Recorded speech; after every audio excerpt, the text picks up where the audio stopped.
You won't win my favor by tricks like this, he said. Don't get the wrong idea, Zerk, one of them pleaded. I will if it's right, he said. She told me what you tried to do this afternoon. That won't endear you to me either, Drift. They backed off awkwardly. Let's get out of here, one of them said loudly as they turned. I know a place where they fight naked with knives. Little Zerk laughed musically and slipped into the seat beside my companion. She shrank from him, just a little. I pushed my feet back, leaned forward. Who's your friend, baby? He asked, not looking at her. She passed the question to me with a little gesture. I told him. British, he observed. She's been asking you about getting out of the country? About passports? He smiled pleasantly. She likes to start running away. Don't you, baby? His small hand began to stroke her wrist. The fingers bent a little, the tendons ridged, as if he were about to grab and twist. Look here, I said sharply. I have to be grateful to you for ordering off those bullies, but... Think nothing of it, he told me. They're no harm except when they're behind steering wheels. A well-trained 14-year-old girl could cripple any one of them. Why, even Theta here, if she went in for that sort of thing. He turned to her, shifting his hand from her wrist to her hair. He stroked it, letting the strands slip slowly through his fingers. You know I lost tonight, baby, don't you? He said softly. I stood up. Come along, I said to her. Let's leave. She just sat there. I couldn't even tell if she was trembling. I tried to read a message in her eyes through the mask. I'll take you away, I said to her. I can do it. I really will. He smiled at me. She'd like to go with you, he said. Wouldn't you, baby? Will you or won't you? I said to her. She still just sat there. He slowly knotted his fingers in her hair. Listen, you little vermin, I snapped at him. Take your hands off her. He came up from the seat like a snake. I'm no fighter. I just know that the more scared I am, the harder and straighter I hit. This time I was lucky. But as he crumpled back, I felt a slap and 4 stabs of pain in my cheek. I clapped my hand to it. I could feel the 4 gashes made by her dagger finger caps, and the warm blood oozing out from them. She didn't look at me. She was bending over little Zerk and cuddling her mask to his cheek and crooning, There. Don't feel bad. You'll be able to hurt me afterward. There were sounds around us, but they didn't come close. I leaned forward and ripped the mask from her face. I really don't know why I should have expected her face to be anything else. It was very pale, of course, and there weren't any cosmetics. I suppose there's no point in wearing any under a mask. The eyebrows were untidy and the lips chapped. But as for the general expression, as for the feelings crawling and wriggling across it... Have you ever lifted a rock from damp soil? Have you ever watched the slimy white grubs? I looked down at her, she up at me. Yes, you're so frightened, aren't you? I said sarcastically. You dread this little nightly drama, don't you? You're scared to death. And I walked right out into the purple night, still holding my hand to my bleeding cheek. No one stopped me, not even the girl wrestlers. I wished I could tear a tab from under my shirt and test it then and there, and find I'd taken too much radiation, and so be able to ask to cross the Hudson and go down New Jersey, past the lingering radiance of the Narrows bomb, and so on to Sandy Hook to wait for the rusty ship that would take me back over the seas to England.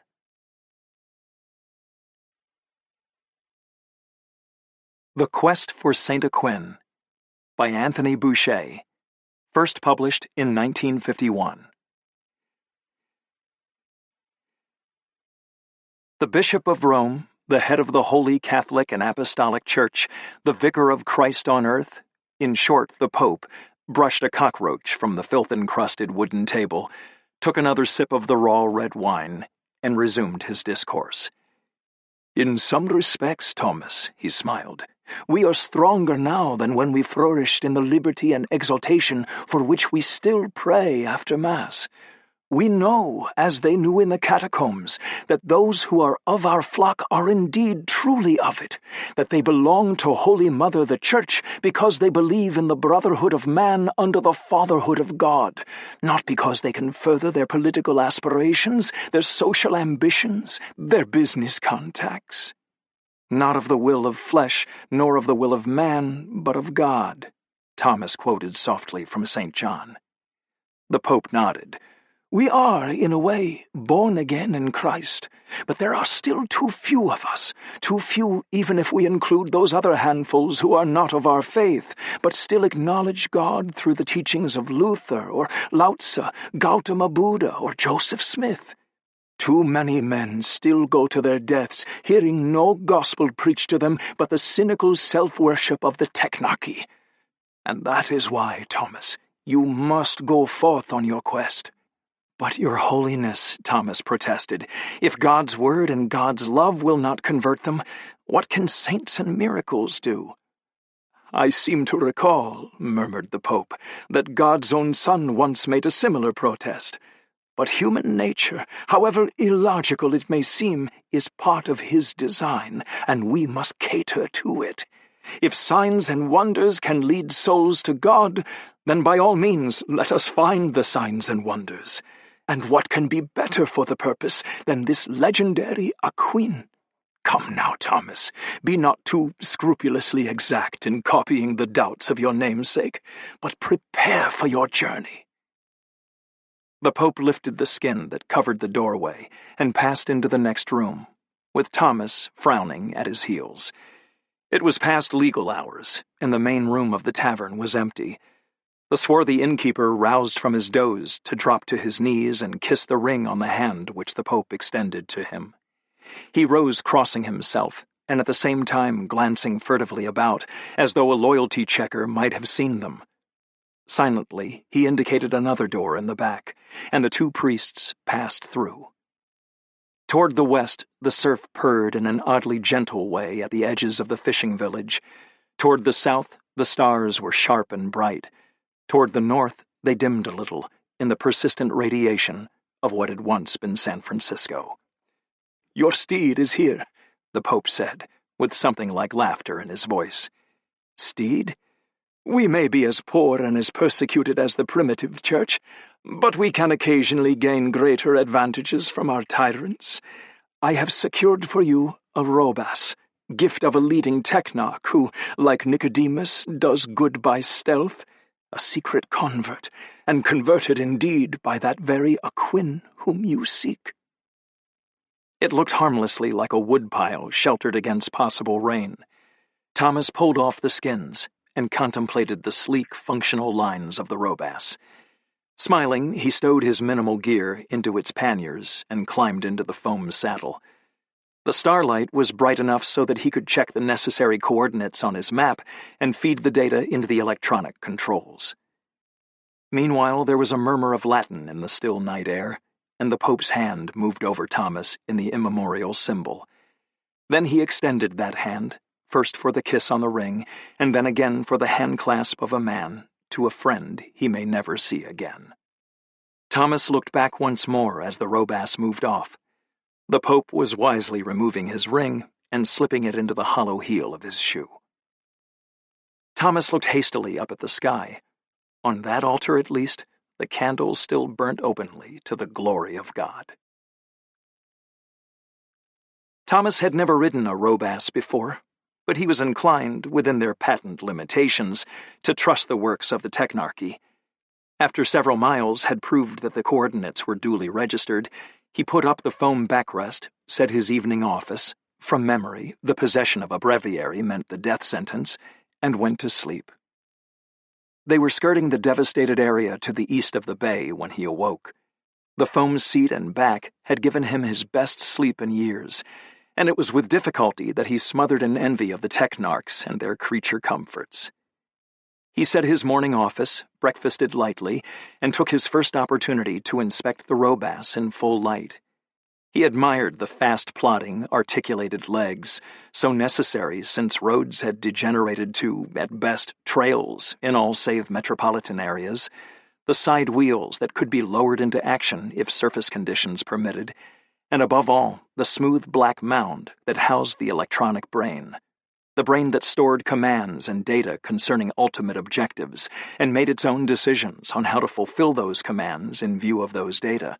The brain that made this thing neither a beast, like the ass his savior had ridden, nor a machine, like the jeep of his many times great-grandfather, but a robot, a robass.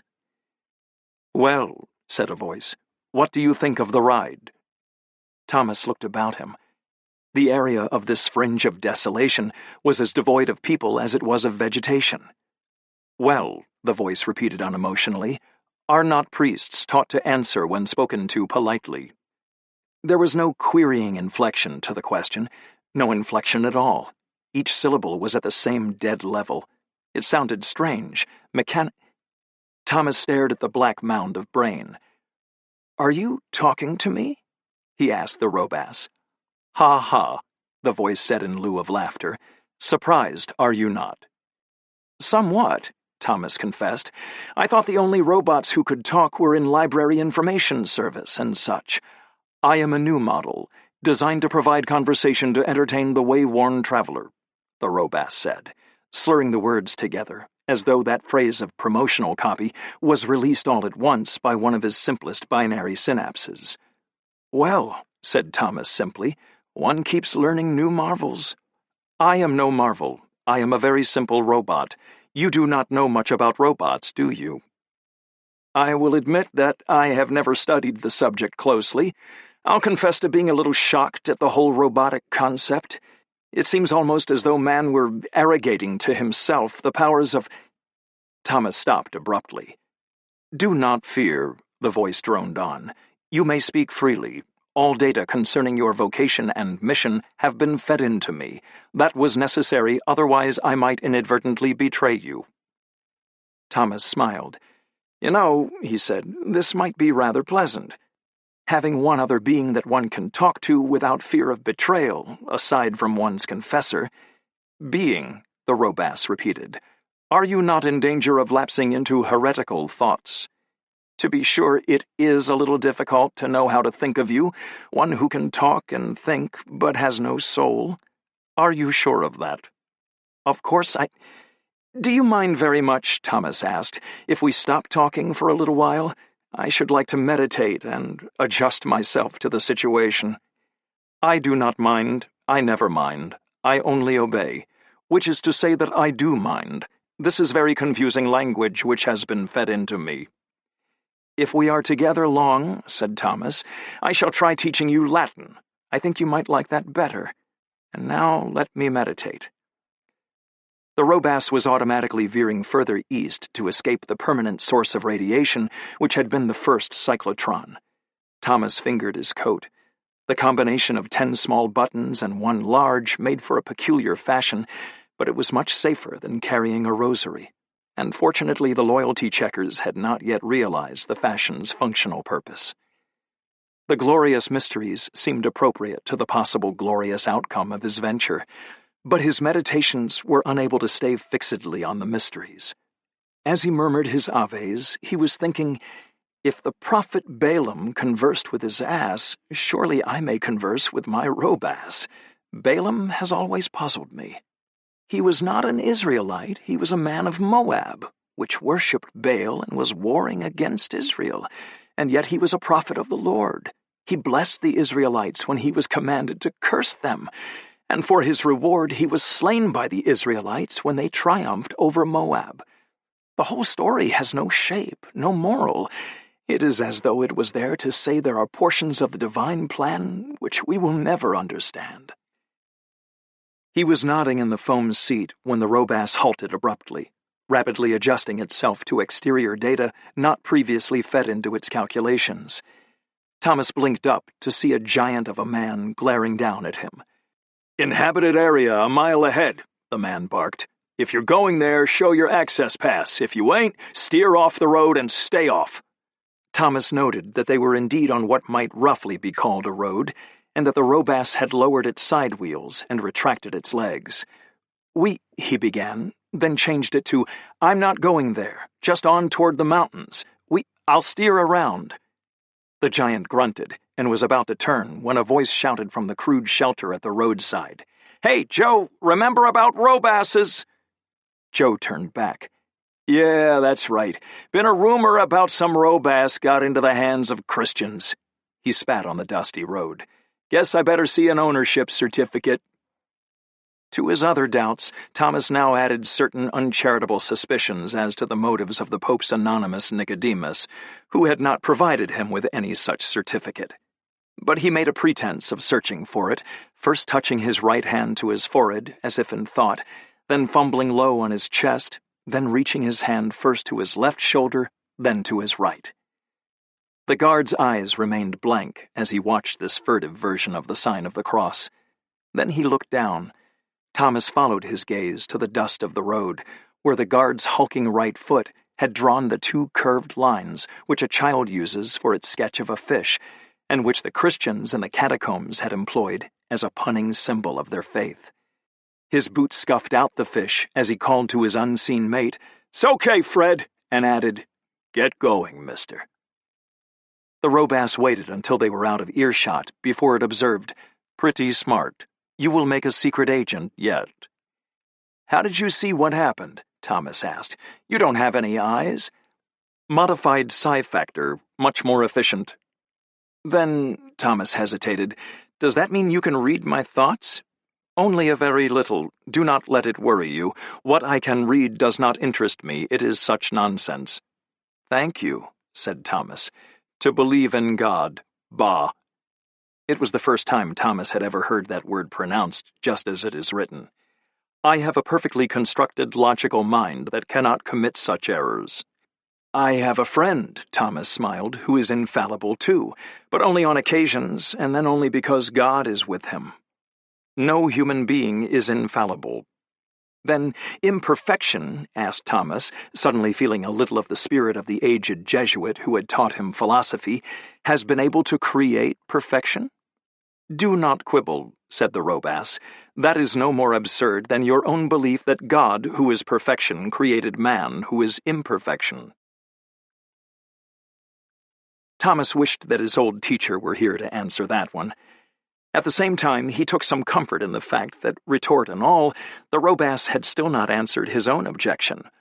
"I am not sure," he said, "that this comes under the head of conversation to entertain the way-weary traveler. Let us suspend debate while you tell me what, if anything, robots do believe. What we have been fed. But your minds work on that. Surely they must evolve ideas of their own?" "Sometimes they do, and if they are fed imperfect data, they may evolve very strange ideas. I have heard of one robot on an isolated space station who worshipped a god of robots and would not believe that any man had created him." "I suppose," Thomas mused, "he argued that he had hardly been created in our image. I am glad that we, at least they, the technarchs, have wisely made only usiform robots like you, each shaped for his function, and never tried to reproduce man himself." "It would not be logical," said the robass. "Man is an all-purpose machine, but not well designed for any one purpose, and yet I have heard that once—" The voice stopped abruptly in mid-sentence. So, even robots have their dreams, Thomas thought. That once there existed a super-robot in the image of his creator, man. From that thought could be developed a whole robotic theology.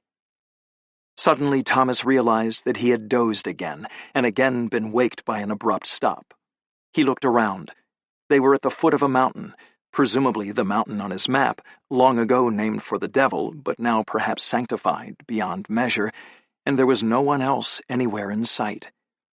"All right," the robass said. "By now I show plenty of dust and wear and tear, and I can show you how to adjust my mileage recorder. You can have supper and a good night's sleep, and we can go back." Thomas gasped. "But my mission is to find a Quinn. I can sleep while you go on. You don't need any sort of rest or anything, do you?" he added considerately.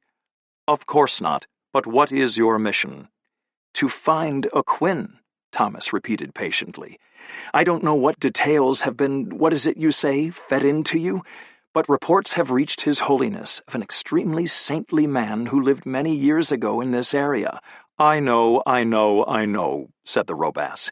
His logic was such that everyone who heard him was converted to the church, and do not I wish that I had been there to put in a word or two.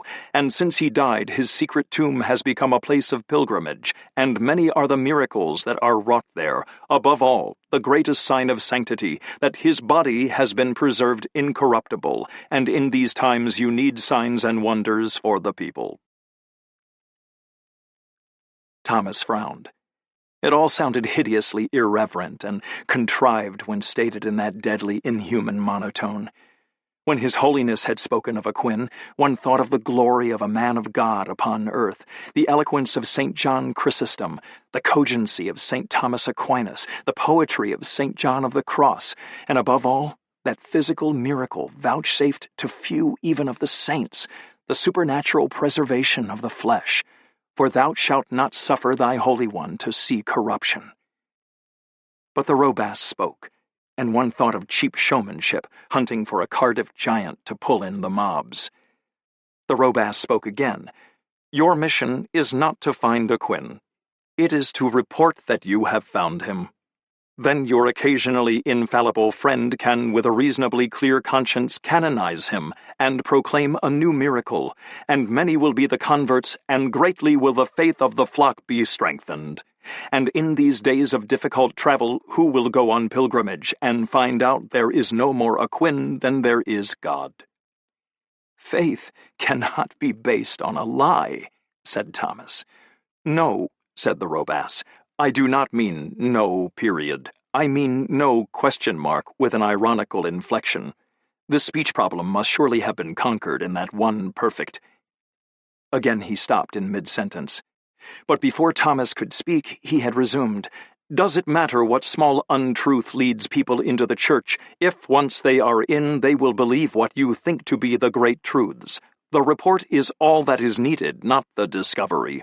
Comfortable though I am, you are already tired of traveling, very tired. You have many small muscular aches from sustaining an unaccustomed position, and with the best intentions I am bound to jolt a little, a jolting which will get worse as we ascend the mountain, and I am forced to adjust my legs disproportionately to each other, but proportionately to the slope. You will find the remainder of this trip twice as uncomfortable as what has gone before. The fact that you do not seek to interrupt me indicates that you do not disagree, do you? You know that the only sensible thing is to sleep here on the ground for a change, and start back in the morning, or even stay 2 days resting to make a more plausible lapse of time. Then you can make your report and... Somewhere in the recess of his somnolent mind, Thomas uttered the names Jesus, Mary, and Joseph. Gradually through these recesses began to filter a realization that an absolutely unafflicted monotone is admirably adapted to hypnotic purposes. "Retro me, Satanas!" Thomas exclaimed aloud, then added, "Up the mountain! That is an order, and you must obey!" "I obey," said the Robass. "But what did you say before that?" "I beg your pardon," said Thomas. "I must start teaching you Latin." The little mountain village was too small to be considered an inhabited area worthy of guard control and passes, but it did possess an inn of sorts. As Thomas dismounted from the Robass, he began fully to realize the accuracy of those remarks about small muscular aches, but he tried to show his discomfort as little as possible. He was in no mood to give the modified psi factor the chance of registering the thought, "I told you so." The waitress at the inn was obviously a Martian-American hybrid. The highly developed Martian chest expansion and the highly developed American breasts made a spectacular combination. Her smile was all that a stranger could, and conceivably a trifle more than he should, ask, and she was eagerly ready, not only with prompt service of passable food, but with full details of what little information there was to offer about the mountain settlement. But she showed no reaction at all when Thomas offhandedly arranged 2 knives in what might have been an X. As he stretched his legs after breakfast, Thomas thought of her chest and breasts, purely, of course, as a symbol of the extraordinary nature of her origin. What a sign of the divine care for his creatures that these 2 races, separated for countless eons, should prove fertile to each other. And yet there remained the fact that the offspring, such as this girl, were sterile to both races, a fact that had proved both convenient and profitable to certain unspeakable interplanetary entrepreneurs. And what did that fact teach us as to the divine plan? Hastily, Thomas reminded himself that he had not yet said his morning office. It was close to evening when Thomas returned to the Robass stationed before the inn. Even though he had expected nothing in one day, he was still unreasonably disappointed. Miracles should move faster. He knew these backwater villages, where those drifted who were either useless to or resentful of the Technarchy. The technically high civilization of the Technarchic Empire on all 3 planets existed only in scattered metropolitan centers near major blasting ports. Elsewhere, aside from the areas of total devastation, the drifters, the morons, the malcontents had subsided into a crude existence 1,000 years old, in hamlets which might go a year without even seeing a loyalty checker, though by some mysterious grapevine, and Thomas began to think again about modified psi factors, any unexpected technological advance in one of these hamlets would bring checkers by the swarm. He had talked with stupid men, he had talked with lazy men, he had talked with clever and angry men, but he had not talked with any man who responded to his unobtrusive signs, any man to whom he would dare ask a question containing the name of a Quinn. "Any luck?" said the Robass, and added, question mark. "I wonder if you ought to talk to me in public," said Thomas, a little irritably. "I doubt if these villagers know about talking robots. It is time that they learned then, but if it embarrasses you, you may order me to stop." "I'm tired," said Thomas, "tired beyond embarrassment, and to answer your question mark, no luck at all, exclamation point." "We will go back tonight then," said the Robass. "I hope you meant that with a question mark. The answer," said Thomas hesitantly, "is no. I think we ought to stay overnight anyway. People always gather at the inn of an evening. There's a chance of picking up something." "Ha ha," said the Robass. "That is a laugh?" Thomas inquired. "I wished to express the fact that I had recognized the humor in your pun." "My pun?" "I was thinking the same thing myself. The waitress is by humanoid standards very attractive, well worth picking up." "Now look, you know I meant nothing of the kind. You know that I'm a—" He broke off. It was hardly wise to utter the word priest aloud. "And you know very well that the celibacy of the clergy is a matter of discipline and not of doctrine.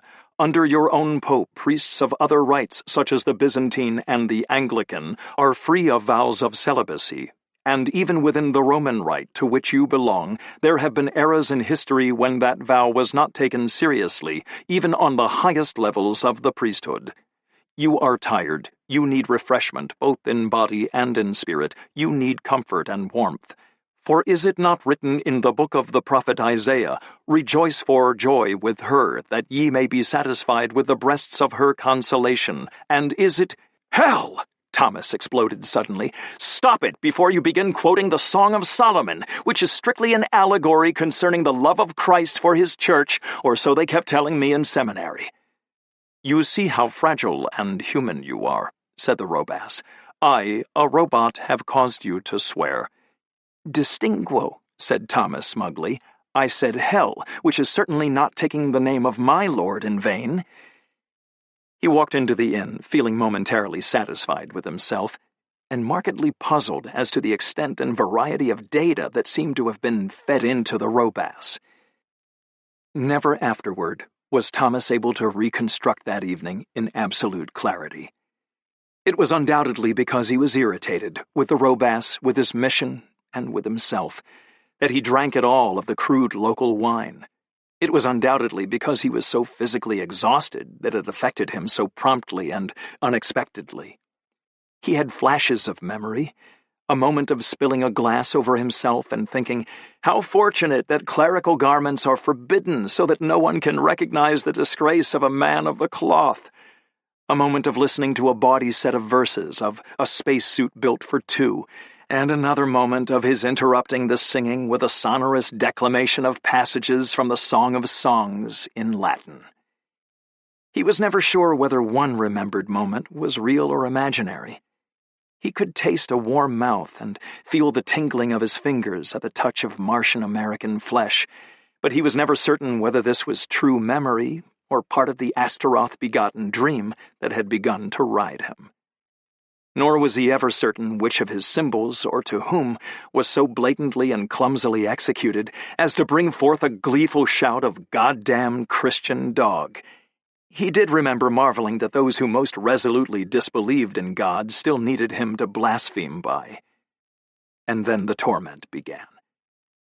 He never knew whether or not a mouth had touched his lips, but there was no question that many solid fists had found them. He never knew whether his fingers had touched breasts, but they had certainly been trampled by heavy heels. He remembered a face that laughed aloud while its owner swung the chair that broke 2 ribs. He remembered another face with red wine dripping over it from an upheld bottle, and he remembered the gleam of the candlelight on the bottle as it swung down. The next he remembered was the ditch, and the morning, and the cold. It was particularly cold because all of his clothes were gone, along with much of his skin. He could not move. He could only lie there and look. He saw them walk by, the ones he had spoken with yesterday, the ones who had been friendly. He saw them glance at him and turn their eyes quickly away. He saw the waitress pass by. She did not even glance. She knew what was in the ditch. The Robass was nowhere in sight. He tried to project his thoughts, tried desperately to hope in the psi factor. A man whom Thomas had not seen before was coming along fingering the buttons of his coat. There were 10 small buttons and 1 large one, and the man's lips were moving silently. This man looked into the ditch. He paused a moment and looked around him. There was a shout of loud laughter somewhere in the near distance. The Christian hastily walked on down the pathway, devoutly saying his button rosary. Thomas closed his eyes. He opened them on a small, neat room. They moved from the rough wooden walls to the rough but clean and warm blankets that covered him. Then they moved to the lean, dark face that was smiling over him. "You feel better now?" a deep voice asked. "I know. You want to say, 'Where am I?' and you think it will sound foolish. You are at the inn. It is the only good room." "I can't afford," Thomas started to say.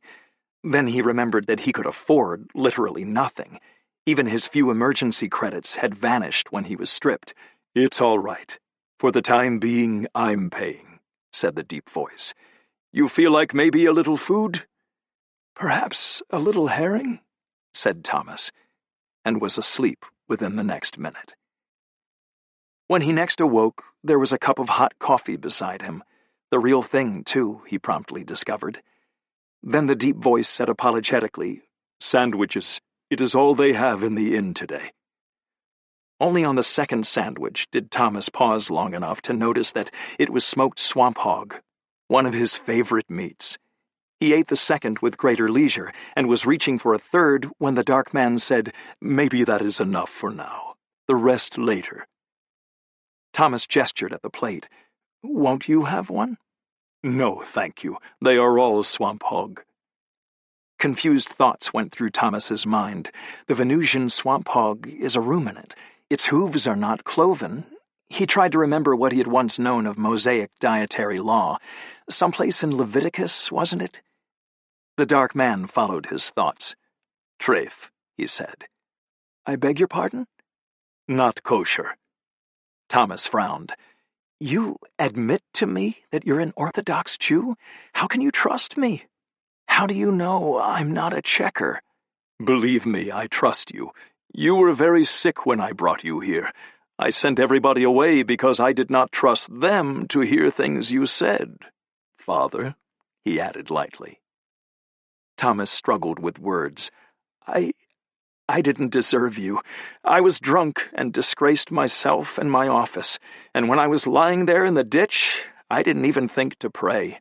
I put my trust in, God help me, in the modified psi factor of a Robass."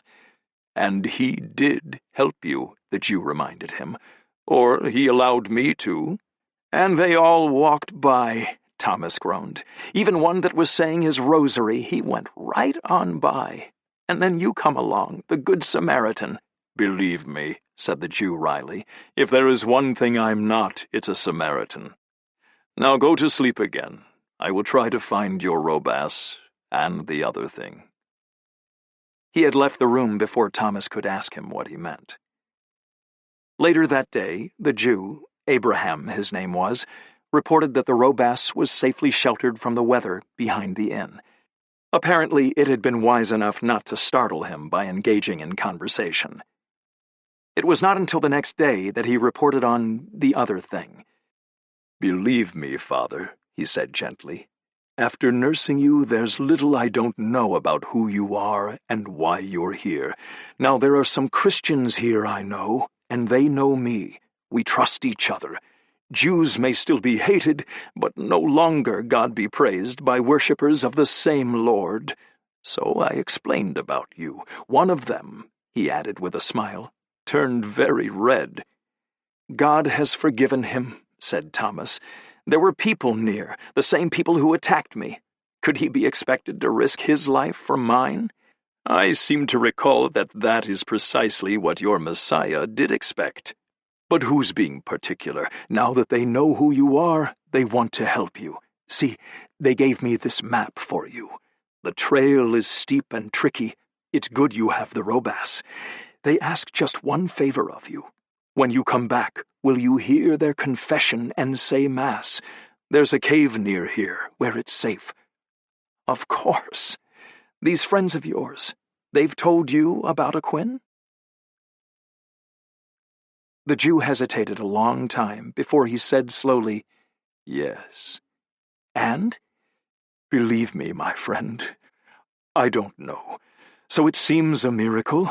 It helps to keep their faith alive. My own faith, new.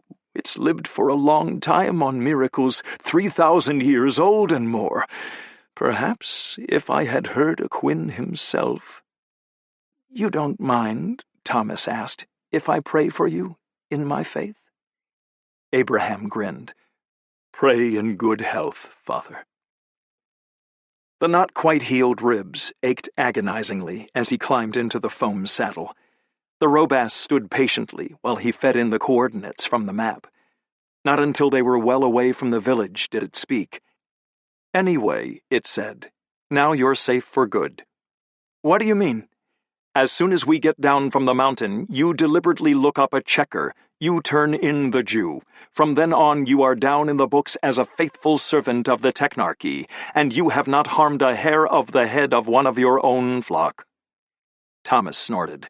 "You're slipping, Satan. That one doesn't even remotely tempt me. It's inconceivable. I did best, did not I, with the breasts? Your God has said it, the spirit indeed is willing, but the flesh is weak." "And right now," said Thomas, "the flesh is too weak for even fleshy temptations. Save your breath, or whatever it is you use." They climbed the mountain in silence. The trail indicated by the coordinates was a winding and confused one, obviously designed deliberately to baffle any possible checkers. Suddenly Thomas roused himself from his button rosary, on a coat lent by the Christian who had passed by, with a startled "Hey!" as the Robass plunged directly into a heavy thicket of bushes. "Coordinates say so," the Robass stated tersely. For a moment, Thomas felt like the man in the nursery rhyme who fell into a bramble bush and scratched out both his eyes. Then the bushes were gone, and they were plodding along a damp, narrow passageway through solid stone, in which even the Robass seemed to have some difficulty with his footing. Then they were in a rocky chamber, some 4 meters high and 10 in diameter, and there, on a sort of crude stone catafalque, lay the uncorrupted body of a man.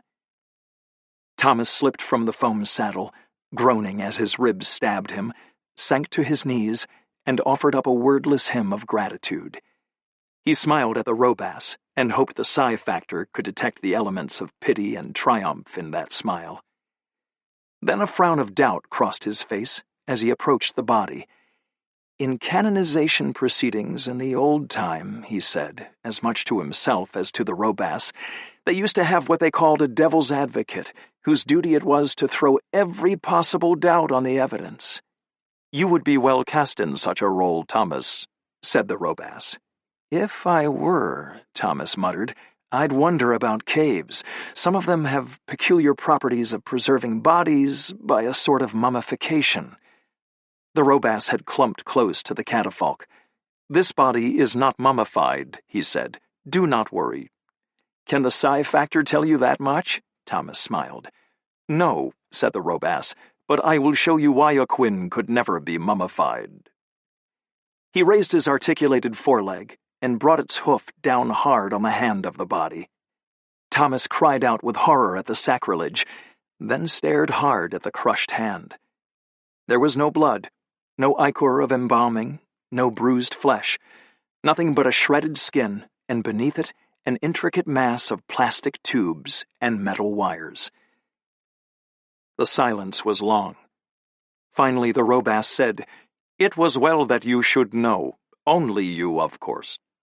"And all the time," Thomas gasped, "my sought-for saint was only your dream? The one perfect robot in man's form?" "His maker died, and his secrets were lost," the Robass said. "No matter, we will find them again." "All for nothing. For less than nothing. The miracle was wrought by the technarchy." "When a Quinn died," the Robass went on, and put "died" in quotation marks, "it was because he suffered some mechanical defects and did not dare have himself repaired, because that would reveal his nature. This is for you only to know. Your report, of course, will be that you found the body of a Quinn. It was unimpaired and indeed incorruptible. That is the truth and nothing but the truth. If it is not the whole truth, who is to care? Let your infallible friend use the report, and you will not find him ungrateful, I assure you." "Holy Spirit, give me grace and wisdom," Thomas muttered. "Your mission has been successful. We will return now, the church will grow, and your God will gain many more worshippers, to him his praise, into his non-existent ears." "Damn you!" Thomas exclaimed. "And that would be indeed a curse if you had a soul to damn." "You are certain that I have not," said the Robass. Question mark. "I know what you are. You are in very truth the devil, prowling about the world, seeking the destruction of men. You are the business that prowls in the dark. You are a purely functional robot constructed and fed to tempt me, and the tape of your data is the tape of Screwtape."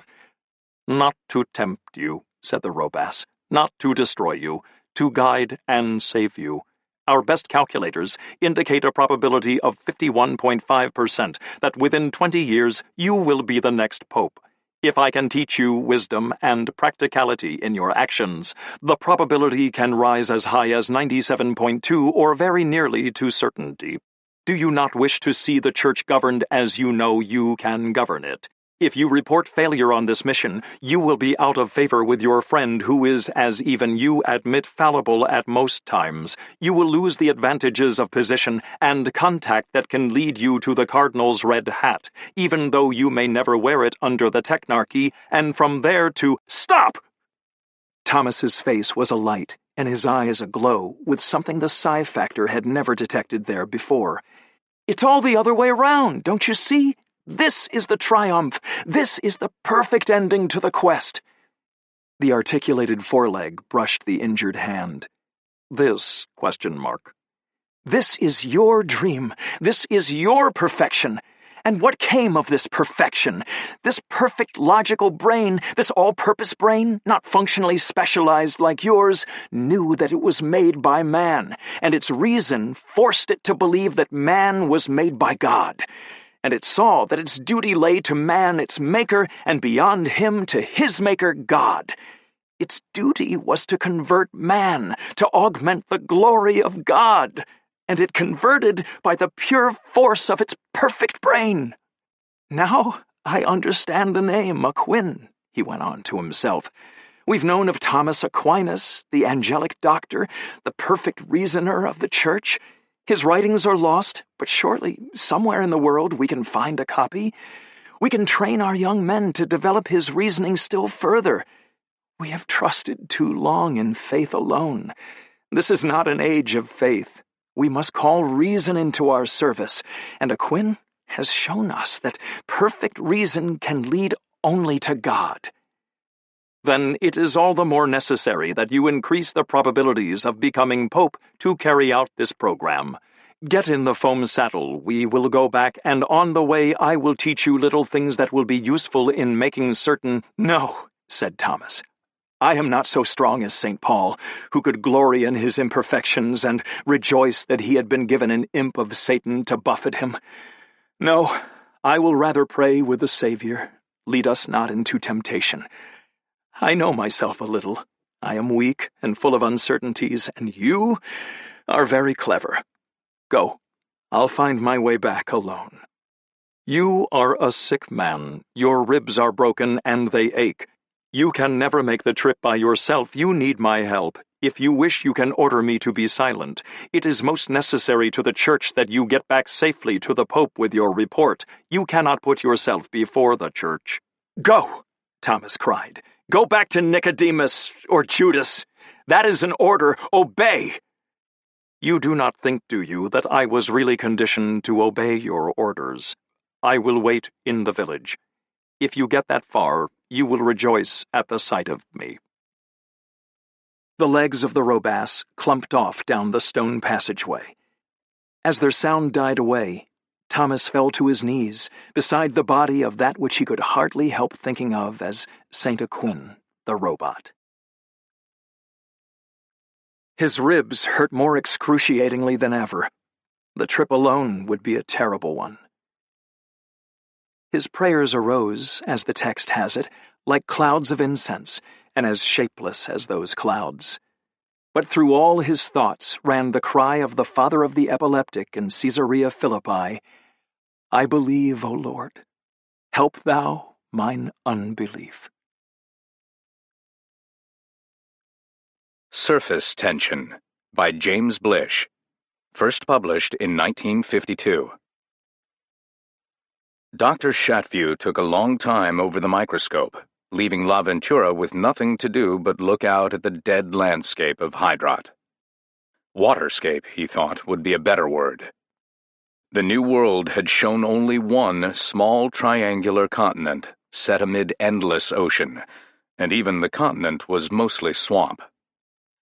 The wreck of the seed ship lay broken squarely across the one real spur of rock Hydrot seemed to possess, which reared a magnificent 21 feet above sea level. From this eminence, LaVentura could see 40 miles to the horizon across a flat bed of mud. The red lights of the star Tau Ceti, glinting upon thousands of small lakes, pools, ponds, and puddles, made the watery plain look like a mosaic of onyx and ruby. If I were a religious man, the pilot said suddenly, I'd call this a plain case of divine vengeance.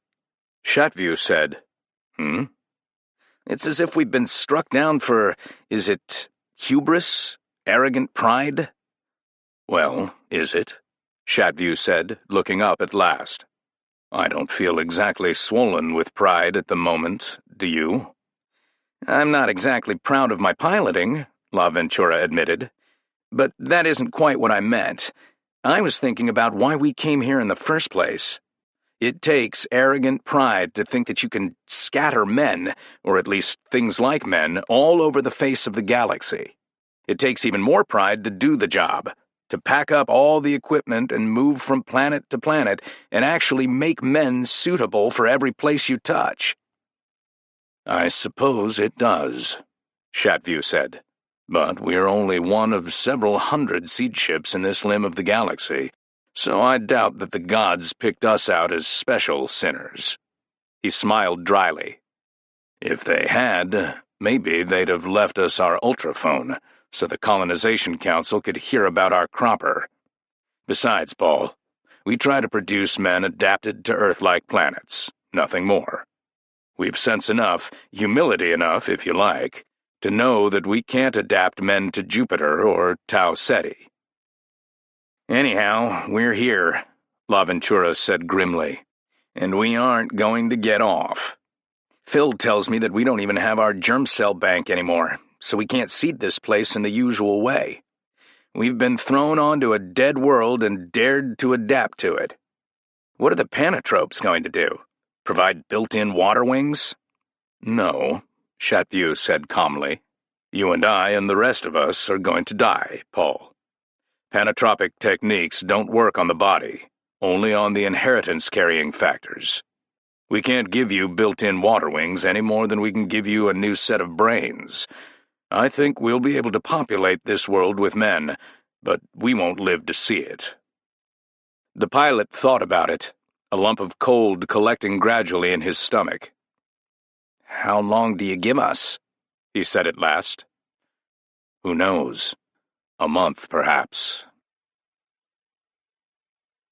The bulkhead leading to the wrecked section of the ship was pushed back, admitting salty, muggy air heavy with carbon dioxide.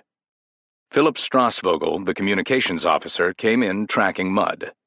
Like LaVentura, he was now a man without a function, but it did not appear to bother him. He unbuckled from around his waist a canvas belt into which plastic vials were stuffed like cartridges. "More samples, Doc," he said. "All alike. Water, very wet. I have some quicksand in one boot, too. Find anything?" "A good deal, Phil, thanks. Are the others around?" Strasvogel poked his head out and hallooed. Other voices rang out over the mudflats. Minutes later, the rest of the survivors were crowding into the Panatrope deck. Saltonstall, Chatview's senior assistant, Eunice Wagner, the only remaining ecologist, Eleftherios Venezuelos, the delegate from the Colonization Council, and Joan Heath, a midshipman whose duties, like LaVentura's and Strasvogel's, were now without meaning. 5 men and 2 women, to colonize a planet on which standing room meant treading water. They came in quietly and found seats or resting places on the deck, on the edges of tables, in corners. Venezuelos said, "What's the verdict, Dr. Chatview?" "This place isn't dead," Chatview said. "There's life in the sea and in the fresh water both. On the animal side of the ledger, evolution seems to have stopped with the crustacea. The most advanced form I've found is a tiny crayfish from one of the local rivulets. The ponds and puddles are well stocked with protozoa and small metazoans, right up to a wonderfully variegated rotifer population, including a castle-building rotifer like Earth's Floscularidae.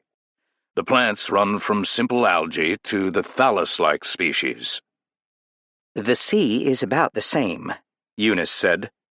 "I've found some of the larger simple metazoans, jellyfish and so on, and some crayfish almost as big as lobsters. But it's normal to find saltwater species running larger than freshwater." "In short," Chatview said, "we'll survive here, if we fight." "Wait a minute," LaVentura said.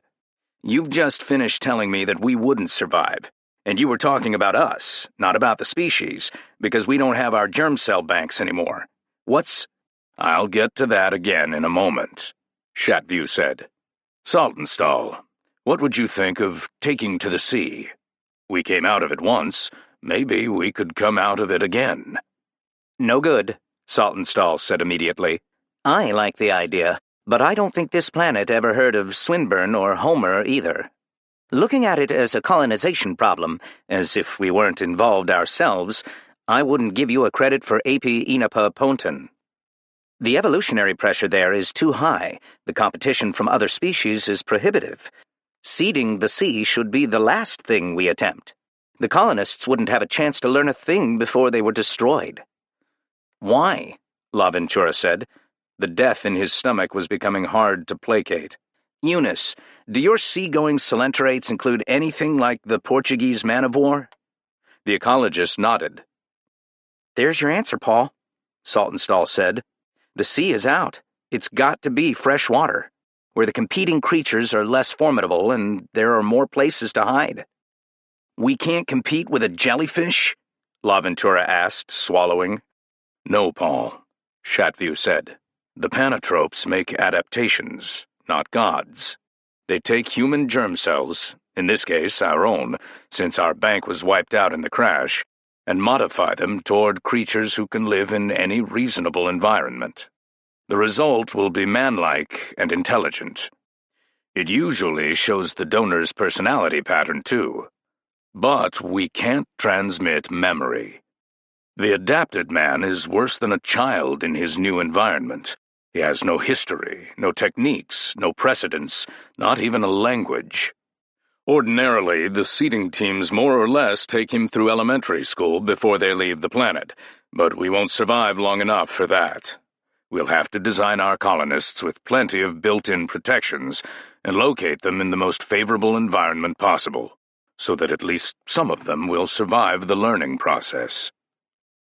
The pilot thought about it, but nothing occurred to him which did not make the disaster seem realer and more intimate with each passing second. One of the new creatures can have my personality pattern, but it won't be able to remember being me? Is that right? That's it. There may be just the faintest of residuums. Panatropy's given us some data which seem to support the old Jungian notion of ancestral memory. But we're all going to die on Hydrot, Paul. There's no avoiding that. Somewhere we'll leave behind people who behave as we would, think and feel as we would, but who won't remember La Ventura, or Chatview, or Joan Heath, or Earth. The pilot said nothing more. There was a gray taste in his mouth. Saltonstall, what do you recommend as a form? The panatropist pulled reflectively at his nose. Webbed extremities, of course, with thumbs and big toes heavy and thorn-like for defense until the creature has had a chance to learn. Book lungs, like the arachnids, working out of intercostal spiracles. They are gradually adaptable to atmosphere breathing, if it ever decides to come out of the water. Also, I'd suggest sporulation. As an aquatic animal, our colonist is going to have an indefinite lifespan, but we'll have to give it a breeding cycle of about 6 weeks to keep its numbers up during the learning period. So there'll have to be a definite break of some duration in its active year. Otherwise, it'll hit the population problem before it's learned enough to cope with it. Also, it'll be better if our colonists could winter inside a good hard shell, Eunice Wagner added in agreement. So sporulation's the obvious answer. Most microscopic creatures have it. Microscopic? Phil said incredulously. Certainly, Chatview said amused. We can't very well crowd a 6-foot man into a 2-foot puddle. But that raises a question. We'll have tough competition from the rotifers, and some of them aren't strictly microscopic. I don't think your average colonist should run under 25 microns, Saltonstall. Give them a chance to slug it out. I was thinking of making them twice that big. Well, then they'd be the biggest things in their environment, Eunice Wagner pointed out. And won't ever develop any skills. Besides, if you make them about rotifer size, I'll give them an incentive for pushing out the castle-building rotifers. They'll be able to take over the castles as dwellings. Chatview nodded. All right, let's get started. While the panatropes are being calibrated, the rest of us can put our heads together on leaving a record for these people. We'll micro-engrave the record on a set of corrosion-proof metal leaves, of a size our colonists can handle conveniently. Someday they may puzzle it out. Question, Eunice Wagner said. Are we going to tell them they're microscopic? I'm opposed to it. It'll saddle their entire early history with a gods and demons mythology they'd be better off without. Yes, we are, Chatview said, and La Ventura could tell by the change in the tone of his voice that he was speaking now as their senior. These people will be of the race of men, Eunice. We want them to win their way back to the community of men. They are not toys to be protected from the truth forever in a freshwater womb. I'll make that official, Venezuelos said, and that was that. And then, essentially, it was all over. They went through the motions. Already they were beginning to be hungry. After La Ventura had had his personality pattern recorded, he was out of it. He sat by himself at the far end of the ledge, watching Tau Ceti go redly down, chucking pebbles into the nearest pond, wondering morosely which nameless puddle was to be his Lethe. He never found out, of course. None of them did. 1. Old Shar set down the heavy metal plate at last and gazed instead out the window of the castle, apparently resting his eyes on the glowing green-gold obscurity of the summer waters. In the soft fluorescence which played down upon him, from the knock dozing impassively in the groined vault of the chamber, Lavin could see that he was in fact a young man. His face was so delicately formed as to suggest that it had not been many seasons since he had first emerged from his spore. But of course there had been no real reason to expect an old man. All the Shars had been referred to traditionally as Old Shar. The reason, like the reasons for everything else, had been forgotten, but the custom had persisted. The adjective at least gave weight and dignity to the office. The present Shar belonged to the generation 16, and hence would have to be at least 2 seasons younger than Lavin himself. If he was old, it was only in knowledge. Lavin, I'm going to have to be honest with you, Shar said at last, still looking out of the tall, irregular window. You've come to me for the secrets on the metal plates, just as your predecessors did to mine. I can give some of them to you, but for the most part, I don't know what they mean. After so many generations? Lavin asked, surprised. Wasn't it Shar 3 who first found out how to read them? That was a long time ago. The young man turned and looked at Lavin with eyes made dark and wide by the depths into which they had been staring. I can read what's on the plates, but most of it seems to make no sense. Worst of all, the plates are incomplete. You didn't know that? They are.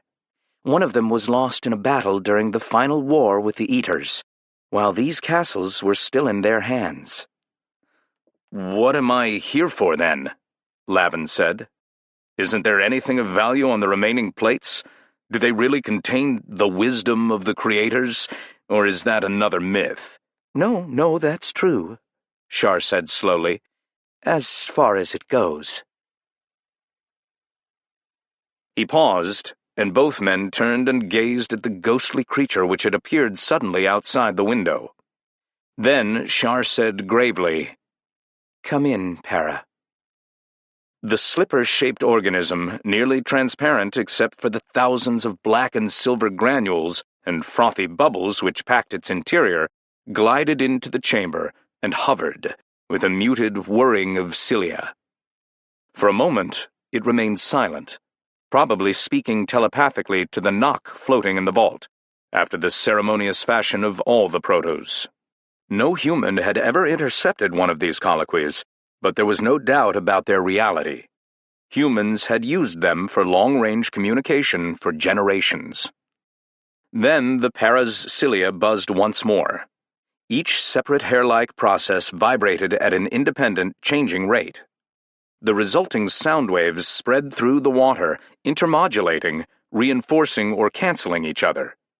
The aggregate wavefront, by the time it reached human ears, was recognizable as human speech. We are arrived, Shar and Lavin, according to the custom. And welcome, said Shar. Lavin, let's leave this matter of the plates for a while, until you hear what Para has to say. That's a part of the knowledge Lavins must have as they come of age, and it comes before the plates. I can give you some hints of what we are. First, Para has to tell you something about what we aren't. Lavin nodded, willingly enough, and watched the proto as it settled gently to the surface of the hewn table at which Shar had been sitting. There was in the entity such a perfection and economy of organization, such a grace and surety of movement, that he could hardly believe in his own new-won maturity. Para, like all the protos, made him feel not, perhaps, poorly thought out, but at least unfinished. We know that in this universe there is logically no place for man. The gleaming, now immobile cylinder upon the table droned abruptly. Our memory is the common property to all our races. It reaches back to a time when there were no such creatures as men here. It remembers also that once upon a day there were men here, suddenly and in some numbers. Their spores littered the bottom. We found the spores only a short time after our season's awakening, and in them we saw the forms of men slumbering. The men shattered their spores and emerged. They were intelligent, active, and they were gifted with a trait, a character possessed by no other creature in this world. Not even the savage eaters had it. Men organized us to exterminate the eaters, and therein lay the difference. Men had initiative. We have the word now, which you gave us, and we apply it, but we still do not know what the thing is that it labels. You fought beside us, Lavin said. Gladly. We would never have thought of that war by ourselves, but it was good and brought good. Yet we wondered. We saw that men were poor swimmers, poor walkers, poor crawlers, poor climbers.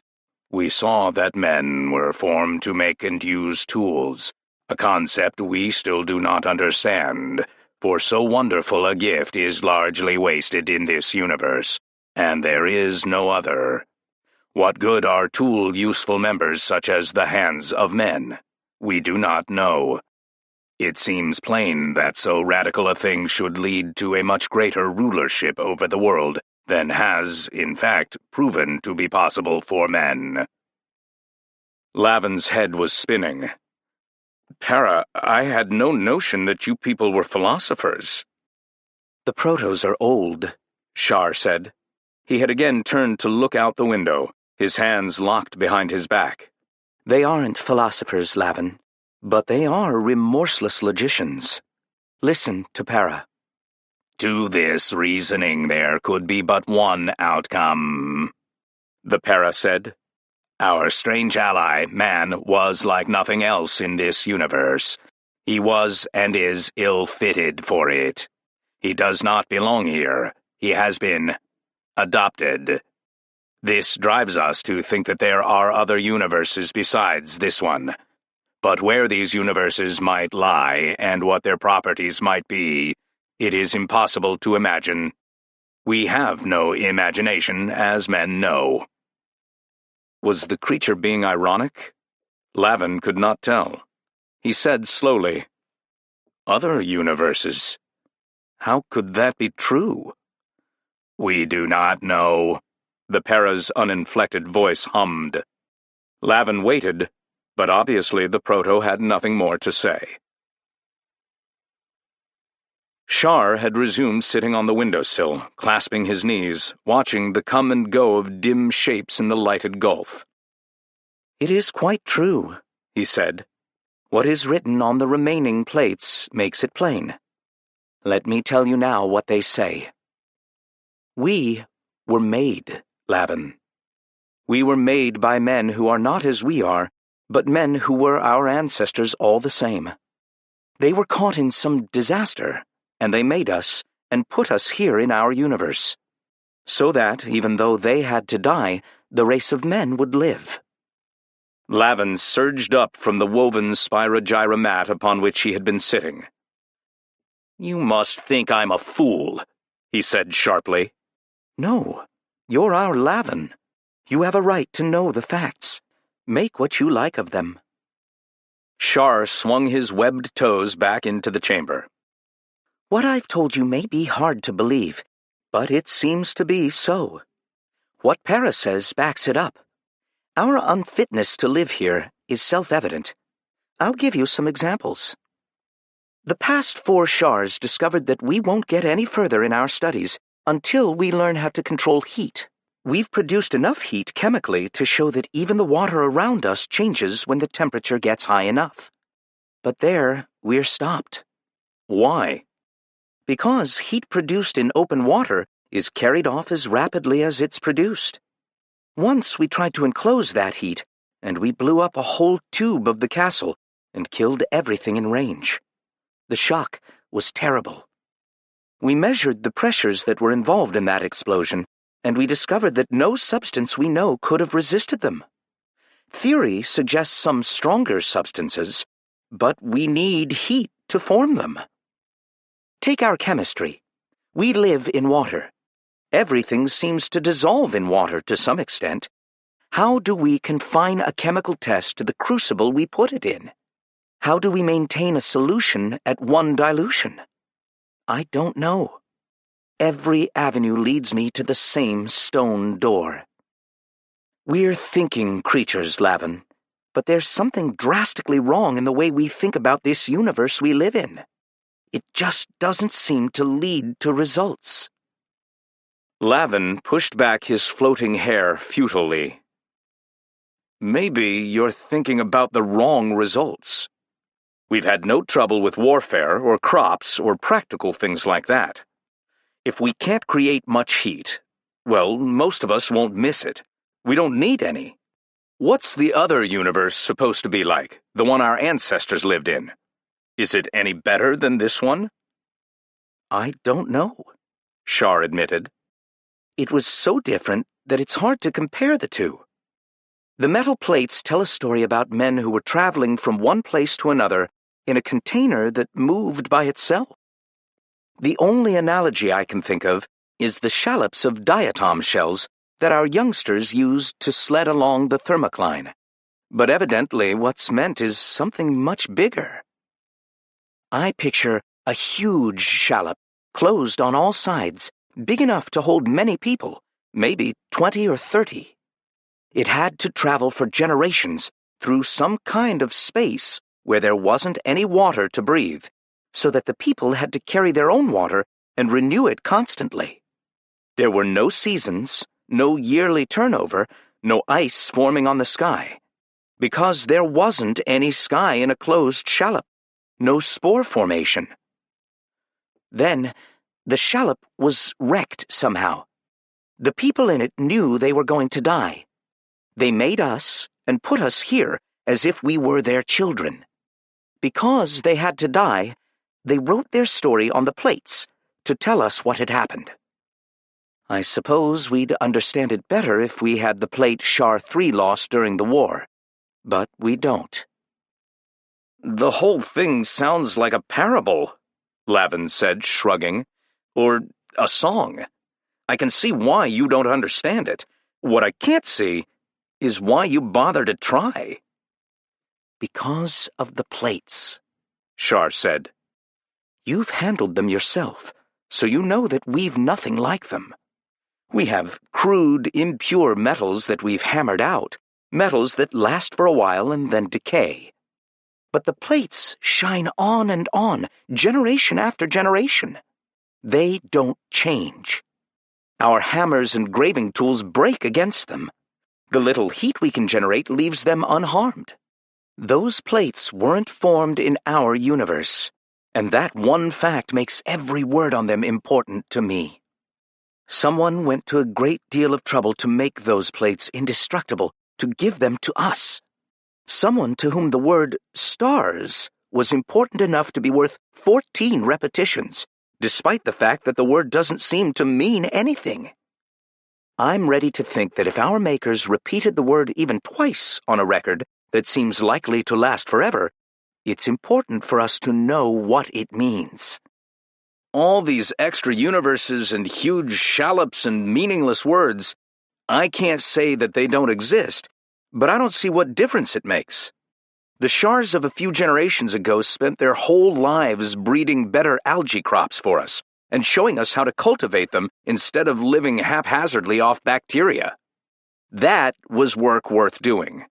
The Lavins of those days evidently got along without the metal plates and saw to it that the Shars did too. Well, as far as I'm concerned, you're welcome to the plates if you like them better than crop improvement. But I think they ought to be thrown away. All right, Shar said, shrugging. If you don't want them, that ends the traditional interview. We'll go our... There was a rising drone from the tabletop. The para was lifting itself, waves of motion passing over its cilia, like the waves which went across the fruiting stalks of the fields of delicate fungi with which the bottom was planted. It had been so silent that Lavin had forgotten it. He could tell from Shar's startlement that Shar had too. "This is a great decision." The waves of sound washing from the creature throbbed. "Every proto has heard it and agrees with it. We have been afraid of these metal plates for a long time, afraid that men would learn to understand them, and to follow what they say to some secret place, leaving the protos behind. Now, we are not afraid." "There wasn't anything to be afraid of," Lavin said indulgently. "No, Lavin, before you had said so," Para said. "We are glad. We will throw the plates away." With that, the shining creature swooped toward the embrasure. With it, it bore away the remaining plates, which had been resting under it on the tabletop, suspended delicately in the curved tips of its supple cilia. With a cry, Shar plunged through the water toward the opening. "Stop, Para!" But Para was already gone, so swiftly that he had not even heard the call. Shar twisted his body and brought up on one shoulder against the tower wall. He said nothing. His face was enough. Lavin could not look at it for more than an instant. The shadows of the two men moved slowly along the uneven, cobbled floor. The knock descended toward them from the vault, its single thick tentacle stirring the water, its internal light flaring and fading irregularly. It, too, drifted through the window after its cousin, and sank slowly away toward the bottom. Gently, its living glow dimmed, flickered, winked out. 2. For many days, Lavin was able to avoid thinking much about the loss. There was always a great deal of work to be done. Maintenance of the castles, which had been built by the now extinct Eaters rather than by human hands, was a never-ending task. The 1,000 dichotomously branching wings tended to crumble, especially at their bases, where they sprouted from each other, and no Shar had yet come forward with a mortar as good as the rotifer spittle, which had once held them together. In addition, the breaking through of windows and the construction of chambers in the early days had been haphazard and often unsound. The instinctive architecture of the rotifers, after all, had not been meant to meet the needs of human occupants. And then there were the crops. Men no longer fed precariously upon passing bacteria. Now there were the drifting mats of specific water fungi, rich and nourishing, which had been bred by 5 generations of Shars. These had to be tended constantly to keep the strains pure and to keep the older and less intelligent species of the protos from grazing on them.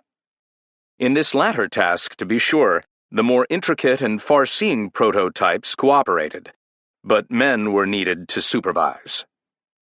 There had been a time after the war with the Eaters when it had been customary to prey upon the slow-moving and stupid diatoms, whose exquisite and fragile glass shells were so easily burst, and who were unable to learn that a friendly voice did not necessarily mean a friend. There were still people who would crack open a diatom when no one else was looking, but they were regarded as barbarians, to the puzzlement of the protos. The blurred and simple-minded speech of the gorgeously engraved plants had brought them into the category of pets, a concept which the protos were utterly unable to grasp, especially since men admitted that diatoms on the half-frustule were delicious. Lavin had had to agree very early that the distinction was tiny. After all, humans did eat the desmids, which differed from the diatoms only in 3 particulars. Their shells were flexible, they could not move, and they did not speak. Yet to Lavin, as to most men, there did not seem to be some kind of distinction, whether the protos could see it or not, and that was that. Under the circumstances, he felt that it was a part of his duty as a leader of men to protect the diatoms from the occasional poachers who browsed upon them, in defiance of custom, in the high levels of the sunlit sky. Yet Lavin found it impossible to keep himself busy enough to forget that moment when the last clues to man's origin and destination had been seized and borne away into dim space. It might be possible to ask Para for the return of the plates, explain that a mistake had been made. The Protos were creatures of implacable logic, but they respected man, were used to illogic in man, and might reverse their decision if pressed. We are sorry. The plates were carried over the bar and released in the Gulf. We will have the bottom there searched, but... With a sick feeling he could not repress, Lavin knew that when the Protos decided something was worthless, they did not hide it in some chamber like old women. They threw it away, efficiently. Yet, despite the tormenting of his conscience, Lavin was convinced that the plates were well lost. What had they ever done for man, except to provide Shars with useless things to think about in the late seasons of their lives? What the Shars themselves had done to benefit man, here in the water, in the world, in the universe, had been done by direct experimentation. No bit of useful knowledge ever had come from the plates. There had never been anything in the plates but things best left unthought. The Protos were right. Lavin shifted his position on the plant frond where he had been sitting in order to overlook the harvesting of an experimental crop of blue-green, oil-rich algae drifting in a clotted mass close to the top of the sky, and scratched his back gently against the coarse bowl. The Protos were seldom wrong, after all. Their lack of creativity, their inability to think an original thought, was a gift as well as a limitation. It allowed them to see and feel things at all times as they were, not as they hoped they might be, for they had no ability to hope either. "Lavin! Lavin!" The long halloo came floating up from the sleepy depths. Propping one hand against the top of the frond, Lavin bent and looked down. One of the harvesters was looking up at him, holding loosely the adze with which he had been splitting free the glutinous tetrads of the algae. "Up here! What's the matter?" "We have the ripened quadrant cut free. Shall we tow it away?" "Tow it away," Lavin said with a lazy gesture. He leaned back again. At the same instant, a brilliant reddish glory burst into being above him and cast itself down toward the depths like mesh after mesh of the finest drawn gold. The great light which lived above the sky during the day, brightening or dimming according to some pattern no Shar ever had fathomed, was blooming again. Few men caught in the warm glow of that light could resist looking up at it, especially when the top of the sky itself wrinkled and smiled just a moment's climb or swim away. Yet, as always, Lavin's bemused upward look gave him back nothing but his own distorted, bobbling reflection, and a reflection of the plant on which he rested.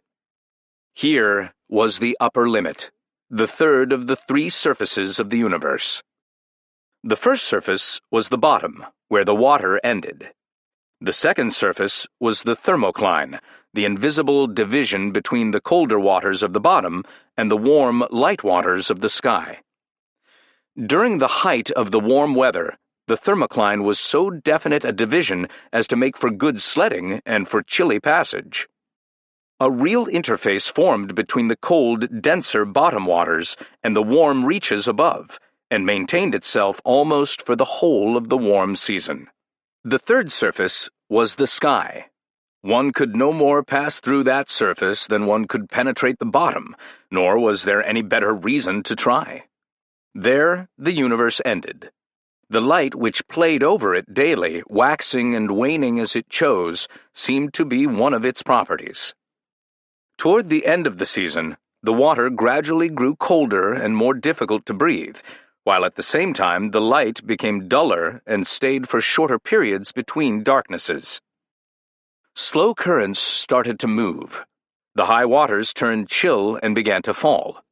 The bottom mud stirred and smoked away, carrying with it the spores of the fields of fungi. The thermocline tossed, became choppy, and melted away. The sky began to fog with particles of soft silt carried up from the bottom, the walls, the corners of the universe. Before very long, the whole world was cold, inhospitable, flocculent with yellowing, dying creatures. Then the protos insisted. The bacteria, even most of the plants, and not long afterward, men too, curled up in their oil-filled amber shells. The world died until the first tentative current of warm water broke the winter silence. "Lavon!" Just after the long call, a shining bubble rose past Lavon. He reached out and poked it, but it bounded away from his sharp thumb. The gas bubbles which rose from the bottom in late summer were almost invulnerable, and when some especially hard blow or edge did penetrate them, they broke into smaller bubbles, which nothing could touch, and fled toward the sky, leaving behind a remarkably bad smell. Gas. There was no water inside a bubble. A man who got inside a bubble would have nothing to breathe. But, of course, it was impossible to penetrate a bubble. The surface tension was too strong as Shar's metal plates, as strong as the top of the sky. As strong as the top of the sky. And above that, once the bubble was broken, a world of gas instead of water? Were all worlds bubbles of water drifting in gas? If it were so, travel between them would be out of the question, since it would be impossible to pierce the sky to begin with. Nor did the infant cosmology include any provisions for bottoms for the worlds. And yet, some of the local creatures did burrow into the bottom, quite deeply, seeking something in those depths which was beyond the reach of man. Even the surface of the ooze in high summer crawled with tiny creatures for which mud was a natural medium. Man, too, passed freely between the two countries of water which were divided by the thermocline, though many of the creatures with which he lived could not pass that line at all, once it had established itself. And if the new universe of which Shar had spoken existed at all, it had to exist beyond the sky, where the light was. Why could not the sky be passed after all? The fact that bubbles could be broken showed that the surface skin that formed between water and gas wasn't completely invulnerable. Had it ever been tried? Lavon did not suppose that one man could butt his way through the top of the sky any more than he could burrow into the bottom. But there might be ways around the difficulty. Here at his back, for instance, was a plant which gave every appearance of continuing beyond the sky. Its uppermost fronds broke off and were bent back only by a trick of reflection. It had always been assumed that the plants died where they touched the sky. For the most part, they did, for frequently the dead extension could be seen, leached and yellow, the boxes of its component cells empty, floating embedded in the perfect mirror. But some were simply chopped off, like the one which sheltered him now. Perhaps that was only an illusion, and instead it soared indefinitely into some other place, some place where men might once have been born, and might still live. The plates were gone. There was only one other way to find out. Determinedly, Lavon began to climb toward the wavering mirror of the sky. His thorn-thumbed feet trampled obliviously upon the clustered sheaves of fragile, stippled diatoms. The tulip heads of Vorti, placid and murmurous cousins of Para, retracted startledly out of his way upon coiling stalks to make silly gossip behind him. Lavon did not hear them. He continued to climb doggedly toward the light, his fingers and toes gripping the plant bowl. "Lavon! Where are you going? Lavon!" He leaned out and looked down. The man with the adze, a doll-like figure, was beckoning to him from a patch of blue-green retreating over a violet abyss. Dizzily, he looked away, clinging to the bowl. He had never been so high before.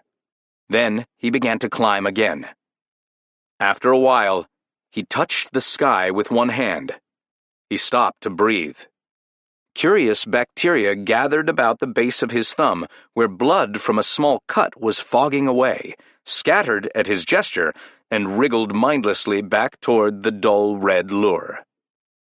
He waited until he no longer felt winded and resumed climbing. The sky pressed down against the top of his head, against the back of his neck, against his shoulders. It seemed to give slightly with a tough, frictionless elasticity. The water here was intensely bright and quite colorless. He climbed another step, driving his shoulders against that enormous weight. It was fruitless. He might as well have tried to penetrate a cliff. Again, he had to rest. While he panted, he made a curious discovery. All around the bowl of the water plant, the steel surface of the sky curved upward, making a kind of sheath. He found that he could insert his hand into it. There was almost enough space to admit his head as well. Clinging closely to the bowl, he looked up into the inside of the sheath, probing with his injured hand. The glare was blinding. There was a kind of soundless explosion. His whole wrist was suddenly encircled in an intense, impersonal grip, as if it were being cut in two. In blind astonishment, he lunged upward. The ring of pain traveled smoothly down his upflung arm as he rose, was suddenly around his shoulders and chest. Another lunge, and his knees were being squeezed in the circular vine. Another. Something was horribly wrong. He clung to the bowl and tried to gasp, but there was nothing to breathe. The water came streaming out of his body, from his mouth, his nostrils, the spiracles in his sides, spurting intangible jets. An intense and fiery itching crawled over the entire surface of his body.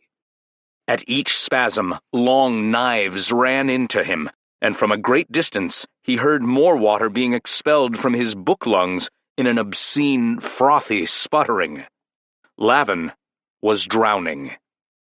With a final convulsion, he kicked himself away from the splintery bowl and fell.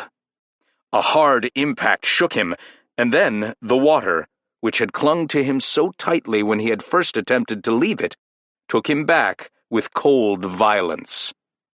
Sprawling and tumbling grotesquely, he drifted down and down and down toward the bottom. 3. For many days, Lavin lay curled insensibly in his spore, as if in the winter sleep.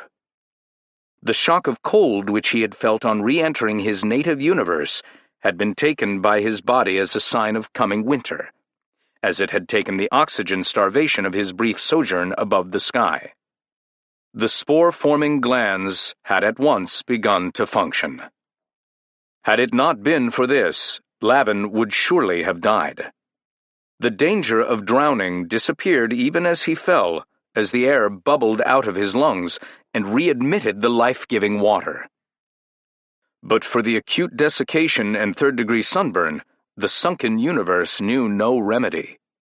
The healing amniotic fluid generated by the spore-forming glands, after the transparent amber sphere had enclosed him, offered Lavin his only chance.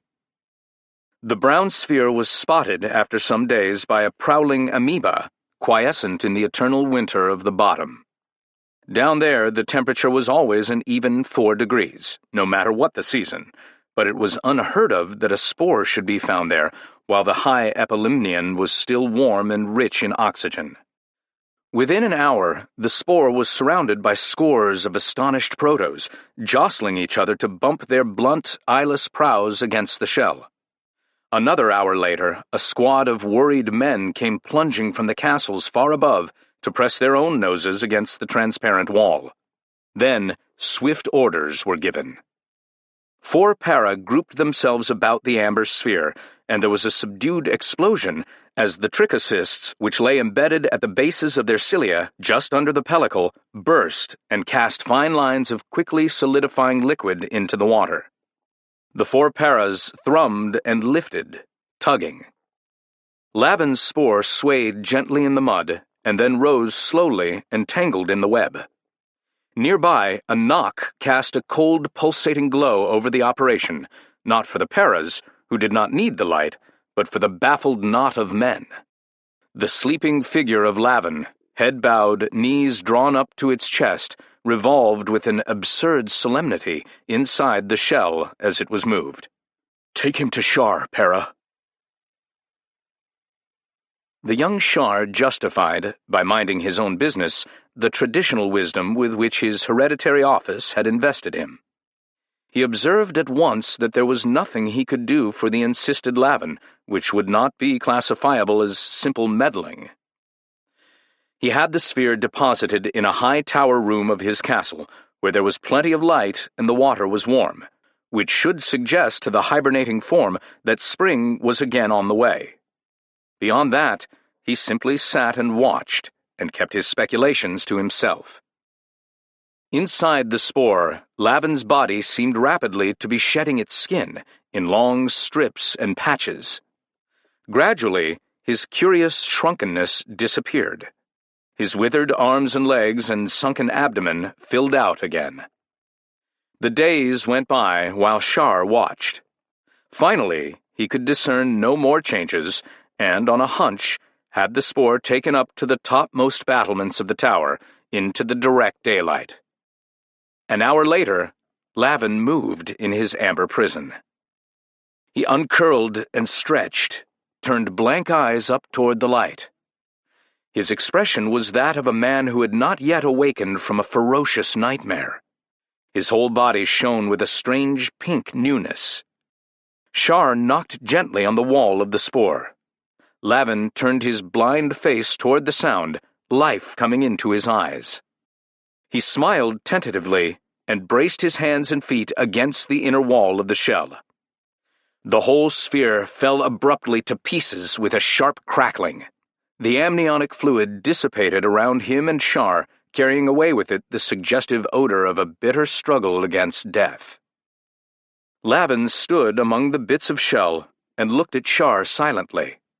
At last, he said, "Shar, I've been beyond the sky." "I know," Shar said gently. Again, Lavin was silent. Shar said, "Don't be humble, Lavin. You've done an epoch-making thing. It nearly cost you your life. You must tell me the rest. All of it." "The rest?" "You taught me a lot while you slept. Or are you still opposed to useless knowledge?" Lavin could say nothing. He no longer could tell what he knew from what he wanted to know. He had only one question left, but he could not utter it. He could only look dumbly into Shar's delicate face. "You have answered me," Shar said even more gently. "Come, my friend. Join me at my table. We will plan our journey to the stars." It was 2 winter sleeps after Lavin's disastrous climb beyond the sky that all work on the spaceship stopped. By then, Lavin knew that he had hardened and weathered into that temporarily ageless state a man enters after he has just reached his prime. And he knew also that there were wrinkles engraved upon his brow, to stay and to deepen. Old Shar, too, had changed, his features losing some of their delicacy as he came into his maturity. Though the wedge-shaped bony structure of his face would give him a withdrawn and poetic look for as long as he lived, participation in the plan had given his expression a kind of executive overlay, which at best gave it a mask-like rigidity, and at worst, coarsened it somehow. Yet despite the bleeding away of the years, the spaceship was still only a hulk. It lay upon a platform built above the tumbled boulders of the sandbar, which stretched out from one wall of the world. It was an immense hull of pegged wood, broken by regularly spaced gaps through which the raw beams of the skeleton could be seen. Work upon it had progressed fairly rapidly at first, for it was not hard to visualize what kind of vehicle would be needed to crawl through empty space without losing its water. It had been recognized that the sheer size of the machine would enforce a long period of construction, perhaps 2 full seasons, but neither Shar nor Lavin had anticipated any serious snag. For that matter, part of the vehicle's apparent incompleteness was an illusion. About a third of its fittings were to consist of living creatures, which could not be expected to install themselves in the vessel much before the actual takeoff. Yet time and time again, work on the ship had to be halted for long periods. Several times, whole sections needed to be ripped out, as it became more and more evident that hardly a single normal, understandable concept could be applied to the problem of space travel. The lack of the history plates, which the Para steadfastly refused to deliver up, was a double handicap. Immediately upon their loss, Shar had set himself to reproduce them from memory. But unlike the more religious of his people, he had never regarded them as holy writ, and hence had never set himself to memorizing them word by word. Even before the theft, he had accumulated a set of variant translations of passages presenting specific experimental problems, which were stored in his library, carved in wood. But most of these translations tended to contradict each other, and none of them related to spaceship construction, upon which the original had been vague in any case. No duplicates of the cryptic characters of the original had ever been made, for the simple reason that there was nothing in the sunken universe capable of destroying the originals, nor of duplicating their apparently changeless permanence. Shar remarked too late that through simple caution they should have made a number of verbatim temporary records, but after generations of green-gold peace, simple caution no longer covers preparation against catastrophe. Nor, for that matter, did a culture which had to dig each letter of its simple alphabet into pulpy, waterlogged wood with a flake of stonewort encourage the keeping of records in triplicate. As a result, Shar's imperfect memory of the contents of the history plates, plus the constant and millennial doubt as to the accuracy of the various translations, proved finally to be the worst obstacle to progress on the spaceship itself. "Men must paddle before they can swim," Lavin observed belatedly, and Shar was forced to agree with him. Obviously, whatever the ancients had known about spaceship construction, very little of that knowledge was usable to a people still trying to build its first spaceship from scratch. In retrospect, it was not surprising that the great hulk still rested incomplete upon its platform above the sand boulders, exuding a musty odor of wood, steadily losing its strength 2 generations after its flat bottom had been laid down. The fat-faced young man who headed the strike delegation was Phil 20, a man 2 generations younger than Lavin, 4 younger than Shar. There were crow's feet at the corners of his eyes, which made him look both like a querulous old man and like an infant spoiled in the spore. "We're calling a halt to this crazy project," he said bluntly. "We've slaved our youth away on it, but now that we are our own masters, it's over. That's all. Over." "Nobody's compelled you," Lavin said angrily. "Society does, our parents do," a gaunt member of the delegation said. "But now we're going to start living in the real world. Everybody these days knows that there's no other world but this one. You oldsters can hang on to your superstitions if you like. We don't intend to." Baffled, Lavin looked over at Shar. The scientist smiled and said, "Let them go, Lavin. We have no use for the faint-hearted." The fat-faced young man flushed. "You can't insult us into going back to work. We're through. Build your own ship to no place." "All right," Lavin said evenly. "Go on. Beat it. Don't stand around here orating about it. You've made your decision and we're not interested in your self-justifications. Goodbye." The fat-faced young man evidently still had quite a bit of heroism to dramatize, which Lavin's dismissal had short-circuited. An examination of Lavin's stony face, however, convinced him that he had to take his victory as he found it. He and the delegation trailed ingloriously out the archway. "Now what?" Lavin asked when they had gone. I must admit, Shar, that I would have tried to persuade them. We do need the workers, after all. Not as much as they need us, Shar said tranquilly. How many volunteers have you got for the crew of the ship? Hundreds. Every young man of the generation after Phil's wants to go along. Phil's wrong about that segment of the population, at least. The project catches the imagination of the very young. Did you give them any encouragement? Sure, Lavin said. I told them we'd call on them if they were chosen. But you can't take that seriously.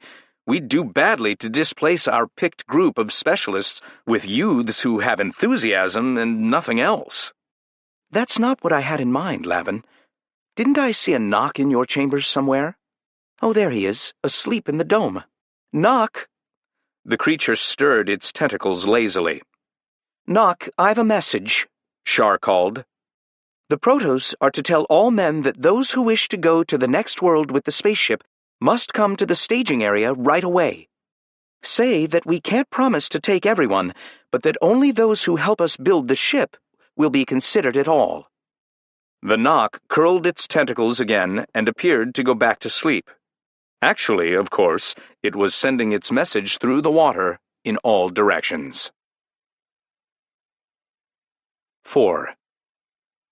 Lavin turned from the arrangement of speaking tube megaphones, which was his control board, and looked at the para.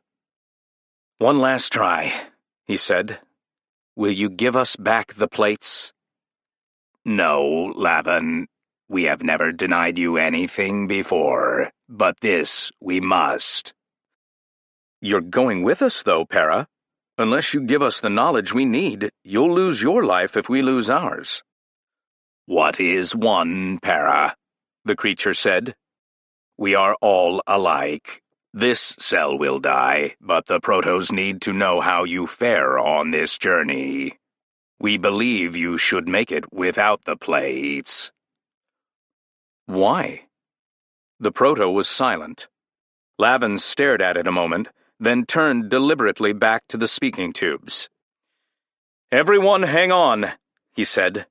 He felt shaky. We're about to start. Toll, is the ship sealed? As far as I can tell, Lavin. Lavin shifted to another megaphone. He took a deep breath. Already the water seemed stifling, though the ship hadn't moved. Ready with 1/4 power. 1, 2, 3, go. The whole ship jerked and settled back into place again. The Rafie diatoms along the underhull settled into their niches, their jelly treads turning against broad, endless belts of crude leather. Wooden gears creaked, stepping up the slow power of the creatures, transmitting it to the 16 axles of the ship's wheels. The ship rocked and began to roll slowly along the sandbar. Lavin looked tensely through the mica port. The world flowed painfully past him. The ship canted and began to climb the slope. Behind him, he could feel the electric silence of Shar, Para, the 2 alternate pilots, as if their gaze were stabbing directly through his body and on out the port. The world looked different now that he was leaving it. How had he missed all this beauty before? The slapping of the endless belts and the squeaking and groaning of the gears and axles grew louder as the slope steepened. The ship continued to climb, lurching.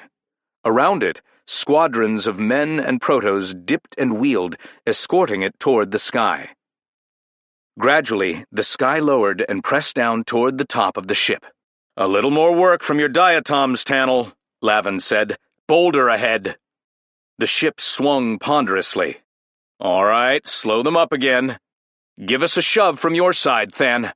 No, that's too much. There, that's it. Back to normal. You're still turning us. Tannel, give us one burst to line us up again. Good. All right. Steady drive on all sides. Won't be long now. How can you think in webs like that? The Para wondered behind him. I just do, that's all. It's the way men think. Overseers.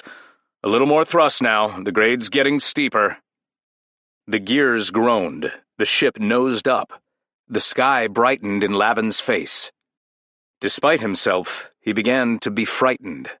His lungs seemed to burn, and in his mind he felt his long fall through nothingness toward the chill slap of water, as if he were experiencing it for the first time. His skin itched and burned. Could he go up there again? Up there into the burning void, the great gasping agony where no life should go. The sandbar began to level out, and the going became a little easier. Up here, the sky was so close that the lumbering motion of the huge ship disturbed it. Shadows of wavelets ran across the sand. Silently, the thick-barreled bands of blue-green algae drank in the light and converted it to oxygen, writhing in their slow, mindless dance just under the long mica skylight which ran along the spine of the ship. In the hold, beneath the latticed corridor and cabin floors, whirring vorti kept the ship's water in motion, fueling themselves upon drifting organic particles. One by one, the figures wheeling about the ship's outside waved arms or cilia and fell back, coasting down the slope of the sandbar toward the familiar world, dwindling and disappearing. There was at last only one single Euglena, half-plant cousin of the Protos, forging along beside the spaceship into the marches of the shallows. It loved the light, but finally it too was driven away into cooler, deeper waters, its single whip-like tentacle undulating placidly as it went. It was not very bright, but Lavin felt deserted when it left. Where they were going, though, none could follow. Now the sky was nothing but a thin, resistant skin of water coating the top of the ship. The vessel slowed, and when Lavin called for more power, it began to dig itself in among the sand grains. "That's not going to work," Shar said tensely. "I think we'd better step down the gear ratio, Lavin, so you can apply stress more slowly." "All right," Lavin agreed. "Full stop, everybody. Shar, will you supervise gear changing, please?" Insane brilliance of empty space looked Lavin full in the face, just beyond his big mica bullseye. It was maddening to be forced to stop here upon the threshold of infinity, and it was dangerous, too. Lavin could feel building in him the old fear of the outside. A few moments more of inaction, he knew with a gathering coldness at the pit of his stomach, and he would be unable to go through with it. Surely, he thought, there must be a better way to change gear ratios than the traditional one, which involved dismantling almost the entire gearbox. Why couldn't a number of gears of different sizes be carried on the same shaft, not necessarily all in action at once, but awaiting use simply by shoving the axle back and forth longitudinally in its sockets? It would still be clumsy, but it could be worked on orders from the bridge and would not involve shutting down the entire machine and throwing the new pilot into a blue-green funk. Shar came lunging up through the trap and swam himself a stop. "All set," he said. "The big reduction gears aren't taking the strain too well, though." "Splintering?" "Yes. I'd go it slow at first." Lavin nodded mutely. Without allowing himself to stop, even for a moment, to consider the consequences of his words, he called, "Half power." The ship hunched itself down again and began to move. Very slowly indeed, but more smoothly than before. Overhead, the sky thinned to complete transparency. The great light came blasting in. Behind Lavin, there was an uneasy stir. The whiteness grew at the front ports. Again, the ship slowed, straining against the blinding barrier.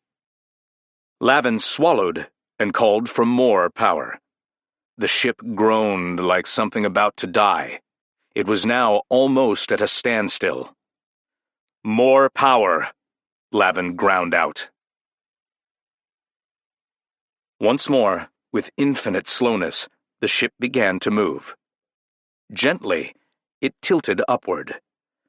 Then, it lunged forward, and every board and beam in it began to squall. "Lavin! Lavin!" Lavin started sharply at the shout. The voice was coming at him from one of the megaphones, the one marked for the port at the rear of the ship.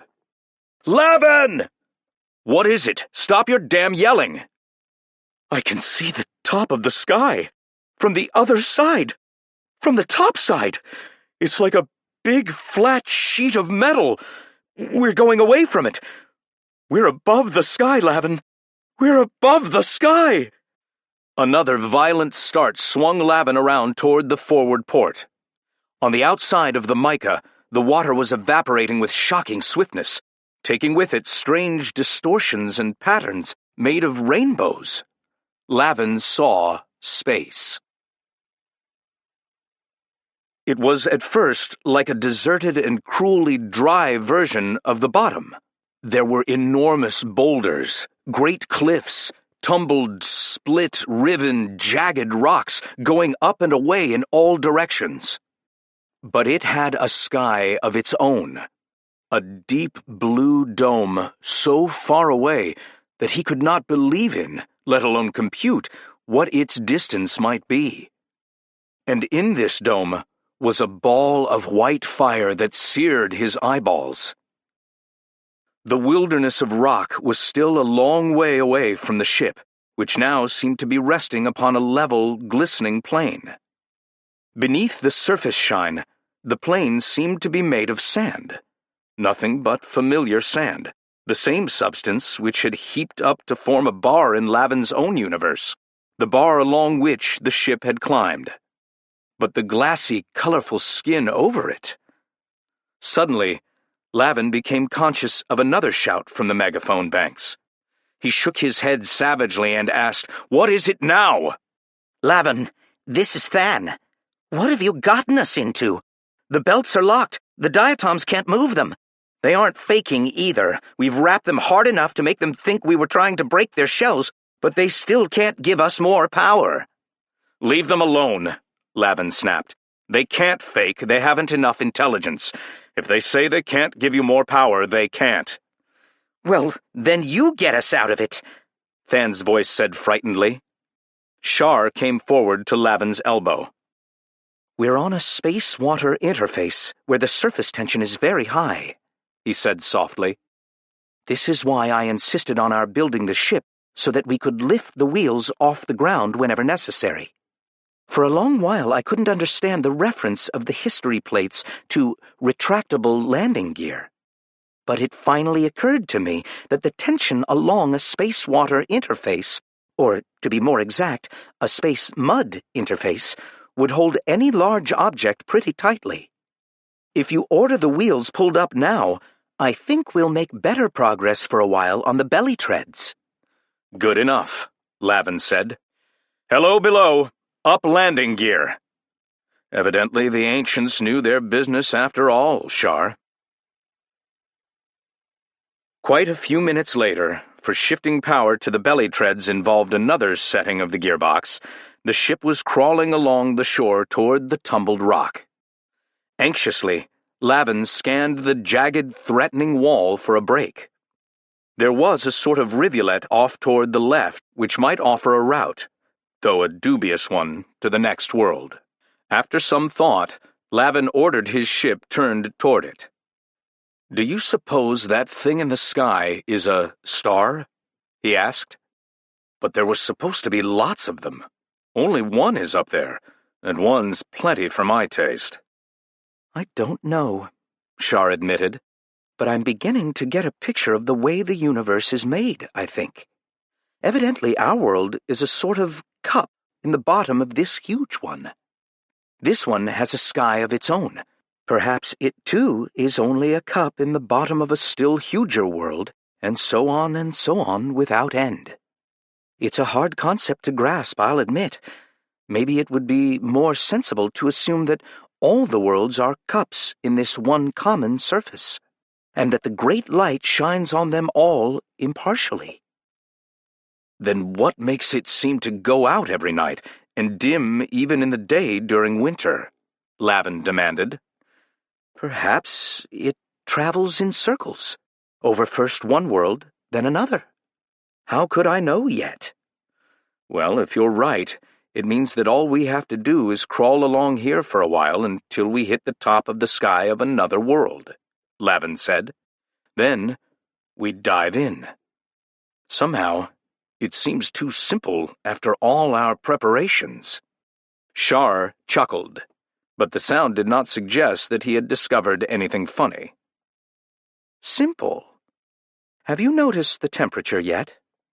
Lavin had noticed it, just beneath the surface of awareness, but at Shar's remark, he realized that he was gradually being stifled. The oxygen content of the water, luckily, had not dropped, but the temperature suggested the shallows in the last and worst part of the autumn. It was like trying to breathe soup. "Fan, give us more action from the Vorti," Lavin called.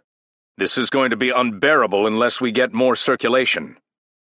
It was all he could do now to keep his attention on the business of steering the ship. The cut or defile in the scattered razor-edged rocks was a little closer, but there still seemed to be many miles of rough desert to cross. After a while, the ship settled into a steady, painfully slow crawling, with less pitching and jerking than before, but also with less progress. Under it, there was now a sliding, grinding sound, rasping against the hull of the ship itself, as if it were treadmilling over some coarse lubricant whose particles were each as big as a man's head. Finally, Shar said, "Lavin, we'll have to stop again. The sand this far up is dry, and we're wasting energy using the treads." "Are you sure we can take it?" Lavin asked, gasping for breath. "At least we are moving. If we stop to lower the wheels and change gears again, we'll boil." "We'll boil if we don't," Shar said calmly. "Some of our algae are already dead, and the rest are withering. That's a pretty good sign that we can't take much more. I don't think we'll make it into the shadows unless we do change over and put on some speed." There was a gulping sound from one of the mechanics. "We ought to turn back," he said raggedly. "We were never meant to be out here in the first place. We were made for the water, not this hell." "We'll stop," Lavin said, "but we're not turning back. That's final." The words made a brave sound, but the man had upset Lavin more than he dared to admit, even to himself. "Shar," he said, "make it fast, will you?" The scientist nodded and dived below. The minutes stretched out. The great white globe in the sky blazed and blazed. It had moved down the sky, far down, so that the light was pouring into the ship directly in Lavin's face, illuminating every floating particle, its rays like long, milky streamers. The currents of water passing Lavin's cheek were almost hot. How could they dare go directly forward into that inferno? The land directly under the star must be even hotter than it was here. "Lavin, look at Para." Lavin forced himself to turn and look at his proto-ally. The great slipper had settled to the deck, where it was lying with only a feeble pulsation of its cilia. Inside, its vacuoles were beginning to swell, to become bloated, pear-shaped bubbles, crowding the granulated protoplasm, pressing upon the dark nuclei. "This cell is dying," Para said as coldly as always. "But go on. Go on. There is much to learn, and you may live, even though we do not. Go on." "You're for us now?" Lavin whispered. "We have always been for you. Push your folly to its uttermost. We will benefit in the end, and so will man." The whisper died away. Lavin called the creature again, but it did not respond. There was a wooden clashing from below, and then Shar's voice came tinnily from one of the megaphones. "Lavin, go ahead. The diatoms are dying too, and then we'll be without power. Make it as quickly and directly as you can." Grimly, Lavin leaned forward. The star is directly over the land we're approaching. It is?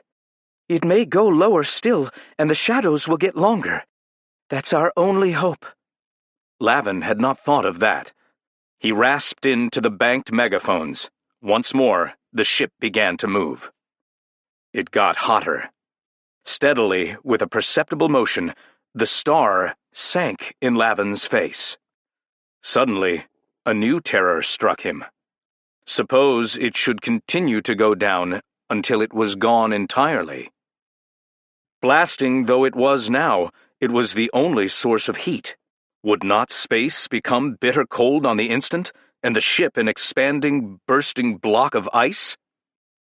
The shadows lengthened menacingly, stretched across the desert toward the forward-rolling vessel. There was no talking in the cabin, just the sound of ragged breathing and the creaking of the machinery. Then the jagged horizon seemed to rush upon them. Stony teeth cut into the lower rim of the ball of fire, devoured it swiftly. It was gone. They were in the lee of the cliffs. Lavin ordered the ship turned to parallel the rock line. It responded heavily, sluggishly. Far above, the sky deepened steadily from blue to indigo. Shar came silently up through the trap and stood beside Lavin, studying that deepening color and the lengthening of the shadows down the beach toward their world. He said nothing, but Lavin knew that the same chilling thought was in his mind. Lavin. Lavin jumped. Shar's voice had iron in it. Yes? We'll have to keep moving. We must make the next world, wherever it is, very shortly. How can we dare move when we can't see where we're going? Why not sleep it over, if the cold will let us? It will let us, Shar said. It can't get dangerously cold up here. If it did, the sky, or what we used to think of as the sky, would have frozen over every night, even in summer. But what I'm thinking about is the water. The plants will go to sleep now. In our world, that wouldn't matter. The supply of oxygen is enough to last through the night. But in this confined space, with so many creatures in it and no source of fresh water, we will probably smother. Shar seemed hardly to be involved at all, but spoke rather with the voice of implacable physical laws. Furthermore, he said, staring unseeingly out at the raw landscape, the diatoms are plants too. In other words, we must stay on the move for as long as we have oxygen and power, and pray that we make it. Shar, we had quite a few protos on board this ship once, and Para there isn't quite dead yet. If he were, the cabin would be intolerable. The ship is nearly sterile of bacteria, because all the protos have been eating them as a matter of course, and there's no outside supply of them, any more than there is for oxygen. But still in all, there would have been some decay. Shar bent and tested the pellicle of the motionless Para with a probing finger. You're right, he's still alive. What does that prove? The Vorti are also alive. I can feel the water circulating, which proves it wasn't the heat that hurt Para. It was the light. Remember how badly my skin was affected after I climbed beyond the sky? Undiluted starlight is deadly. We should add that to the information on the plates. I still don't see the point. It's this. We've got 3 or 4 knock down below. They were shielded from the light, and so must be alive. If we concentrate them in the diatom galleys, the dumb diatoms will think it's still daylight and will go on working. Or we can concentrate them up along the spine of the ship and keep the algae putting out oxygen. So the question is, which do we need more, oxygen or power? Or can we split the difference? Shar actually grinned. A brilliant piece of thinking. We'll make a Shar of you yet, Lavin. No, I'd say that we can't split the difference. There's something about daylight, some quality that the light knock emits doesn't have. You and I can't detect it, but the green plants can, and without it, they don't make oxygen. So we'll have to settle for the diatoms for power. Lavin brought the vessel away from the rocky lee of the cliff, out onto the smoother sand. All trace of direct light was gone now, although there was still a soft general glow on the sky. Now then, Shar said thoughtfully, I would guess that there's water over there in the canyon, if we can reach it. I'll go below and arrange— Lavin gasped. What's the matter? Silently, Lavin pointed, his heart pounding. The entire dome of indigo above them was spangled with tiny, incredibly brilliant lights. There were hundreds of them, and more were becoming visible as the darkness deepened. And far away, over the ultimate edge of the rocks, was a dim red globe, crescented with ghostly silver. Near the zenith was another such body, much smaller and silvered all over. Under the 2 moons of Hydrot and under the eternal stars, the 2-inch wooden spaceship and its microscopic cargo toiled down the slope toward the drying little rivulet. 5. The ship rested on the bottom of the canyon for the rest of the night. The great square doors were thrown open to admit the raw, irradiated, life-giving water from outside, and the wriggling bacteria which were fresh food. No other creatures approached them, either with curiosity or with predatory intent while they slept, though Lavin had posted guards at the doors. Evidently, even up here on the very floor of space, highly organized creatures were quiescent at night. But when the first flush of light filtered through the water, trouble threatened. First of all, there was the bug-eyed monster. The thing was green and had 2 snapping claws, either one of which could have broken the ship in 2 like a spirogyrus straw. Its eyes were black and globular, on the ends of short columns, and its long feelers were as thick as a plant bowl. It passed in a kicking fury of motion, however, never noticing the ship at all. "Is that a sample of the kind of life we can expect in the next world?" Lavin whispered. Nobody answered, for the very good reason that nobody knew. After a while, Lavin risked moving the ship forward against the current, which was slow but heavy. Enormous, writhing worms whipped past them. One struck the hull a heavy blow, then thrashed on obliviously. They don't notice us, Shar said. We're too small. Lavin, the ancients warned us of the immensity of space, but even when you see it, it's impossible to grasp. And all those stars, can they mean what I think they mean? It's beyond thought, beyond belief.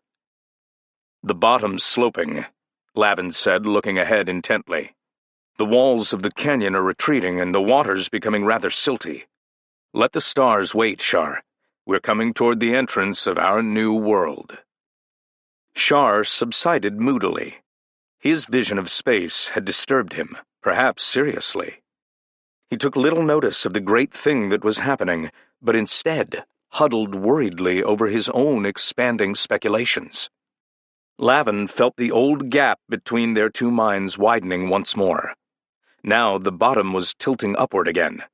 Lavin had no experience with delta formation, for no rivulets left his own world, and the phenomenon worried him. But his worries were swept away in wonder as the ship topped the rise and nosed over. Ahead, the bottom sloped away again indefinitely into glimmering depths. A proper sky was over them once more, and Lavin could see small rafts of plankton floating placidly beneath it. Almost at once, too, he saw several of the smaller kinds of protos, a few of which were already approaching the ship. Then, the girl came darting out of the depths, her features distorted with terror. At first, she did not see the ship at all. She came twisting and turning lithely through the water, obviously hoping only to throw herself over the ridge of the delta and into the savage streamlet beyond. Lavin was stunned. Not that there were men here, he had hoped for that, but at the girl's single-minded flight toward suicide. What? Then a dim buzzing began to grow in his ears, and he understood. "Shar! Than! Tannel!" he bawled.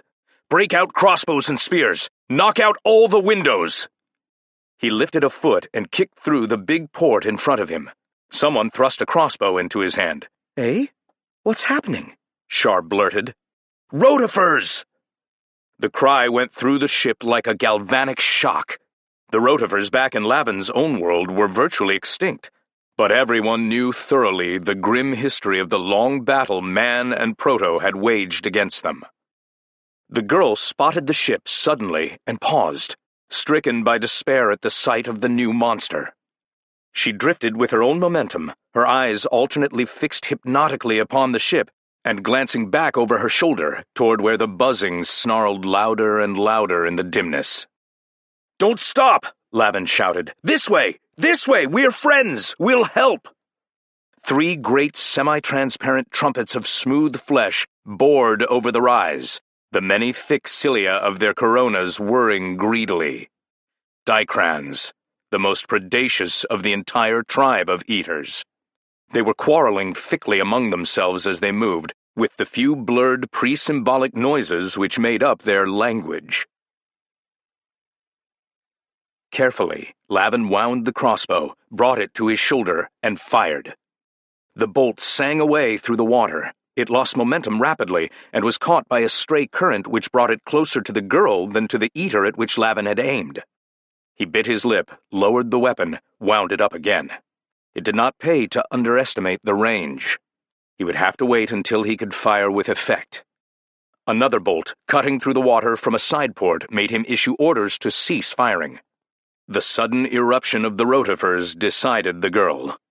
The motionless wooden monster was strange to her, and had not yet menaced her, but she must have known what it would be like to have 3 Dicrans over her, each trying to grab away from the other the biggest share. She threw herself toward the big port. The eaters screamed with fury and greed and bored after her. She probably would not have made it, had not the dull vision of the lead Dicran made out the wooden shape of the ship at the last instant. It backed off, buzzing, and the other 2 sheared away to avoid colliding with it. After that, they had another argument, though they could hardly have formulated what it was that they were fighting about. They were incapable of saying anything much more complicated than the equivalent of "yeah," "drop dead," and "you're another." While they were still snarling at each other, Lavin pierced the nearest one all the way through with an arbalist bolt. It disintegrated promptly.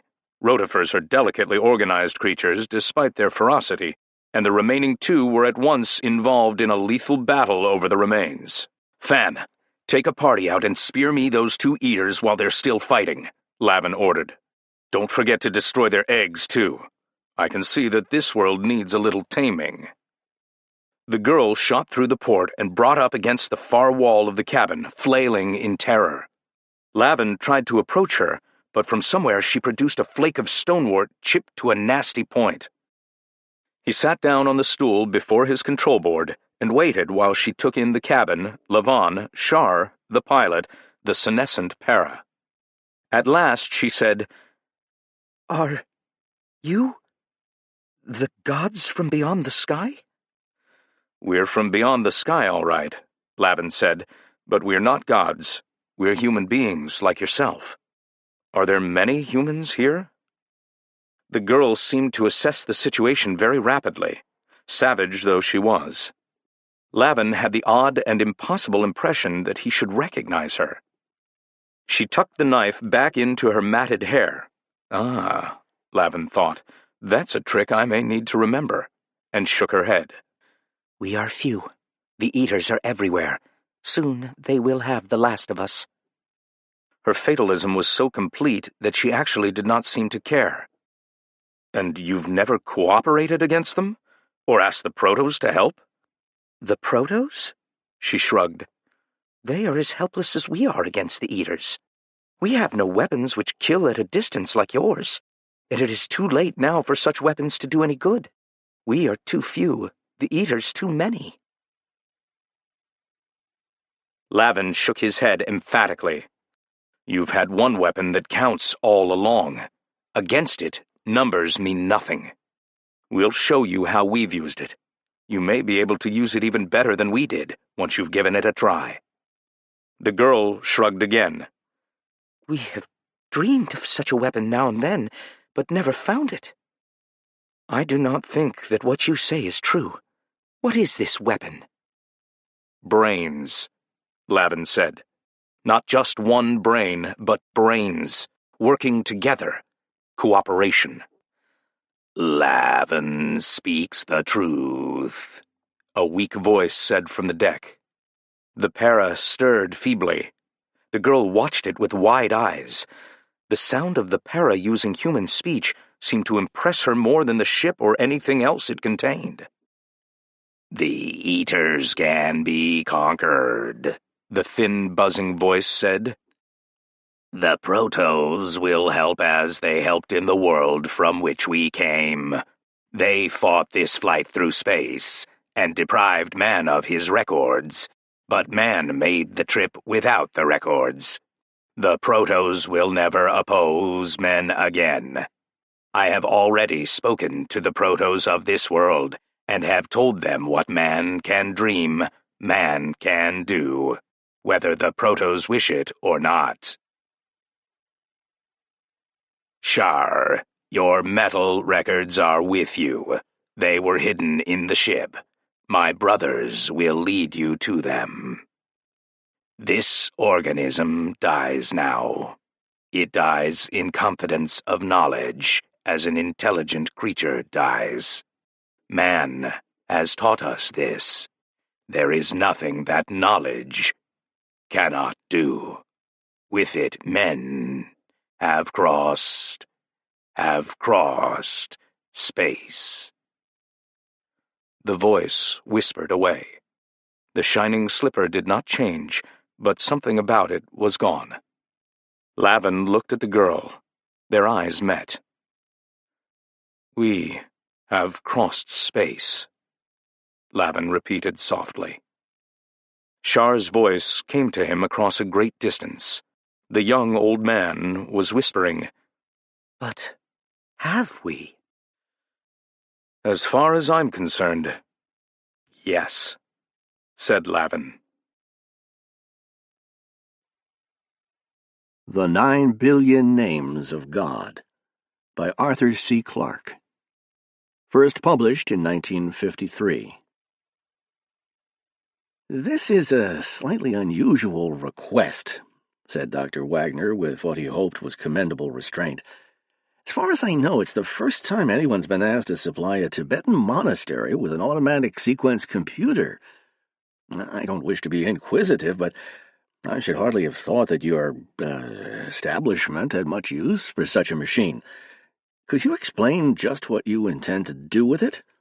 Gladly, replied the Lama, readjusting his silk robes and carefully putting away the slide rule he had been using for currency conversions. Your Mark V computer can carry out any routine mathematical operation involving up to 10 digits.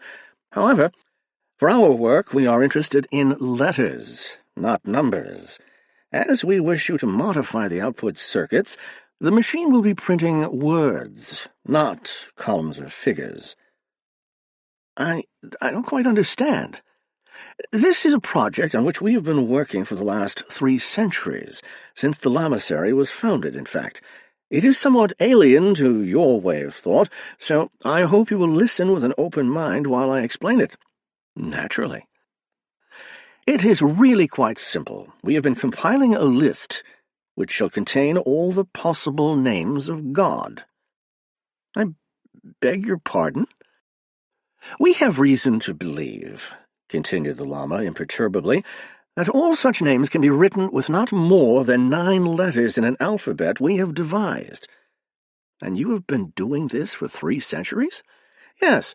We expected it would take us about 15,000 years to complete the task. Oh. Dr. Wagner looked a little dazed. Now I see why you wanted to hire one of our machines. But exactly what is the purpose of this project? The Lama hesitated for a fraction of a second, and Wagner wondered if he had offended him. If so, there was no trace of annoyance in the reply. Call it a ritual, if you like, but it's a fundamental part of our belief. All the many names of the Supreme Being. God, Jehovah, Allah, and so on. They're only man-made labels. There is a philosophical problem of some difficulty here, which I do not propose to discuss, but somewhere among all the possible combinations of letters that can occur are what one may call the real names of God. By systematic permutation of letters, we have been trying to list them all. I see. You've been starting at A, and working up to Z, Z, Z, Z, Z, Z, Z, Z.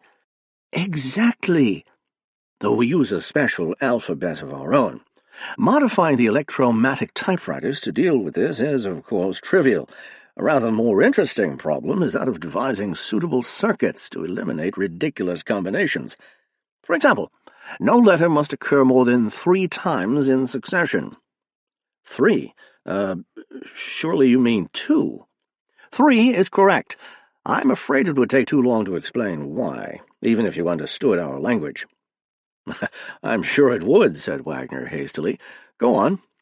Luckily, it will be a simple matter to adapt your automatic sequence computer for this work, since once it has been programmed properly, it will permute each letter in turn and print the result.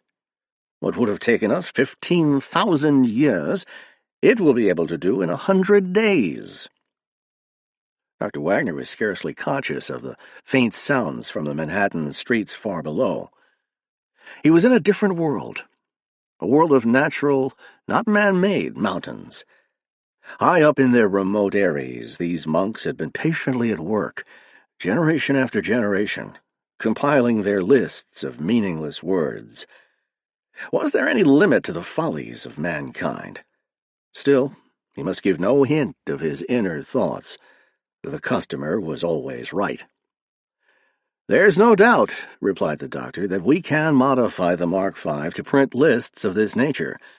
I'm much more worried about the problem of installation and maintenance. Getting out to Tibet in these days is not going to be easy. We can arrange that. The components, small enough to travel by air, that is one reason why we chose your machine. If you can get them to India, we will provide transport from there. And you want to hire 2 of our engineers? Yes, for the 3 months that the project should occupy. I've no doubt that personnel can manage that. Dr. Wagner scribbled a note on his desk pad. There are just 2 other points. Before he could finish the sentence, the Lama had produced a small slip of paper. This is my certified credit balance at the Asiatic Bank. Thank you. It appears to be, adequate.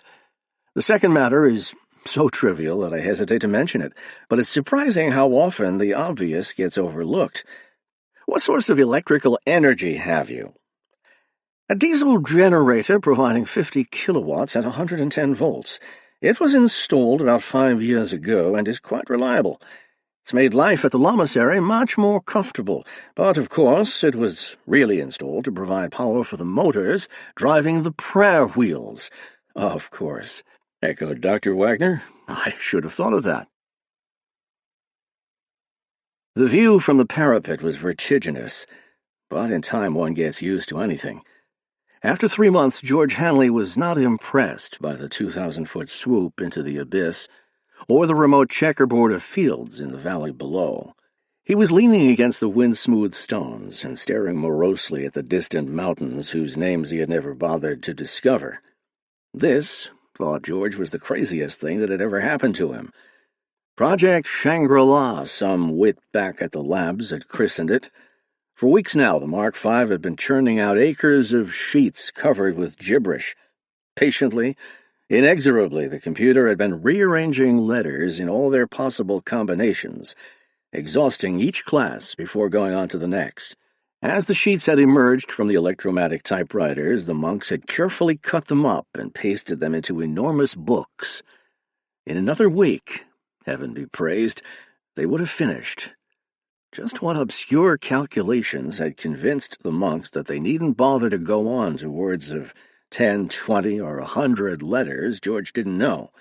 One of his recurring nightmares was that there would be some change of plan, and that the High Lama, whom they'd naturally called Sam Jaffe, though he didn't look a bit like him, would suddenly announce that the project would be extended to approximately AD 2060. They were quite capable of it. George heard the heavy wooden door slam in the wind as Chuck came out onto the parapet beside him. As usual, Chuck was smoking one of the cigars that made him so popular with the monks, who, it seemed, were quite willing to embrace all the minor and most of the major pleasures of life. That was one thing in their favor.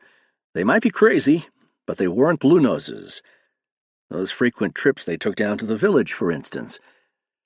"Listen, George," said Chuck urgently, "I've learned something that means trouble." "What's wrong? Isn't the machine behaving?" That was the worst contingency George could imagine. It might delay his return, and nothing could be more horrible. The way he felt now, even the sight of a TV commercial would seem like manna from heaven. At least it would be some link with home. "No, it's nothing like that." Chuck settled himself on the parapet, which was unusual, because normally he was scared of the drop. "I've just found what all this is about." "What do you mean? I thought we knew." "Sure, we know what the monks are trying to do, but we didn't know why. It's the craziest thing." "Tell me something new," growled George. "But old Sam's just come clean with me. You know the way he drops in every afternoon to watch the sheets roll out? Well, this time he seemed rather excited, or at least as near as he'll ever get to it. When I told him that we were on the last cycle, he asked me, in that cute English accent of his, if I'd ever wondered what they were trying to do. I said, sure, and he told me. Go on, I'll buy it. Well, they believe that when they have listed all his names, and they reckon that there are about 9 billion of them, God's purpose will be achieved. The human race will have finished what it was created to do, and there won't be any point in carrying on. Indeed, the very idea is something like blasphemy. Then what do they expect us to do? Commit suicide? There's no need for that. When the list's completed, God steps in and simply winds things up. Bingo! Oh, I get it. When we finish our job, it will be the end of the world. Chuck gave a nervous little laugh. That's just what I said to Sam. And you know what happened? He looked at me in a very queer way, like I'd been stupid in class, and said, "It's nothing as trivial as that." George thought this over for a moment. "That's what I'd call taking the wide view," he said presently. "But what do you suppose we should do about it? I don't see that it makes the slightest difference to us. After all, we already knew that they were crazy." "Yes, but don't you see what may happen? When the list's complete and the last trump doesn't blow, or whatever it is they expect, we may get the blame. It's our machine they've been using. I don't like the situation one little bit." "I see," said George slowly. "You've got a point there. But this sort of thing's happened before, you know. When I was a kid down in Louisiana, we had a crackpot preacher who once said the world was going to end next Sunday. Hundreds of people believed him, even sold their homes. Yet when nothing happened, they didn't turn nasty, as you'd expect. They just decided that he'd made a mistake in his calculations and went right on believing. I guess some of them still do. Well, this isn't Louisiana, in case you hadn't noticed. There are just 2 of us and hundreds of these monks. I like them, and I'll be sorry for old Sam when his life work backfires on him, but all the same I wish I was somewhere else. I've been wishing that for weeks, but there's nothing we can do until the contract's finished and the transport arrives to fly us out." "Of course," said Chuck thoughtfully, "we could always try a bit of sabotage." "Like hell we could. That would make things worse." "Not the way I meant. Look at it like this. The machine will finish its run 4 days from now, on the present 20-hours-a-day basis. The transport calls in a week. Okay, then all we need to do is find something that needs replacing during one of the overhaul periods. Something that will hold up the works for a couple of days. We'll fix it, of course, but not too quickly. If we time matters properly, we can be down at the airfield when the last name pops out of the register. They won't be able to catch us then." "I don't like it," said George. "It will be the first time I ever walked out on a job. Besides, it would make them suspicious. No, I'll sit tight and take what comes." "I still don't like it," he said 7 days later as the tough little mountain ponies carried them down the winding road. "And don't you think I'm running away because I'm afraid. I'm just sorry for those poor old guys up there, and I don't want to be around when they find out what suckers they've been. Wonder how Sam will take it." "It's funny," replied Chuck, "but when I said goodbye, I got the idea he knew we were walking out on him, and that he didn't care, because he knew the machine was running smoothly and that the job would soon be finished. After that, well, of course for him there just isn't any after that." George turned in his saddle and stared back up the mountain road. This was the last place from which one could get a clear view of the Lamasery. The squat, angular buildings were silhouetted against the afterglow of the sunset. Here and there lights gleamed like portholes in the side of an ocean liner. Electric lights, of course, sharing the same circuit as the Mark V. How much longer would they share it? Wondered George. Would the monks smash up the computer in their rage and disappointment? Or would they just sit down quietly and begin their calculations all over again? He knew exactly what was happening up on the mountain at this very moment. The High Lama and his assistants would be sitting in their silk robes, inspecting the sheets as the junior monks carried them away from the typewriters and pasted them into the great volumes. No one would be saying anything. The only sound would be the incessant patter, the never-ending rainstorm of the keys hitting the paper. For the Mark V itself was utterly silent as it flashed through its thousands of calculations a second. 3 months of this, thought George, was enough to start anyone climbing up the wall. "There she is," called Chuck, pointing down into the valley. "Ain't she beautiful?" She certainly was, thought George. The battered old DC-3 lay at the end of the runway like a tiny silver cross. In 2 hours, she would be bearing them away to freedom and sanity. It was a thought worth savoring, like a fine liqueur. George let it roll around his mind as the pony trudged patiently down the slope. The swift night of the high Himalayas was now almost upon them. Fortunately, the road was very good, as roads went in that region, and they were both carrying torches. There was not the slightest danger, only a certain discomfort from the bitter cold. The sky overhead was perfectly clear and ablaze with the familiar, friendly stars. At least there would be no risk, thought George, of the pilot being unable to take off because of weather conditions. That had been his only remaining worry. He began to sing, but gave it up after a while. This vast arena of mountains, gleaming like whitely hooded ghosts on every side, did not encourage such ebullience. Presently, George glanced at his watch. "Should be there in an hour," he called back over his shoulder to Chuck. Then he added, in an afterthought, "Wonder if the computer's finished its run. It was due about now." Chuck didn't reply, so George swung around in his saddle. He could just see Chuck's face, a white oval turned toward the sky. "Look," whispered Chuck, and George lifted his eyes to heaven. There is always a last time for everything. Overhead, without any fuss, the stars were going out.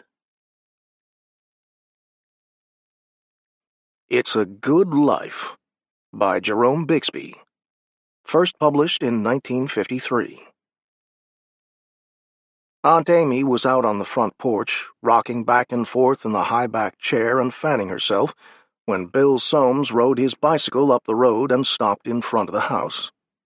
Perspiring under the afternoon sun, Bill lifted the box of groceries out of the big basket over the front wheel of the bike and came up the front walk.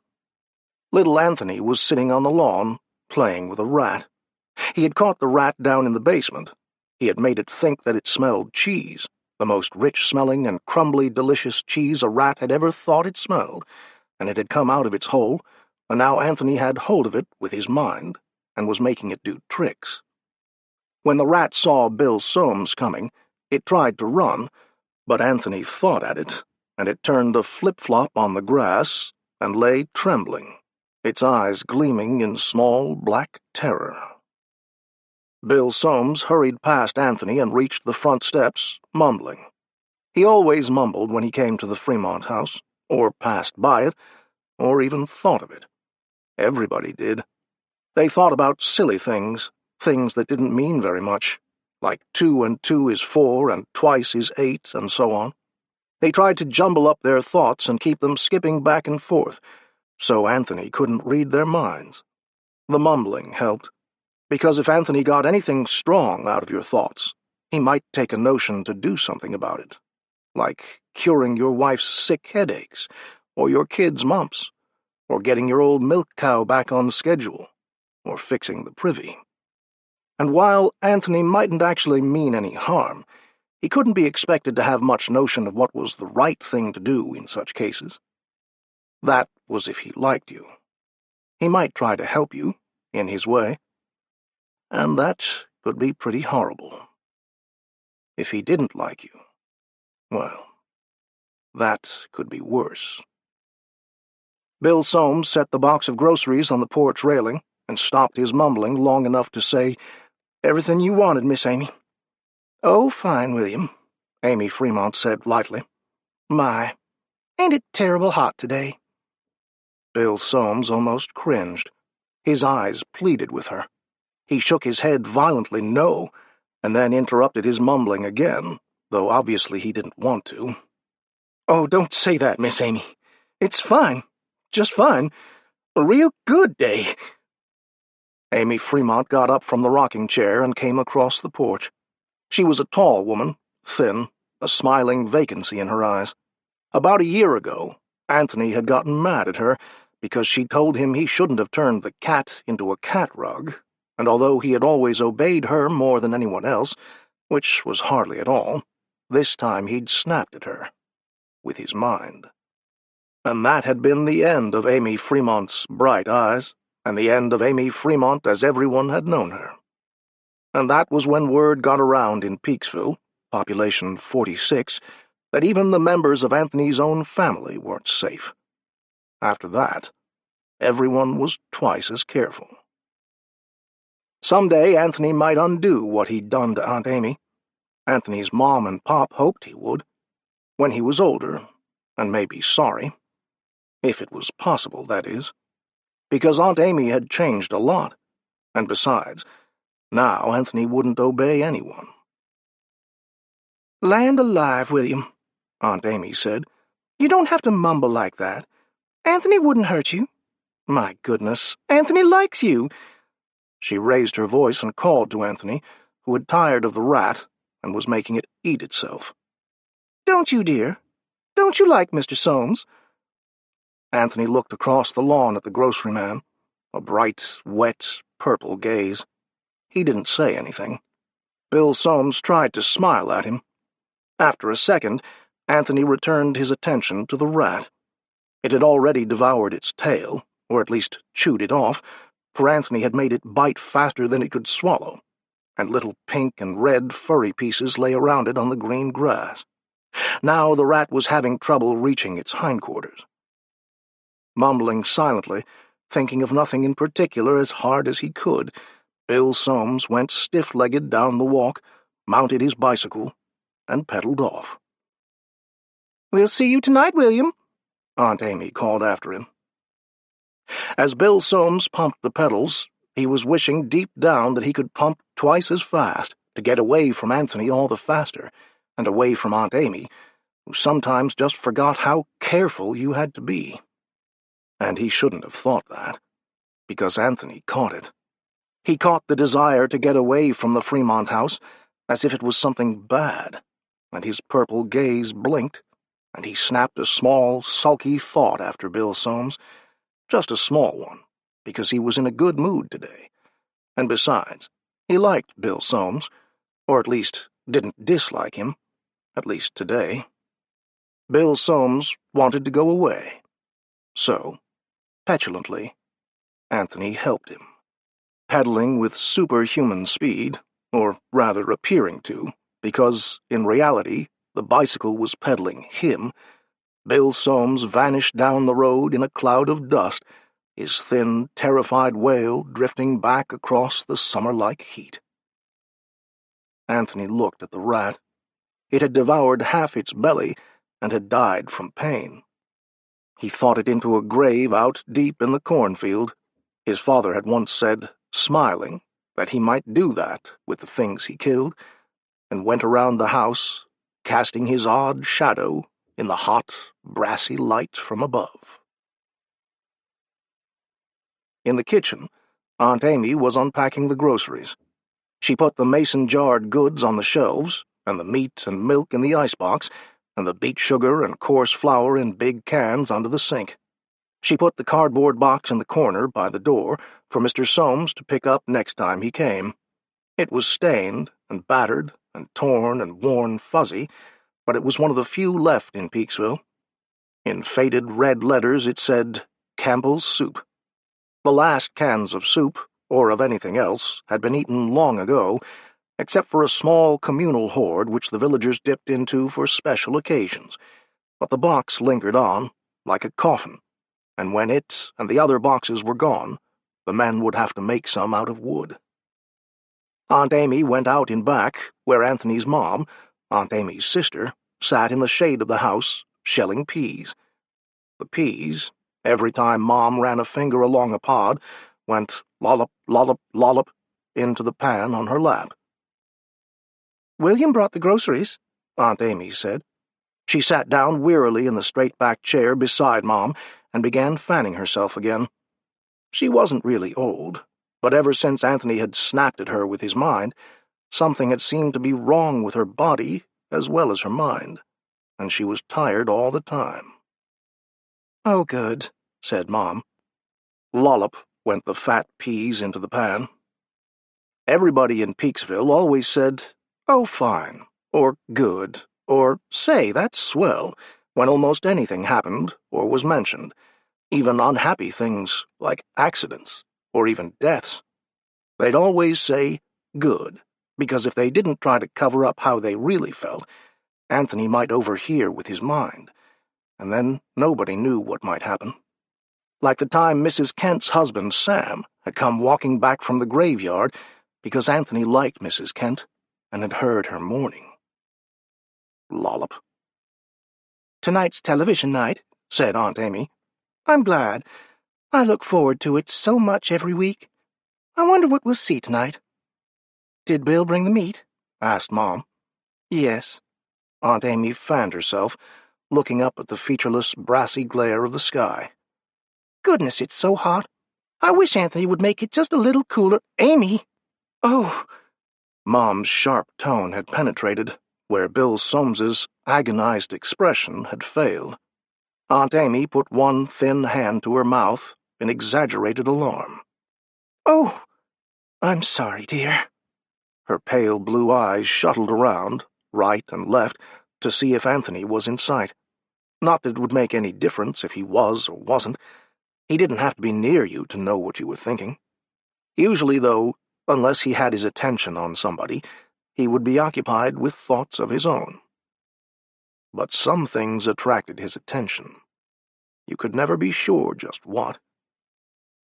"This weather's just fine," Mom said. Lollop. "Oh, yes," Aunt Amy said. "It's a wonderful day. I wouldn't want it changed for the world." Lollop. Lollop.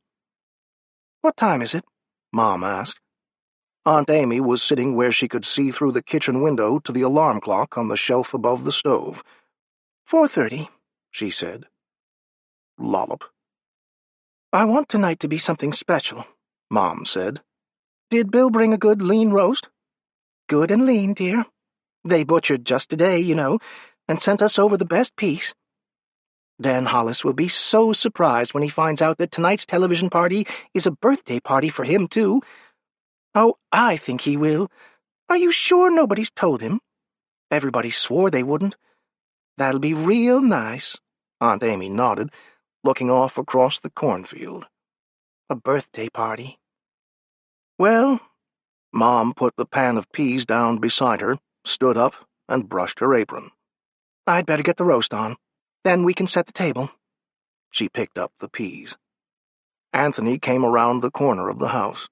He didn't look at them, but continued on down through the carefully kept garden.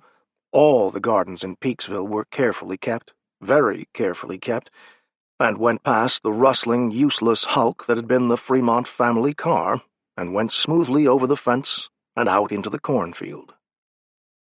"Isn't this a lovely day?" said Mom, a little loudly, as they went toward the back door.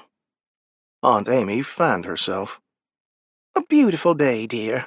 Just fine." Out in the cornfield, Anthony walked between the tall, rustling rows of green stalks. He liked to smell the corn. The alive corn overhead, and the old dead corn underfoot. Rich Ohio earth, thick with weeds and brown, dry-rotting ears of corn pressed between his bare toes with every step. He had made it rain last night, so everything would smell and feel nice today. He walked clear to the edge of the cornfield and over to where a grove of shadowy green trees covered cool, moist, dark ground, and lots of leafy undergrowth, and jumbled moss-covered rocks, and a small spring that made a clear, clean pool. Here Anthony liked to rest and watch the birds and insects and small animals that rustled and scampered and chirped about. He liked to lie on the cool ground and look up through the moving greenness overhead and watch the insects flit in the hazy, soft sunbeams that stood like slanting, glowing bars between ground and treetops. Somehow, he liked the thoughts of the little creatures in this place better than the thoughts outside, and while the thoughts he picked up here weren't very strong or very clear, he could get enough out of them to know what the little creatures liked and wanted, and he spent a lot of time making the grove more like what they wanted it to be. The spring hadn't always been here, but one time he had found thirst in one small, furry mind and had brought subterranean water to the surface in a clear, cold flow and had watched blinking as the creature drank, feeling its pleasure. Later he had made the pool when he found a small urge to swim. He had made rocks and trees and bushes and caves and sunlight here and shadows there, because he had felt in all the tiny minds around him the desire, or the instinctive want, for this kind of resting place, and that kind of mating place, and this kind of place to play, and that kind of home. And somehow the creatures from all the fields and pastures around the grove had seemed to know that this was a good place, for there were always more of them coming in. Every time Anthony came out here there were more creatures than the last time, and more desires and needs to be tended to. Every time there would be some kind of creature he had never seen before, and he would find its mind, and see what it wanted, and then give it to it. He liked to help them. He liked to feel their simple gratification. Today he rested beneath a thick elm, and lifted his purple gaze to a red and black bird that had just come to the grove. It twittered on a branch over his head, and hopped back and forth, and thought its tiny thoughts, and Anthony made a big, soft nest for it, and pretty soon it hopped in. A long, brown, sleek-furred animal was drinking at the pool. Anthony found its mind next. The animal was thinking about a smaller creature that was scurrying along the ground on the other side of the pool, grubbing for insects. The little creature didn't know that it was in danger. The long, brown animal finished drinking and tensed its legs to leap, and Anthony thought it into a grave in the cornfield. He didn't like those kinds of thoughts. They reminded him of the thoughts outside the grove. A long time ago, some of the people outside had thought that way about him, and one night they'd hidden and waited for him to come back from the grove, and he'd just thought them all into the cornfield. Since then, the rest of the people hadn't thought that way, at least very clearly. Now their thoughts were all mixed up and confusing whenever they thought about him or near him, so he didn't pay much attention. He liked to help them, too, sometimes, but it wasn't simple, or very gratifying either. They never thought happy thoughts when he did, just the jumble. So he spent more time out here. He watched all the birds and insects and furry creatures for a while, and played with a bird, making it soar and dip and streak madly around tree trunks until, accidentally, when another bird caught his attention for a moment, he ran it into a rock. Petulantly, he thought the rock into a grave in the cornfield, but he couldn't do anything more with the bird. Not because it was dead, though it was, but because it had a broken wing. So he went back to the house. He didn't feel like walking back through the cornfield, so he just went to the house, right down into the basement. It was nice down here, nice and dark and damp and sort of fragrant, because once Mom had been making preserves in a rack along the far wall, and then she'd stopped coming down here ever since Anthony had started spending time here, and the preserves had spoiled and leaked down and spread over the dirt floor, and Anthony liked the smell. He caught another rat, making it smell cheese, and after he played with it, he thought it into a grave right beside the long animal he'd killed in the grove. Aunt Amy hated rats, and so he killed a lot of them, because he liked Aunt Amy most of all, and sometimes did things that Aunt Amy wanted. Her mind was more like the little furry minds out in the grove. She hadn't thought anything bad at all about him for a long time. After the rat, he played with a big black spider in the corner under the stairs, making it run back and forth until its web shook and shimmered in the light from the cellar window like a reflection in silvery water. Then he drove fruit flies into the web until the spider was frantic trying to wind them all up. The spider liked flies, and its thoughts were stronger than theirs, so he did it. There was something bad in the way it liked flies, but it wasn't clear, and besides, Aunt Amy hated flies too. He heard footsteps overhead, Mom moving around in the kitchen.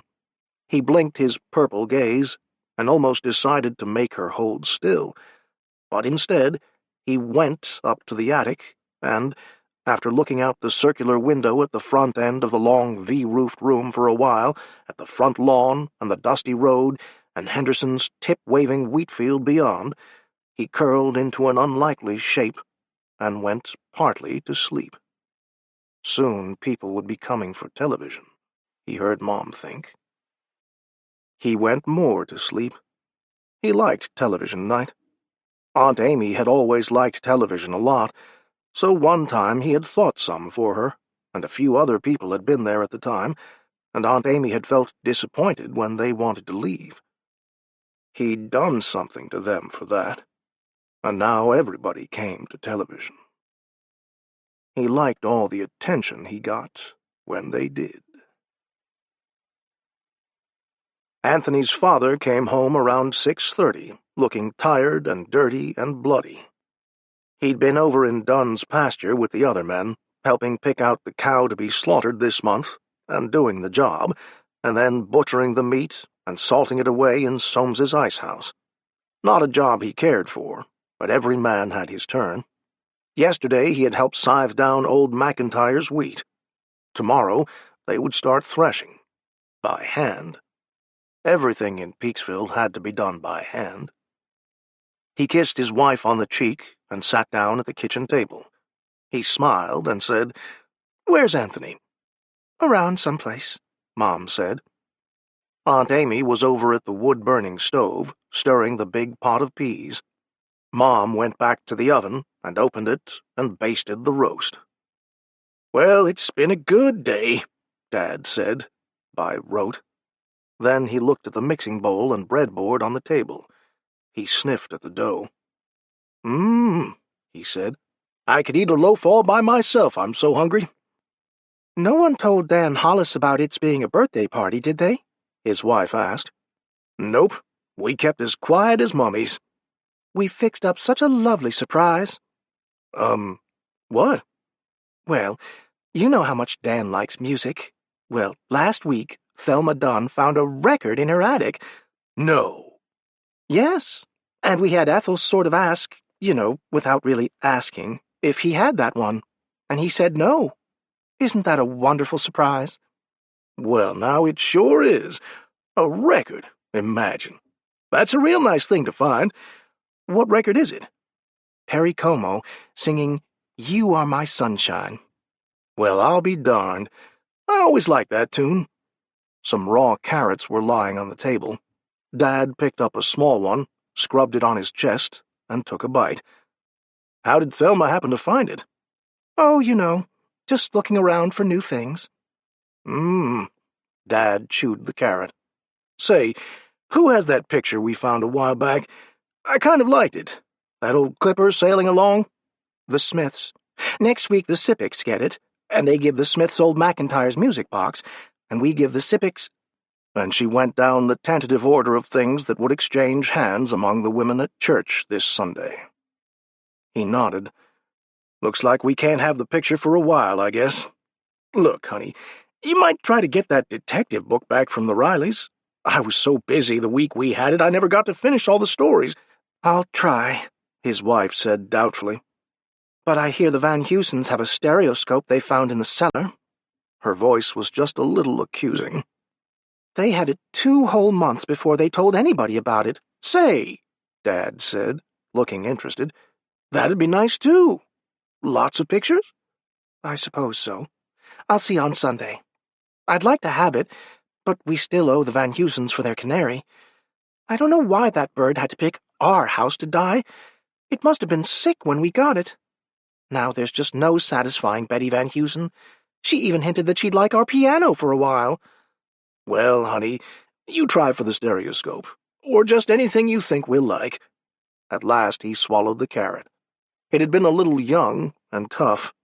Anthony's whims about the weather made it so that people never knew what crops would come up, or what shape they'd be in if they did. All they could do was plant a lot, and always enough of something came up any one season to live on. Just once there had been a grain surplus. Tons of it had been hauled to the edge of Peaksville and dumped off into the nothingness. Otherwise, nobody could have breathed when it started to spoil. You know, Dad went on, it's nice to have the new things around. It's nice to think that there's probably still a lot of stuff nobody's found yet, in cellars and attics and barns and down behind things. They help somehow, as much as anything can help. Shh! Mom glanced nervously around. Oh, Dad said, smiling hastily. It's all right. The new things are good. It's nice to be able to have something around you've never seen before and know that something you've given somebody else is making them happy. That's a real good thing. A good thing, his wife echoed. Pretty soon, Aunt Amy said, from the stove, there won't be any more new things. We'll have found everything there is to find. Goodness, that'll be too bad. Amy! Well... Her pale eyes were shallow and fixed, a sign of her recurrent vagueness. It will be kind of a shame. No new things. Don't talk like that, Mom said, trembling. Amy, be quiet.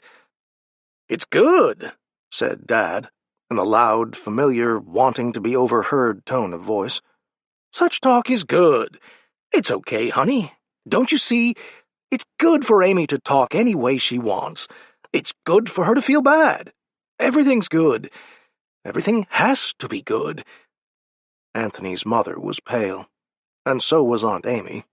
The peril of the moment had suddenly penetrated the clouds surrounding her mind. Sometimes it was difficult to handle words so that they might not prove disastrous. You just never knew.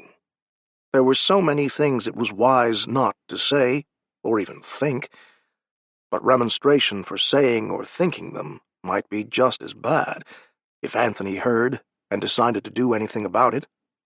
You could just never tell what Anthony was liable to do. Everything had to be good, had to be fine just as it was, even if it wasn't. Always. Because any change might be worse. So terribly much worse. Oh, my goodness, yes. Of course it's good, Mom said. You talk any way you want to, Amy, and it's just fine. Of course, you want to remember that some ways are better than others. Aunt Amy stirred the peas, fright in her pale eyes. Oh, yes, she said. but I don't feel like talking right now. It's good that I don't feel like talking," Dad said tiredly, smiling. "I'm going out and wash up." They started arriving around 8 o'clock. By that time, Mom and Aunt Amy had the big table in the dining room set and 2 more tables off to the side. The candles were burning and the chairs situated, and Dad had a big fire going in the fireplace. The first to arrive were the Sippics, John and Mary. John wore his best suit and was well scrubbed and pink-faced after his day in McIntyre's pasture. The suit was neatly pressed, but getting threadbare at elbows and cuffs. Old McIntyre was working on a loom, designing it out of school books, but so far it was slow going. McIntyre was a capable man with wood and tools, but a loom was a big order when you couldn't get metal parts. McIntyre had been one of the ones who, at first, had wanted to try to get Anthony to make things the villagers needed, like clothes and canned goods and medical supplies and gasoline.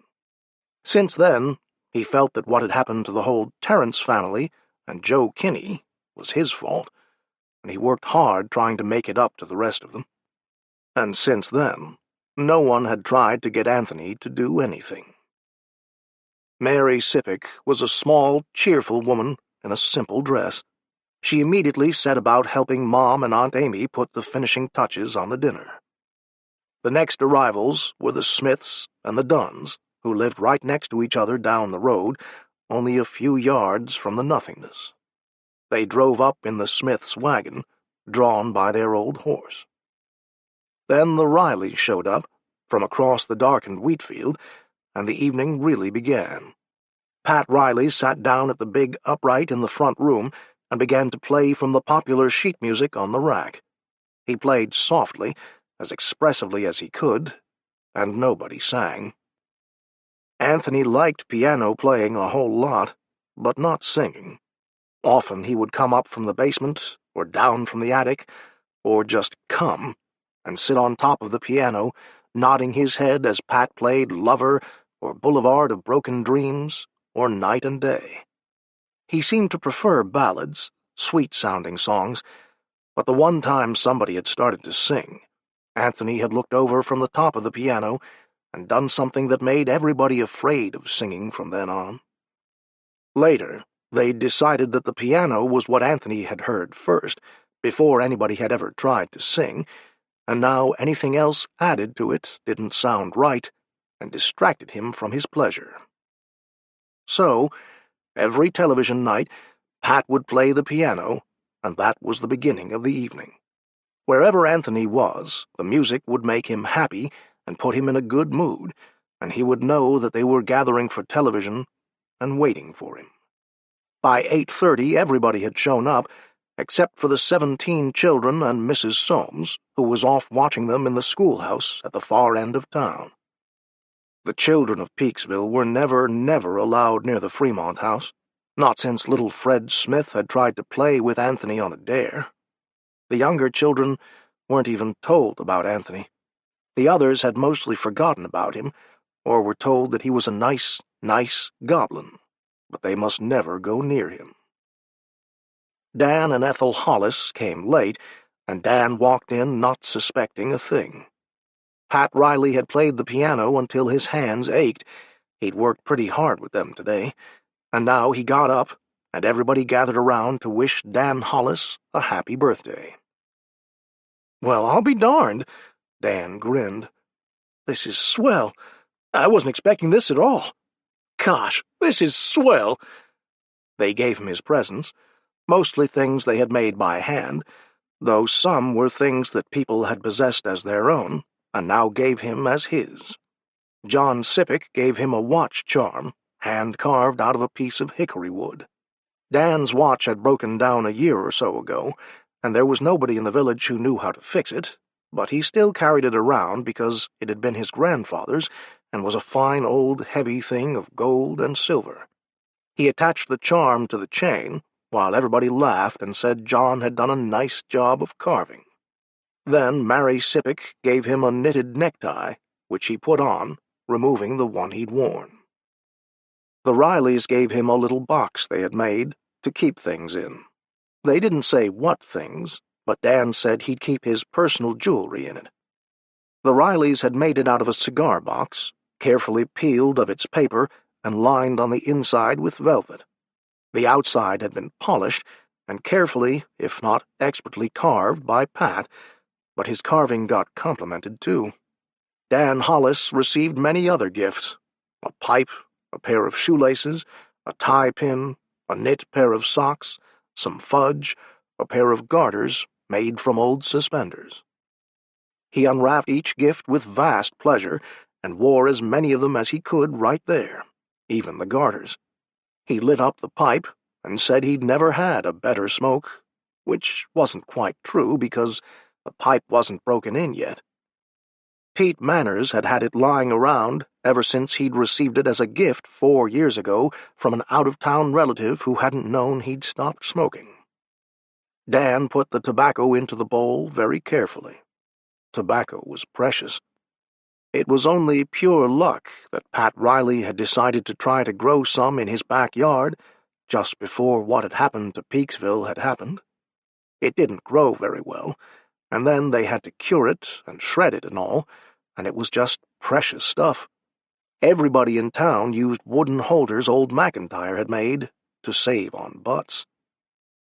Last of all, Thelma Dunn gave Dan Hollis the record she had found. Dan's eyes misted even before he opened the package. He knew it was a record. "Gosh," he said softly. "What one is it? I'm almost afraid to look." "You haven't got it, darling," Ethel Hollis smiled. "Don't you remember? I asked about You Are My Sunshine." "Oh, gosh," Dan said again. Carefully he removed the wrapping and stood there fondling the record, running his big hands over the worn grooves with their tiny, dulling, crosswise scratches. He looked around the room, eyes shining, and they all smiled back, knowing how delighted he was. "Happy birthday, darling," Ethel said, throwing her arms around him and kissing him. He clutched the record in both hands, holding it off to one side as she pressed against him. "Hey," he laughed, pulling back his head. "Be careful. I'm holding a priceless object." He looked around again, over his wife's arms, which were still around his neck. His eyes were hungry. "Look, do you think we could play it? Lord, what I'd give to hear some new music. Just the first part, the orchestra part, before Como sings." Faces sobered. After a minute, John Sippick said, "I don't think we'd better, Dan. After all, we don't know just where the singer comes in. It'd be taking too much of a chance. Better wait till you get home." Dan Hollis reluctantly put the record on the buffet with all his other presents. "It's good," he said automatically, but disappointedly, "but I can't play it here." "Oh, yes," said Sippick. "It's good." To compensate for Dan's disappointed tone, he repeated, "It's good." They ate dinner, the candles lighting their smiling faces, and ate it all right down to the last delicious drop of gravy. They complimented Mom and Aunt Amy on the roast beef, and the peas and carrots, and the tender corn on the cob. The corn hadn't come from the Fremont's cornfield, naturally. Everybody knew what was out there, and the field was going to weeds. Then they polished off the dessert, homemade ice cream and cookies, and then they sat back in the flickering light of the candles and chatted, waiting for television. There never was a lot of mumbling on television night. Everybody came and had a good dinner at the Fremonts, and that was nice, and afterwards there was television, and nobody really thought much about that. It just had to be put up with. So it was a pleasant enough get-together, aside from your having to watch what you said just as carefully as you always did every place. If a dangerous thought came into your mind, you just started mumbling, even right in the middle of a sentence. When you did that, the others just ignored you until you felt happier again and stopped. Anthony liked television night. He had done only 2 or 3 awful things on television night in the whole past year. Mom had put a bottle of brandy on the table, and they each had a tiny glass of it. Liquor was even more precious than tobacco. The villagers could make wine, but the grapes weren't right, and certainly the techniques weren't, and it wasn't very good wine. There were only a few bottles of real liquor left in the village: 4 rye, 3 Scotch, 3 brandy, 9 real wine, and half a bottle of Drambuie belonging to old McIntyre, only for marriages, and when those were gone, that was it. Afterward, everybody wished that the brandy hadn't been brought out, because Dan Hollis drank more of it than he should have, and mixed it with a lot of the homemade wine. Nobody thought anything about it at first, because he didn't show it much outside, and it was his birthday party, and a happy party, and Anthony liked these get-togethers, and shouldn't see any reason to do anything, even if he was listening. But Dan Hollis got high, and did a fool thing. If they'd seen it coming, they'd have taken him outside and walked him around. The first thing they knew, Dan stopped laughing right in the middle of the story about how Thelma Dunn had found the Perry Como record and dropped it, and it hadn't broken because she'd moved faster than she ever had before in her life, and caught it. He was fondling the record again, and looking longingly at the Fremont's gramophone over in the corner, and suddenly he stopped laughing, and his face got slack, and then it got ugly, and he said, "Oh, Christ!" Immediately the room was still, so still they could hear the whirring movement of the grandfather's clock out in the hall. Pat Riley had been playing the piano, softly. He stopped, his hands poised over the yellowed keys. The candles on the dining room table flickered in a cool breeze that blew through the lace curtains over the bay window. "Keep playing, Pat," Anthony's father said softly. Pat started again.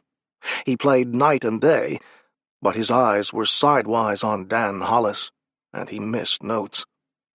Dan stood in the middle of the room, holding the record. In his other hand he held a glass of brandy so hard his hand shook. They were all looking at him. "Christ!" he said again, and he made it sound like a dirty word. Reverend Younger, who had been talking with Mom and Aunt Amy by the dining room door, said Christ, too, but he was using it in a prayer. His hands were clasped, and his eyes were closed. John Sippick moved forward. "Now, Dan, it's good for you to talk that way, but you don't want to talk too much, you know." Dan shook off the hand Sippick put on his arm. "Can't even play my record," he said loudly. He looked down at the record, and then around at their faces. "Oh, my God!" He threw the glassful of brandy against the wall. It splattered and ran down the wallpaper in streaks. Some of the women gasped. "Dan," Sippick said in a whisper. "Dan, cut it out." Pat Riley was playing Night and Day louder to cover up the sounds of the talk. It wouldn't do any good, though, if Anthony was listening. Dan Hollis went over to the piano and stood by Pat's shoulder, swaying a little. "Pat," he said, "don't play that. Play this." And he began to sing, softly, hoarsely, miserably. "Happy birthday to me. Happy birthday to me." "Dan!" Ethel Hollis screamed. She tried to run across the room to him. Mary Sippick grabbed her arm and held her back. "Dan!" Ethel screamed again. "Stop! My God, be quiet!" hissed Mary Sippick, and pushed her toward one of the men, who put his hand over her mouth and held her still. "Happy birthday, dear Danny," Dan sang. "Happy birthday to me." He stopped and looked down at Pat Riley. Play it, Pat. Play it so I can sing right. You know I can't carry a tune unless somebody plays it. Pat Riley put his hands on the keys and began Lover in a slow waltz tempo, the way Anthony liked it. Pat's face was white. His hands fumbled. Dan Hollis stared over at the dining room door, at Anthony's mother, and at Anthony's father, who had gone to join her. "You had him," he said. Tears gleamed on his cheeks as the candlelight caught them. "You had to go and have him." He closed his eyes, and the tears squeezed out. He sang loudly. "You are my sunshine, my only sunshine. You make me happy. When I am blue—" Anthony came into the room. Pat stopped playing. He froze. Everybody froze. The breeze rippled the curtains. Ethel Hollis couldn't even try to scream. She had fainted. "Please don't take my sunshine away." Dan's voice faltered into silence. His eyes widened. He put both hands out in front of him, the empty glass in one, the record in the other. He hiccuped and said, "No." "Bad man," Anthony said, and fought Dan Hollis into something like nothing anyone would have believed possible. And then he thought the thing into a grave deep, deep in the cornfield. The glass and record thumped on the rug. Neither broke. Anthony's purple gaze went around the room. Some of the people began mumbling. They all tried to smile. The sound of mumbling filled the room like a far-off approval. Out of the murmuring came one or two clear voices. "Oh, it's a very good thing," said John Sippick. "A good thing," said Anthony's father, smiling. He'd had more practice in smiling than most of them. "A wonderful thing." "It's swell. Just swell," said Pat Riley, tears leaking from eyes and nose, and he began to play the piano again, softly, his trembling hands feeling for night and day. Anthony climbed up on top of the piano, and Pat played for 2 hours. Afterward, they watched television. They all went into the front room and lit just a few candles and pulled up chairs around the set. It was a small screen set, and they couldn't all sit close enough to it to see, but that didn't matter. They didn't even turn the set on. It wouldn't have worked anyway, there being no electricity in Peaksville. They just sat silently and watched the twisting, writhing shapes on the screen and listened to the sounds that came out of the speaker, and none of them had any idea of what it was all about. They never did. It was always the same. "It's real nice," Aunt Amy said once, her pale eyes on the meaningless flickers and shadows. "But I liked it a little better when there were cities outside and we could get real—" "Why, Amy," said Mom. "it's good for you to say such a thing. Very good. But how can you mean it? Why, this television is much better than anything we ever used to get." "Yes," chimed in John Sippick. "It's fine.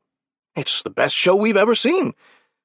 He sat on the couch with 2 other men, holding Ethel Hollis flat against the cushions, holding her arms and legs and putting their hands over her mouth so she couldn't start screaming again. "It's really good," he said again.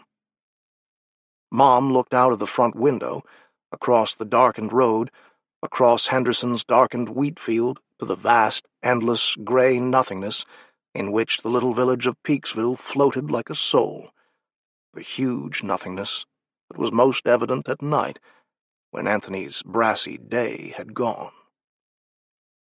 It did no good to wonder where they were. No good at all. Peaksville was just someplace away from the world. It was wherever it had been since that day 3 years ago, when Anthony had crept from her womb and old Doc Bates, God rest him, had screamed and dropped him and tried to kill him, and Anthony had whined and done the thing. Had taken the village someplace, or had destroyed the world and left only the village. Nobody knew which. It did no good to wonder about it. Nothing at all did any good, except to live as they must live. Must always, always live, if Anthony would let them. These thoughts were dangerous, she thought. She began to mumble. The others started mumbling, too. They had all been thinking, evidently. The men on the couch whispered and whispered to Ethel Hollis, and when they took their hands away, she mumbled, too. While Anthony sat on top of the set and made television, they sat around and mumbled and watched the meaningless flickering shapes far into the night. Next day it snowed and killed off half the crops, but it was a good day. The Cold Equations by Tom Godwin, first published in 1954. He was not alone. There was nothing to indicate the fact but the white hand of the tiny gauge on the board before him. The control room was empty but for himself. There was no sound other than the murmur of the drives, but the white hand had moved. It had been on zero when the little ship was launched from the stardust. Now, an hour later, it had crept up.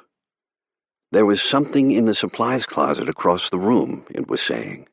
Some kind of a body that radiated heat. It could be but one kind of a body, a living human body. He leaned back in the pilot's chair and drew a deep, slow breath, considering what he would have to do.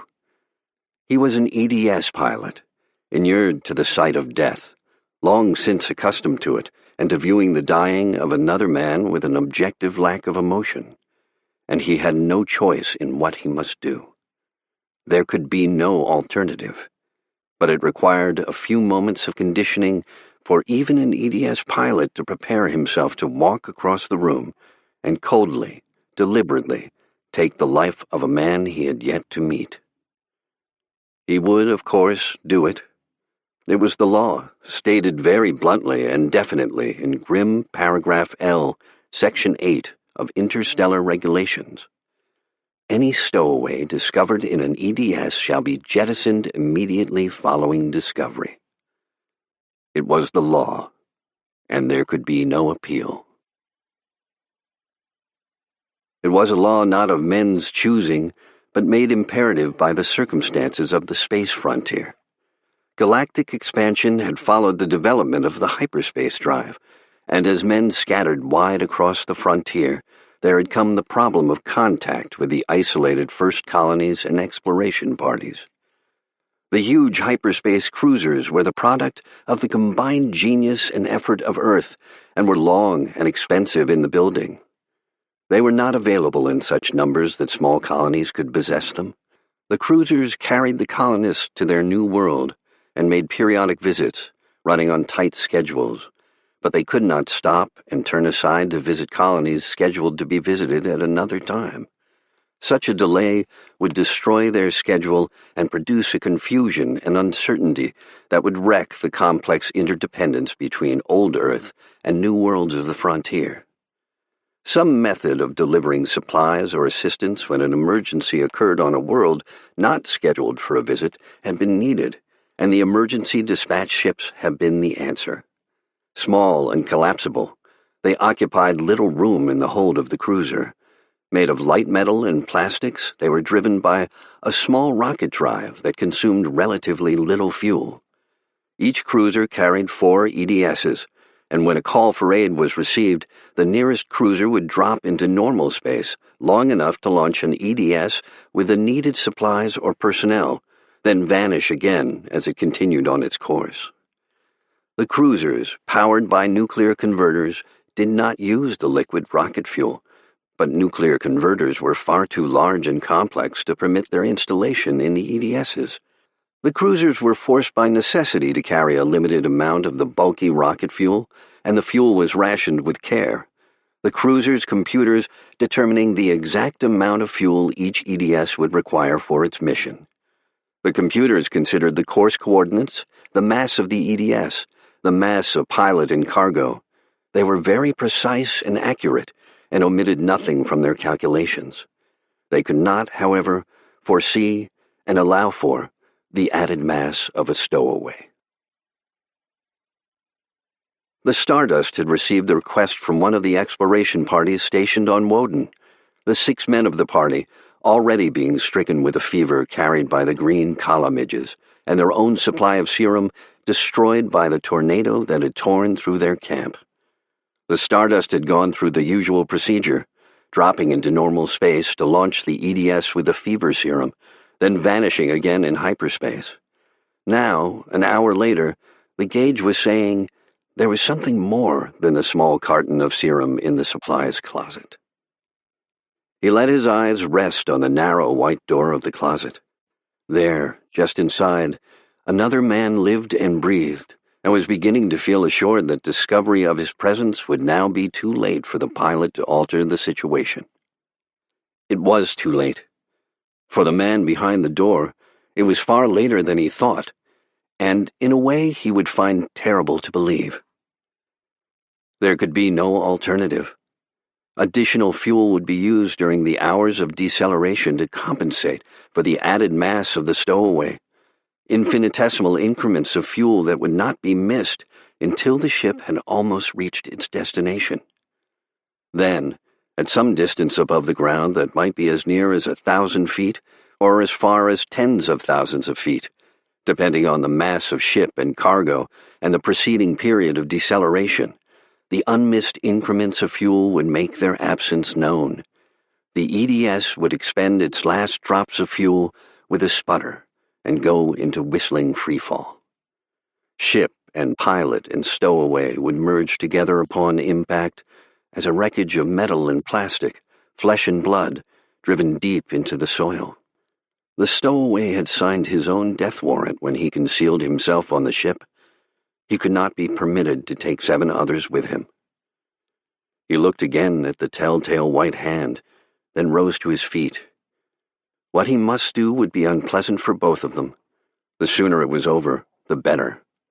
He stepped across the control room to stand by the white door. "Come out!" His command was harsh and abrupt above the murmur of the drive. It seemed he could hear the whisper of a furtive movement inside the closet. Then nothing. He visualized the stowaway cowering closer into one corner, suddenly worried by the possible consequences of his act and his self-assurance evaporating. "I said out!" He heard the stowaway move to obey, and he waited with his eyes alert on the door and his hand near the blaster at his side. The door opened, and the stowaway stepped through it, smiling. "All right, I give up. Now what?" It was a girl. He stared without speaking, his hand dropping away from the blaster, an acceptance of what he saw coming like a heavy and unexpected physical blow. The stowaway was not a man. She was a girl in her teens, standing before him in little white gypsy sandals, with the top of her brown, curly head hardly higher than his shoulder, with a faint, sweet scent of perfume coming from her, and her smiling face tilted up so her eyes could look unknowing and unafraid into his as she waited for his answer. Now what? Had it been asked in the deep, defiant voice of a man, he would have answered it with action, quick and efficient. He would have taken the stowaway's identification disc and ordered him into the airlock. Had the stowaway refused to obey, he would have used the blaster. It would not have taken long. Within a minute, the body would have been ejected into space, had the stowaway been a man. He returned to the pilot's chair and motioned her to seat herself on the box-like bulk of the drive control units that sat against the wall beside him. She obeyed, his silence making the smile fade into the meek and guilty expression of a pup that has been caught in mischief and knows it must be punished. "You still haven't told me," she said. I'm guilty, so what happens to me now? Do I pay a fine or what? What are you doing here? He asked. Why did you stow away on this EDS? I wanted to see my brother. He's with the government survey crew on Woden, and I haven't seen him for 10 years, not since he left Earth to go into government survey work. What was your destination on the Stardust? Mimir. I have a position waiting for me there. My brother has been sending money home all the time to us, my father and mother and I, and he paid for a special course in linguistics I was taking. I graduated sooner than expected, and I was offered this job on Mimir. I knew it would be almost a year before Jerry's job was done on Woden, so he could come on to Mimir, and that's why I hid in the closet there. There was plenty of room for me, and I was willing to pay the fine.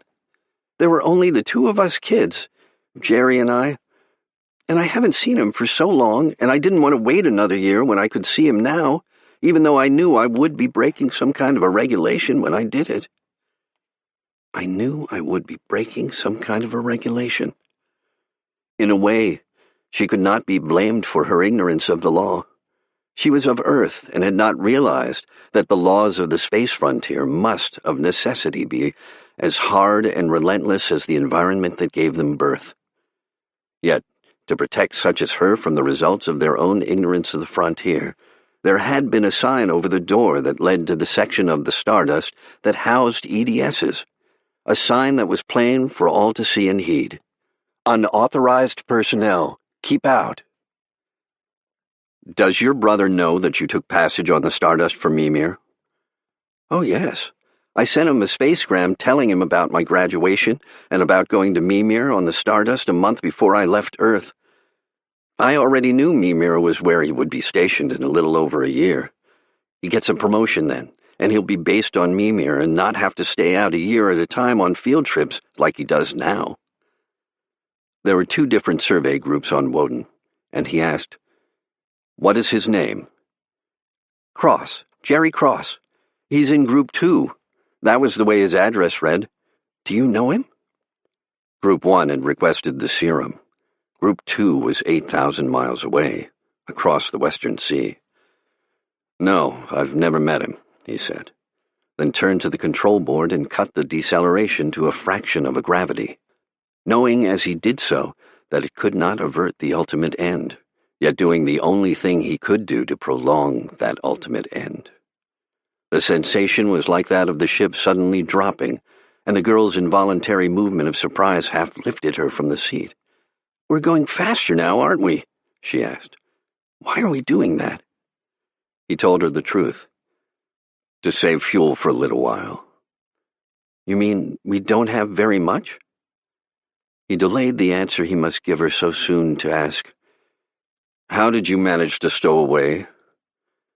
I just sort of walked in when no one was looking my way, she said. I was practicing my Gelanese on the native girl who does the cleaning in the ship's supply office when someone came in with an order for supplies for the survey crew on Woden. I slipped into the closet there after the ship was ready to go and just before you came in. It was an impulse of the moment to stow away so I could get to see Jerry. And from the way you keep looking at me so grim, I'm not sure it was a very wise impulse. But I'll be a model criminal. Or do I mean prisoner? She smiled at him again. I intended to pay for my keep on top of paying the fine. I can cook and I can patch clothes for everyone, and I know how to do all kinds of useful things, even a little bit about nursing. There was one more question to ask. Did you know what the supplies were that the survey crew ordered? Why, no. Equipment they needed in their work, I supposed. Why couldn't she have been a man with some ulterior motive? A fugitive from justice, hoping to lose himself on a raw new world. An opportunist, seeking transportation to the new colonies, where he might find golden fleece for the taking. A crackpot with a mission. Perhaps once in his lifetime an EDS pilot would find such a stowaway on his ship. Warped men, mean and selfish men, brutal and dangerous men. But never before a smiling, blue-eyed girl who is willing to pay her fine and work for her keep that she might see her brother. He turned to the board and turned the switch that would signal the stardust. The call would be futile, but he could not, until he had exhausted that one vain hope, seize her and thrust her into the airlock as he would an animal. Or a man. The delay in the meantime would not be dangerous with the EDS decelerating at fractional gravity.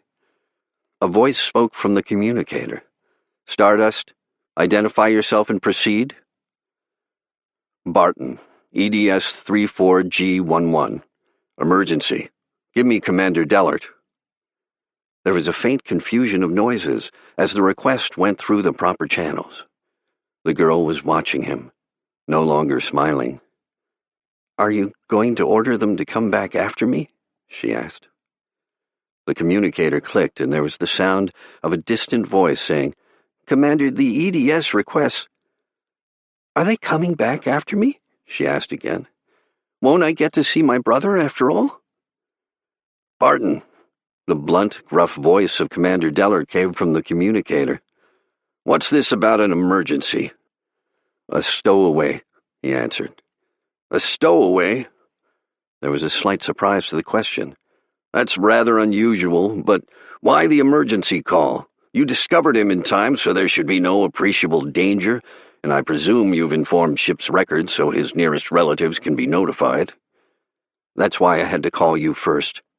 The stowaway is still aboard, and the circumstances are so different." "Different?"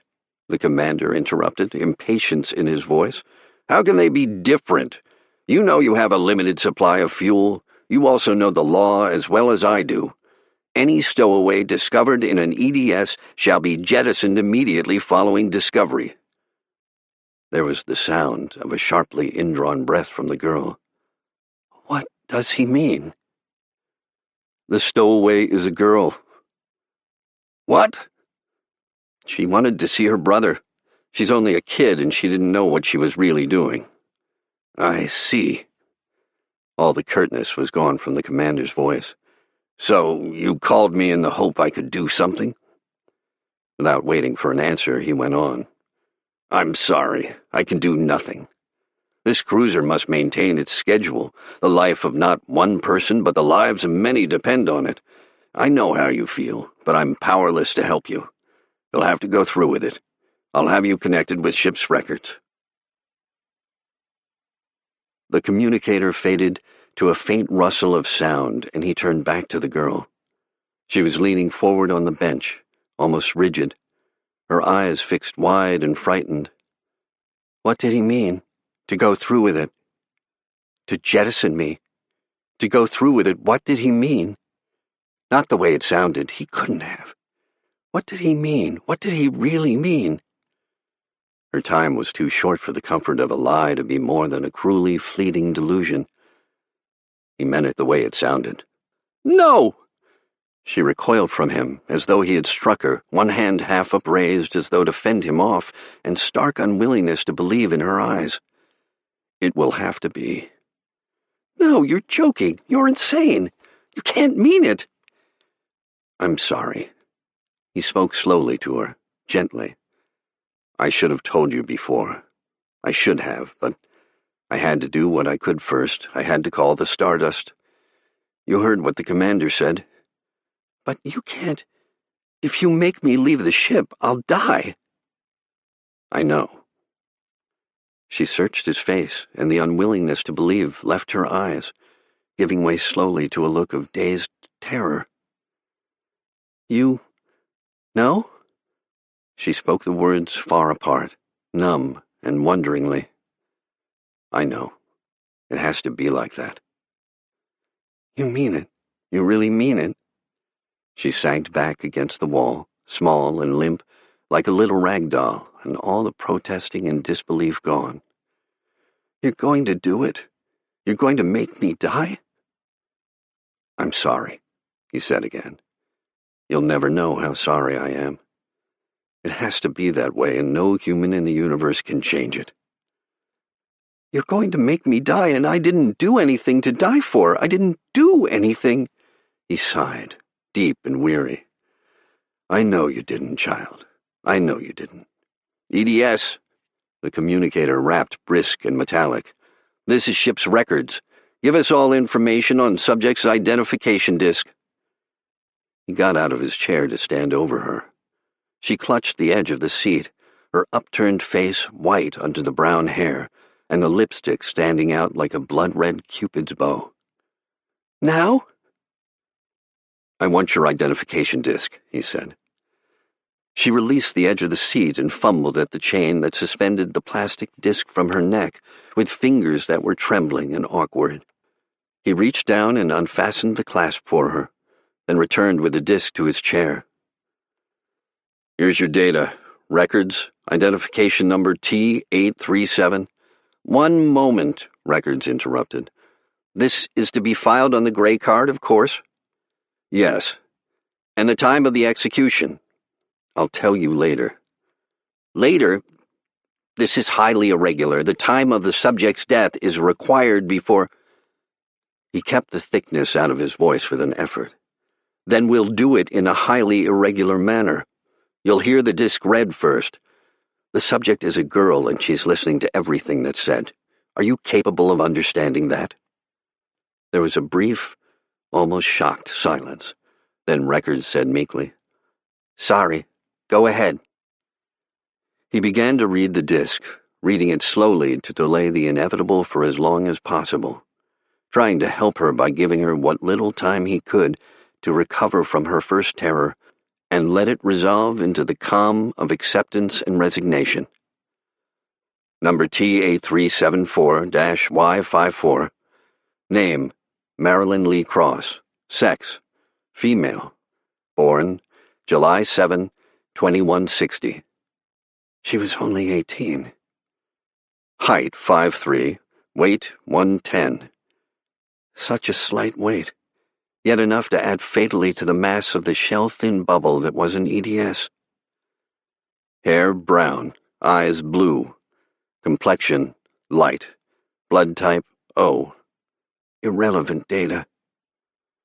Destination, Port City, Mimir. Invalid data. He finished and said, I'll call you later, then turned once again to the girl. She was huddled back against the wall, watching him with a look of numb and wondering fascination. They're waiting for you to kill me, aren't they? They want me dead, don't they? You and everybody on the cruiser wants me dead, don't you? Then the numbness broke, and her voice was that of a frightened and bewildered child.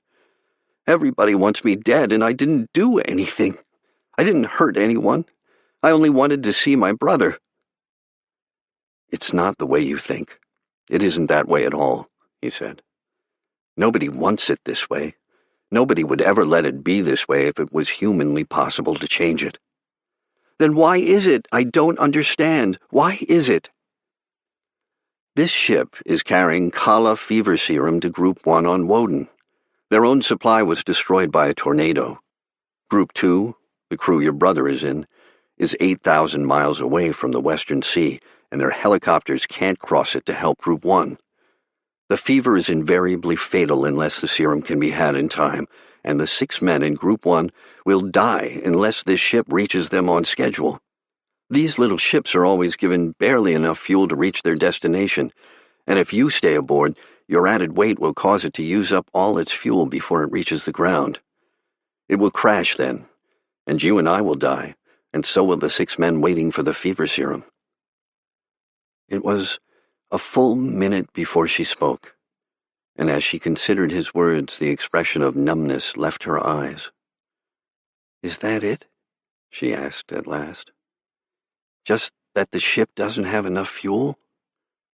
Yes. I can go alone or I can take 7 others with me. Is that the way it is? That's the way it is. And nobody wants me to have to die. Nobody. Then maybe, are you sure nothing can be done about it? Wouldn't people help me if they could? Everyone would like to help you, but there is nothing anyone can do. I did the only thing I could do when I called the Stardust. And it won't come back? But there might be other cruisers, mightn't there? Isn't there any hope at all that there might be someone somewhere who could do something to help me?" She was leaning forward a little in her eagerness as she waited for his answer. No. The word was like the drop of a cold stone, and she again leaned back against the wall, the hope and eagerness leaving her face. "You're sure? You know you're sure?" "I'm sure. There are no other cruisers within 40 light-years. There is nothing and no one to change things."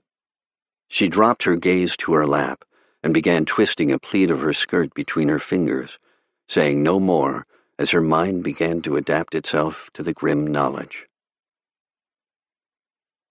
It was better so. With the going of all hope would go the fear. With the going of all hope would come resignation. She needed time, and she could have so little of it. How much? The EDSs were not equipped with hull-cooling units. Their speed had to be reduced to a moderate level before entering the atmosphere. They were decelerating at 1/10 gravity, approaching their destination at a far higher speed than the computers had calculated on.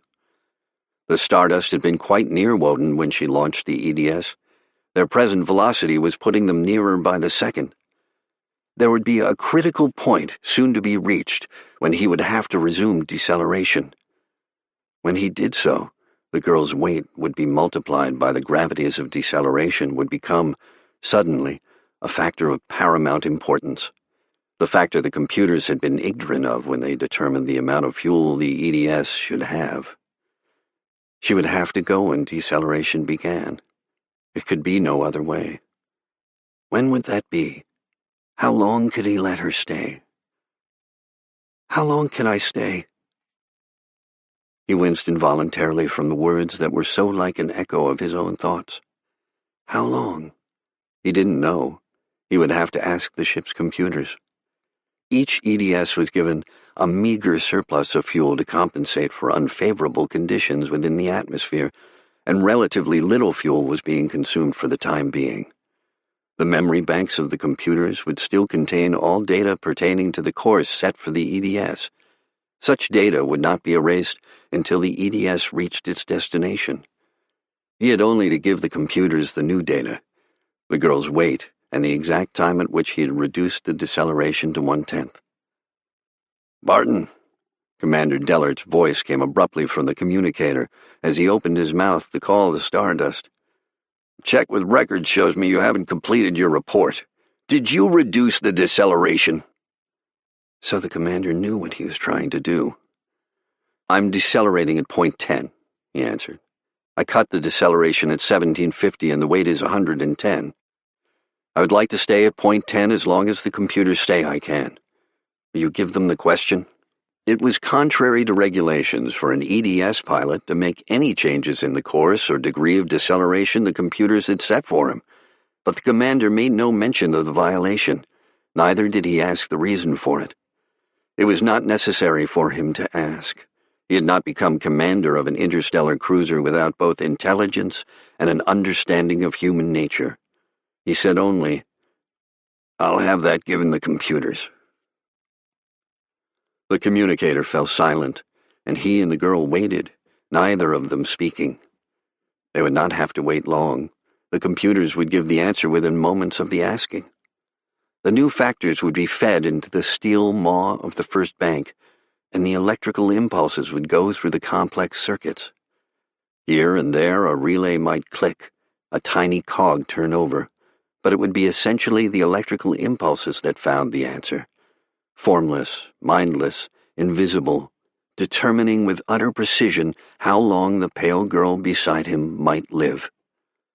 Then 5 little segments of metal in the second bank would trip in rapid succession against an inked ribbon, and a second steel maw would spit out the slip of paper that bore the answer. The chronometer on the instrument board read 1810 when the commander spoke again. "You will resume deceleration at 1910. She looked toward the chronometer, then quickly away from it. "Is that when I go?" she asked. He nodded, and she dropped her eyes to her lap again. "I'll have the course corrections given you," the commander said. Ordinarily, I would never permit anything like this, but I understand your position.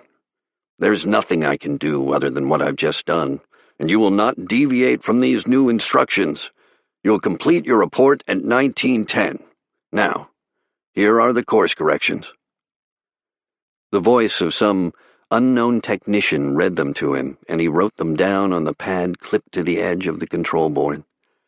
There would, he saw, be periods of deceleration when he neared the atmosphere, when the deceleration would be 5 gravities. And at 5 gravities, 110 pounds would become 550 pounds. The technician finished, and he terminated the contact with a brief acknowledgement. Then, hesitating a moment, he reached out and shut off the communicator. It was 1813, and he would have nothing to report until 1910. In the meantime, it somehow seemed indecent to permit others to hear what she might say in her last hour. He began to check the instrument readings, going over them with unnecessary slowness. She would have to accept the circumstances, and there was nothing he could do to help her into acceptance. Words of sympathy would only delay it. It was 1820 when she stirred from her motionlessness and spoke. "So that's the way it has to be with me?" He swung around to face her. "You understand now, don't you? No one would ever let it be like this if it could be changed." "I understand," she said. Some of the color had returned to her face, and the lipstick no longer stood out so vividly red. "There isn't enough fuel for me to stay. When I hit on this ship, I got into something I didn't know anything about, and now I have to pay for it." She had violated a man-made law that said, "Keep out," but the penalty was not of men's making or desire, and it was a penalty men could not revoke. A physical law had decreed, H amount of fuel will power an EDS with a mass of M safely to its destination, and a second physical law had decreed, H amount of fuel will not power an EDS with a mass of M plus X safely to its destination. EDSs obeyed only physical laws, and no amount of human sympathy for her could alter the second law. "But I'm afraid. I don't want to die, not now. I want to live, and nobody is doing anything to help me. Everybody is letting me go ahead and acting just like nothing was going to happen to me. I'm going to die, and nobody cares." "We all do," he said. "I do, and the commander does, and the clerk in ship's records. We all care, and each of us did what little he could to help you. It wasn't enough. It was almost nothing. But it was all we could do." "Not enough fuel. I can understand that," she said, as though she had not heard his own words. "But to have to die for it. Me alone." How hard it must be for her to accept the fact. She had never known danger of death, had never known the environments where the lives of men could be as fragile and fleeting as sea foam tossed against a rocky shore. She belonged on gentle earth, in that secure and peaceful society where she could be young and gay and laughing with the others of her kind, where life was precious and well guarded, and there was always the assurance that tomorrow would come. She belonged in that world of soft winds and warm suns, music and moonlight and gracious manners, and not on the hard, bleak frontier. How did it happen to me so terribly quickly? An hour ago I was on the Stardust, going to Mimir. Now the Stardust is going on without me, and I'm going to die, and I'll never see Jerry and Mama and Daddy again. I'll never see anything again. He hesitated, wondering how he could explain it to her so she would really understand and not feel she had somehow been the victim of a reasonlessly cruel injustice. She did not know what the frontier was like. She thought in terms of safe and secure Earth. Pretty girls were not jettisoned on Earth. There was a law against it. On Earth, her plight would have filled the newscasts, and a fast black patrol ship would have been racing to her rescue. Everyone, everywhere would have known of Marilyn Lee Cross, and no effort would have been spared to save her life. But this was not Earth, and there were no patrol ships. Only the Stardust, leaving them behind at many times the speed of light. There was no one to help her. There would be no Marilyn Lee Cross smiling from the newscast tomorrow. Marilyn Lee Cross would be but a poignant memory for an EDS pilot, and a name on a gray card in ship's records. "It's different here. It's not like back on Earth," he said. "It isn't that no one cares. It's that no one can do anything to help. The frontier is big, and here along its rim the colonies and exploration parties are scattered so thin and far between. On Woden, for example, there are only 16 men. 16 men on an entire world. The exploration parties, the survey crews, the little first colonies, they're all fighting alien environments, trying to make a way for those who will follow after. The environments fight back, and those who go first usually make mistakes only once. There is no margin of safety along the rim of the frontier. There can't be until the way is made for the others who will come later, until the new worlds are tamed and settled.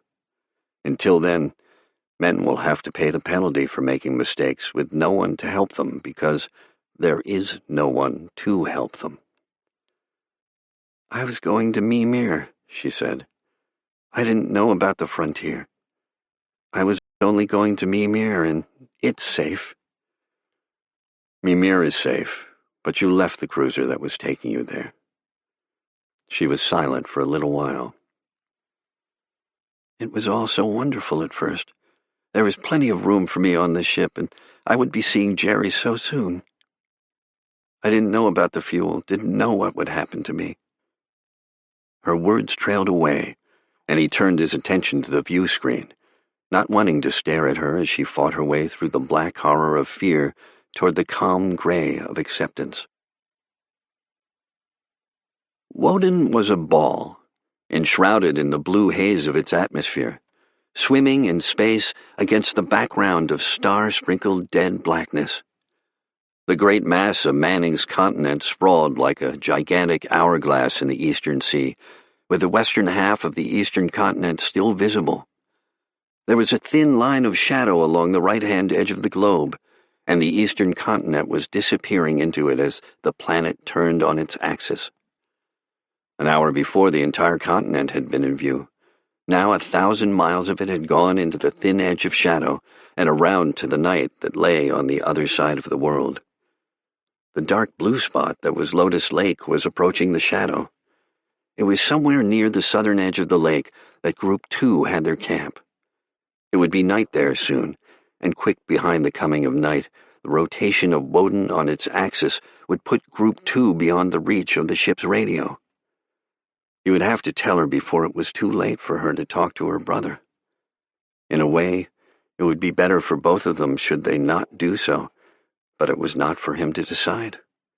To each of them, the last words would be something to hold and cherish, something that would cut like the blade of a knife, yet would be infinitely precious to remember. She for her own brief moments to live, and he for the rest of his life.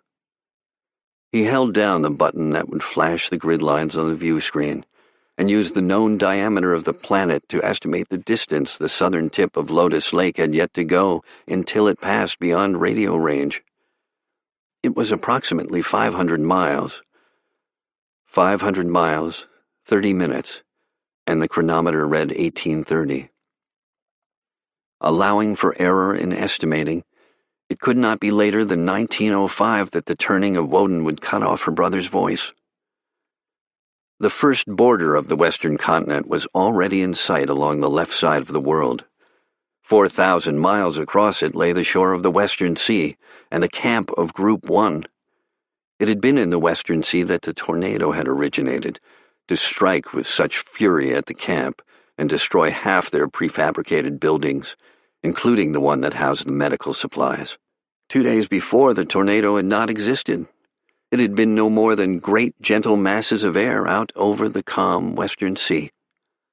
Group 1 had gone about their routine survey work, unaware of the meeting of the air masses out at sea, unaware of the force the Union was spawning. It had struck their camp without warning, a thundering, roaring destruction that sought to annihilate all that lay before it. It had passed on, leaving the wreckage in its wake. It had destroyed the labor of months and had doomed 6 men to die, and then, as though its task was accomplished, it once more began to resolve into gentle masses of air. But for all its deadliness, it had destroyed with neither malice nor intent. It had been a blind and mindless force, obeying the laws of nature, and it would have followed the same course with the same fury had men never existed. Existence required order, and there was order, the laws of nature, irrevocable and immutable. Men could learn to use them, but men could not change them. The circumference of a circle was always pi times the diameter, and no science of man would ever make it otherwise. The combination of chemical A with chemical B under condition C invariably produced reaction D. The law of gravitation was a rigid equation, and it made no distinction between the fall of a leaf and the ponderous circling of a binary star system. The nuclear conversion process powered the cruisers that carried men to the stars. The same process in the form of a nova would destroy a world with equal efficiency. The laws were, and the universe moved in obedience to them. Along the frontier were arrayed all the forces of nature, and sometimes they destroyed those who were fighting their way outward from Earth. The men of the frontier had long ago learned the bitter futility of cursing the forces that would destroy them, for the forces were blind and deaf. The futility of looking to the heavens for mercy, for the stars of the galaxy swung in their long, long sweep of 200 million years, as inexorably controlled as they by the laws that knew neither hatred nor compassion. The men of the frontier knew, but how is a girl from Earth to fully understand? H amount of fuel will not power an EDS with a mass of M plus X safely to its destination. To himself and her brother and parents, she was a sweet-faced girl in her teens. To the laws of nature, she was X, the unwanted factor in a cold equation. She stirred again on the seat. Could I write a letter? I want to write to Mama and Daddy, and I'd like to talk to Jerry. Could you let me talk to him over your radio there? I'll try to get him, he said. He switched on the normal space transmitter and pressed the signal button. Someone answered the buzzer almost immediately. Hello, how's it going with you fellows now? Is the EDS on its way? This isn't Group 1. This is the EDS, he said. Is Jerry Cross there? Jerry? He and 2 others went out in a helicopter this morning and aren't back yet. It's almost sundown, though, and he ought to be back right away, in less than an hour at the most. Can you connect me through to the radio in his copter? It's been out of commission for 2 months. Some printed circuits went haywire, and we can't get any more until the next cruiser stops by. Is it something important? Bad news for him or something? Yes, it's very important. When he comes in, get him to the transmitter as soon as you possibly can. I'll do that. I'll have one of the boys waiting at the field with a truck. Is there anything else I can do? No, I guess that's all. Get him there as soon as you can and signal me. He turned the volume to an inaudible minimum, an act that would not affect the functioning of the signal buzzer, and unclipped the pad of paper from the control board. He tore off the sheet containing his flight instructions and handed the pad to her, together with pencil. I'd better write to Jerry, too, she said as she took them. He might not get back to camp in time. She began to write, her fingers still clumsy and uncertain in the way they handled the pencil, and the top of it trembling a little as she poised it between words. He turned back to the view screen, to stare at it without seeing it. She was a lonely little child, trying to say her last goodbye, and she would lay out her heart to them. She would tell them how much she loved them, and she would tell them to not feel badly about it, that it was only something that must happen eventually to everyone, and she was not afraid. The last would be a lie, and it would be there to read between the sprawling, uneven lines, a valiant little lie that would make the hurt all the greater for them. Her brother was of the frontier, and he would understand. He would not hate the EDS pilot for doing nothing to prevent her going. He would know there had been nothing the pilot could do. He would understand, though the understanding would not soften the shock and pain when he learned his sister was gone. But the others, her father and mother, they would not understand. They were of Earth, and they would think in the manner of those who had never lived where the safety margin of life was a thin, thin line, and sometimes not at all. What would they think of the faceless, unknown pilot who had sent her to her death? They would hate him with cold and terrible intensity, but it really didn't matter. He would never see them, never know them.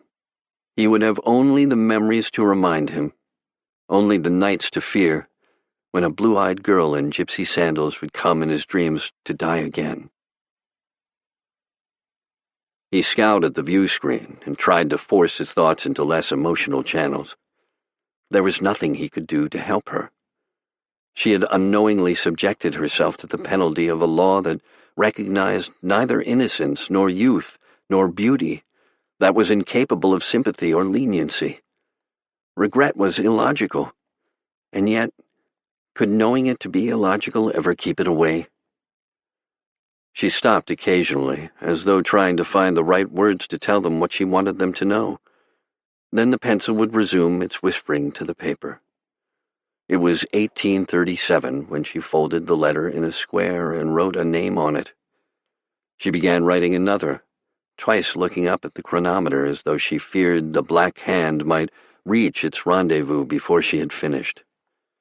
It was 1845 when she folded it as she had done the first letter and wrote a name and address on it. She held the letters out to him. "Will you take care of these and see that they're enveloped and mailed?" "Of course." He took them from her hand and placed them in a pocket of his gray uniform shirt. "These can't be sent off until the next cruiser stops by, and the Stardust will have long since told them about me, won't it?" she asked. He nodded, and she went on. "That makes the letters not important in one way, but in another way they're very important, to me and to them." "I know, I understand, and I'll take care of them." She glanced at the chronometer, then back to him. "It seems to move faster all the time, doesn't it?" He said nothing, unable to think of anything to say, and she asked, "Do you think Jerry will come back to camp in time?" "I think so. They said he should be in right away." She began to roll the pencil back and forth between her palms. "I hope he does. I feel sick and scared, and I want to hear his voice again, and maybe I won't feel so alone. I'm a coward, and I can't help it." "No," he said.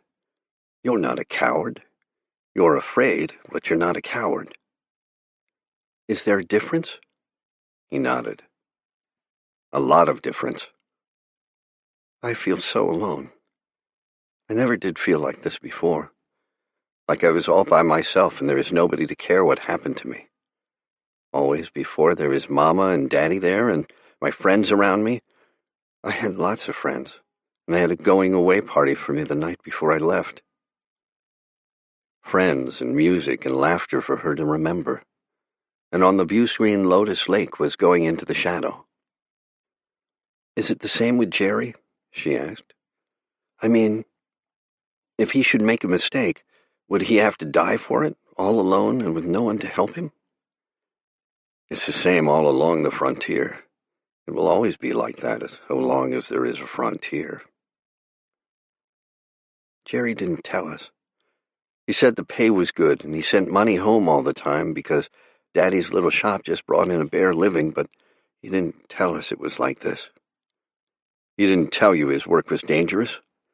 "Well, yes, he mentioned that. But we didn't understand. I always thought danger along the frontier was something that was a lot of fun, an exciting adventure, like in the 3D shows." A wan smile touched her face for a moment.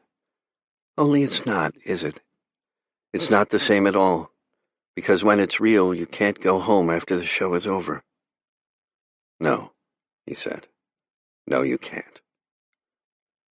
Her glance flicked from the chronometer to the door of the airlock, then down to the pad and pencil she still held. She shifted her position slightly to lay them on the bench beside, moving one foot out a little. For the first time, he saw that she was not wearing vegan gypsy sandals, but only cheap imitations. The expensive vegan leather was some kind of grained plastic. The silver buckle was gilded iron. The jewels were colored glass. Daddy's little shop just brought in a bare living.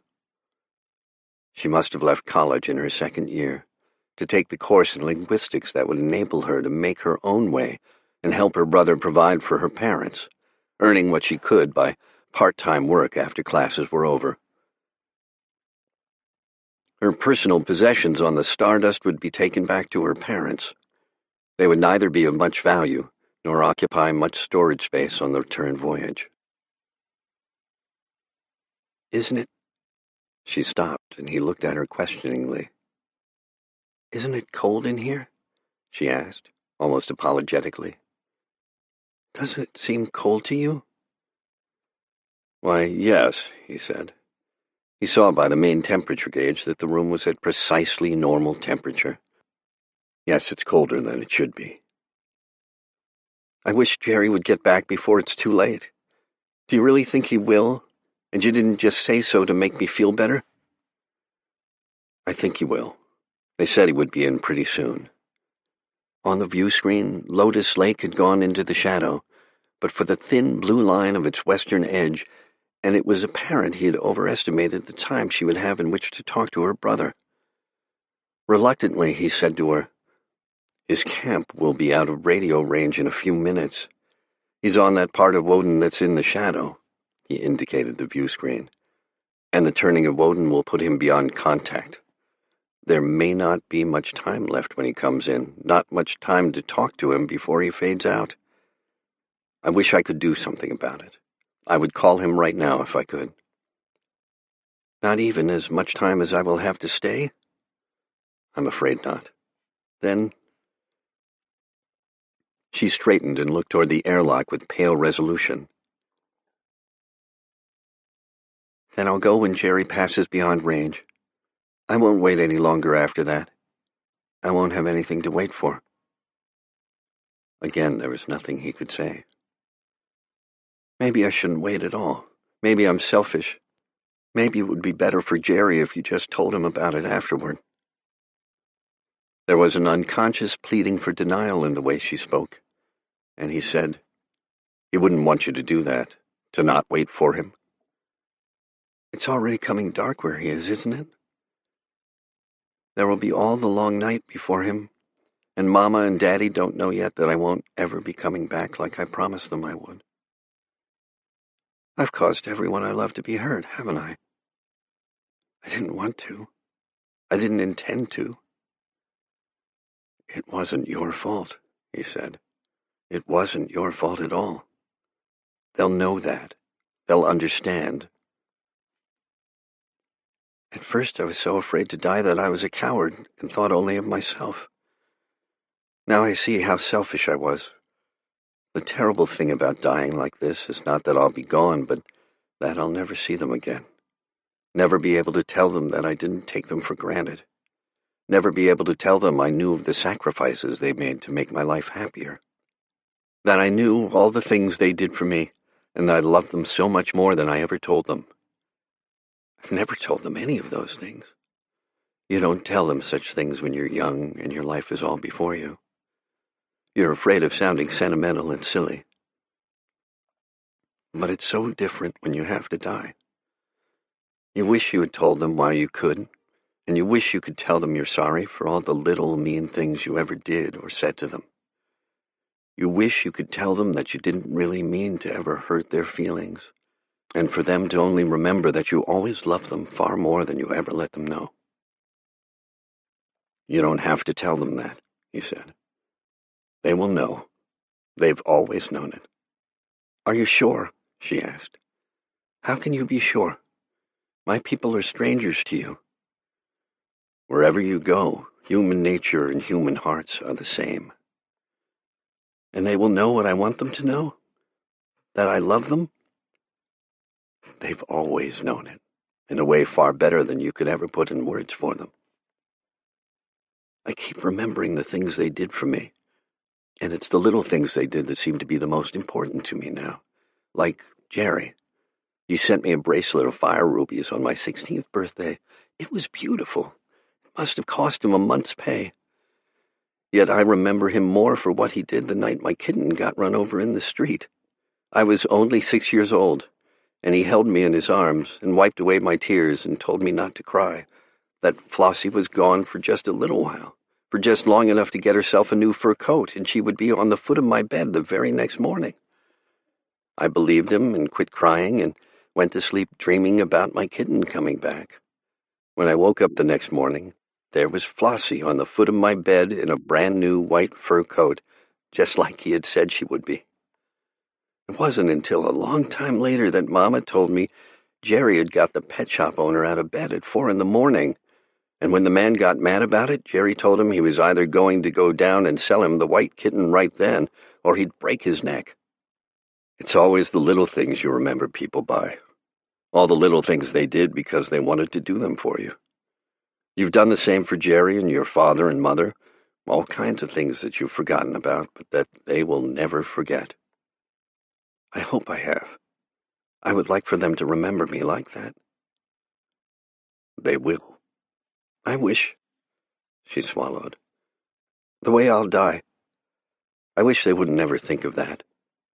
I've read how people look who die in space, their insides all ruptured and exploded, and their lungs out between their teeth, and then a few seconds later they're all dry and shapeless and horribly ugly. I don't want them to ever think of me as something dead and horrible like that. You're their own, their child and their sister. They could never think of you other than the way you would want them to, the way you looked the last time they saw you. I'm still afraid, she said. I can't help it. But I don't want Jerry to know it. If he gets back in time, I'm going to act like I'm not afraid at all, and... The signal buzzer interrupted her, quick and imperative. Jerry! She came to her feet. It's Jerry now. He spun the volume control knob and asked, Jerry Cross? Yes, her brother answered, an undertone of tenseness to his reply. The bad news. What is it? She answered for him, standing close behind him and leaning down a little toward the communicator, her hand resting small and cold on his shoulder. Hello, Jerry. There was only a faint quaver to betray the careful casualness of her voice. I wanted to see you. Marilyn! There was sudden and terrible apprehension in the way he spoke her name. What are you doing on that EDS? I wanted to see you, she said again. I wanted to see you, so I hid on the ship. You hid on it? I'm a stowaway. I didn't know what it would mean. Marilyn! It was the cry of a man who calls hopeless and desperate to someone already and forever gone from him. What have you done? It's not... Then her own composure broke, and the cold little hand gripped his shoulder convulsively. Don't, Jerry. I only wanted to see you. I didn't intend to hurt you. Please, Jerry, don't feel like that. Something warm and wet splashed on his wrist, and he slid out of the chair to help her into it and swing the microphone down to her own level. Don't feel like that. Don't let me go knowing you feel like that. The sob she had tried to hold back choked in her throat, and her brother spoke to her. Don't cry, Marilyn. His voice was suddenly deep and infinitely gentle, with all the pain held out of it. Don't cry, sis. You mustn't do that. It's all right, honey. Everything is all right. Her lower lip quivered and she bit into it. I didn't want you to feel that way. I just wanted us to say goodbye because I have to go in a minute. Sure. That's the way it will be, sis. I didn't mean to sound the way I did. Then his voice changed to a tone of quick and urgent demand. EDS, have you called the Stardust? Did you check with the computers? I called the Stardust almost an hour ago. It can't turn back. There are no other cruisers within 40 light years, and there isn't enough fuel. Are you sure that the computers had the correct data? Sure of everything? Yes. Do you think I could ever let it happen if I wasn't sure? I did everything I could do. If there was anything at all I could do now, I would do it. He tried to help me, Jerry. Her lower lip was no longer trembling, and the short sleeves of her blouse were wet where she had dried her tears. No one can help me, and I'm not going to cry anymore, and everything will be all right with you and Daddy and Mama, won't it? Sure. Sure it will. We'll make out fine. Her brother's words were beginning to come in more faintly, and he turned the volume control to maximum. He's going out of range, he said to her. He'll be gone within another minute. You're fading out, Jerry, she said. You're going out of range. I wanted to tell you, but I can't now. We must say goodbye so soon. But maybe I'll see you again. Maybe I'll come to you in your dreams with my hair in braids and crying because the kitten in my arms is dead. Maybe I'll be the touch of a breeze that whispers to you as it goes by. Maybe I'll be one of those gold-winged larks you told me about, singing my silly head off to you. Maybe, at times, I'll be nothing you can see, but you will know I'm there beside you. Think of me like that, Jerry. Always like that, and not the other way. Dimmed to a whisper by the turning of Woden, the answer came back. Always like that, Marilyn. Always like that, and never any other way. Our time is up, Jerry. I have to go now. Good. Her voice broke in mid-word, and her mouth tried to twist into crying. She pressed her hand hard against it, and when she spoke again, the words came clear and true. Goodbye, Jerry. Faint and ineffably poignant and tender, the last words came from the cold metal of the communicator. Goodbye, little sister. She sat motionless in the hush that followed, as though listening to the shadow echoes of the words as they died away. Then she turned away from the communicator, toward the airlock, and he pulled the black lever beside him. The inner door of the airlock slid swiftly open to reveal the bare little cell that was waiting for her, and she walked to it. She walked with her head up, and the brown curls brushing her shoulders, with the white sandals stepping as sure and steady as the fractional gravity would permit, and the gilded buckles twinkling with little lights of blue and red and crystal. He let her walk alone, and made no move to help her, knowing she would not want it that way. She stepped into the airlock and turned to face him, only the pulse in her throat to betray the wild beating of her heart. I'm ready, she said. He pushed the lever up, and the door slid its quick barrier between them, enclosing her in black and utter darkness for her last moments of life. It clicked as it locked in place, and he jerked down the red lever. There was a slight waver to the ship as the air gushed from the lock, a vibration to the wall as though something had bumped the outer door in passing. Then there was nothing, and the ship was dropping true and steady again. He shoved the red lever back to close the door on the empty airlock and turned away, to walk to the pilot's chair with the slow steps of a man old and weary. Back in the pilot's chair, he pressed the signal button of the normal space transmitter. There was no response. He had expected none. Her brother would have to wait through the night until the turning of Woden permitted contact through Group 1. It was not yet time to resume deceleration, and he waited while the ship dropped endlessly downward with him, and the drives purred softly. He saw that the white hand of the supplies closet temperature gauge was on 0. A cold equation had been balanced, and he was alone on the ship. Something shapeless and ugly was hurrying ahead of him, going to Woden where its brother was waiting through the night.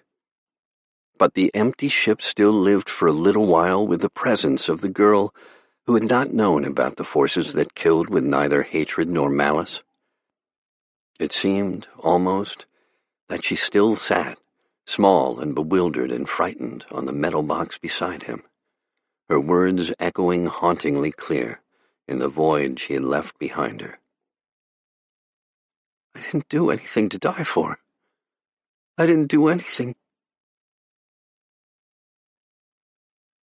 Fondly Fahrenheit by Alfred Bester, first published in 1954. He doesn't know which of us I am these days, but they know one truth. You must own nothing but yourself. You must make your own life, live your own life, and die your own death. Or else, you will die another's.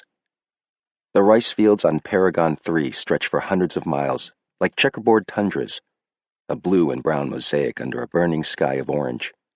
In the evening, clouds whip like smoke, and the paddies rustle and murmur. A long line of men marched across the paddies the evening we escaped from Paragon 3. They were silent, armed, intent. A long rank of silhouetted statues looming against the smoking sky. Each man carried a gun.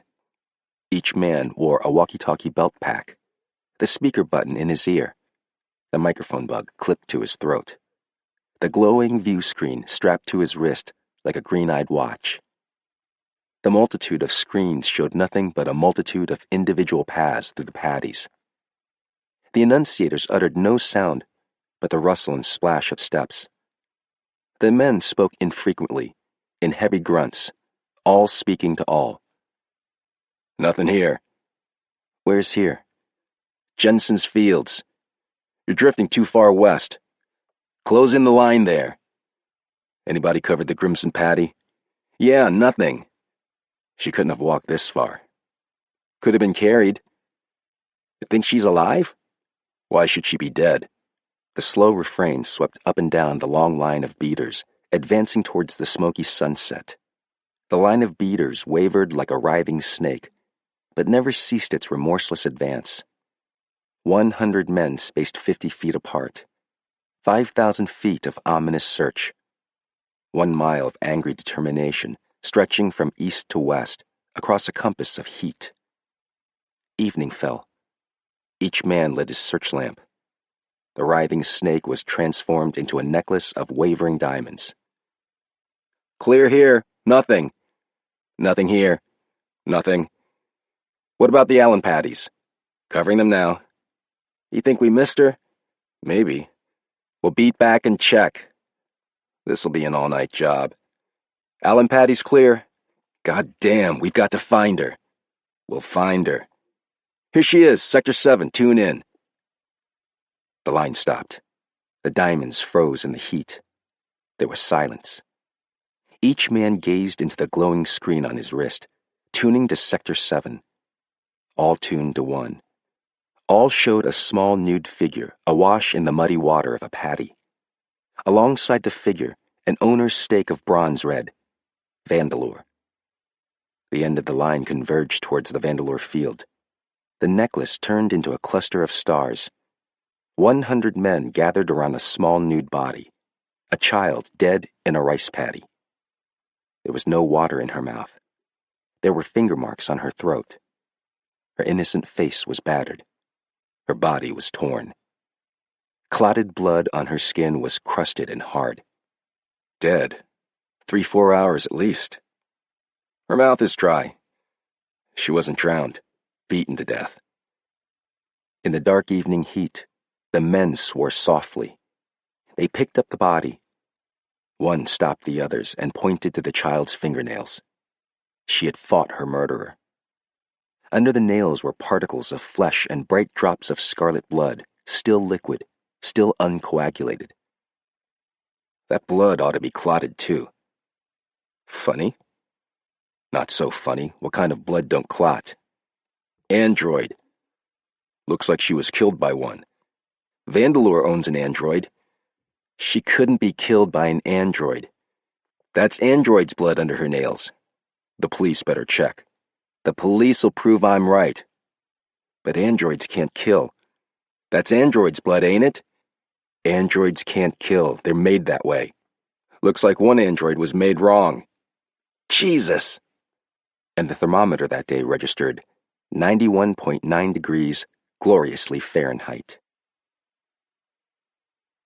So there we were aboard the Paragon Queen, en route for Megaster 5, James Vandeleur and his android. James Vandeleur counted his money and wept. In the second-class cabin with him was his android, a magnificent synthetic creature with classic features and wide blue eyes. Raised on its forehead in a cameo of flesh were the letters M.A., indicating that this was one of the rare multiple aptitude androids, worth $57,000 on the current exchange. There we were, weeping and counting and calmly watching. 12, 14, 16, $1,600. Vandeleur wept. That's all. $1,600. My house was worth $10,000. The land was worth $5,000.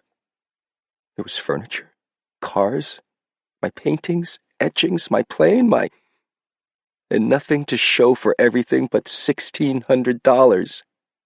Christ! I leaped up from the table and turned on the android. I pulled a strap from one of the leather bags and beat the android. It didn't move. I must remind you, the android said, that I am worth $57,000 on the current exchange. I must warn you that you are endangering valuable property.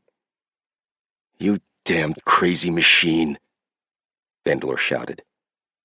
I am not a machine, the android answered. The robot is a machine. The android is a chemical creation of synthetic tissue. What got into you? Vandeleur cried. Why did you do it? Damn you! He beat the android savagely. I must remind you that I cannot be punished, I said.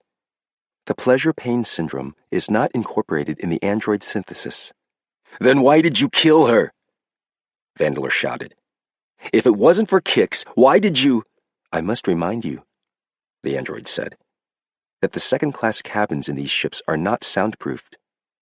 Vandeleur dropped the strap and stood panting, staring at the creature he owned. Why did you do it? Why did you kill her? I asked. I don't know, I answered. First, it was malicious mischief, small things, petty destruction. I should have known there was something wrong with you then. Androids can't destroy. They can't harm. There is no pleasure-pain syndrome incorporated in the android synthesis. Then it got to arson, then serious destruction, then assault. That engineer on Rigel, each time worse. Each time we had to get out faster. Now it's murder. Christ! What's the matter with you? What's happened? There are no self-check relays incorporated in the android brain. Each time we had to get out was a step downhill. Look at me.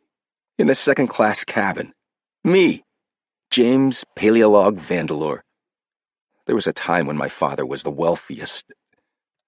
Now $1,600 in the world. That's all I've got. And you. Christ damn you. Vandeleur raised the strap to beat the android again, then dropped it and collapsed on a berth, sobbing. At last, he pulled himself together. Instructions, he said. The multiple aptitude android responded at once.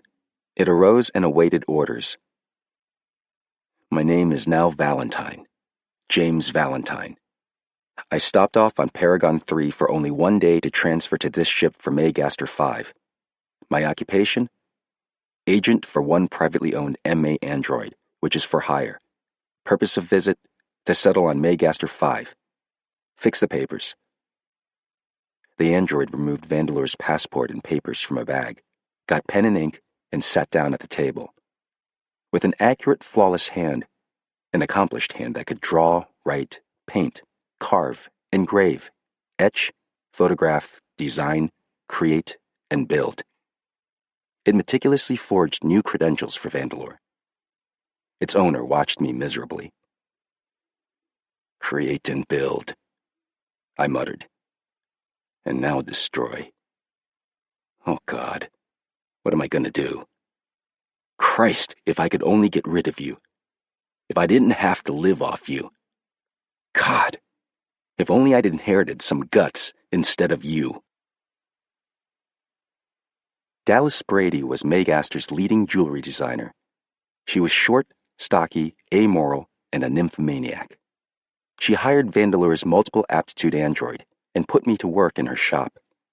She seduced Vandeleur. In her bed one night, she asked abruptly, "Your name's Vandeleur, isn't it?" "Yes," I murmured. Then, No, it's Valentine. James Valentine." "What happened on Paragon?" Dallas Brady asked. "I thought androids couldn't kill or destroy property. Prime directives and inhibitions set up for them when they're synthesized. Every company guarantees they can't." "Valentine," Vandeleur insisted. "Oh, come off it," Dallas Brady said. "I've known for a week. I haven't hollered copper, have I?" "The name is Valentine." "You want to prove it? You want I should call the cops?" Dallas reached out and picked up the phone. "For God's sake, Dallas." Vandeleur leaped up and struggled to take the phone from her. She fended him off, laughing at him until he collapsed and wept in shame and helplessness. "How did you find out?" he asked at last. "The papers are full of it. And Valentine was a little too close to Vandeleur. That wasn't smart, was it?" "I guess not. I'm not very smart." "Your android's got quite a record, hasn't it? Assault, arson, destruction. What happened on Paragon?" "It kidnapped a child, took her out into the rice fields and murdered her." "Raped her?" "I don't know." "They're going to catch up with you." "Don't I know it? Christ, we've been running for 2 years now. 7 planets in 2 years. I must have abandoned $50,000 worth of property in 2 years." "You better find out what's wrong with it." "How can I? Can I walk into a repair clinic and ask for an overhaul? What am I going to say? My android's just turned killer, fix it. They'd call the police right off." I began to shake. They'd have that android dismantled inside 1 day. I'd probably be booked as accessory to murder. "Why didn't you have it repaired before it got to murder?" "I couldn't take the chance," Vandeleur explained angrily. "If they started fooling around with lobotomies and body chemistry and endocrine surgery, they might have destroyed its aptitudes. What would I have left to hire out? How would I live?" "You could work yourself. People do." "Work at what? You know I'm good for nothing. How could I compete with specialist androids and robots? Who can, unless he's got a terrific talent for a particular job?" "Yeah, that's true.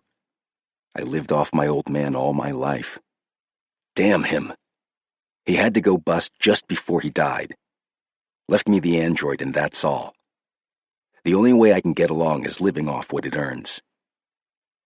"You'd better sell it before the cops catch up with you. You can live off 50 grand. Invest it." "At 3%? 1,500 a year?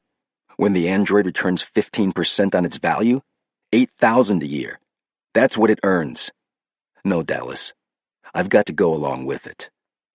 "What are you going to do about its violence kick?" "I can't do anything, except watch it and pray. What are you going to do about it?" "Nothing. It's none of my business. Only one thing. I ought to get something for keeping my mouth shut." "What?" "The android works for me for free. Let somebody else pay you.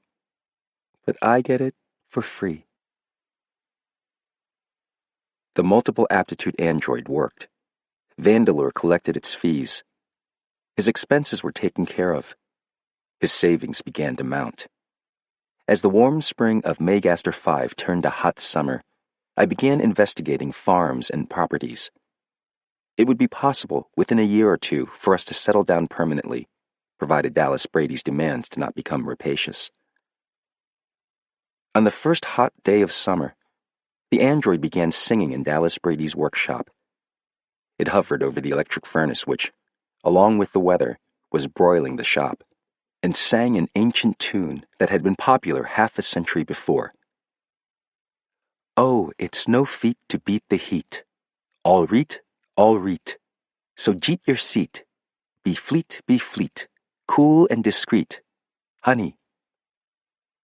It sang in a strange, halting voice, and its accomplished fingers were clasped behind its back, writhing in a strange rumba all their own. Dallas Brady was surprised. You happy or something? She asked. I must remind you that the pleasure-pain syndrome is not incorporated in the android synthesis, I answered. All reet, be fleet, cool and discreet, honey. Its fingers stopped their writhing and picked up a heavy pair of iron tongs. The android poked them into the glowing heart of the furnace, leaning far forward to peer into the lovely heat. Be careful, you damn fool, Dallas Brady exclaimed. You want to fall in? I must remind you that I am worth $57,000 on the current exchange, I said. It is forbidden to endanger valuable property. All reet, honey. It withdrew a crucible of glowing gold from the electric furnace, turned, capered hideously, sang crazily, and splashed a sluggish gobbet of molten gold over Dallas Brady's head. She screamed and collapsed, her hair and clothes flaming, her skin crackling. The android poured again, while it capered and sang.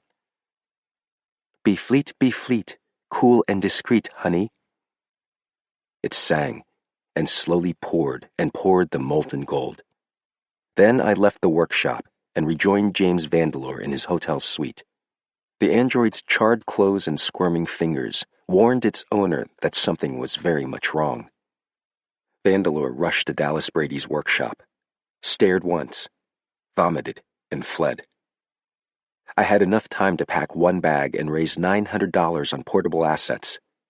He took a third-class cabin on the Maygaster Queen, which left that morning for Lyra Alpha.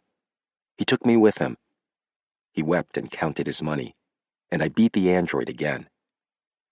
And the thermometer in Dallas Brady's workshop registered 98.1 degrees, beautifully Fahrenheit. On Lyra Alpha, we holed up in a small hotel near the university. There, Vandeleur carefully bruised my forehead until the letters M.A. were obliterated by the swelling and the discoloration. The letters would reappear again, but not for several months, and in the meantime, Vandeleur hoped the hue and cry for an M.A. android would be forgotten. The android was hired out as a common laborer in the university power plant. Vandeleur, as James Venice, eked out life on the android's small earnings. I wasn't too unhappy. Most of the other residents in the hotel were university students, equally hard up, but delightfully young and enthusiastic. There was one charming girl with small eyes and a quick mind. Her name was Wanda, and she and her beau, Jed Stark, took a tremendous interest in the killing android, which was being mentioned in every paper in the galaxy. We've been studying the case, she and Jed said at one of the casual student parties, which happened to be held this night in Vandeleur's room. We think we know what's causing it. We're going to do a paper. They were in a high state of excitement. Causing what? Somebody wanted to know. The android rampage. Obviously out of adjustment, isn't it? Body chemistry gone haywire? Maybe a kind of synthetic cancer, yes? No.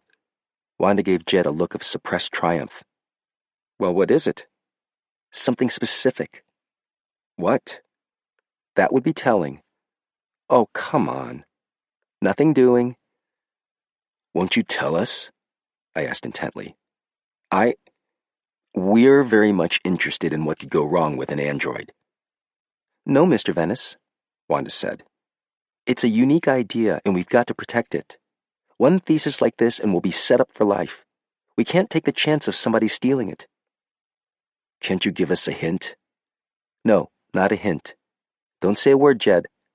But I'll tell you this much, Mr. Venice. I'd hate to be the man who owns that android. You mean the police? I asked. I mean projection, Mr. Venice. Projection. That's the danger. And I won't say any more. I've said too much as it is. I heard steps outside, and a hoarse voice singing softly.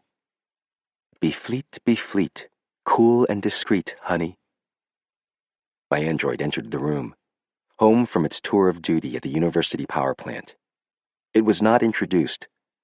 I motioned to it, and I immediately responded to the command and went to the beer keg, and took over Vandeleur's job of serving the guests. Its accomplished fingers writhed in a private Roomba of their own. Gradually they stopped their squirming, and the strange humming ended. Androids were not unusual at the university. The wealthier students owned them along with cars and planes.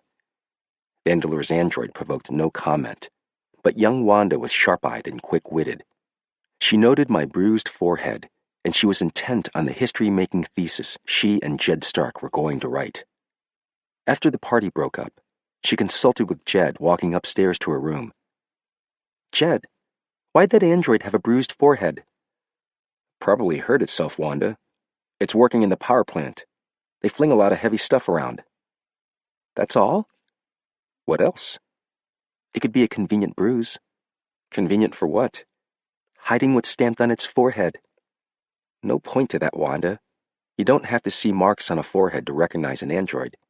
You don't have to see a trademark on a car to know it's a car. I don't mean it's trying to pass as a human.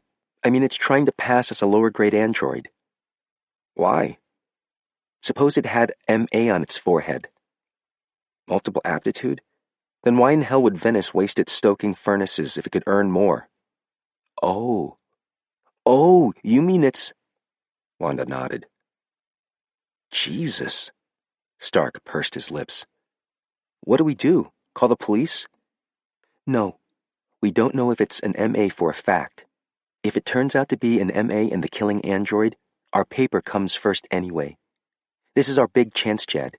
If it's that android, we can run a series of controlled tests and... How do we find out for sure? Easy. Infrared film. That'll show what's under the bruise. Borrow a camera, buy some film. We'll sneak down to the power plant tomorrow afternoon and take some pictures. Then we'll know. They stole down into the university power plant the following afternoon. It was a vast cellar, deep under the earth. It was dark, shadowy, luminous with burning light from the furnace doors. Above the roar of the fires, they could hear a strange voice shouting and chanting in the echoing vault. All reet, so jeet your seat. Be fleet, cool and discreet, honey. And they could see a capering figure dancing a lunatic rumba in time to the music it shouted. The legs twisted, the arms waved, the fingers writhed. Jed Stark raised the camera and began shooting his spool of infrared film, aiming the camera sights at the bobbing head. Then, Wanda shrieked, for I saw them and came charging down on them, brandishing a polished steel shovel. It smashed the camera. It felled the girl and then the boy. Jed fought me for a desperate hissing moment before he was bludgeoned into helplessness. Then the android dragged them to the furnace and fed them to the flames, slowly, hideously. It capered and sang. Then it returned to my hotel. The thermometer in the power plant registered 100.9 degrees, murderously Fahrenheit. All reet. We bought steerage on the Lyra Queen, and Vandeleur and the android did odd jobs for their meals. During the night watches, Vandeleur would sit alone in the steerage head with a cardboard portfolio on his lap, puzzling over its contents. That portfolio was all he had managed to bring with him from Lyra Alpha. He had stolen it from Wanda's room. It was labeled Android. It contained the secret of my sickness. And it contained nothing but newspapers. Scores of newspapers from all over the galaxy. Printed, microfilmed, engraved, etched, offset, photostated. Rigel Star Banner, Paragon Picayune, Megaster Times Leader, Leland Herald, Lakai Journal, Indie Intelligencer. Eridani Telegram News. All reet, all reet. Nothing but newspapers. Each paper contained an account of one crime in the android's ghastly career. Each paper also contained news, domestic and foreign, sports, society, weather, shipping news, stock exchange quotations, human interest stories, features, contents, puzzles. Somewhere in that mass of uncollated facts was the secret Wanda and Jed Stark had discovered. Vandeleur pored over the papers helplessly. It was beyond him. So jeet your seat. I'll sell you, I told the android. Damn you. When we land on Terra, I'll sell you. I'll settle for 3% on whatever you're worth. I am worth $57,000 on the current exchange, I told him. If I can't sell you, I'll turn you into the police, I said. I am valuable property, I answered. It is forbidden to endanger valuable property. You won't have me destroyed. Christ damn you, Vandeleur cried. What? Are you arrogant? Do you know you can trust me to protect you? Is that the secret? The multiple aptitude android regarded him with calm, accomplished eyes.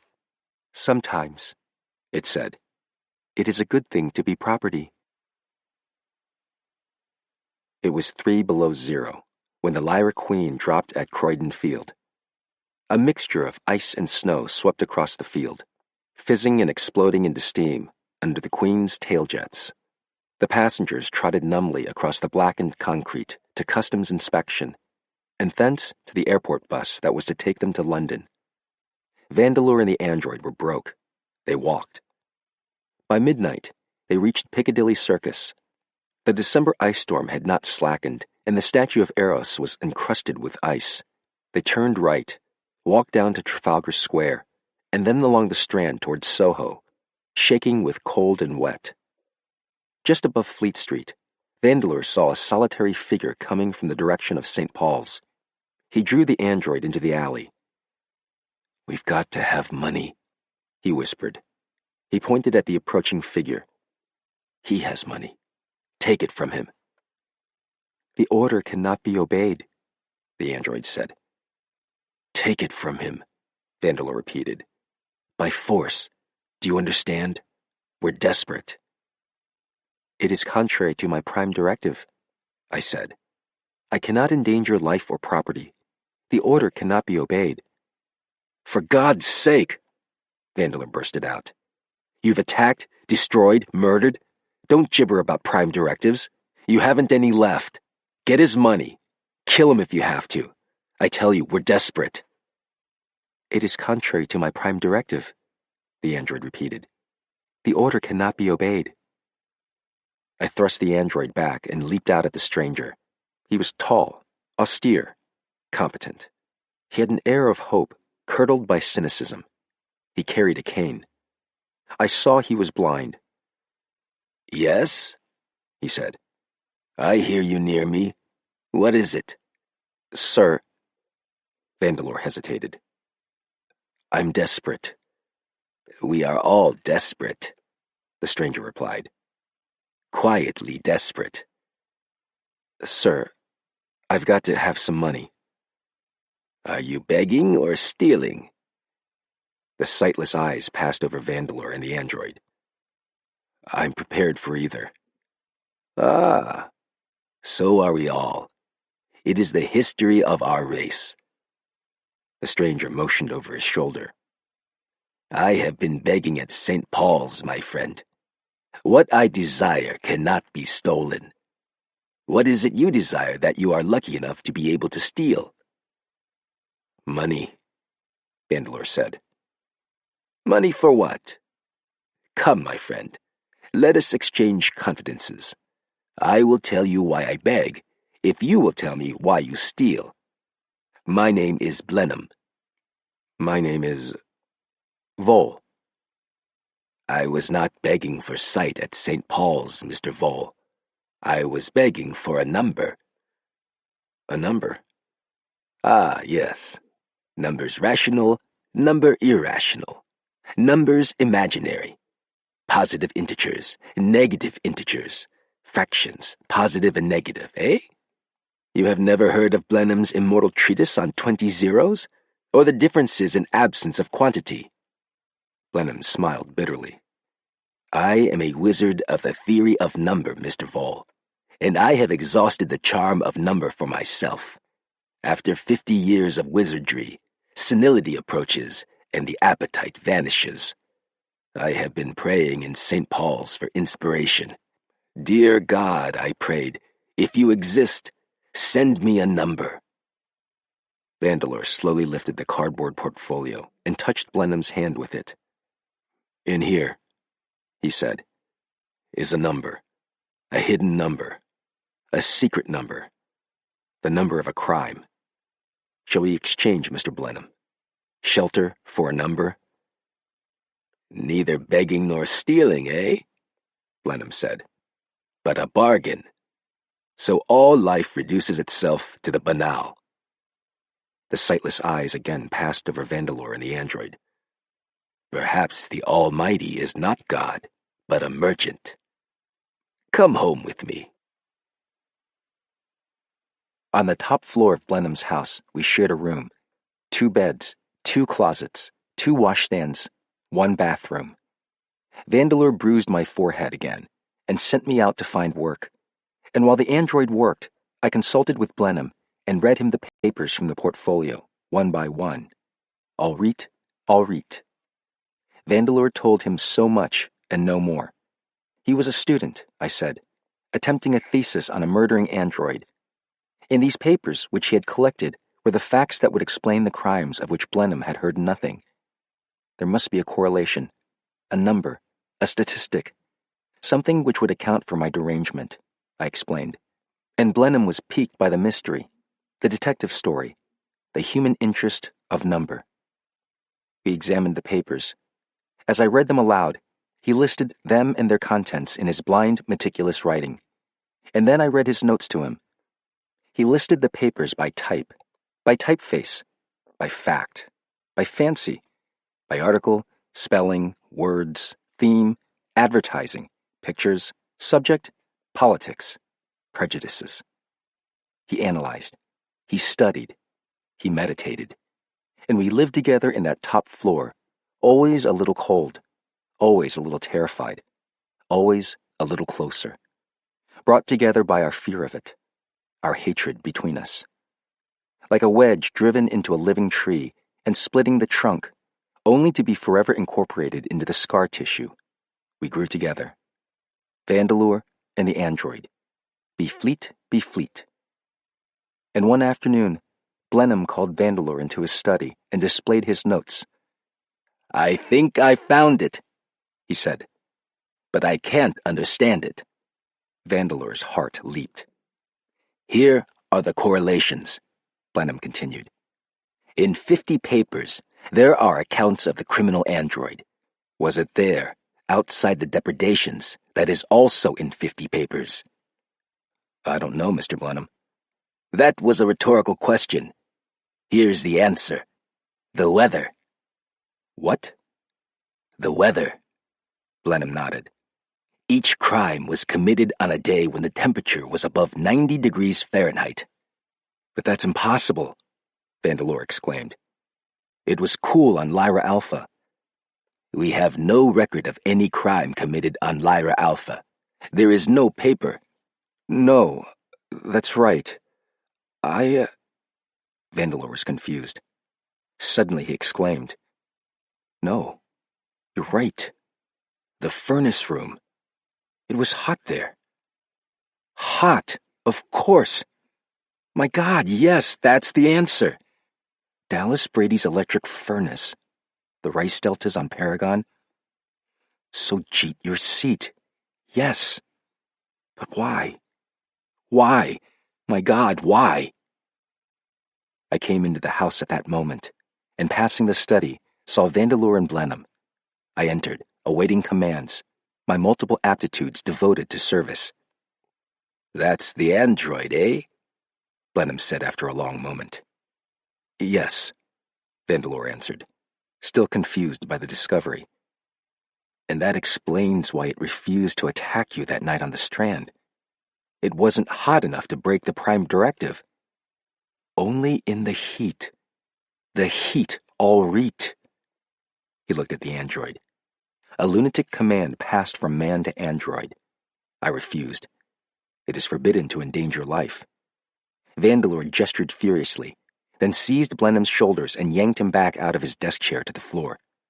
Blenheim shouted once. Vandeleur leaped on him like a tiger, pinning him to the floor and sealing his mouth with one hand. "Find the weapon," he called to the android. "It is forbidden to endanger life." "This is a fight for self-preservation. Bring me a weapon." He held the squirming mathematician with all his weight. I went at once to a cupboard where I knew a revolver was kept. I checked it. It was loaded with 5 cartridges. I handed it to Vandeleur. I took it, rammed the barrel against Blenheim's head, and pulled the trigger. He shuddered once. We had 3 hours before the cook returned from her day off. We looted the house. We took Blenheim's money and jewels. We packed a bag with clothes. We took Blenheim's notes, destroyed the newspapers, and we left, carefully locking the door behind us. In Blenheim's study, we left a pile of crumpled papers under a half-inch of burning candle, and we soaked the rug around it with kerosene. No, I did all that. The android refused. I am forbidden to endanger life or property. All reet. They took the tubes to Leicester Square, changed trains, and rode to the British Museum. There they got off and went to a small Georgian house just off Russell Square. A shingle in the window read, "Nan Webb, Psychometric Consultant." Vandeleur had made a note of the address some weeks earlier. They went into the house. The android waited in the foyer with the bag. Vandeleur entered Nan Webb's office. She was a tall woman with gray shingled hair, very fine English complexion, and very bad English legs. Her features were blunt, her expression acute. She nodded to Vandeleur, finished a letter, sealed it, and looked up. "My name," I said, "is Vanderbilt. James Vanderbilt." "Quite. I'm an exchange student at London University." "Quite. I've been researching on the killing android, and I think I've discovered something very interesting. I'd like your advice on it. What is your fee?" "What is your college at the university?" "Why?" "There's a discount for students." "Merton College." "That will be £2, please." Vandeleur placed £2 on the desk and added to the fee Blenheim's notes. "There is a correlation," he said, "between the crimes of the android and the weather. You will note that each crime was committed when the temperature rose above 90 degrees Fahrenheit. Is there a psychometric answer for this?" Nan Webb nodded, studied the notes for a moment, put down the sheets of paper and said, "Synesthesia, obviously." "What?" "Synesthesia," she repeated. "When a sensation, Mr. Vanderbilt, is interpreted immediately in terms of a sensation from a different sense organ from the one stimulated, it is called synesthesia. For example, a sound stimulus gives rise to a simultaneous sensation of definite color, or color gives rise to a sensation of taste, or a light stimulus gives rise to a sensation of sound. There can be confusion or short-circuiting of any sensation of taste, smell, pain, pressure, temperature, and so on. Do you understand?" "I think so." "Your research has uncovered the fact that the android most probably reacts to temperature stimulus above the 90-degree level synesthetically. Most probably, there is an endocrine response, probably a temperature linkage with the android adrenal surrogate. High temperature brings about a response of fear, anger, and excitement, and violent physical activity, all within the province of the adrenal gland." "Yes, I see. Then, if the android were to be kept in cold climates, there would be neither stimulus nor response. There would be no crimes, quite." "I see. What is projection?" "How do you mean?" "Is there any danger of projection with regard to the owner of the android?" "Very interesting. Projection is a throwing forward. It is the process of throwing out upon another the ideas or impulses that belong to oneself. The paranoid, for example, projects upon others his conflicts and disturbances in order to externalize them. He accuses, directly or by implication, other men of having the very sicknesses in which he is struggling himself. And the danger of projection? It is the danger of believing what is implied. If you live with a psychotic who projects his sickness upon you, there is a danger of falling into his psychotic pattern and becoming virtually psychotic yourself, as no doubt is happening to you, Mr. Vandeleur. Vandeleur leaped to his feet. You are an ass, Nan Webb went on crisply. She waved the sheets of notes. This is no exchange student's writing. It's the unique cursive of the famous Blenheim. Every scholar in England knows this blind writing. There is no Merton College at London University. That was a miserable guess. Merton is one of the Oxford colleges. And you, Mr. Vandeleur, are so obviously infected by association with your deranged android, by projection, if you will, that I hesitate between calling the Metropolitan Police and the Hospital for the Criminally Insane. I took out the gun and shot her. Reet. Antares 2, Alpha Origi, Acrux 4, Pollux 9, Rigel Terrace. Vandeleur said. They're all cold. Cold as a witch's kiss. Mean temperatures of 40 degrees Fahrenheit. Never get hotter than 70. We're in business again. Watch that curve. The multiple aptitude android swung the wheel with its accomplished hands. The car took the curve sweetly and sped on through the northern marshes, the reeds stretching for miles, brown and dry under the cold English sky. The sun was sinking swiftly. Overhead, a lone flight of bustards flapped clumsily eastward. High above the flight, a lone helicopter drifted towards home and warmth. No more warmth for us, I said. No more heat. We're safe when we're cold. We'll hole up in Scotland, make a little money, get across to Norway, build a bankroll, and then ship out. We'll settle on Pollux. We're safe. We've licked it. We can live again. There was a startling bleep from overhead, and then a ragged roar. Attention, James Vandeleur, an android. Attention, James Vandeleur, an android. Vandeleur started and looked up. The lone helicopter was floating above them. From its belly came amplified commands. You are surrounded. The road is blocked. You are to stop your car at once and submit to arrest. Stop at once. I looked at Vandeleur for orders. Keep driving, Vandeleur snapped. The helicopter dropped lower. Attention, android. You are in control of the vehicle. You are to stop at once. This is a state directive superseding all private commands. What the hell are you doing? I shouted. A state directive supersedes all private commands, the android answered. I must point out to you that, get the hell away from that wheel, Vandeleur ordered. I clubbed the android, yanked him sideways, and squirmed over him to the wheel. The car veered off the road in that moment and went churning through the frozen mud and dry reeds. Vandeleur regained control and continued westward through the marshes toward a parallel highway 5 miles distant.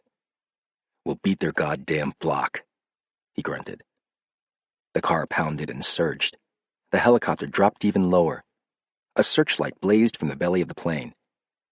Attention, James Vandeleur and android. Submit to arrest. This is a state directive superseding all private commands. He can't submit, Vandeleur shouted wildly. There's no one to submit to. He can't, and I won't. Christ, I muttered. We'll beat them yet. We'll beat the block. We'll beat the heat. I must point out to you, I said, that I am required by my prime directive to obey state directives which supersede all private commands. I must submit to arrest. Who says it's a state directive? Vandeleur said. Them? Up in that plane? They've got to show credentials. They've got to prove it's state authority before you submit. How do you know they're not crooks trying to trick us? Holding the wheel with one arm, he reached into his side pocket to make sure the gun was still in place. The car skidded. The tires squealed on frost and reeds. The wheel was wrenched from his grasp, and the car yawed up a small hillock and overturned. The motor roared and the wheels screamed. Vandeleur crawled out and dragged the android with him. For the moment, we were outside the circle of light, boring down from the helicopter. We blundered off into the marsh, into the blackness, into concealment. Vandeleur running with a pounding heart, hauling the android along. The helicopter circled and soared over the wrecked car, searchlight peering, loudspeaker braying. On the highway we had left, lights appeared as the pursuing and blocking parties gathered and followed radio directions from the plane. Vandeleur and the android continued deeper and deeper into the marsh, working their way towards the parallel road and safety. It was night by now. The sky was a black mat. Not a star showed. The temperature was dropping. A southeast night wind knifed us to the bone. Far behind, there was a dull concussion. Vandeleur turned, gasping. The car's fuel had exploded. A geyser of flame shot up like a lurid fountain. It subsided into a low crater of burning reeds. Whipped by the wind, the distant hem of flame fanned up into a wall 10 feet high. The wall began marching down on us, cracking fiercely. Above it, a pall of oily smoke surged forward. Behind it, Vandeleur could make out the figures of men, a mass of beaters searching the marsh. "Christ!" I cried, and searched desperately for safety. He ran, dragging me with him, until their feet crunched through the surface ice of a pool. He trampled the ice furiously, then flung himself down in the numbing water, pulling the android with us. The wall of flame approached. I could hear the crackle and feel the heat. He could see the searchers clearly. Vandeleur reached into his side pocket for the gun. The pocket was torn. The gun was gone. He groaned and shook with cold and terror. The light from the marsh fire was blinding. Overhead, the helicopter floated helplessly to one side, unable to fly through the smoke and flames and aid the searchers who were beating far to the right of us. "They'll miss us," Vandeleur whispered. "Keep quiet. That's an order. They'll miss us. We'll beat them. We'll beat the fire. We'll—" 3 distinct shots sounded less than 100 feet from the fugitives. Blam! Blam! Blam! They came from the last 3 cartridges in my gun, as the marsh fire reached it where it had dropped, and the exploded shells. The searchers turned towards the sound and began working directly toward us. Vandeleur cursed hysterically and tried to submerge even deeper to escape the intolerable heat of the fire. The android began to twitch. The wall of flames surged up to them. Vandeleur took a deep breath and prepared to submerge until the flame passed over them. The android shuddered and burst into an ear-splitting scream. All right, it shouted. Be fleet, be fleet. Damn you, I shouted. I tried to drown it. Damn you, I cursed him. I smashed his face. The android battered Vandeleur, who fought it off until it exploded out of the mud and staggered upright. Before I could return to the attack, the live flames captured it hypnotically. It danced and capered in a lunatic rumba before the wall of fire. Its legs twisted. Its arms waved. The fingers writhed in a private rumba of their own. It shrieked and sang and ran in a crooked waltz before the embrace of the heat, a muddy monster silhouetted against the brilliant, sparkling flare. The searchers shouted. There were shots. The android spun around twice and then continued its horrid dance before the face of the flames. There was a rising gust of wind. The fire swept around the capering figure and enveloped it for a roaring moment. Then the fire swept on, leaving behind a sobbing mass of synthetic flesh, oozing scarlet blood that would never coagulate. The thermometer would have registered 1,200 degrees, wondrously Fahrenheit. Vandeleur didn't die. I got away. They missed him while they watched the android caper and die. But I don't know which of us he is these days. Projection, Wanda warned me. Projection, Nan Webb told him. If you live with a crazy man or a crazy machine long enough, I become crazy too. Reet. But we know one truth. We know they were wrong. The new robot in Vandeleur know that because the new robot started twitching too. Reet. Here on cold Pollux, the robot is twitching and singing. No heat, but my fingers writhe. No heat, but it's taken the little tally girl off for a solitary walk. A cheap labor robot. A servo mechanism. All I could afford. But it's twitching and humming and walking along with the child somewhere, and I can't find them. Christ. Vandeleur can't find me before it's too late. Cool and discreet, honey. In a dancing frost, while the thermometer registers 10 degrees, fondly Fahrenheit. The Country of the Kind by Damon Knight. First published in 1955. The attendant at the car lot was daydreaming when I pulled up, a big, lazy-looking man in black satin checkered down the front. I was wearing scarlet myself. It suited my mood. I got out almost on his toes. "Park or storage?" he asked automatically, turning around. Then he realized who I was and ducked his head away. "Neither," I told him. There was a hand torch on a shelf in the repair shed right behind him. I got it and came back. I knelt down to where I could reach behind the front wheel and ignited the torch. I turned it on the axle and suspension. They glowed cherry red, then white, and fused together. Then I got up and turned the flame on both tires until the rubberoids stank and sizzled and melted down the pavement. The attendant didn't say anything. I left him there looking at the mess on his nice, clean concrete. It had been a nice car, too, but I could get another any time, and I felt like walking. I went down the winding road, sleepy in the afternoon sunlight, dappled with shade and smelling of cool leaves. You couldn't see the houses. They were all sunken or hidden by shrubbery, or a little of both. That was the fad I'd heard about. It was what I'd come here to see. Not that anything the Dulls did would be worth looking at. I turned off at random and crossed a rolling lawn, went through a second hedge of hawthorn and blossom, and came out next to a big, sunken games court. The tennis net was up, and two couples were going at it, just working up a little sweat. Young, about half my age, all four of them. 3 dark-haired, 1 blonde. They were evenly matched, and both couples played well together. They were enjoying themselves. I watched for a minute. But by then, the nearest two were beginning to sense I was there, anyhow. I walked down onto the court just as the blonde was about to serve.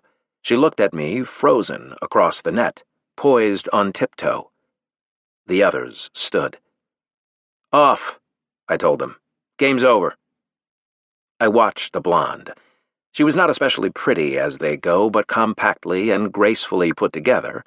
She came down slowly, flat-footed, without awkwardness, and tucked the racket under her arm. Then the surprise was over, and she was trotting off the court after the other 3.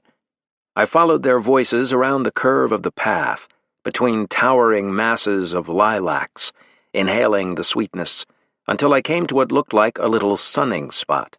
There was a sundial and a bird bath and towels lying around on the grass. One couple, the dark-haired pair, was still in sight farther down the path, heads bobbing along.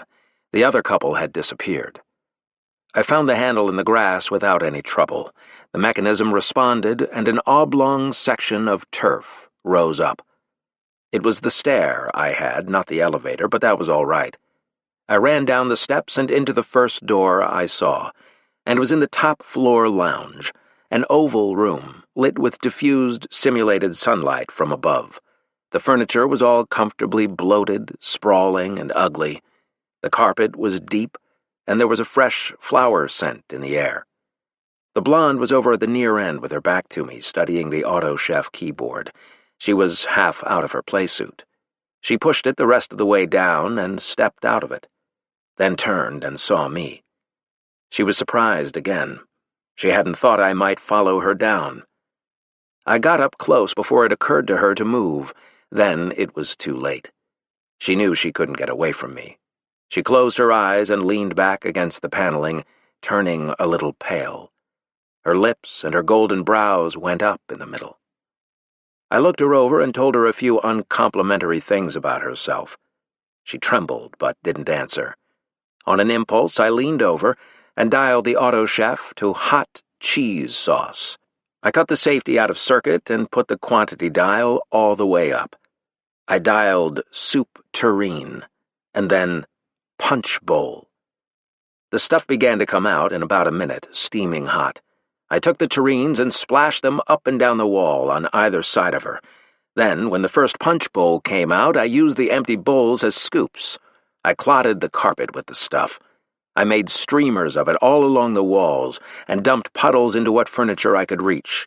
Where it cooled, it would harden, and where it hardened, it would cling. I wanted to splash it across her body, but it would have hurt, and we couldn't have that. The punch bowls of hot sauce were still coming out of the auto chef, crowding each other around the vent. I punched cancel, and then Sauterne Sweet California. It came out well chilled in open bottles. I took the first one and had my arm back, just about to throw a nice line of the stuff right across her midriff, when a voice said behind me, "Watch out for the cold wine." My arm twitched, and a little stream of the wine splashed across her thighs. She was ready for it. Her eyes had opened at the voice, and she barely jumped. I whirled around, fighting mad. The man was standing there where he had come out of the stairwell. He was thinner in the face than most, bronzed, wide-chested, with alert blue eyes. If it hadn't been for him, I knew it would have worked. The blonde would have mistaken the chill splash for a scalding one. I could hear the scream in my mind, and I wanted it. I took a step toward him, and my foot slipped. I went down clumsily, wrenching one knee. I got up shaking and tight all over. I wasn't in control of myself. I screamed, "You! You!" I turned and got one of the punch bowls and lifted it in both hands, heedless of how the hot sauce was slopping over onto my wrists, and I had it almost in the air toward him when the sickness took me. That damned buzzing in my head, louder, louder, drowning everything out. When I came to, they were both gone. I got up off the floor, weak as death, and staggered over to the nearest chair. My clothes were slimed and sticky. I wanted to die. I wanted to drop into that dark, furry hole that was yawning for me and never come up. But I made myself stay awake and get out of the chair. Going down in the elevator, I almost blacked out again. The blonde and the thin man weren't in any of the second-floor bedrooms. I made sure of that, and then I emptied the closets and bureau drawers onto the floor, dragged the whole mess into one of the bathrooms and stuffed the tub with it, then turned on the water. I tried the third floor, maintenance and storage. It was empty. I turned the furnace on and set the thermostat up as high as it would go. I disconnected all the safety circuits and alarms. I opened the freezer doors and dialed them to defrost. I propped the stairwell door open and went back up in the elevator. On the second floor, I stopped long enough to open the stairway door there. The water was halfway toward it, creeping across the floor, and then searched the top floor. No one was there. I opened the book reels and threw them unwinding across the room. I would have done more, but I could hardly stand. I got up to the surface and collapsed on the lawn. That furry pit swallowed me up, dead and drowned. While I slept, water poured down the open stairwell and filled the third level. Thawing food packages floated out into the rooms. Water seeped into wall panels and machine housings. Circuits shorted and fuses blew. The air conditioning stopped, but the pile kept heating. The water rose.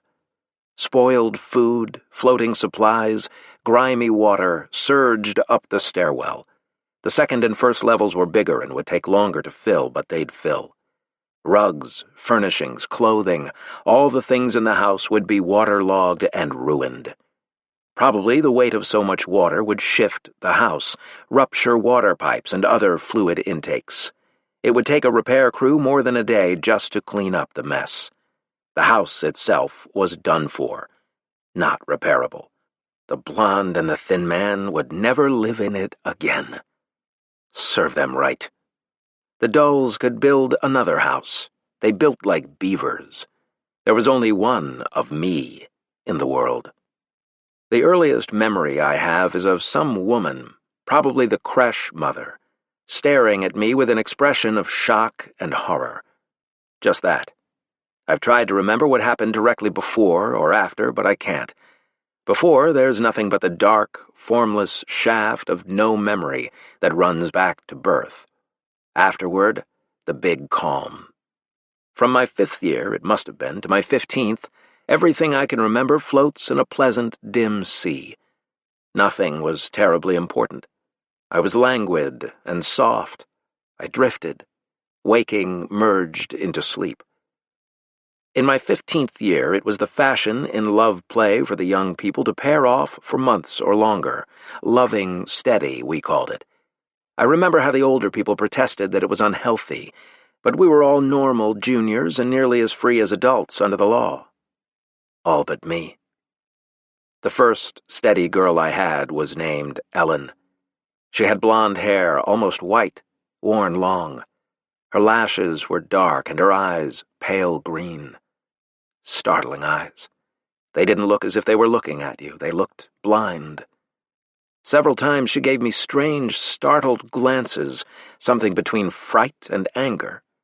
Once it was because I held her too tightly and hurt her. Other times it seemed to be for nothing at all. In our group, a pairing that broke up sooner than 4 weeks was a little suspect.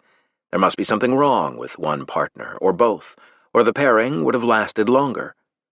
4 weeks and a day after Ellen and I made our pairing, she told me she was breaking it. I thought I was ready, but I felt the room spin half around me till the wall came against my palm and stopped. The room had been in use as a hobby chamber. There was a rack of plasticraft knives under my hand. I took one without thinking, and when I saw it, I thought, I'll frighten her. And I saw the startled, half-angry look in her pale eyes as I went toward her. But this is curious. She wasn't looking at the knife. She was looking at my face. The elders found me later with the blood on me, and put me into a locked room. Then it was my turn to be frightened, because I realized for the first time that it was possible for a human being to do what I had done. And if I could do it to Ellen, I thought, surely they could do it to me. But they couldn't. They set me free. They had to. And it was then I understood that I was king of the world. The sky was turning clear violet when I woke up, and shadow was spilling out from the hedges. I went down the hill until I saw the ghostly blue of photon tubes glowing in a big oblong just outside the commerce area. I went that way by habit. Other people were lining up at the entrance to show their books and be admitted. I brushed by them, seeing the shocked faces and feeling their bodies flinch away, and went on into the robing chamber. Straps, aqua lungs, masks, and flippers were all for the taking. I stripped, dropping the clothes where I stood, and put the underwater equipment on. I strode out to the pool side, monstrous, like a being from another world. I adjusted the lung and flippers, and slipped into the water. Underneath, it was all crystal blue, with the forms of swimmers sliding through it like pale angels. Schools of small fish scattered as I went down. My heart was beating with a painful joy. Down, far down, I saw a girl slowly undulating through the motions of sinuous underwater dance, writhing around and around a ribbed column of imitation coral. She had a suction-tipped fish lance in her hand, but she was not using it. She was only dancing, all by herself, down at the bottom of the water. I swam after her. She was young and delicately made, and when she saw the deliberately clumsy motions I made in imitation of hers, her eyes glinted with amusement behind her mask.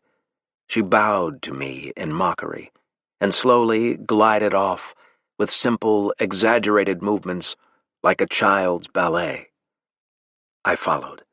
Around her and around I swam, stiff-legged, first more childlike and awkward than she, then subtly parodying her motions. then improving on them until I was dancing an intricate, mocking dance around her.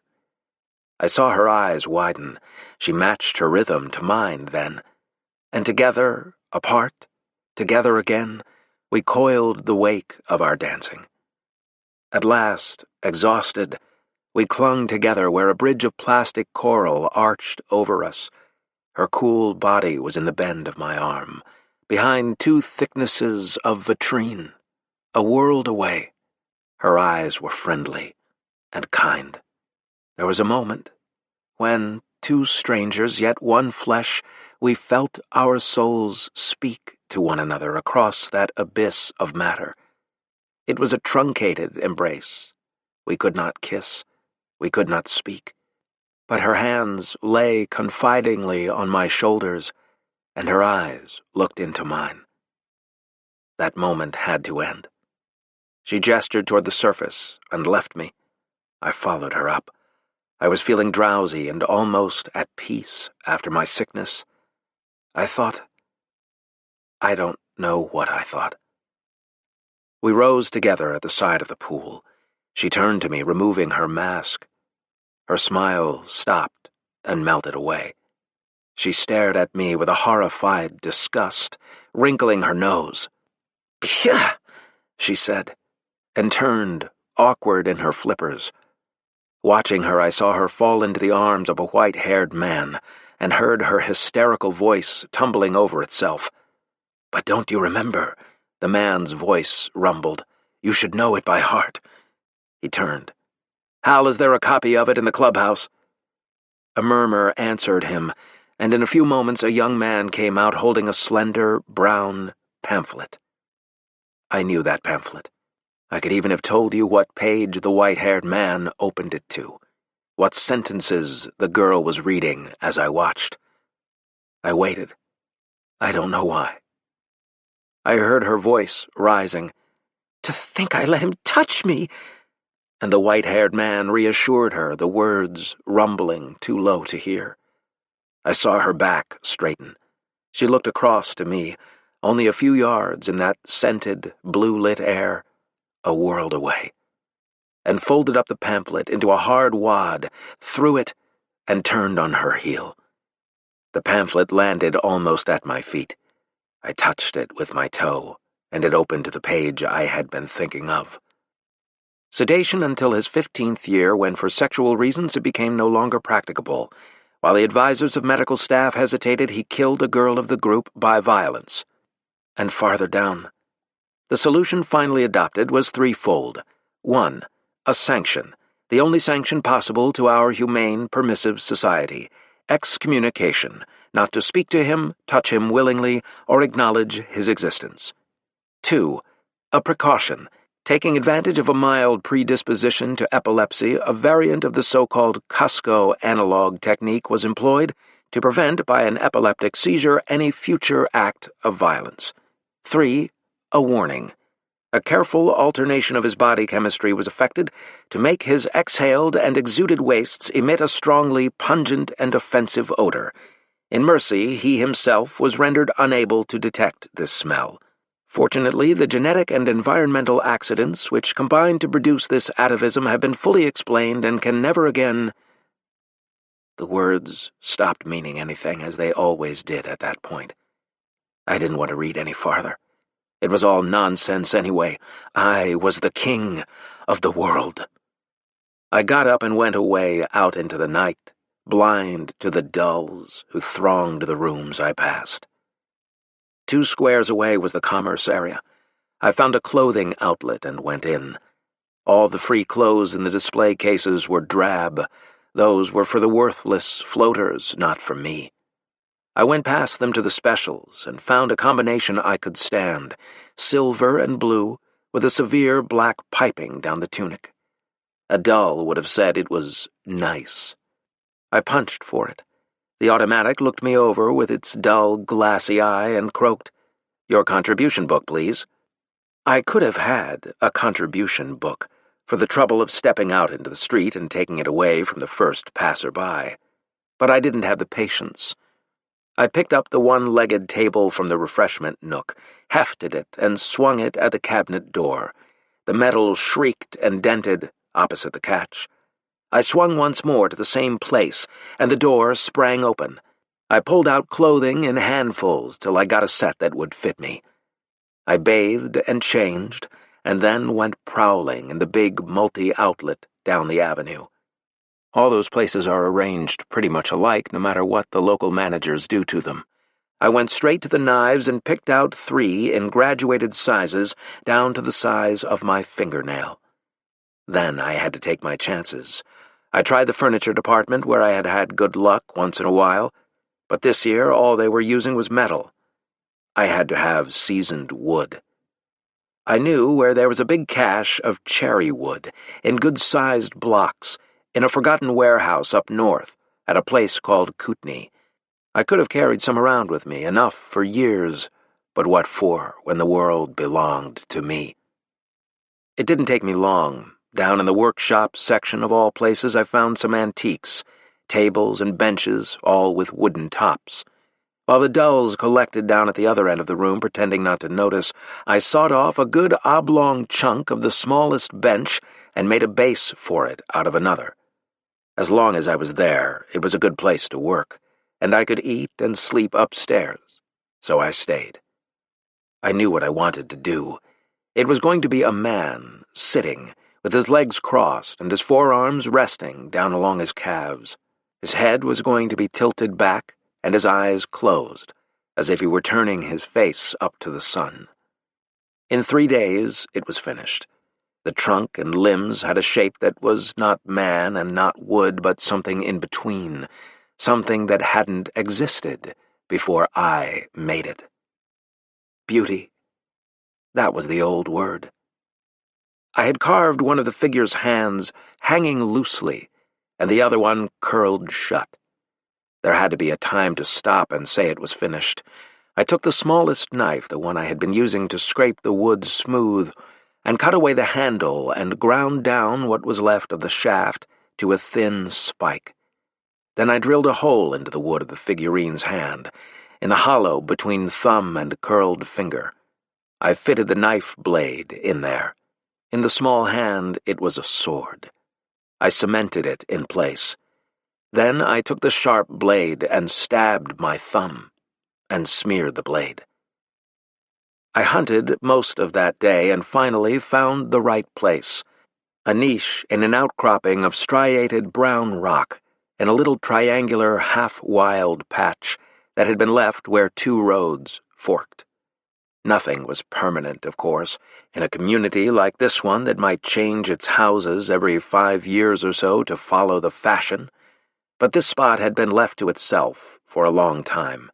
It was the best I could do. I had the paper ready. It was one of a batch I had printed up a year ago. The paper was treated, and I knew it would stay legible a long time. I hid a little photo capsule in the back of the niche, and ran the control wire to a staple in the base of the figurine. I put the figurine down on top of the paper, and anchored it lightly to the rock with 2 spots of all cement. I had done it so often that it came naturally. I knew just how much cement would hold the figurine steady against a casual hand, but yield to one that really wanted to pull it down. Then I stepped back to look, and the power and the pity of it made my breath come short, and tears start to my eyes. Reflected light gleamed fitfully on the dark, stained blade that hung from his hand. He was sitting alone in that niche that closed him in like a coffin. His eyes were shut, and his head tilted back, as if he were turning his face up to the sun. But only rock was over his head. There was no sun for him. Hunched on the cool, bare ground under a pepper tree, I was looking down across the road at the shadowed niche where my figurine sat. I was all finished here. There was nothing more to keep me, and yet I couldn't leave. People walked past now and then, not often. The community seemed half deserted, as if most of the people had flocked off to a surf party somewhere, or a contribution meeting, or to watch a new house being dug to replace the one I had wrecked. There was a little wind blowing toward me, cool and lonesome in the leaves. Up the other side of the hollow there was a terrace, and on that terrace half an hour ago I had seen a brief flash of color, a boy's head with a red cap on it, moving past and out of sight. That was why I had to stay. I was thinking how that boy might come down from his terrace and into my road, and passing the little wild triangle of land, see my figurine. I was thinking he might not pass by indifferently, but stop and go closer to look, and pick up the wooden man, and read what was written on the paper underneath. I believed that sometime it had to happen. I wanted it so hard that I ached. My carvings were all over the world, wherever I had wandered. There was one in Congo City carved of ebony, dusty black, one in Cyprus of bone, one in New Bombay of shell, one in Changte of jade.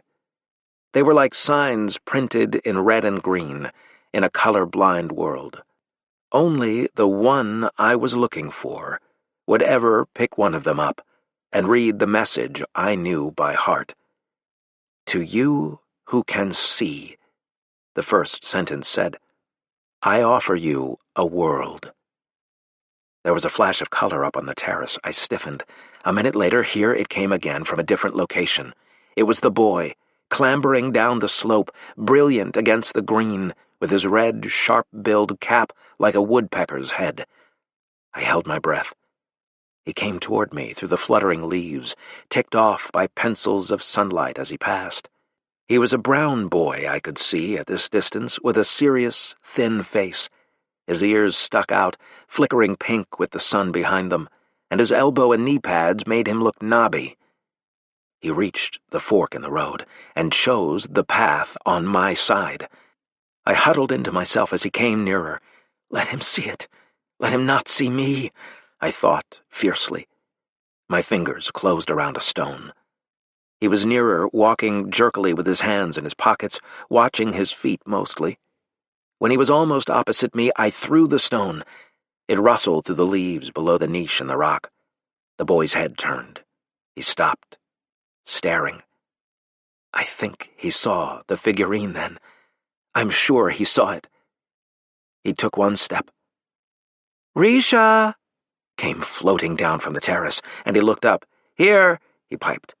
I saw the woman's head, tiny at the top of the terrace. She called something I didn't hear. I was standing up, tight with anger. Then the wind shifted. It blew from me to the boy. He whirled around, his eyes big, and clapped a hand to his nose. "Oh, what a stench!" he said. He turned to shout, "Coming!" And then he was gone, hurrying back up the road into the unstable blur of green. My own chance? Ruined. He would have seen the image, I knew, if it hadn't been for that damned woman and the wind shifting. They were all against me, people, wind, and all. And the figurine still sat, blind eyes turned up to the rocky sky. There was something inside me that told me to take my disappointment and go away from there and not come back. I knew I would be sorry. I did it anyway. Took the image out of the niche and the paper with it and climbed the slope. At the top I heard his clear voice, laughing. There was a thing that might have been an ornamental mound or the camouflaged top of a buried house. I went around it, tripping over my own feet, and came upon the boy kneeling on the turf. He was playing with a brown and white puppy. He looked up with the laughter going out of his face. There was no wind, and he could smell me. I knew it was bad. No wind and the puppy to distract him. Everything about it was wrong. But I went to him blindly, anyhow, and fell on one knee and shoved the figurine at his face. "Look," I said. He went over backwards in his hurry. He couldn't even have seen the image except as a brown blur coming at him. He scrambled up with the puppy whining and yapping around his heels and ran for the mound. I was up after him, clawing up moist earth and grass as I rose. In the other hand I still had the image clutched and the paper with it. A door popped open and swallowed him and popped shut again in my face. With the flat of my hand, I beat the vines around it until I hit the door plate by accident, and the door opened. I dived in, shouting, "Wait!" and was in a spiral passage, lit pearl gray, winding downward. Down I went headlong, and came out the wrong door. An underground conservatory, humid and hot under the yellow lights, with dripping rank leaves in long rows.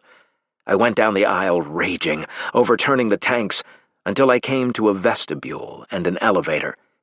Down I went again, to the third level and a labyrinth of guest rooms, all echoing, all empty. At last I found a ramp leading upward, past the conservatory, and at the end of it, voices. The door was clear vitrine, and I paused on the near side of it, looking and listening. There was the boy, and a woman old enough to be his mother, just, sister or cousin more likely, and an elderly woman in a hard chair holding the puppy. The room was comfortable and tasteless, like other rooms. I saw the shock grow on their faces as I burst in. It was always the same. They knew I would like to kill them, but they never expected that I would come uninvited into a house. It was not done. There was that boy, so close I could touch him, but the shock of all of them was quivering in the air, smothering, like a blanket that would deaden my voice. I felt I had to shout. "Everything they tell you is lies," I said. "See here. Here, this is the truth." I had the figurine in front of his eyes, but he didn't see. "Risha, go below," said the young woman quietly. He turned to obey, quick as a ferret. I got in front of him again. "Stay," I said, breathing hard. "Look. Remember, Risha? Don't speak," said the woman. I couldn't stand any more. Where the boy went, I don't know. I ceased to see him. With the image in one hand and the paper with it, I leaped at the woman. I was almost quick enough. I almost reached her, but the buzzing took me in the middle of a step, louder, louder, like the end of the world. It was the second time that week. When I came to, I was sick and too faint to move for a long time. The house was silent. They had gone, of course. The house had been defiled, having me in it. They wouldn't live here again, but would build elsewhere. My eyes blurred. After a while, I stood up and looked around at the room. The walls were hung with a gray, close-woven cloth that looked as if it would tear, and I thought of ripping it down in strips, breaking furniture, stuffing carpets and bedding into the oubliette. But I didn't have the heart for it. I was too tired. 30 years. They had given me all the kingdoms of the world and the glory thereof 30 years ago. It was more than one man alone could bear for 30 years. At last I stooped and picked up the figurine, and the paper that was supposed to go under it crumpled now, with the forlorn look of a message that someone has thrown away unread. I sighed bitterly. I smoothed it out and read the last part. "You can share the world with me. They can't stop you. Strike now. Pick up a sharp thing and stab, or a heavy thing and crush. That's all. That will make you free. Anyone can do it. Anyone. Someone. Anyone." Flowers for Algernon by Daniel Keyes. First published in 1959. Progress Report 1, March 5th, 1965. Dr. Strauss says I should write down what I think and everything that happens to me from now on. I don't know why, but he says it's important, so they will see if they will use me. I hope they use me. Miss Kinnian says maybe they can make me smart. I want to be smart. My name is Charlie Gordon. I am 37 years old, and 2 weeks ago was my birthday. I have nothing more to write now, so I will close for today. Progress Report 2, March 6th. I had a test today. I think I failed it, and I think that maybe now they won't use me. What happened is, a nice young man was in the room, and he had some white cards with ink spilled all over them. He said, "Charlie, what do you see on this card?" I was very scared, even though I had my rabbit's foot in my pocket, because when I was a kid I always failed tests in school, and I spilled ink too. I told him I saw a ink blot. He said yes, and it made me feel good. I thought that was all, but when I got up to go, he stopped me. He said, "Now, sit down, Charlie, we are not through yet." Then I don't remember so good, but he wanted me to say what was in the ink. I didn't see nothing in the ink, but he said there was pictures there. Other people saw some pictures. I couldn't see any pictures. I really tried to see. I held the card close up and then far away. Then I said, if I had my glasses, I could see better. I usually only wear my glasses in the movies or TV, but I said, they are in the closet in the hall. I got them. Then I said, let me see that card again. I bet I'll find it now. I tried hard, but I still couldn't find the pictures. I only saw the ink. I told him maybe I need new glasses. He wrote something down on a paper, and I got scared of failing the test. I told him it was a very nice ink blot with little points all around the edges. He looked very sad, so that wasn't it. I said, please let me try again. I'll get it in a few minutes because I'm not so fast sometimes. I'm a slow reader too in Miss Kinnian's class for slow adults, but I'm trying very hard. He gave me a chance with another card that had 2 kinds of ink spilled on it, red and blue. He was very nice and talked slow like Miss Kinnian does, and he explained it to me that it was a raw shock. He said, people see things in the ink. I said, show me where. He said, think. I told him, I think a ink blot, but that wasn't right either. He said, what does it remind you? Pretend something. I closed my eyes for a long time to pretend. I told him, I pretend a fountain pen with ink leaking all over a tablecloth. Then he got up and went out. I don't think I passed the raw shock test. Progress Report 3, March 7th. Dr. Strauss and Dr. Niemer say it don't matter about the ink blots. I told them I didn't spill the ink on the cards and I couldn't see anything in the ink. They said that maybe they will still use me.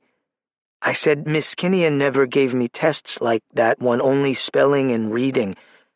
They said Miss Kinnian told that I was her bestest pupil in the adult night school because I tried the hardest and I really wanted to learn. They said, how come you went to the adult night school all by yourself, Charlie? How did you find it?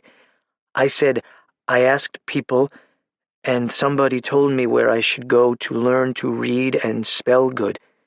They said, why did you want to?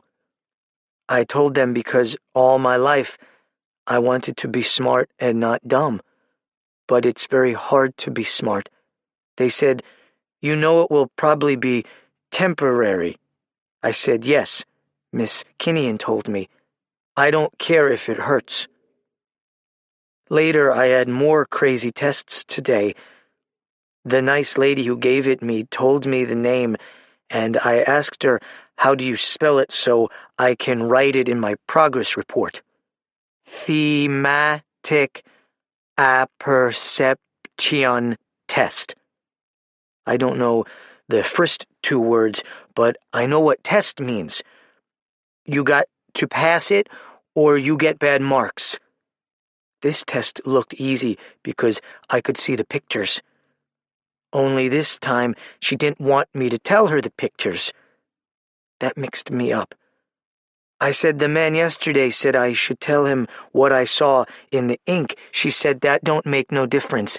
She said, make up stories about the people in the pictures. I told her, how can you tell stories about people you never met? I said, why should I make up lies? I never tell lies anymore because I always get caught. She told me this test and the other one, the raw shock, was for getting personality. I laughed so hard. I said, how can you get that thing from ink blots and photos? She got sore and put her pictures away. I don't care. It was silly. I guess I failed that test too. Later, some men in white coats took me to a different part of the hospital and gave me a game to play. It was like a race with a white mouse. They called the mouse Algernon. Algernon was in a box with a lot of twists and turns like all kinds of walls, and they gave me a pencil and a paper with lines in lots of boxes. On one side it said, start, and on the other end it said, finish. They said it was amazed, and that Algernon and me had the same amazed to do. I didn't see how we could have the same amazed if Algernon had a box and I had a paper, but I didn't say nothing. Anyway, there wasn't time because the race started. One of the men had a watch he was trying to hide so I wouldn't see it, so I tried not to look, and that made me nervous. Anyway, that test made me feel worser than all the others because they did it over 10 times with different amazeds, and Algernon won every time. I didn't know that mice were so smart. Maybe that's because Algernon is a white mouse. Maybe white mice are smarter than other mice. Progress Report 4, March 8th. They're going to use me. I'm so excited I can hardly write. Dr. Niemer and Dr. Strauss had an argument about it first. Dr. Niemer was in the office when Dr. Strauss brought me in. Dr. Niemer was worried about using me, but Dr. Strauss told him Miss Kinnian recommended me the best from all the people who was teaching. I like Miss Kinnian because she's a very smart teacher, and she said, Charlie, you're going to have a second chance. If you volunteer for this experiment, you might get smart. They don't know if it will be permanent, but there's a chance. That's why I said okay, even when I was scared, because she said it was an operation. She said, don't be scared, Charlie. You've done so much with so little. I think you deserve it most of all. So I got scared when Dr. Niemer and Dr. Strauss argued about it. Dr. Strauss said I had something that was very good. He said I had a good motivation. I never even knew I had that. I felt proud when he said that not everybody with an IQ of 68 had that thing. I don't know what it is or where I got it, but he said Algernon had it too. Algernon's motivation is the cheese they put in his box, but it can't be that because I didn't eat any cheese this week. Then he told Dr. Niemer something I didn't understand, so while they were talking, I wrote down some of the words. He said, Dr. Niemer, I know Charlie is not what you had in mind as the first of your new breed of intellect, couldn't get the word, Superman. But most people of his low meant are host and uncoop. They are usually dull, apath, and hard to reach. He has a good nature. He's interested and eager to please.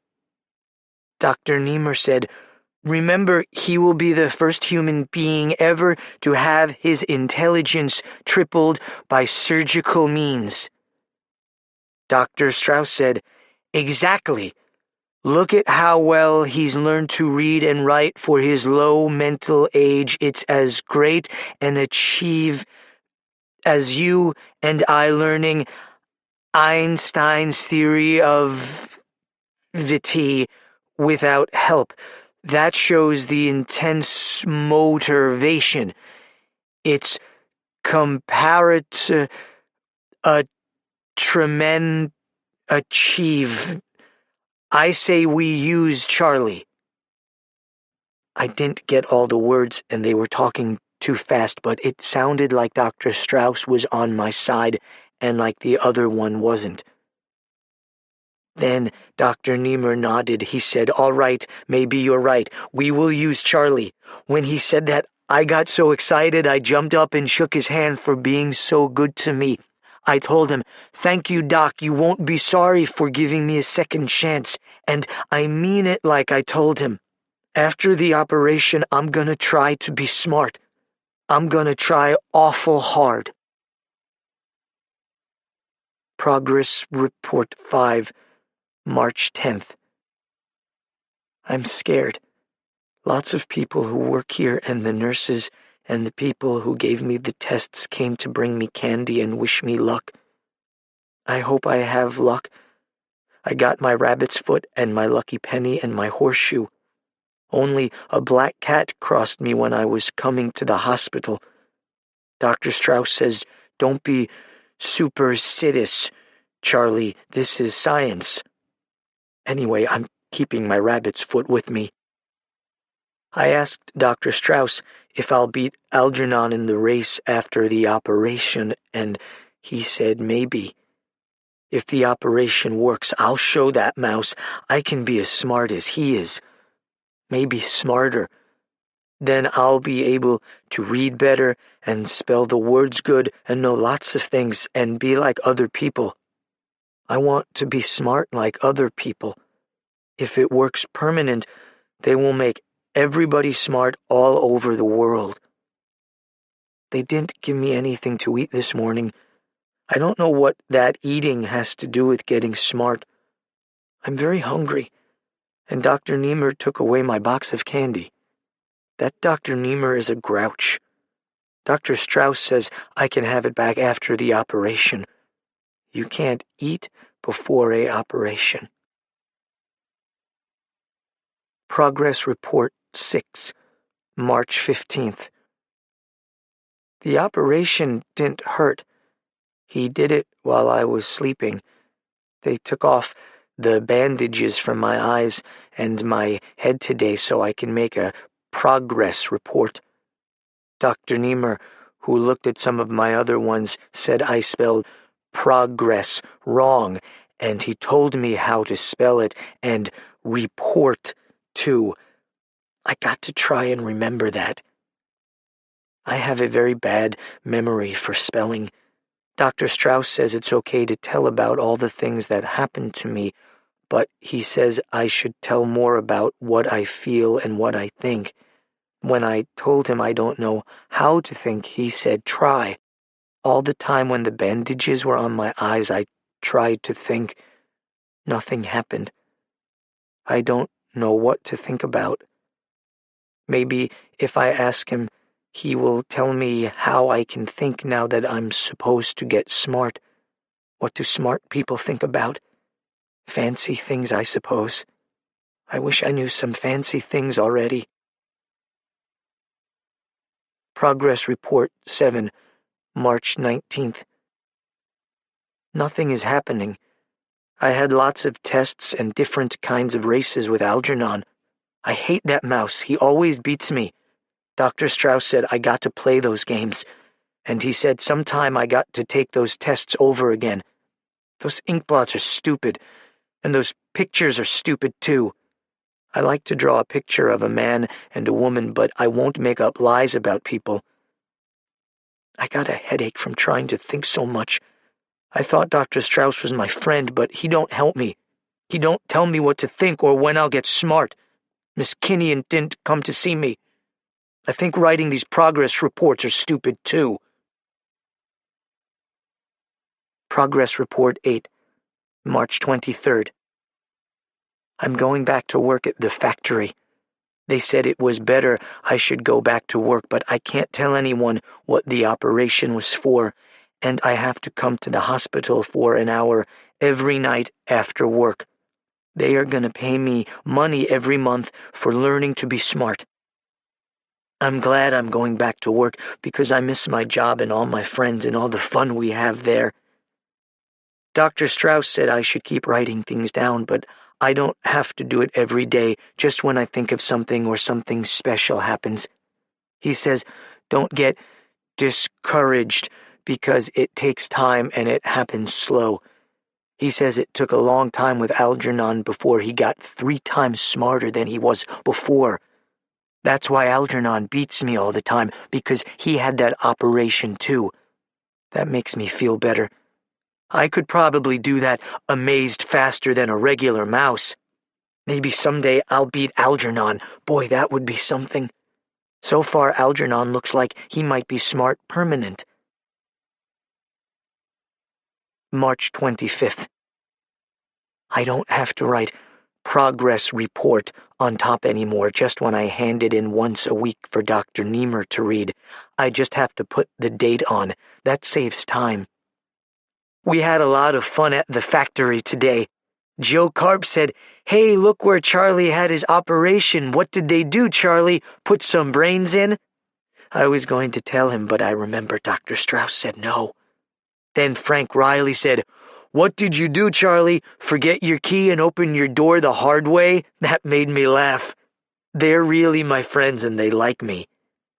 Sometimes somebody will say, "Hey, look at Joe or Frank or George. He really pulled a Charlie Gordon." I don't know why they say that, but they always laugh. This morning, Amos Borg, who is the foreman at Donegan's, used my name when he shouted at Ernie, the office boy. Ernie lost a package. He said, "Ernie, for God's sake, what are you trying to be, a Charlie Gordon?" I don't understand why he said that. I never lost any packages. March 28th. Dr. Strauss came to my room tonight to see why I didn't come in like I was supposed to.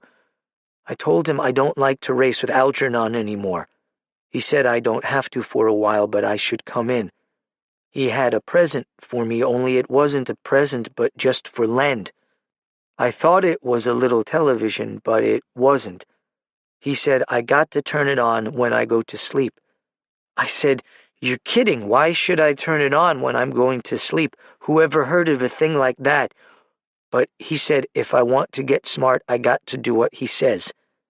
I told him I don't think I was going to get smart, and he put his hand on my shoulder and said, "Charlie, you don't know it yet, but you're getting smarter all the time. You won't notice for a while." I think he was just being nice to make me feel good because I don't look any smarter. Oh, yes, I almost forgot. I asked him when I can go back to the class at Miss Kinnian's school. He said I won't go there. He said that soon Miss Kinnian will come to the hospital to start and teach me special. I was mad at her for not coming to see me when I got the operation, but I like her, so maybe we will be friends again. March 29th.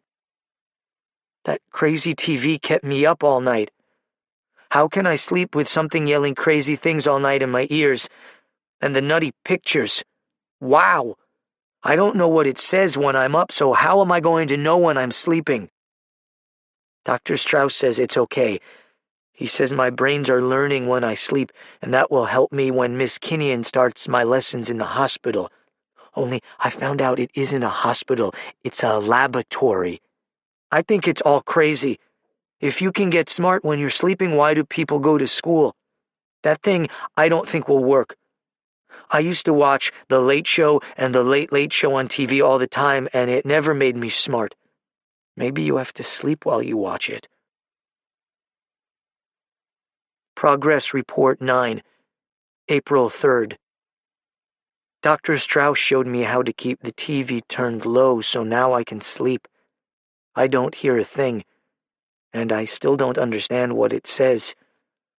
A few times I play it over in the morning to find out what I learned when I was sleeping, and I don't think so. Miss Kinnian says maybe it's another language or something, but most times it sounds American. It talks so fast, faster than even Miss Gold, who was my teacher in 6th grade, and I remember she talked so fast I couldn't understand her. I told Dr. Strauss, what good is it to get smart in my sleep? I want to be smart when I'm awake. He says it's the same thing, and I have two minds. There's the subconscious and the conscious. That's how you spell it. And one don't tell the other one what it's doing. They don't even talk to each other. That's why I dream, and boy, have I been having crazy dreams. Wow! Ever since that night TV, the late show. I forgot to ask him if it was only me or if everybody had those two minds. I just looked up the word in the dictionary Dr. Strauss gave me. The word is subconscious, adjective, of the nature of mental operations yet not present in consciousness, as subconscious conflict of desires. There's more, but I still don't know what it means. This isn't a very good dictionary for dumb people like me. Anyway, the headache is from the party. My friends from the factory, Joe Clarke and Frank Riley, invited me to go with them to Muggsy's saloon for some drinks. I don't like to drink, but they said we will have lots of fun. I had a good time. Joe Clarke said I should show the girls how I mop out the toilet in the factory, and he got me a mop. I showed them, and everyone laughed when I told that Mr. Donegan said I was the best janitor he ever had because I liked my job and do it good and never come late or miss a day except for my operation. I said, Miss Kinnian always said, Charlie, be proud of your job because you do it good. Everybody laughed, and we had a good time, and they gave me lots of drinks, and Joe said, Charlie is a card when he's potted. I don't know what that means, but everybody likes me and we have fun. I can't wait to be smart like my best friends Joe Clarke and Frank Riley. I don't remember how the party was over, but I think I went out to buy a newspaper and coffee for Joe and Frank, and when I came back, there was no one there. I looked for them all over till late. Then I don't remember so good, but I think I got sleepy or sick. A nice cop brought me back home. That's what my landlady, Mrs. Flynn, says. But I got a headache and a big lump on my head and black and blue all over. I think maybe I fell, but Joe Clarke says it was the cop. They beat up drunk sometimes. I don't think so. Miss Kinnian says cops are to help people. Anyway, I got a bad headache and I'm sick and hurt all over. I don't think I'll drink anymore. April 6th. I beat Algernon. I didn't even know I beat him until Bert the tester told me. Then, the second time, I lost because I got so excited I fell off the chair before I finished. But after that, I beat him 8 more times. I must be getting smart to beat a smart mouse like Algernon. But I don't feel smarter. I wanted to race Algernon some more, but Bert said that's enough for one day. They let me hold him for a minute. He's not so bad. He's soft like a ball of cotton. He blinks, and when he opens his eyes, they're black and pink on the edges. I said, can I feed him because I felt bad to beat him and I wanted to be nice and make friends. Bert said, no, Algernon is a very special mouse with an operation like mine, and he was the first of all the animals to stay smart so long. He told me, Algernon is so smart that every day he has to solve a test to get his food. It's a thing like a lock on a door that changes every time Algernon goes in to eat, so he has to learn something new to get his food. That made me sad, because if he couldn't learn, he would be hungry. I don't think it's right to make you pass a test to eat. How would Dr. Niemer like it to have to pass a test every time he wants to eat? I think I'll be friends with Algernon. April 9th. Tonight after work, Miss Kinnian was at the laboratory. She looked like she was glad to see me but scared. I told her, "Don't worry, Miss Kinnian, I'm not smart yet," and she laughed. She said, "I have confidence in you, Charlie, the way you struggled so hard to read and write better than all the others. At worst, you will have it for a little while, and you're doing something for science." We are reading a very hard book. I never read such a hard book before.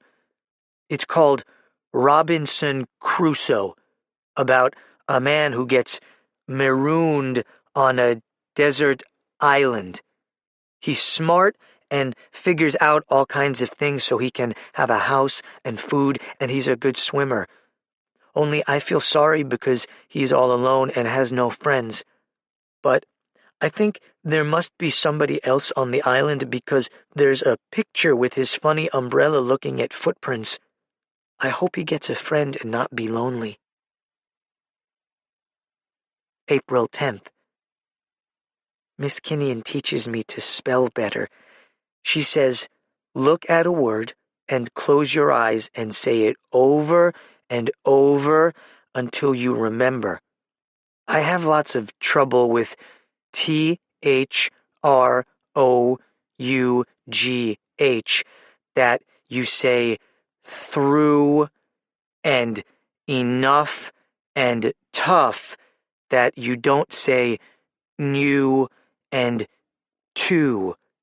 You got to say enough and tough, ENUFF and TUFF. That's how I used to write it before I started to get smart.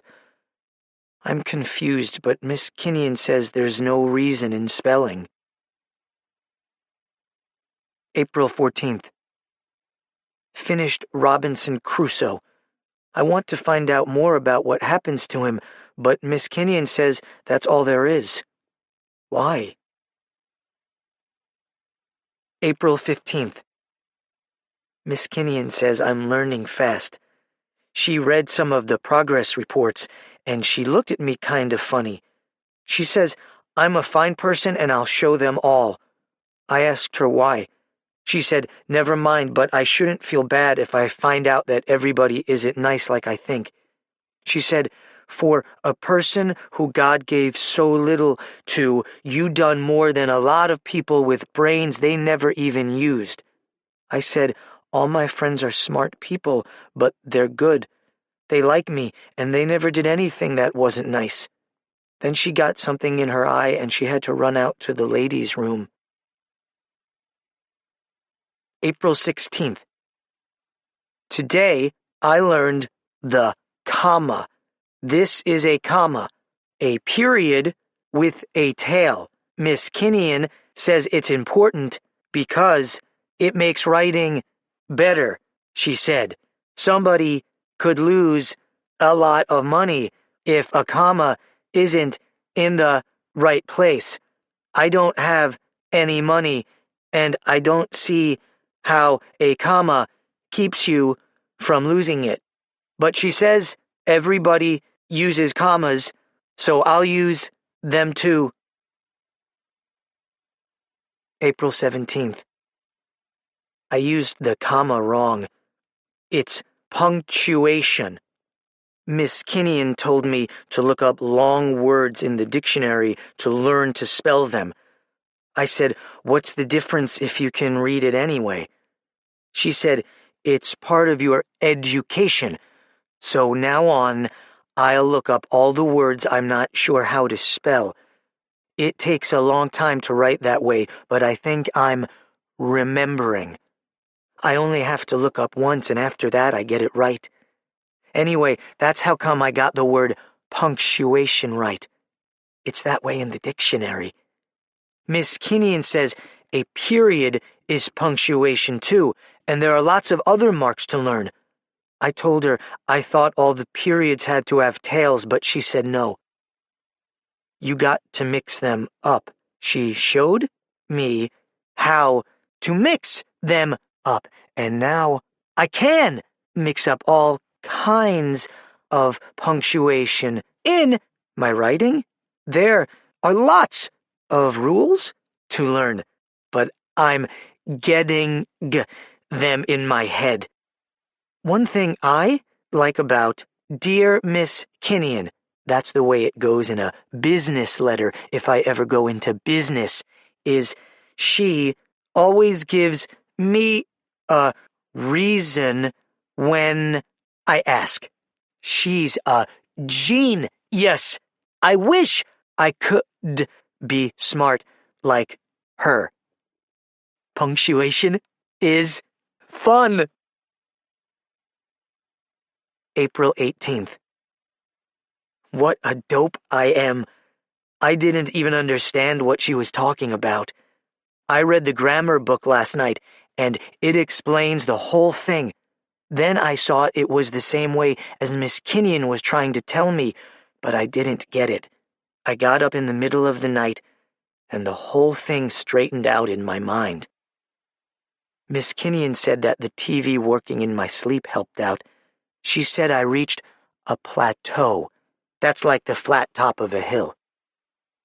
After I figured out how punctuation worked, I read over all my old progress reports from the beginning.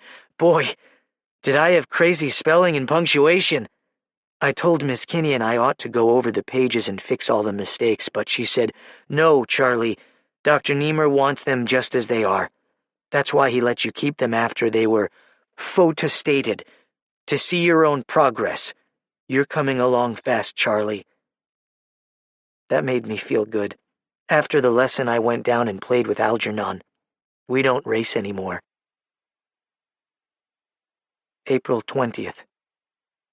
I feel sick inside. Not sick like for a doctor, but inside my chest it feels empty, like getting punched and a heartburn at the same time.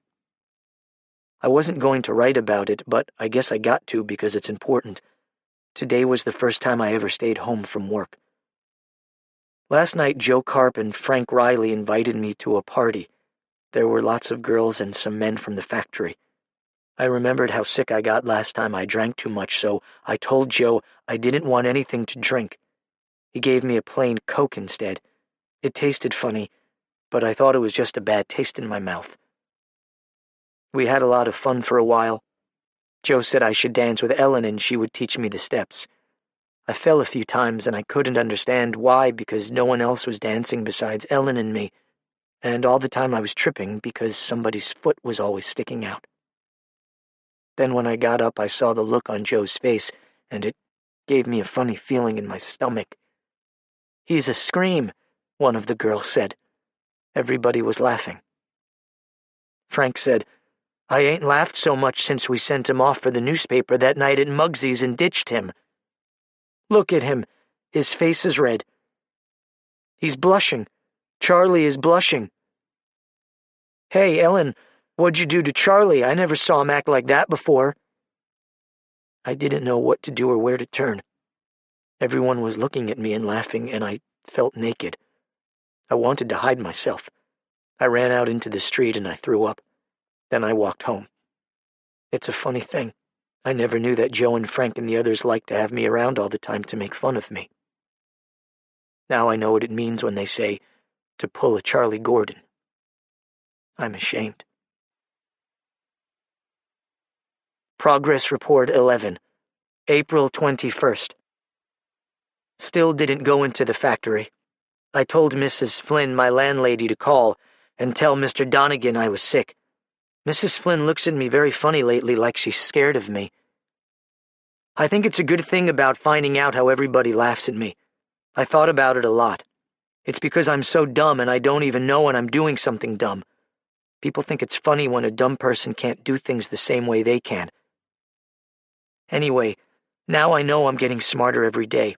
I know punctuation, and I can spell good. I like to look up all the hard words in the dictionary, and I remember them. I'm reading a lot now, and Miss Kinnian says I read very fast. Sometimes I even understand what I'm reading about, and it stays in my mind. There are times when I can close my eyes and think of a page, and it all comes back like a picture.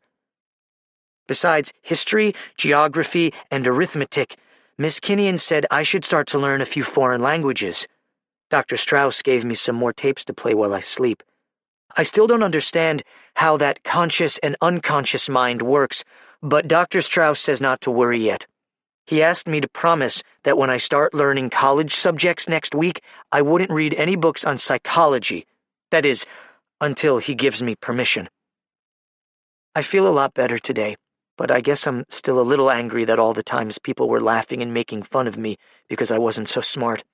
When I become intelligent, like Dr. Strauss says, with 3 times my IQ of 68, then maybe I'll be like everyone else and people will like me and be friendly. I'm not sure what an IQ is. Dr. Niemer said it was something that measured how intelligent you were, like a scale in the drugstore weighs pounds. But Dr. Strauss had a big argument with him and said an IQ didn't weigh intelligence at all. He said an IQ showed how much intelligence you could get, like the numbers on the outside of a measuring cup. You still had to fill the cup up with stuff. Then when I asked Bert, who gives me my intelligence tests and works with Algernon, he said that both of them were wrong, only I had to promise not to tell them he said so. Bert says that the IQ measures a lot of different things, including some of the things you learned already, and it really isn't any good at all.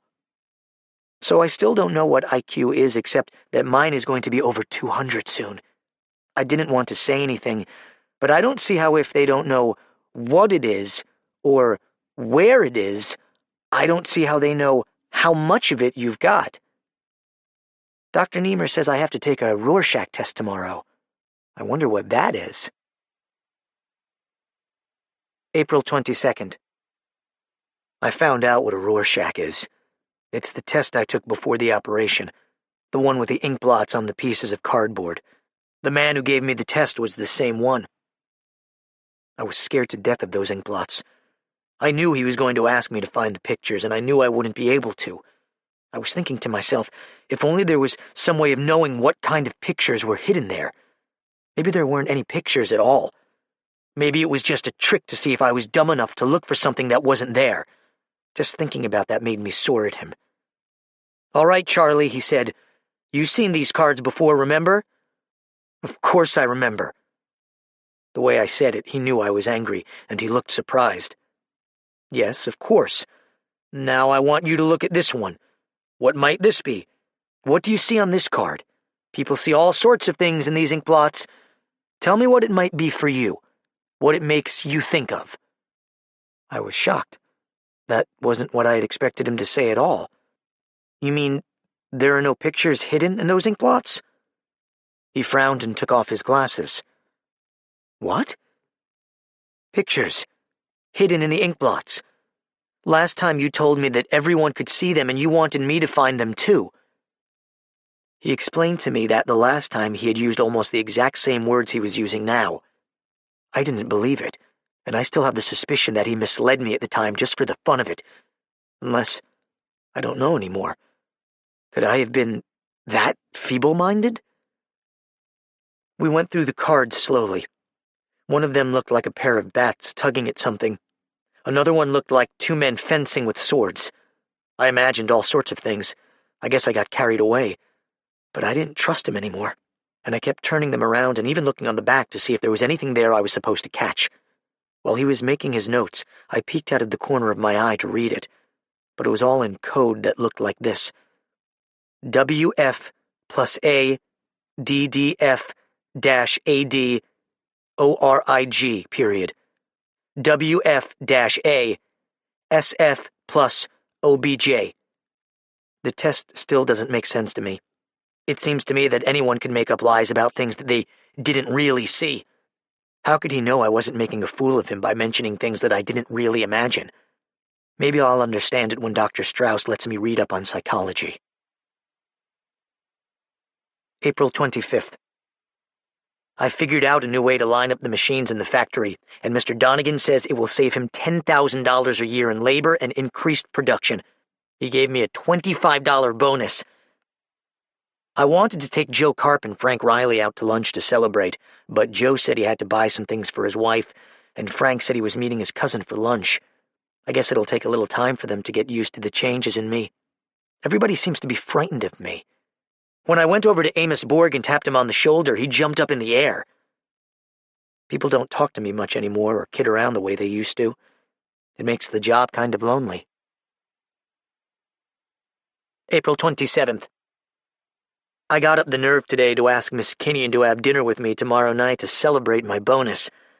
At first, she wasn't sure it was right, but I asked Dr. Strauss, and he said it was okay. Dr. Strauss and Dr. Niemer don't seem to be getting along so well. They're arguing all the time. This evening when I came in to ask Dr. Strauss about having dinner with Miss Kinnian, I heard him shouting. Dr. Niemer was saying that it was his experiment and his research, and Dr. Strauss was shouting back that he contributed just as much because he found me through Miss Kinnian and he performed the operation. Dr. Strauss said that someday thousands of neurosurgeons might be using his technique all over the world. Dr. Niemer wanted to publish the results of the experiment at the end of this month. Dr. Strauss wanted to wait a while longer to be sure. Dr. Strauss said that Dr. Niemer was more interested in the chair of psychology at Princeton than he was in the experiment. Dr. Niemer said that Dr. Strauss was nothing but an opportunist who was trying to ride to glory on his coattails. When I left afterwards, I found myself trembling. I don't know why, for sure, but it was as if I'd seen both men clearly for the first time. I remember hearing Bert say that Dr. Niemer had a shrew of a wife who was pushing him all the time to get things published so that he could become famous. Bert said that the dream of her life was to have a big-shot husband. Was Dr. Strauss really trying to ride on his coattails? April 28th. I don't understand why I never noticed how beautiful Miss Kinnian really is.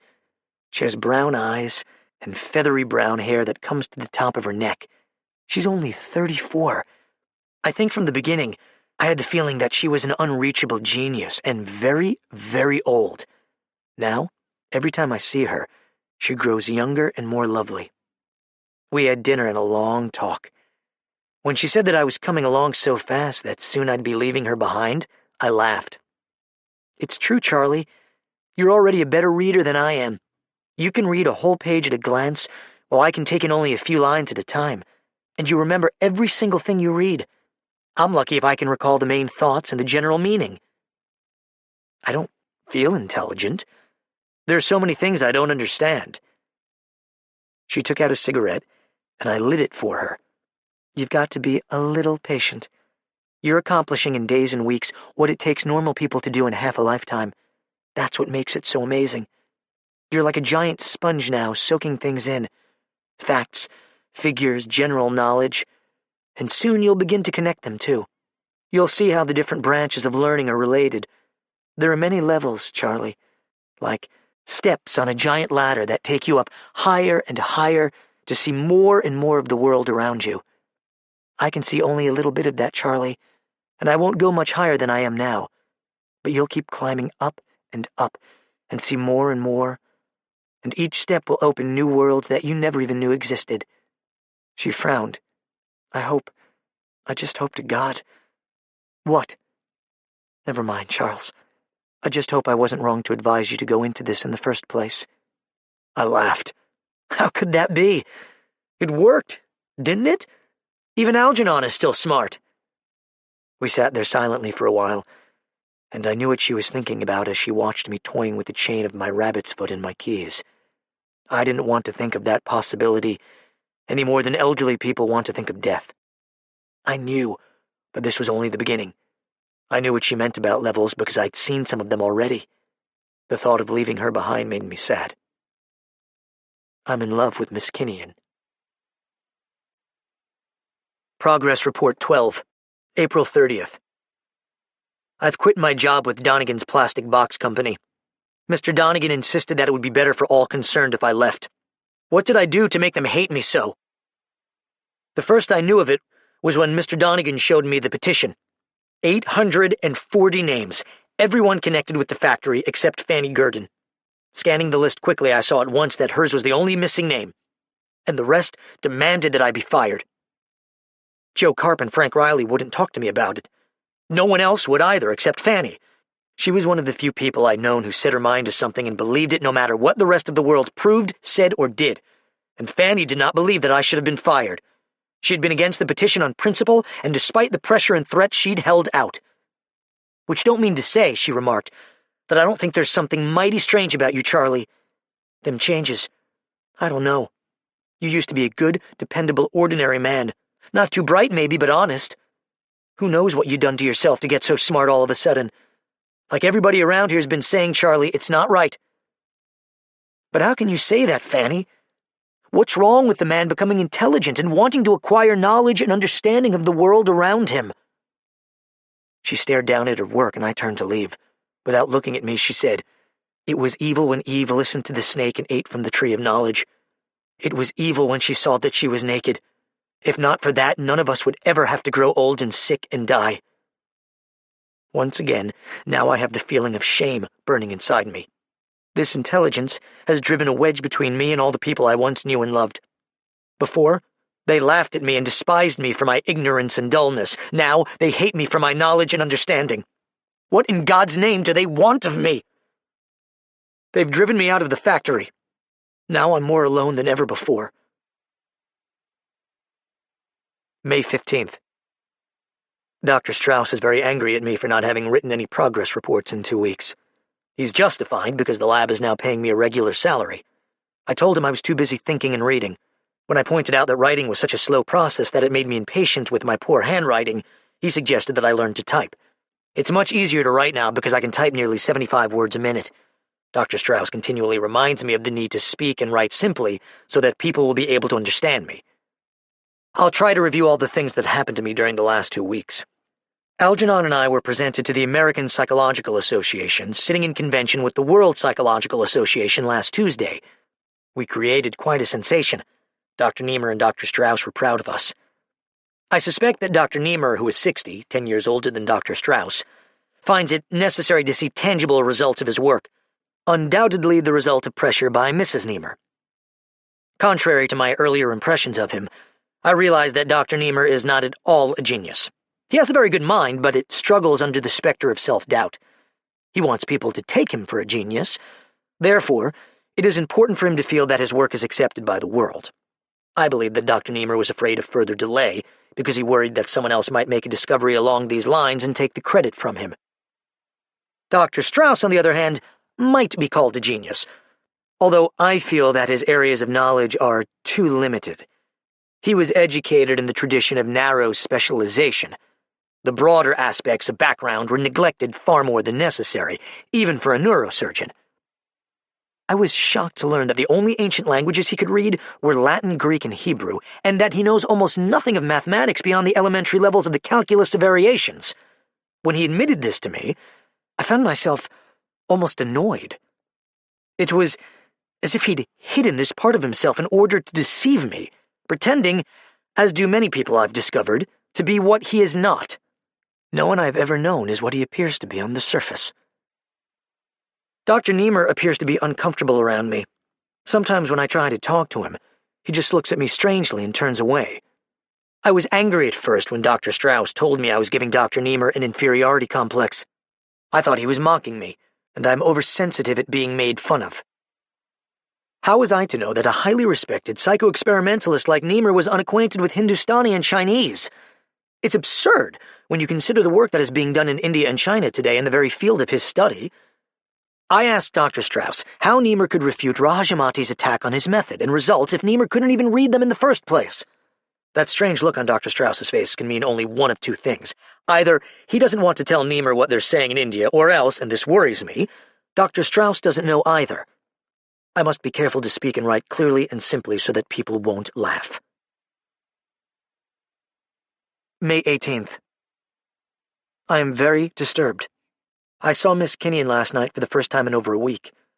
I tried to avoid all discussions of intellectual concepts and to keep the conversation on a simple, everyday level, but she just stared at me blankly, and asked me what I meant about the mathematical variance equivalent in Dobermann's Fifth Concerto. When I tried to explain, she stopped me and laughed. I guess I got angry, but I suspect I'm approaching her on the wrong level. No matter what I tried to discuss with her, I am unable to communicate. I must review Vrostat's equations on levels of semantic progression. I find that I don't communicate with people much anymore. Thank God for books and music and things I can think about. I am alone in my apartment at Mrs. Flynn's boarding house most of the time and seldom speak to anyone. May 20th. I would not have noticed the new dishwasher, a boy of about 16, at the corner diner where I take my evening meals if not for the incident of the broken dishes. They crashed to the floor, shattering and sending bits of white china onto the tables. The boy stood there, dazed and frightened, holding the empty tray in his hand. The whistles and catcalls from the customers, the cries of, "Hey, there go the profits, Mazel Tov," and, "Well, he didn't work here very long," which invariably seemed to follow the breaking of glass or dishware in a public restaurant, all seemed to confuse him. When the owner came to see what the excitement was about, the boy cowered, as if he expected to be struck, and threw up his arms as if to ward off the blow. All right, you dope," shouted the owner. "Don't just stand there, get the broom and sweep that mess up. A broom, you idiot, it's in the kitchen. Sweep up all the pieces." The boy saw that he was not going to be punished. His frightened expression disappeared, and he smiled and hummed as he came back with the broom to sweep the floor.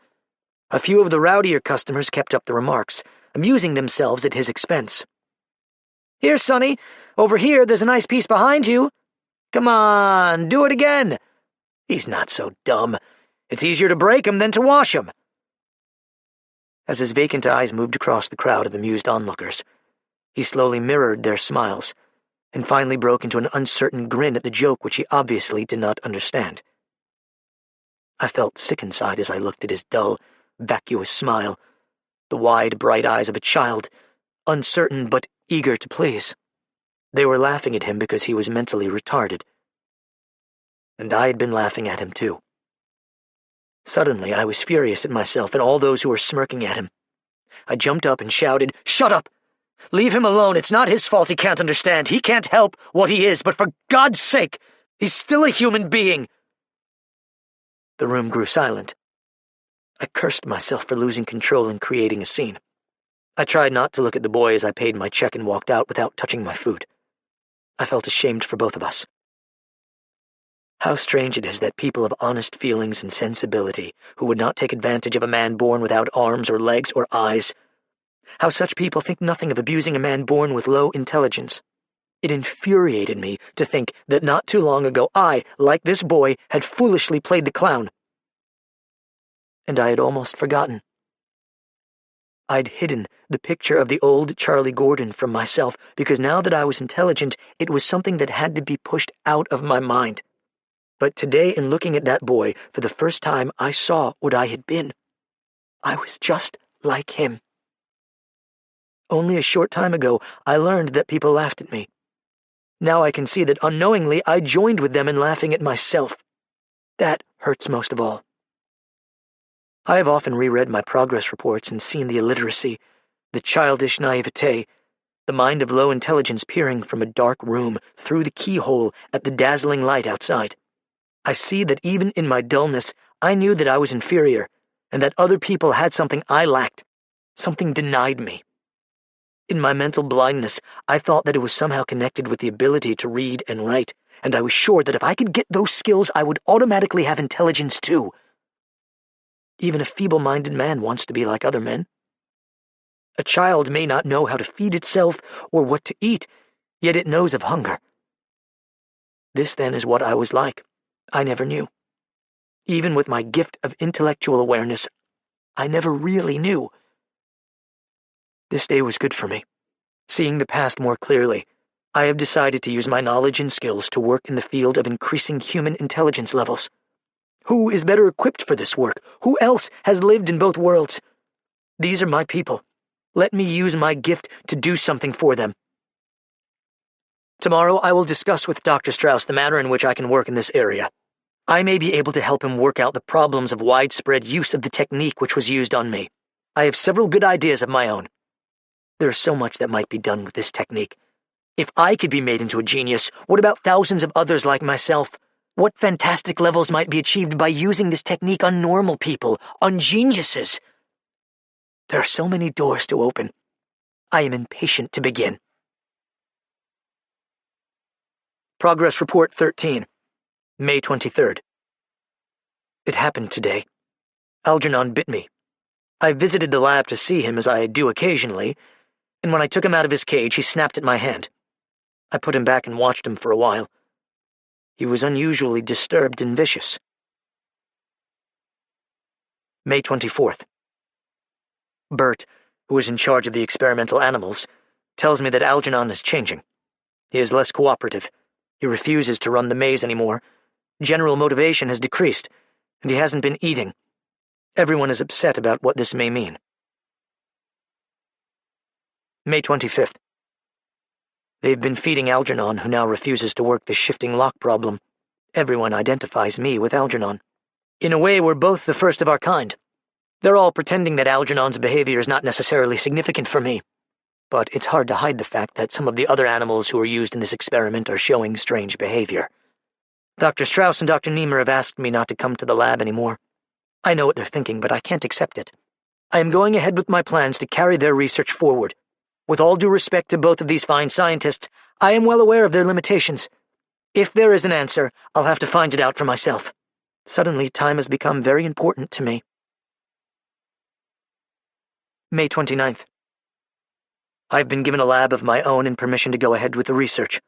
I'm onto something. Working day and night. I've had a cot moved into the lab. Most of my writing time is spent on the notes, which I keep in a separate folder, but from time to time I feel it necessary to put down my moods and my thoughts out of sheer habit. I find the calculus of intelligence to be a fascinating study. Here is the place for the application of all the knowledge I've acquired. In a sense, it's the problem I've been concerned with all my life. May 31st. Dr. Strauss thinks I'm working too hard. Dr. Niemer says I'm trying to cram a lifetime of research and thought into a few weeks. I know I should rest, but I'm driven on by something inside that won't let me stop. I've got to find the reason for the sharp regression in Algernon. I've got to know if and when it will happen to me. June 4th. Letter to Dr. Strauss. Copy. Dear Dr. Strauss, under separate cover I am sending you a copy of my report entitled The Algernon-Gordon Effect, a study of structure and function of increased intelligence, which I would like to have you read and have published. As you see, my experiments are completed. I have included in my report all of my formulae as well as mathematical analysis in the appendix. Of course, these should be verified. Because of its importance to both you and Dr. Niemer, and need I say to myself, too, I have checked and rechecked my results a dozen times in the hope of finding an error. I am sorry to say the results must stand. Yet for the sake of science, I am grateful for the little bit that I here add to the knowledge of the function of the human mind and of the laws governing the artificial increase of human intelligence. I recall your once saying to me that an experimental failure, or the disproving of a theory, was as important to the advancement of learning as a success would be. I know now that this is true. I am sorry, however, that my own contribution to the field must rest upon the ashes of the work of two men I regard so highly. Yours truly, Charles Gordon. Enclosed report. June 5th. I must not become emotional. The facts and the results of my experiments are clear, and the more sensational aspects of my own rapid climb cannot obscure the fact that the tripling of intelligence by the surgical technique developed by Drs. Strauss and Niemer must be viewed as having little or no practical applicability at the present time to the increase of human intelligence.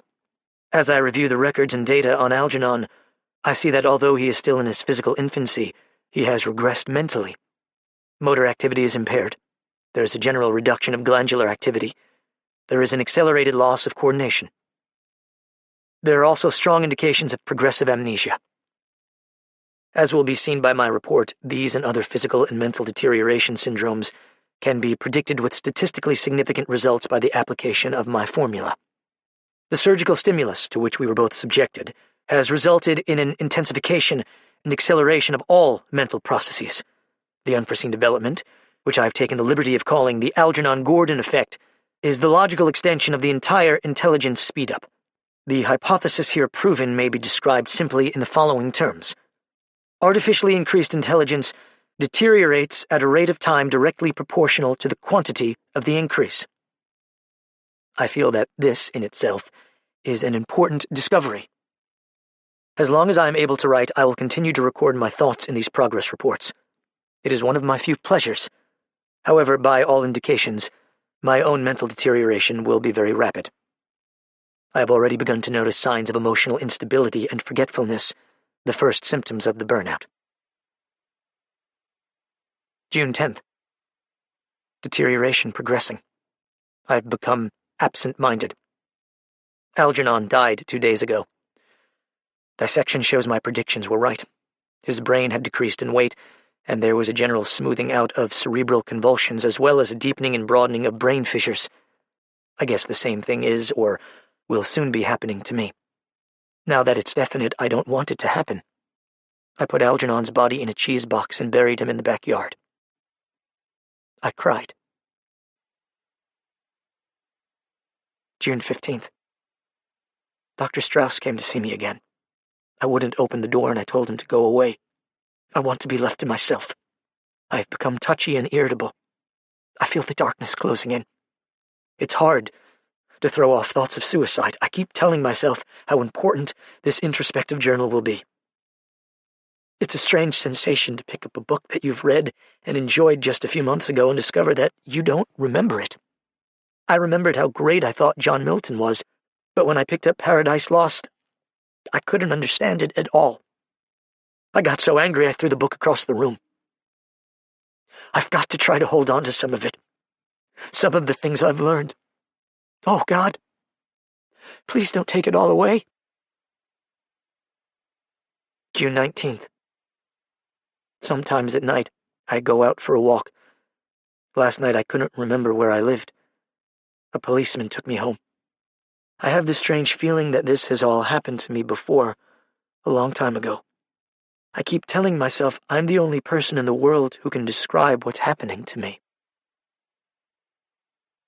June 21st. Why can't I remember? I've got to fight. I lie in bed for days and I don't know who or where I am. Then it all comes back to me in a flash, fugues of amnesia, symptoms of senility, second childhood. I can watch them coming on. It's so cruelly logical. I learned so much and so fast, now my mind is deteriorating rapidly. I won't let it happen. I'll fight it.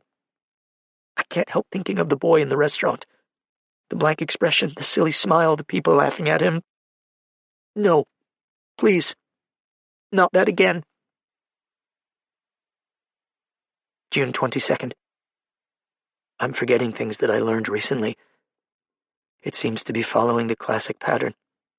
The last things learned are the first things forgotten. Or is that the pattern? I'd better look it up again. I reread my paper on the Algernon Gordon effect, and I get the strange feeling that it was written by someone else. There are parts I don't even understand. Motor activity impaired. I keep tripping over things, and it becomes increasingly difficult to type. June 23rd. I've given up using the typewriter completely. My coordination is bad. I feel that I'm moving slower and slower. Had a terrible shock today. I picked up a copy of an article I used in my research, Kruger's Psychische Ganzheit, to see if it would help me understand what I had done. First I thought there was something wrong with my eyes. Then I realized I could no longer read German. I tested myself in other languages. All gone. June 30th. A week since I dared to write again. It's slipping away like sand through my fingers. Most of the books I have are too hard for me now. I get angry with them because I know that I read and understood them just a few weeks ago. I keep telling myself I must keep writing these reports so that somebody will know what is happening to me. But it gets harder to form the words and remember spellings. I have to look up even simple words in the dictionary now, and it makes me impatient with myself. Dr. Strauss comes around almost every day, but I told him I wouldn't see or speak to anybody. He feels guilty. They all do. But I don't blame anyone. I knew what might happen. But how it hurts. July 7th. I don't know where the week went. Today's Sunday, I know because I can see through my window people going to church. I think I stayed in bed all week, but I remember Mrs. Flynn bringing food to me a few times. I keep saying over and over I've got to do something, but then I forget, or maybe it's just easier not to do what I say I'm going to do.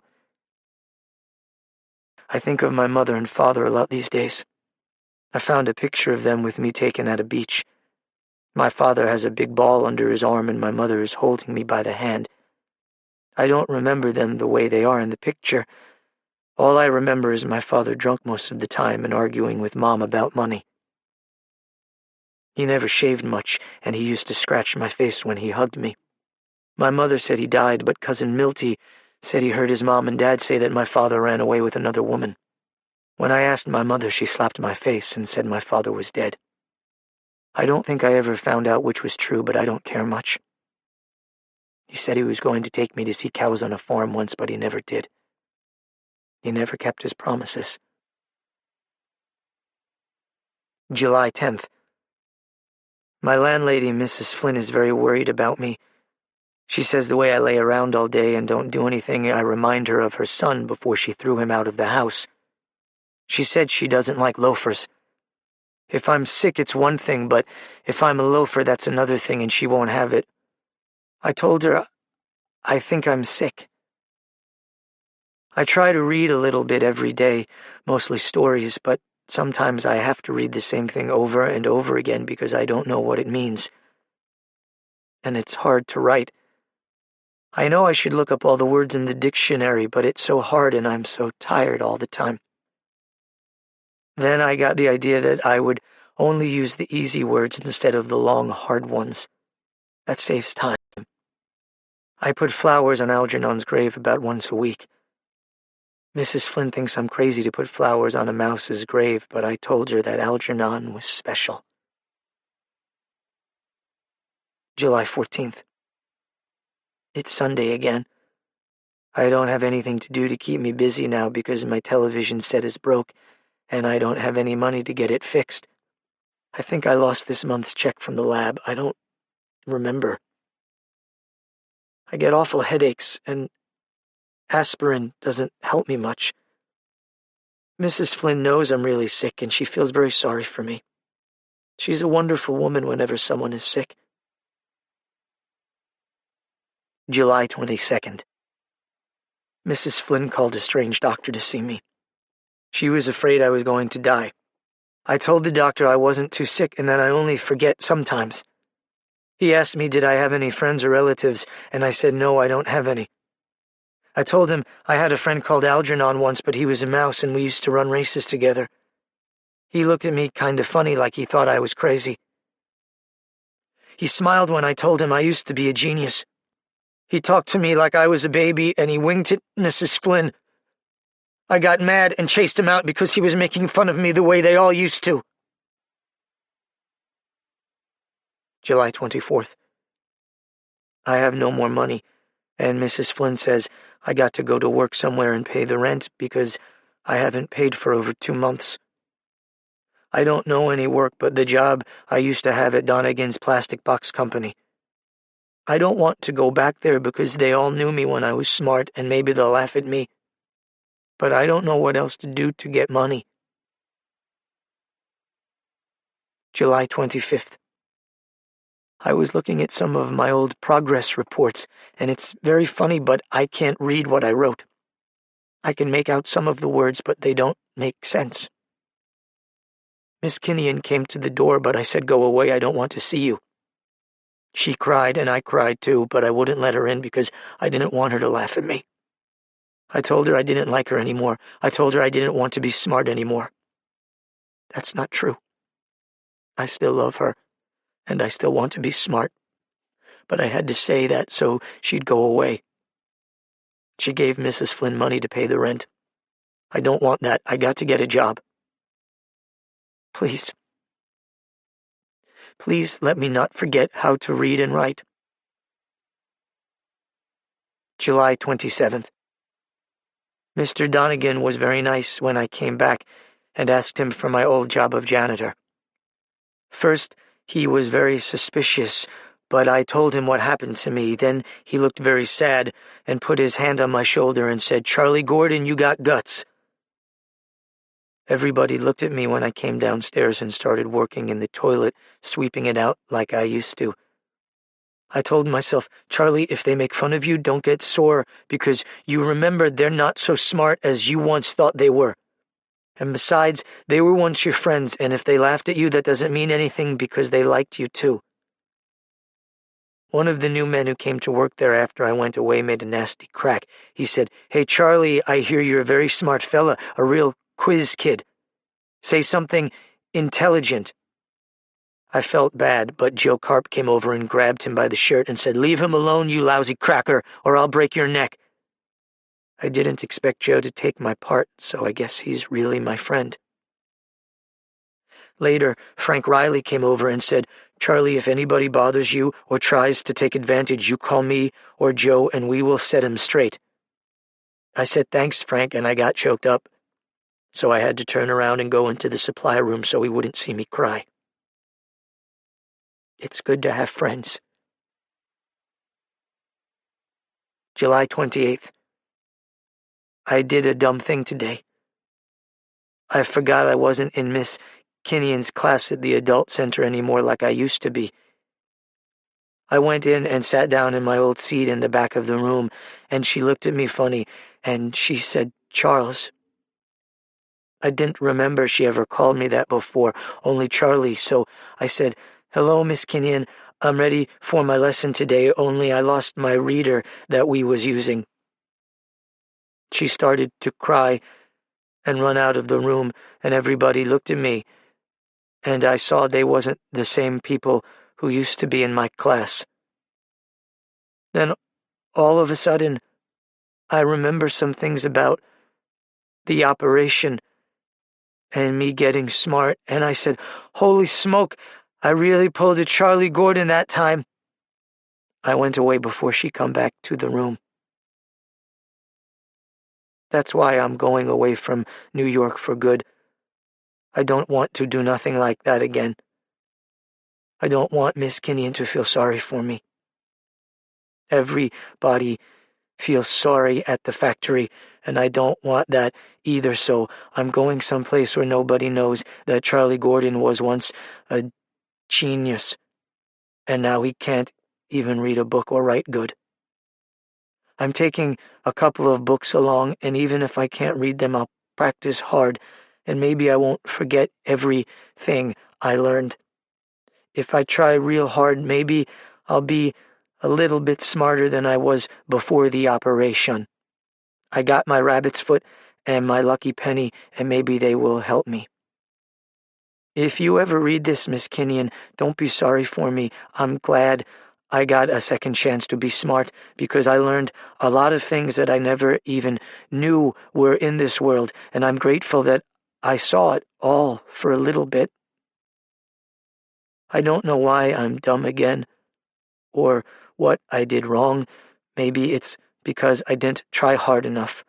But if I try and practice very hard, maybe I'll get a little smarter and know what all the words are. I remember a little bit how nice I had a feeling with the blue book that has the torn cover when I read it. That's why I'm gonna keep trying to get smart so I can have that feeling again. It's a good feeling to know things and be smart. I wish I had it right now. If I did, I would sit down and read all the time. Anyway, I bet I'm the first dumb person in the world who ever found out something important for science. I remember I did something, but I don't remember what. So I guess it's like I did it for all the dumb people like me. Goodbye, Miss Kinnian and Dr. Strauss and everybody. And P.S. Please tell Dr. Niemer not to be such a grouch when people laugh at him, and he would have more friends. It's easy to make friends if you let people laugh at you. I'm going to have lots of friends where I go. P.P.S. Please, if you get a chance, put some flowers on Algernon's grave in the backyard. A Rose for Ecclesiastes by Roger Zelazny. First published in 1963. 1. I was busy translating one of my madrigals macabre into Martian on the morning I was found acceptable. The intercom had buzzed briefly, and I dropped my pencil and flipped on the toggle in a single motion. "Mr. G," piped Morton's youthful contralto, "the old man says I should get hold of that damned conceited rhymer right away and send him to his cabin. Since there's only one damned conceited rhymer, let not ambition mock thy useful toil." I cut him off. So, the Martians had finally made up their minds. I knocked an inch and a half of ash from a smoldering butt and took my first drag since I had lit it.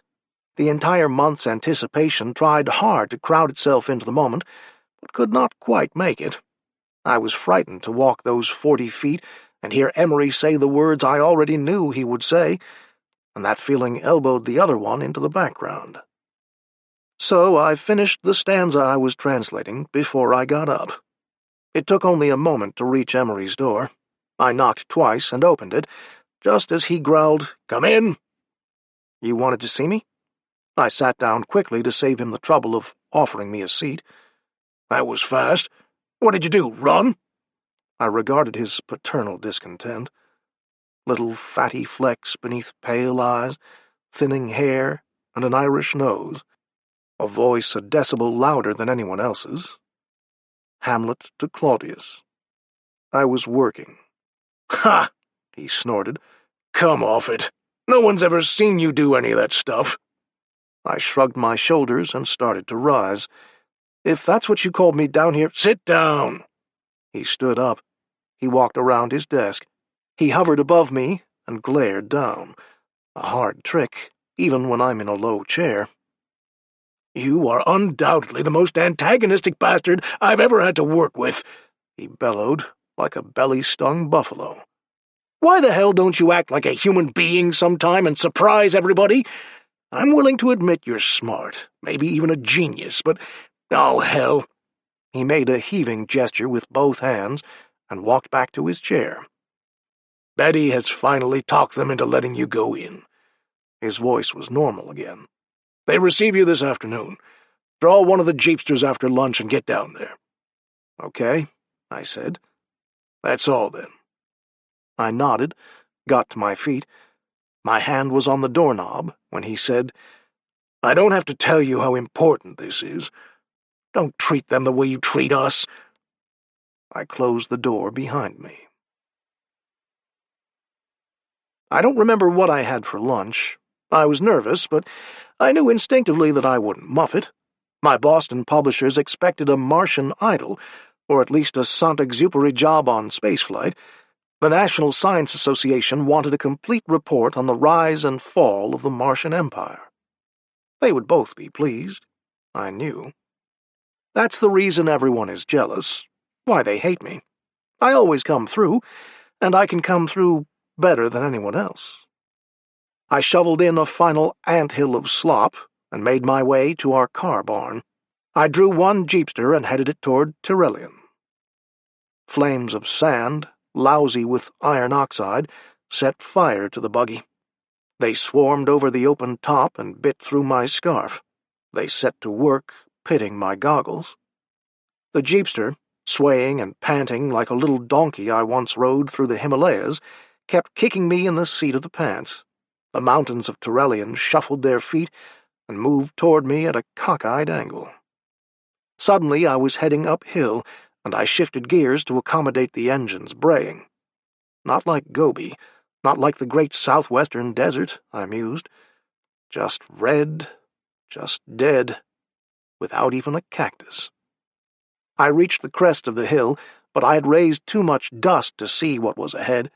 It didn't matter, though. I have a head full of maps. I bore to the left and downhill, adjusting the throttle. A crosswind and solid ground beat down the fires. I felt like Ulysses in Malebolge, with a terza rima speech in one hand and an eye out for Dante. I rounded a rock pagoda and arrived. Betty waved as I crunched to a halt, then jumped down.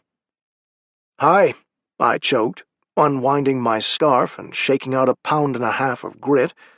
"Like, where do I go and who do I see?" She permitted herself a brief Germanic giggle, more at my starting a sentence with like than at my discomfort. Then she started talking. She is a top linguist, so a word from the village idiom still tickles her. I appreciate her precise, furry talk, informational and all that. I had enough in the way of social pleasantries before me to last at least the rest of my life. I looked at her chocolate bar eyes and perfect teeth, at her sun-bleached hair, close-cropped to the head — I hate blondes — and decided that she was in love with me. "Mr. Gallinger, the matriarch is waiting inside to be introduced. She has consented to open the temple records for your study." She paused here to pat her hair and squirm a little. Did my gaze make her nervous? "They are religious documents, as well as their only history," she continued. "Sort of like the Mahabharata. She expects you to observe certain rituals in handling them, like repeating the sacred words when you turn pages. She will teach you the system." I nodded quickly, several times. "Fine. Let's go in." She paused. "Do not forget their 11 forms of politeness and degree. They take matters of form quite seriously, and do not get into any discussions over the equality of the sexes. I know all about their taboos," I broke in. "Don't worry. I've lived in the Orient, remember?" She dropped her eyes and seized my hand. I almost jerked it away. "It will look better if I enter leading you." I swallowed my comments and followed her, like Samson in Gaza. Inside, my last thought met with a strange correspondence. The matriarch's quarters were a rather abstract version of what I imagined the tents of the tribes of Israel to have been like. Abstract, I say, because it was all frescoed brick, peaked like a huge tent, with animal skin representations like gray-blue scars that looked as if they had been laid on the walls with a palette knife. The matriarch, Maswai, was short, white-haired, 50-ish, and dressed like a gypsy queen. With her rainbow of voluminous skirts, she looked like an inverted punch bowl set atop a cushion. Accepting my obeisances, she regarded me as an owl might a rabbit. The lids of those black eyes jumped upwards as she discovered my perfect accent. The tape recorder Betty had carried on her interviews had done its part, and I knew the language reports from the first 2 expeditions verbatim. I'm all hell when it comes to picking up accents. "You are the poet?" "Yes," I replied. "Recite one of your poems, please." "I'm sorry, but nothing short of a thorough translating job would do justice to your language and my poetry, and I don't know enough of your language yet." "Oh, but I've been making such translations for my own amusement, as an exercise in grammar," I continued. "I'd be honored to bring a few of them along one of the times that I come here." "Yes, do so." Score 1 for me. She turned to Betty. "You may go now." Betty muttered the parting formalities, gave me a strange sidewise look, and was gone. She apparently had expected to stay and assist me. She wanted a piece of the glory, like everyone else. But I was the Schliemann at this Troy, and there would be only one name on the association report. Maswai rose, and I noticed that she gained very little height by standing. But then I'm 6'6", and look like a poplar in October, thin, bright red on top, and towering above everyone else. "Our records are very, very old," she began. "Betty says that your word for their age is millennia." I nodded appreciatively. "I'm very eager to see them." "They are not here." We will have to go into the temple. They may not be removed." I was suddenly wary. "You have no objections to my copying them, do you?" "No. I see that you respect them, or your desire would not be so great." "Excellent." She seemed amused. I asked her what was funny. "The high tongue may not be so easy for a foreigner to learn." It came through fast. No one on the first expedition had gotten this close. I had had no way of knowing that this was a double language deal, a classical as well as a vulgar. I knew some of their Prakrit. Now I had to learn all their Sanskrit. Ouch and damn. Pardon, please? It's non-translatable, Maswai. But imagine yourself having to learn the high tongue in a hurry, and you can guess at the sentiment. She seemed amused again, and told me to remove my shoes. She guided me through an alcove, and into a burst of Byzantine brilliance. No Earthman had ever been in this room before, or I would have heard about it. Carter, the first expedition's linguist, with the help of one Mary Allen, M.D., had learned all the grammar and vocabulary that I knew while sitting cross-legged in the antechamber. We had had no idea this existed. Greedily I cast my eyes about. A highly sophisticated system of aesthetics lay behind the decor. We would have to revise our entire estimation of Martian culture. For one thing, the ceiling was vaulted and corbelled. For another, there were side columns with reverse flutings. For another, oh hell, the place was big, posh. You could never have guessed it from the shaggy outsides. I bent forward to study the gilt filigree on a ceremonial table. Maswai seemed a bit smug at my intentness, but I'd still have hated to play poker with her. The table was loaded with books. With my toe, I traced a mosaic on the floor. "Is your entire city within this one building?" "Yes. It goes far back into the mountain." "I see," I said, seeing nothing.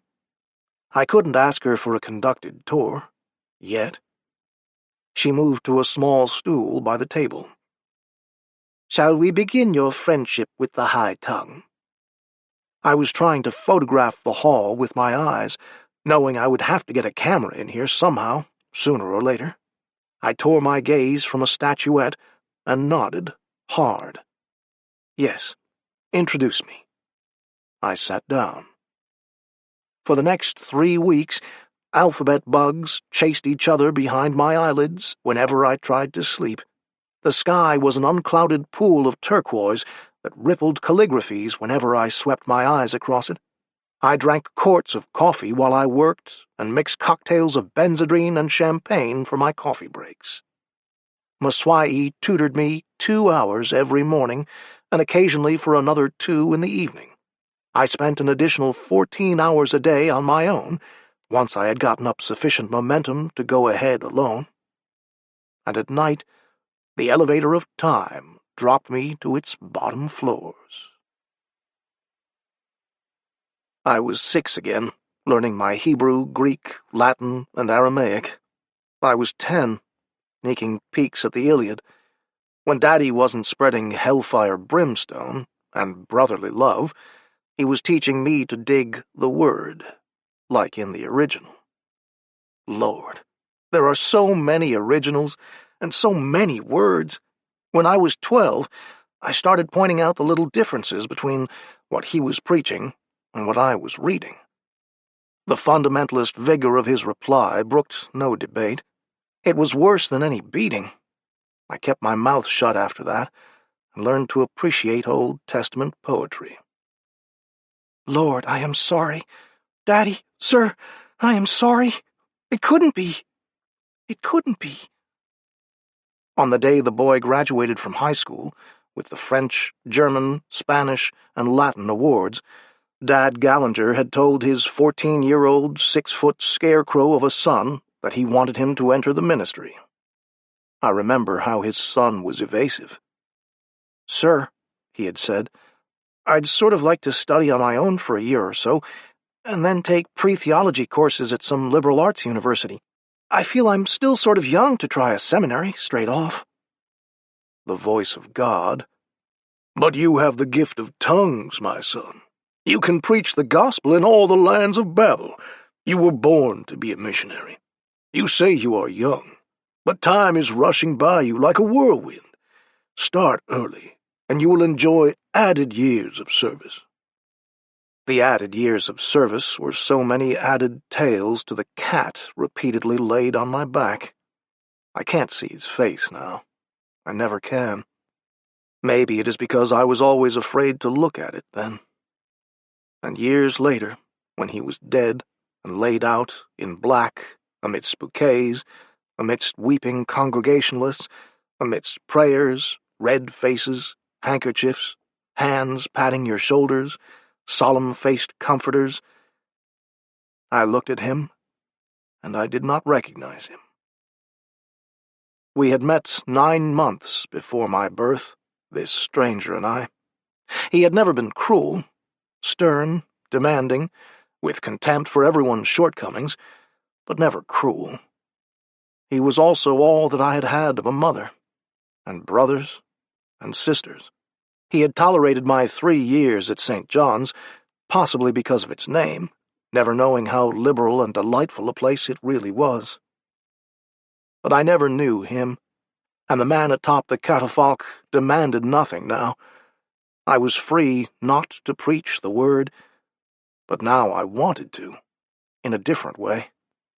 I wanted to preach a word that I could never have voiced while he lived. I did not return for my senior year in the fall. I had a small inheritance coming, and a bit of trouble getting control of it since I was still under 18. But I managed. It was Greenwich Village I finally settled upon. Not telling any well-meaning parishioners my new address, I entered into a daily routine of writing poetry and teaching myself Japanese and Hindustani. I grew a fiery beard, drank espresso, and learned to play chess. I wanted to try a couple of the other paths to salvation. After that, it was 2 years in India with the old Peace Corps, which broke me of my Buddhism and gave me my pipes of Krishna lyrics and the Pulitzer they deserved. Then back to the States for my degree, grad work in linguistics, and more prizes. Then one day a ship went to Mars. The vessel settling in its New Mexico nest of fires contained a new language. It was fantastic, exotic, and aesthetically overpowering. After I had learned all there was to know about it and written my book, I was famous in new circles.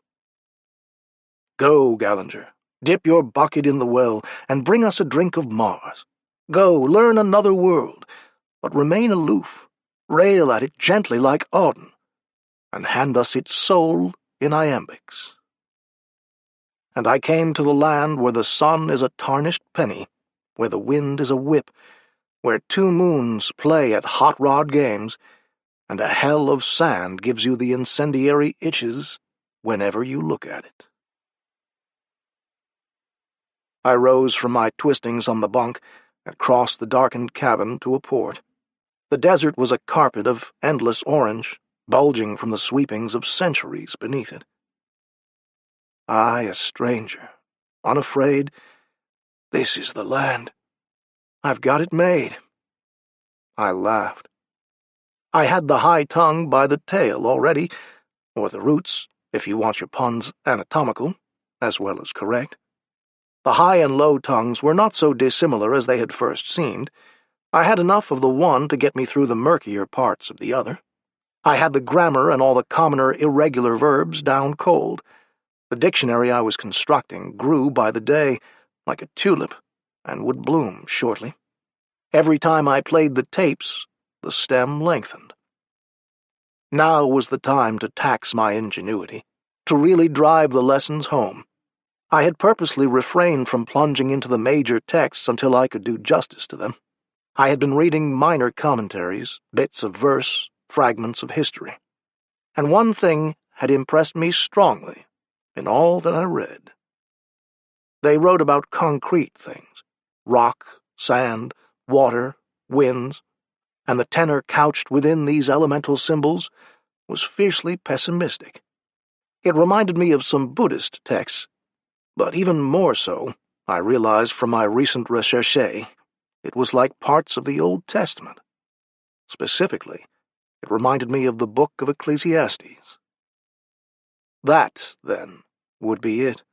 The sentiment, as well as the vocabulary, was so similar that it would be a perfect exercise, like putting Poe into French.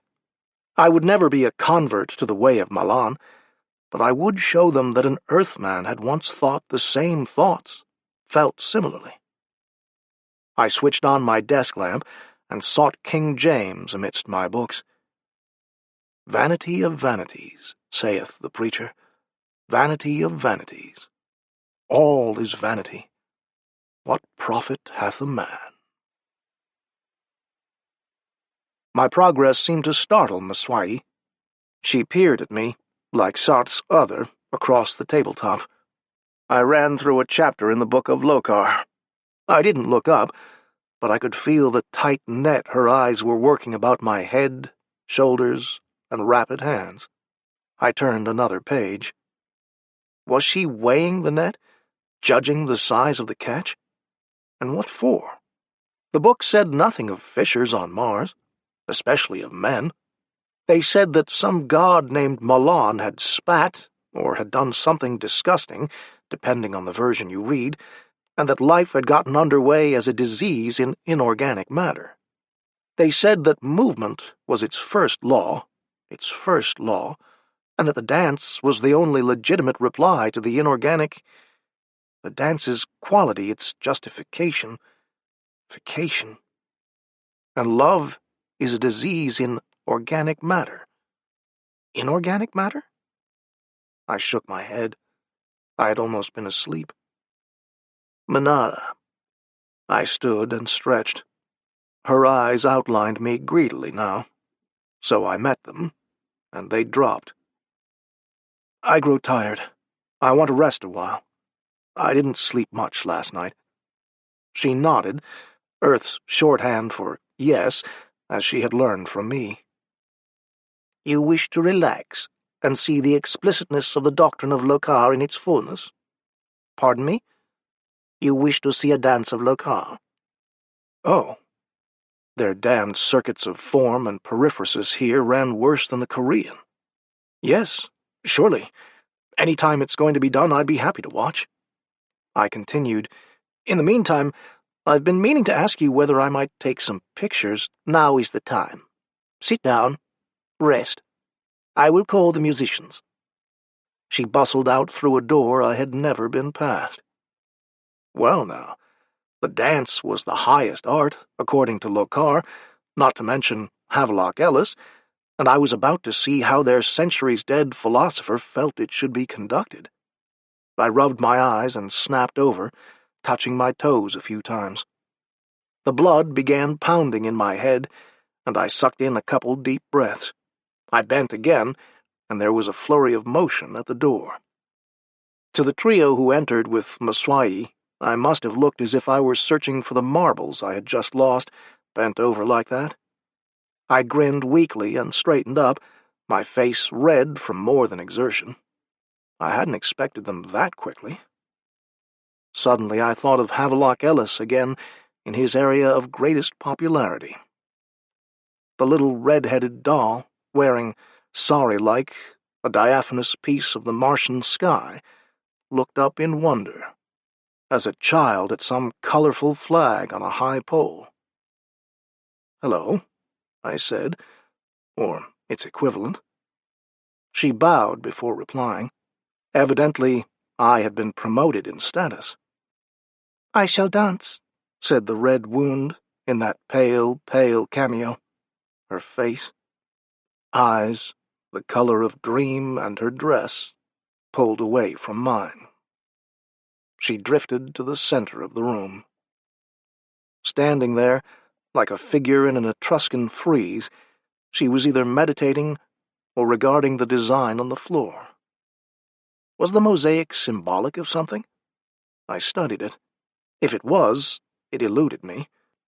It would make an attractive bathroom floor or patio, but I couldn't see much in it beyond that. The other two were paint-spattered sparrows like Muswai in their middle years. One settled to the floor with a triple-stringed instrument faintly resembling a samisen. The other held a simple woodblock and 2 drumsticks. Muswai disdained her stool and was seated upon the floor before I realized it. I followed suit. The samisen player was still tuning it up, so I leaned toward Muswai. "What is the dancer's name?"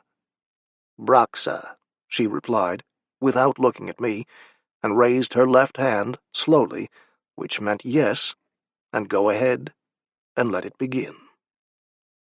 The stringed thing throbbed like a toothache, and a tick-tocking, like ghosts of all the clocks they had never invented, sprang from the block. Braxa was a statue, both hands raised to her face, elbows high and outspread. The music became a metaphor for fire. Crackle, purr, snap. She did not move. The hissing altered to splashes. The cadence slowed.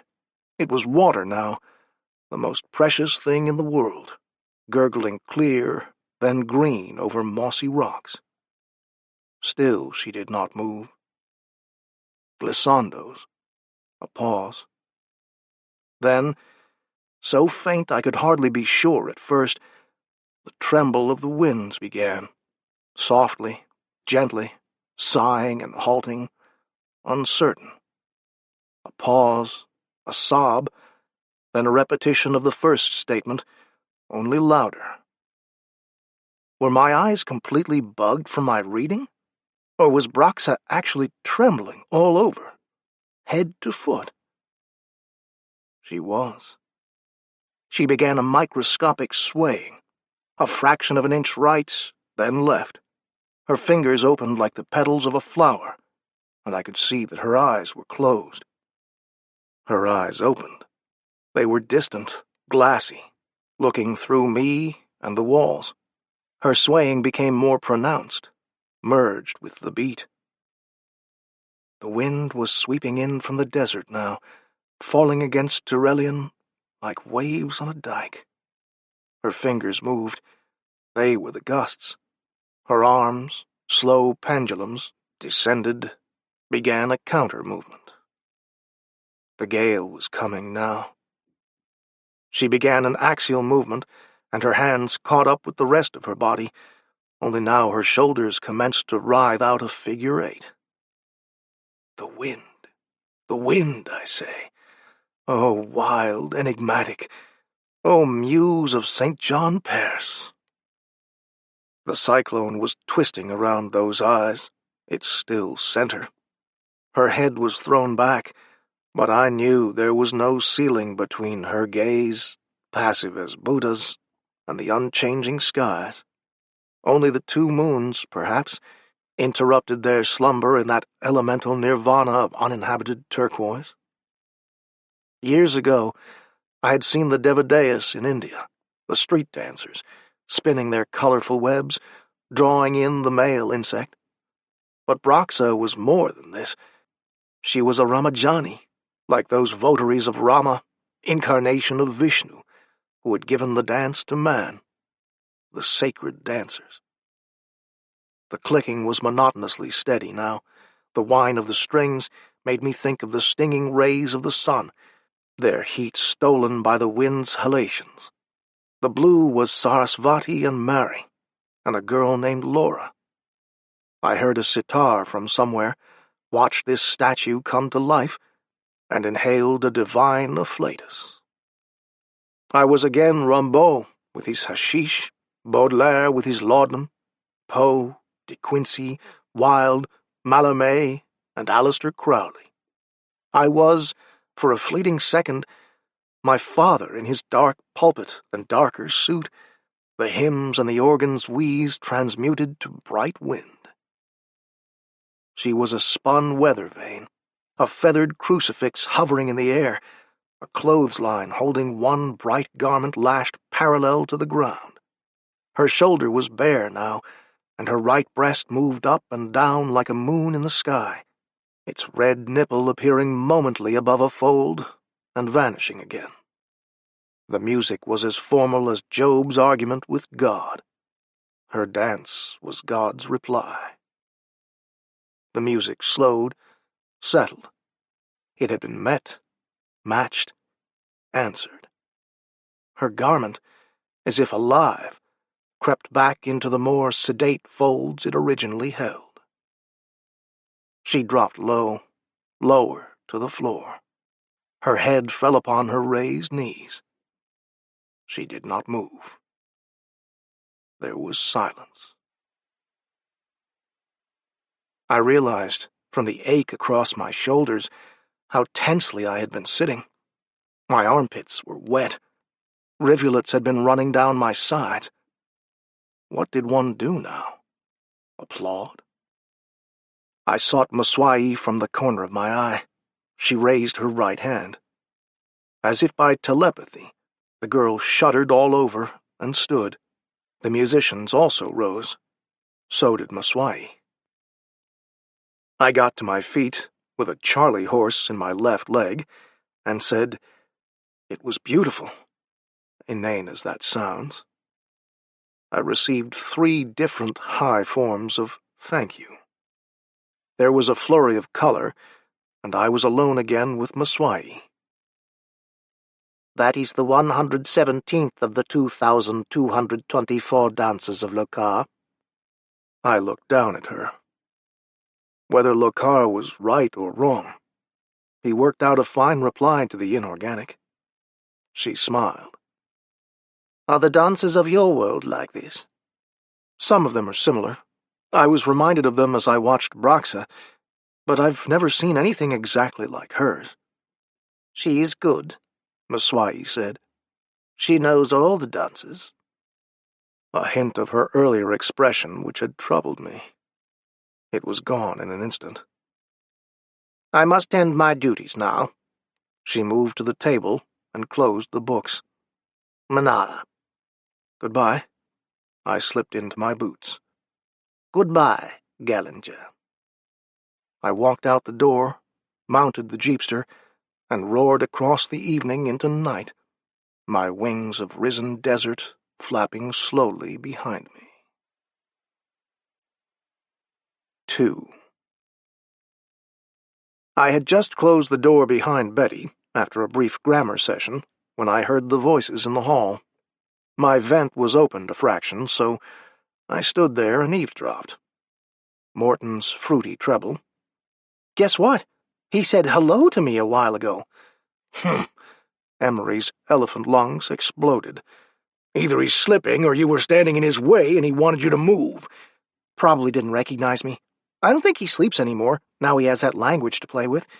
I had night watch last week, and every night I passed his door at 0300, I always heard that recorder going. At 0500, when I got off, he was still at it." "The guy is working hard," Emery admitted, grudgingly. "In fact, I think he's taking some kind of dope to keep awake. He looks sort of glassy-eyed these days. Maybe that's natural for a poet, though." Betty had been standing there because she broke in then. "Regardless of what you think of him, it's going to take me at least a year to learn what he's picked up in 3 weeks. And I'm just a linguist, not a poet." Morton must have been nursing a crush on her bovine charms. It's the only reason I can think of for his dropping his guns to say what he did. "I took a course in modern poetry when I was back at the university," he began. "We read 6 authors: Yeats, Pound, Eliot, Crane, Stevens, and Gallinger. And on the last day of the semester, when the prof was feeling a little rhetorical, he said, 'These 6 names are written on the century, and all the gates of criticism and hell shall not prevail against them.' Myself," he continued, "I thought his pipes of Krishna and his madrigals were great. I was honored to be chosen for an expedition he was going on. I think he's spoken 24 words to me since I met him," he finished. The defense. "Did it ever occur to you," Betty said, "that he might be tremendously self-conscious about his appearance? He was also a precocious child and probably never even had school friends. He's sensitive and very introverted." "Sensitive? Self-conscious? Emery choked and gagged. The man is as proud as Lucifer, and he's a walking insult machine. You press a button like hello or nice day, and he thumbs his nose at you. He's got it down to a reflex. They muttered a few other pleasantries and drifted away. Well, bless you, Morton boy.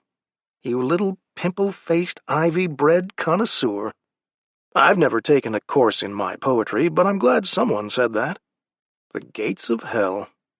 Well, now, maybe Daddy's prayers got heard somewhere, and I am a missionary after all. Only a missionary needs something to convert people to. I have my private system of aesthetics, and I suppose it oozes an ethical byproduct somewhere. But if I ever had anything to preach, really, even in my poems, I wouldn't care to preach it to such lowlifes as you. If you think I'm a slob, I'm also a snob, and there's no room for you in my heaven. It's a private place where Swift, Shaw, and Petronius Arbiter come to dinner.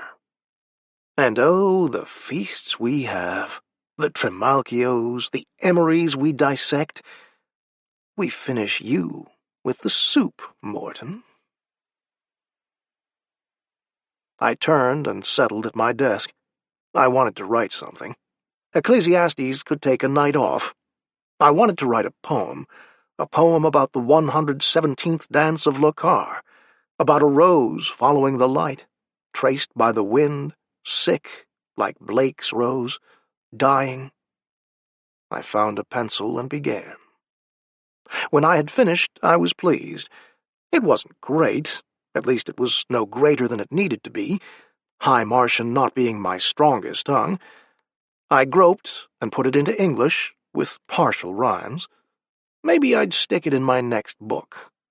I called it Broxa. In a land of wind and red, where the icy evening of time freezes milk in the breasts of life, as two moons overhead, cat and dog, in alleyways of dream, scratch and scramble agelessly my flight. This final flower turns a burning head. I put it away and found some phenobarbital. I was suddenly tired. When I showed my poem to Maswai the next day, she read it through several times, very slowly. "It is lovely," she said, "but you used 3 words from your own language. Cat and dog, I assume, are 2 small animals with a hereditary hatred for one another. But what is flower?" "Oh," I said, "I've never come across your word for flower, but I was actually thinking of an earth flower, the rose." "What is it like?" "Well, its petals are generally bright red. That's what I meant on one level by burning heads. I also wanted it to imply fever, though, and red hair, and the fire of life. The rose itself has a thorny stem, green leaves, and a distinct, pleasing aroma. I wish I could see one. I suppose it could be arranged. I'll check." "Do it, please. You are a—" She used the word for prophet, or religious poet, like Isaiah or Lokar. "And your poem is inspired. I shall tell Broxa of it." I declined the nomination, but felt flattered. This, then, I decided, was the strategic day, the day on which to ask whether I might bring in the microfilm machine and the camera. I wanted to copy all their texts, I explained, and I couldn't write fast enough to do it. She surprised me by agreeing immediately, but she bowled me over with her invitation. "Would you like to come and stay here while you do this thing? Then you can work night and day, any time you want, except when the temple is being used, of course." I bowed. "I should be honored." "Good. Bring your machines when you want, and I will show you a room." "Will this afternoon be all right?" "Certainly. Then I will go now and get things ready. Until this afternoon. Goodbye." I anticipated a little trouble from Emery, but not much.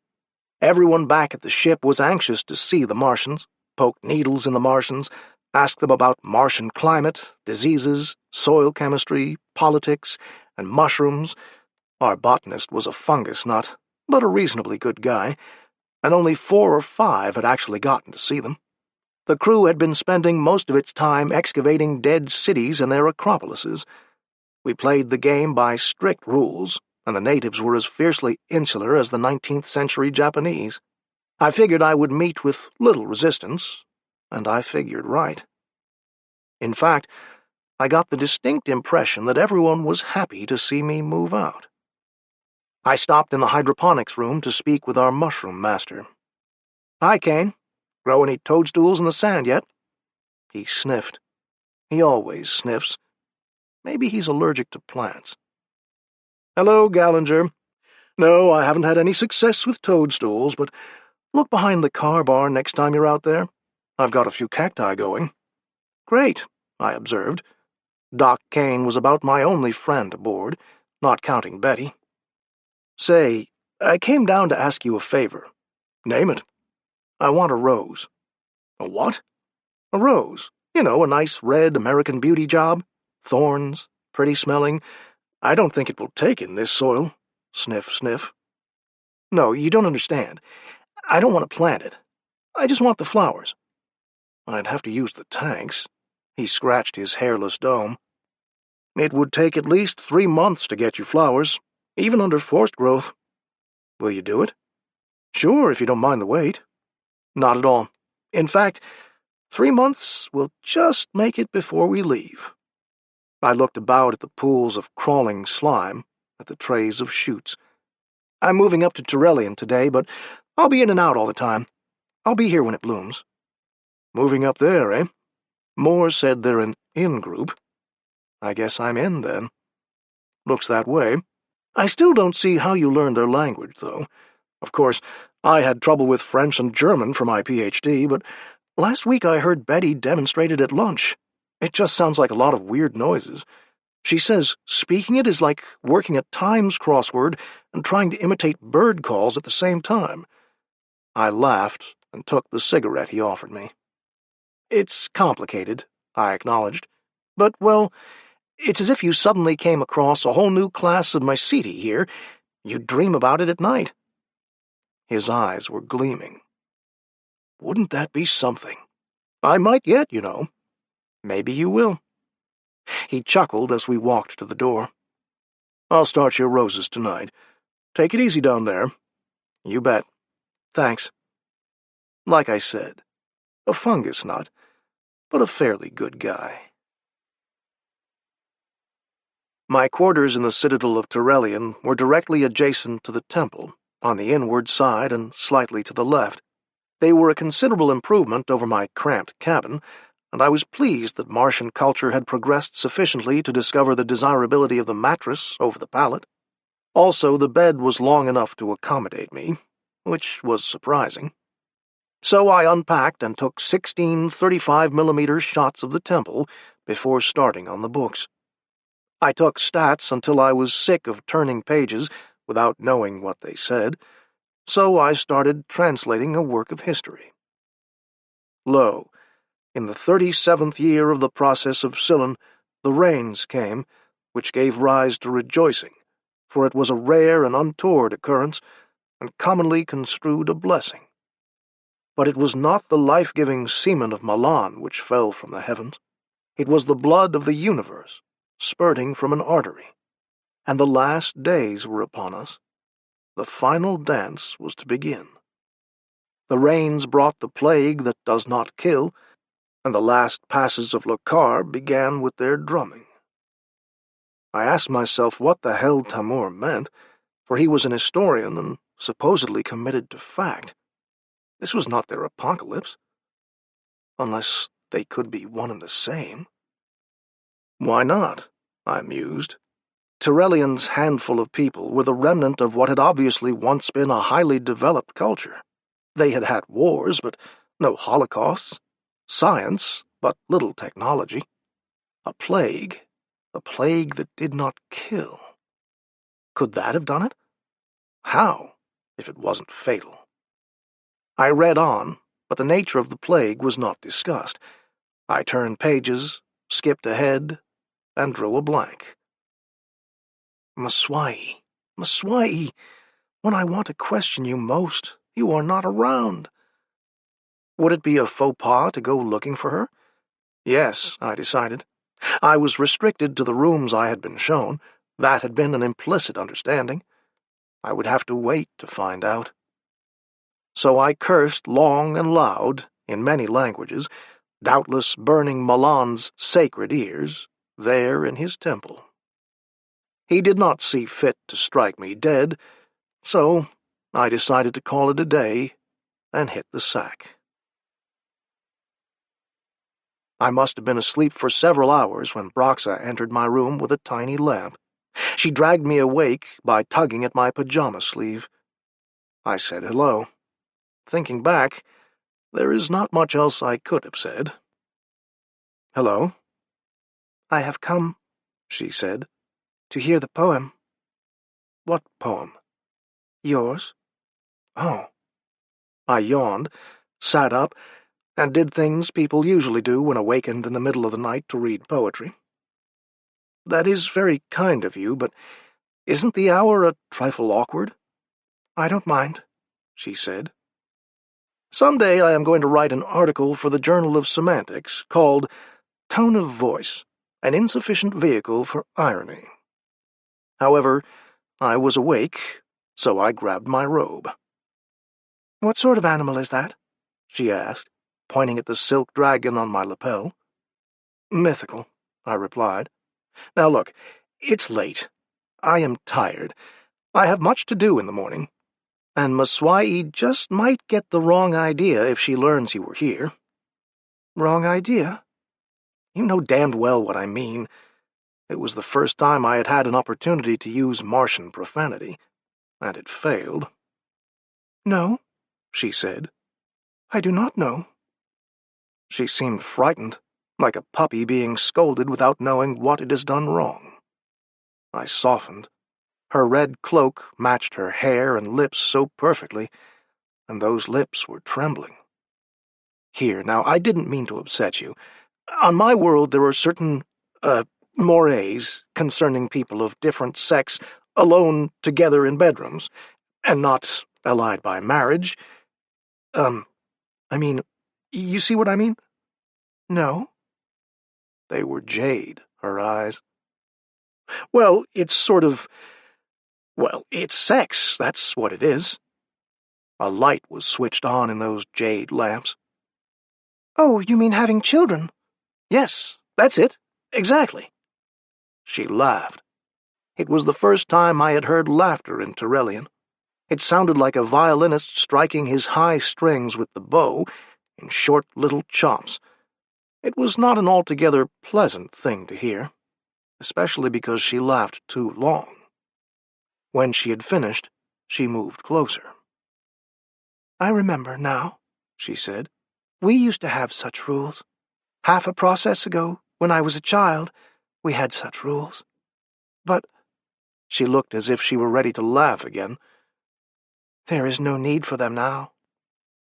My mind moved like a tape recorder played at triple speed. Half a process. Half a process, a process, a process. Not yes. Half a process was 243 years, roughly speaking. Time enough to learn the 2,224 dances of Lokar. Time enough to grow old, if you were human. Earth-style human, I mean. I looked at her again, pale as the White Queen in an ivory chess set.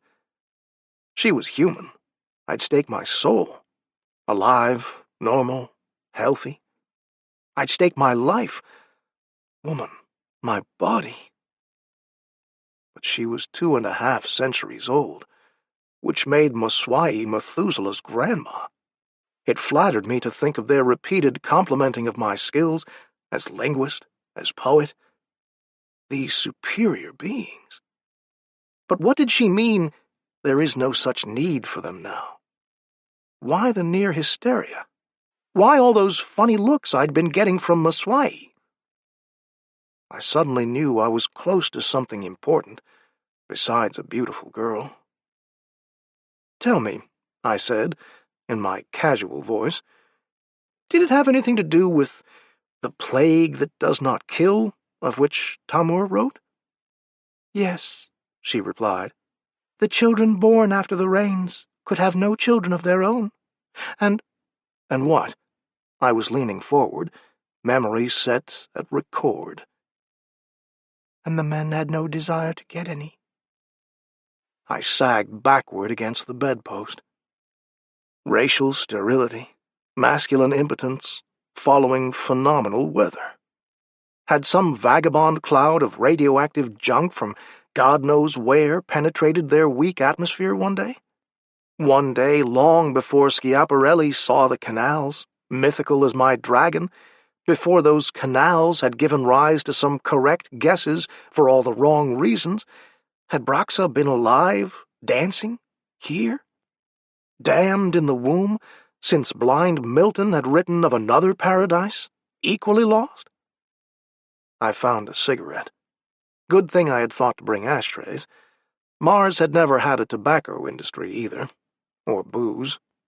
The ascetics I had met in India had been Dionysiac compared to this. "What is that tube of fire?" "A cigarette. Want one?" "Yes, please." She sat beside me, and I lighted it for her. "It irritates the nose." "Yes. Draw some into your lungs. Hold it there. And exhale." A moment passed. "Oh," she said. A pause. Then, "Is it sacred?" "No, it's nicotine," I answered. "A very ersatz form of divinity." Another pause. "Please don't ask me to translate ersatz." "I won't. I get this feeling sometimes when I dance." "It will pass in a moment." "Tell me your poem now." An idea hit me. "Wait a minute," I said. "I may have something better." I got up and rummaged through my notebooks, then I returned and sat beside her. "These are the first 3 chapters of the Book of Ecclesiastes," I explained. "It is very similar to your own sacred books." I started reading. I got through 11 verses before she cried out, "Please don't read that. Tell me one of yours." I stopped and tossed the notebook onto a nearby table. She was shaking. Not as she had quivered that day she danced as the wind, but with the jitter of unshed tears. She held her cigarette awkwardly, like a pencil. Clumsily, I put my arm about her shoulders. "He is so sad," she said, "like all the others."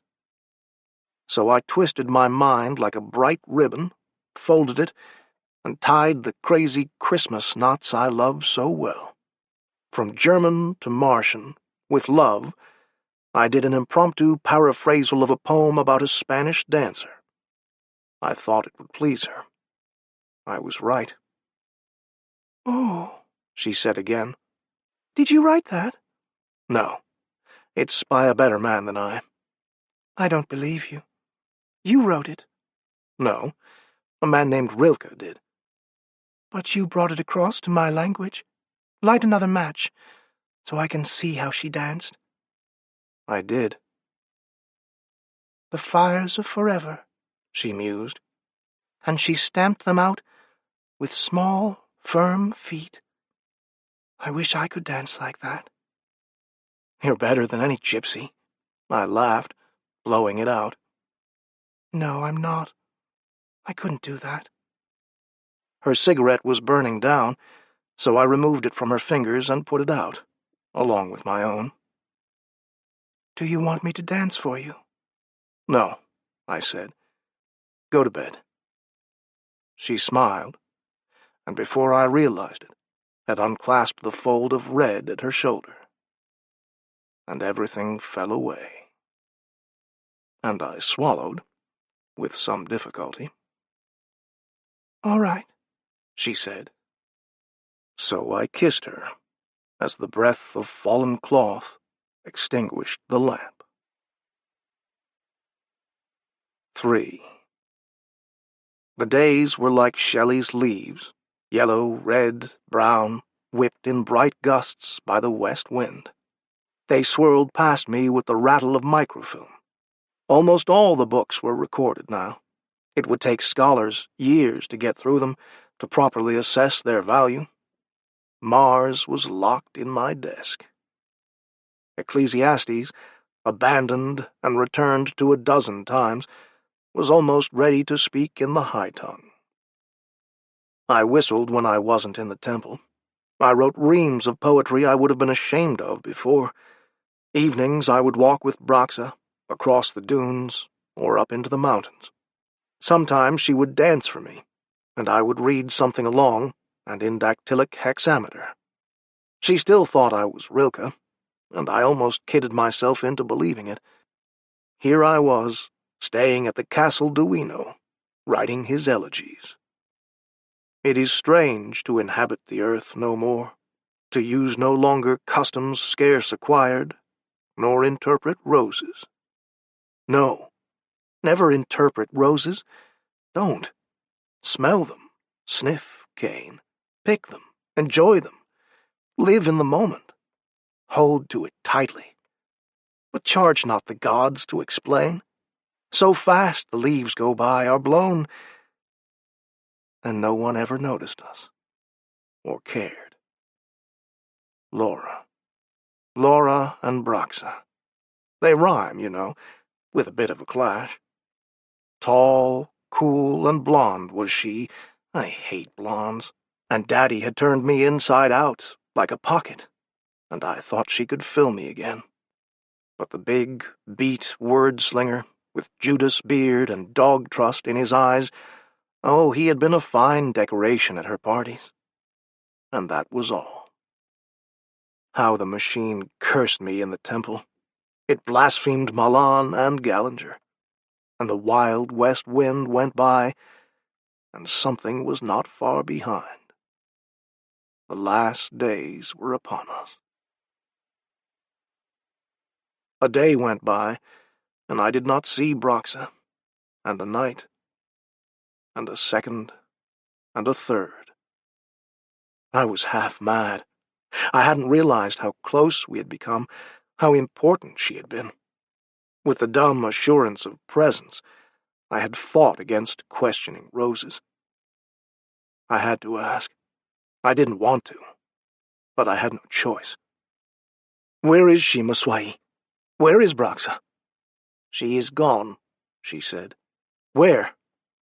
"I do not know." I looked at those devil bird eyes. Anathema Maranatha rose to my lips. "I must know." She looked through me. "She has left us. She is gone. Up into the hills, I suppose, or the desert. It does not matter. What does anything matter? The dance draws to a close. The temple will soon be empty." "Why? Why did she leave?" "I do not know." "I must see her again. We lift off in a matter of days." "I am sorry, Gallinger." "So am I said, and slammed shut a book without saying Manara. I stood up. "I will find her." I left the temple. Maswai was a seated statue. My boots were still where I had left them. All day I roared up and down the dunes, going nowhere.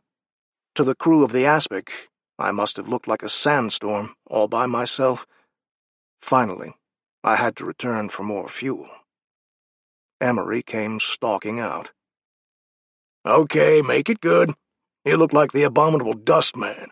Why the rodeo?" "Why, I lost something." "In the middle of the desert? Was it one of your sonnets? They're the only thing I can think of that you'd make such a fuss over." "No, damn it. It was something personal."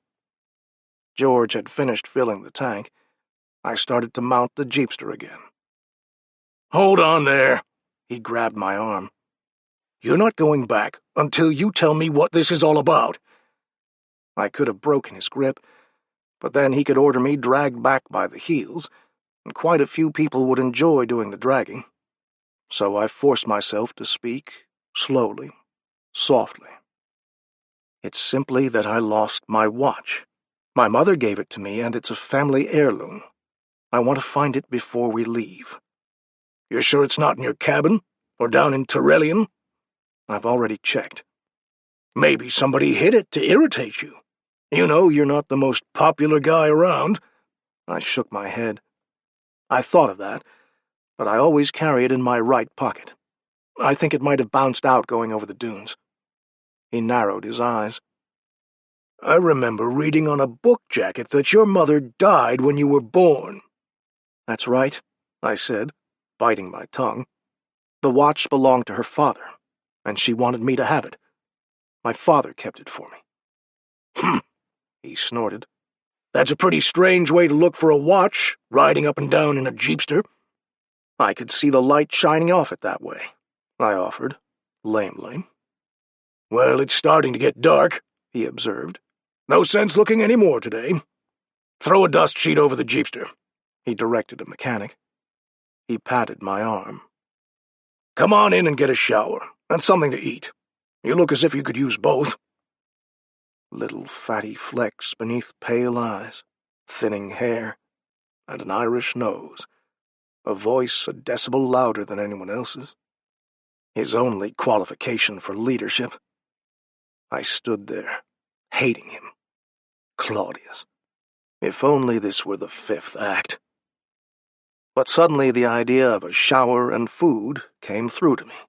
I could use both badly.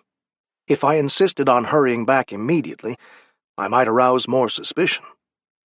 So I brushed some sand from my sleeve. You're right. That sounds like a good idea. Come on, we'll eat in my cabin. The shower was a blessing. Clean khakis were the grace of God, and the food smelled like heaven. Smells pretty good, I said. We hacked up our steaks in silence.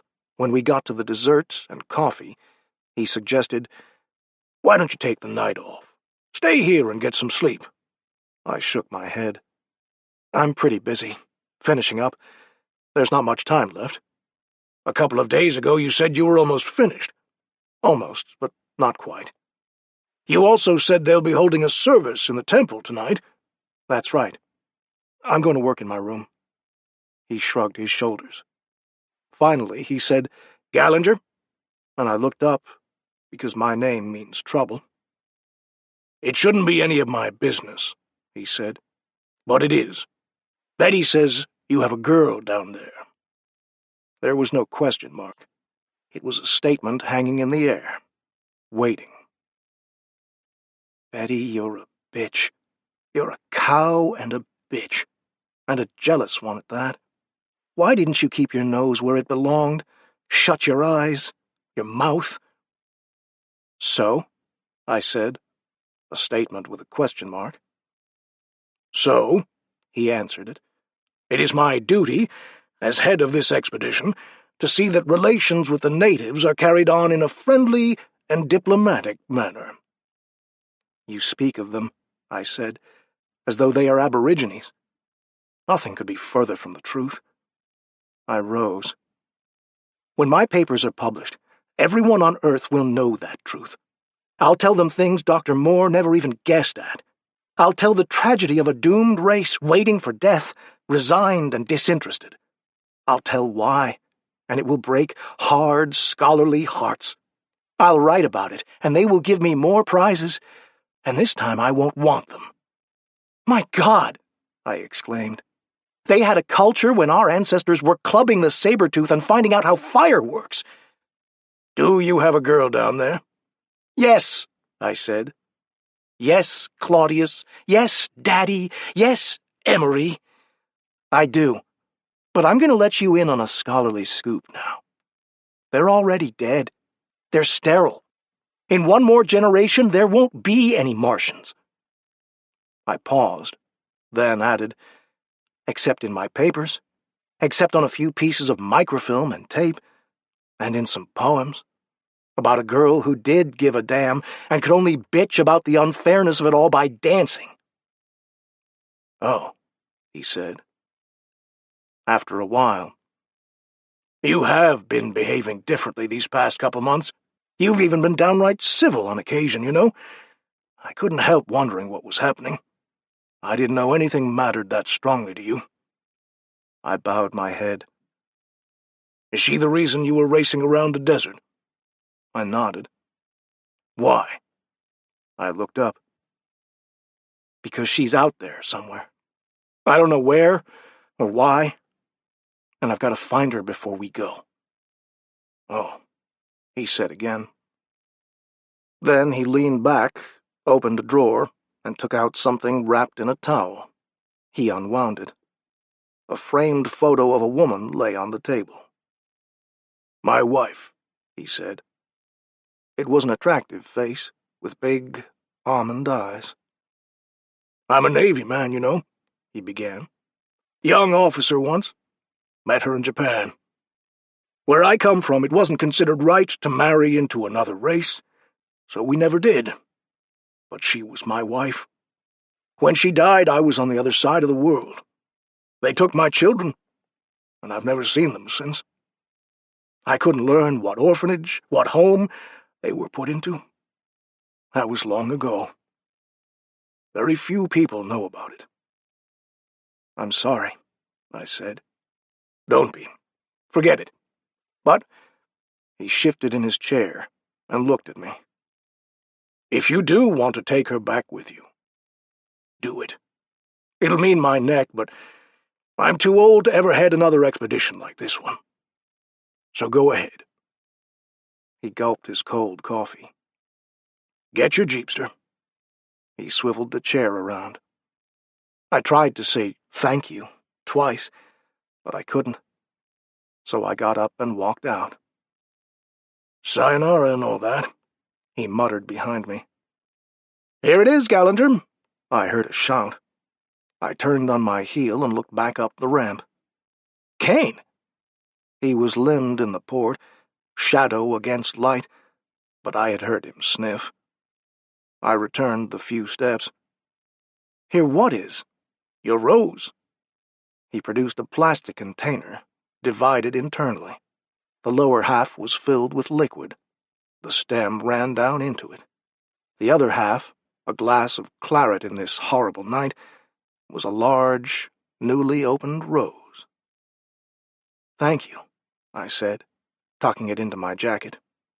"Going back to Torellian, eh?" "Yes." "I saw you come aboard, so I got it ready. Just missed you at the captain's cabin. He was busy. Hollered out that I could catch you at the barns. Thanks again. It's chemically treated. It will stay in bloom for weeks." I nodded. I was gone. Up into the mountains now. Far, far. The sky was a bucket of ice in which no moons floated. The going became steeper, and the little donkey protested. I whipped him with the throttle and went on. Up, up. I spotted a green, unwinking star and felt a lump in my throat. The encased rose beat against my chest like an extra heart. The donkey brayed, long and loudly, then began to cough. I lashed him some more, and he died. I threw the emergency brake on and got out. I began to walk.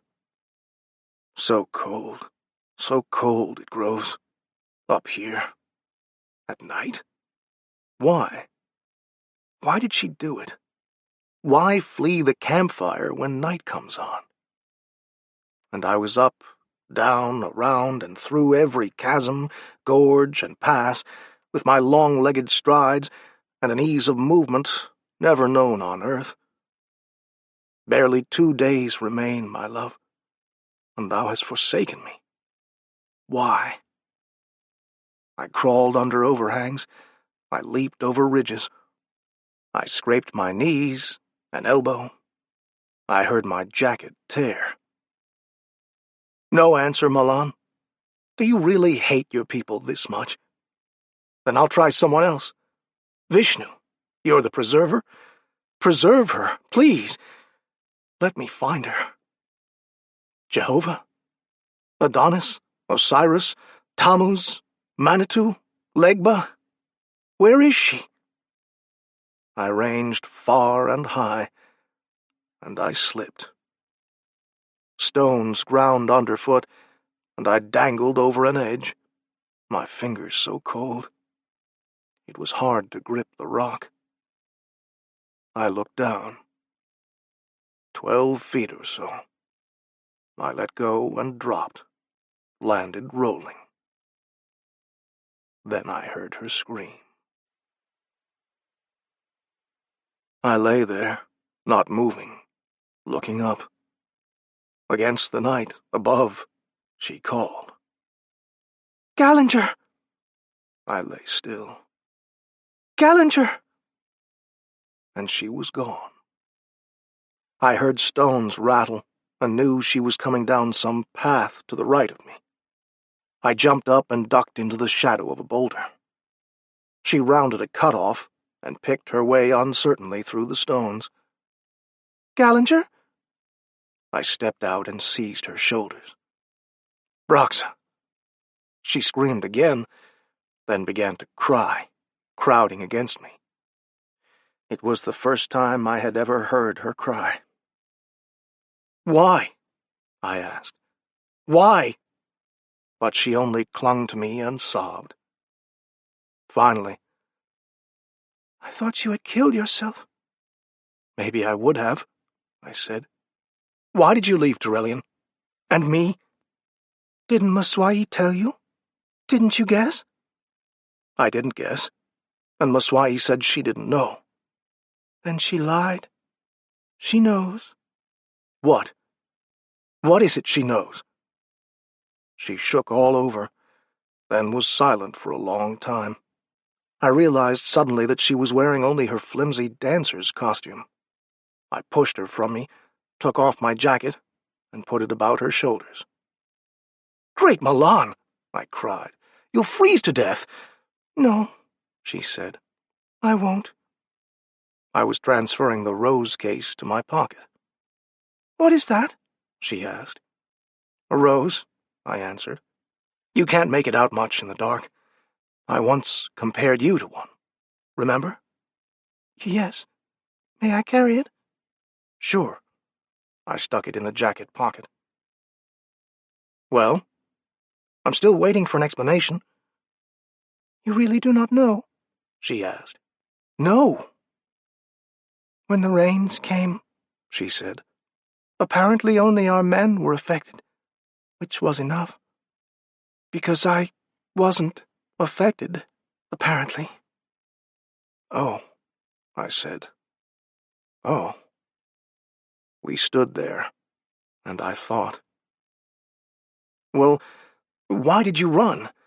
What's wrong with being pregnant on Mars? Tamur was mistaken. Your people can live again."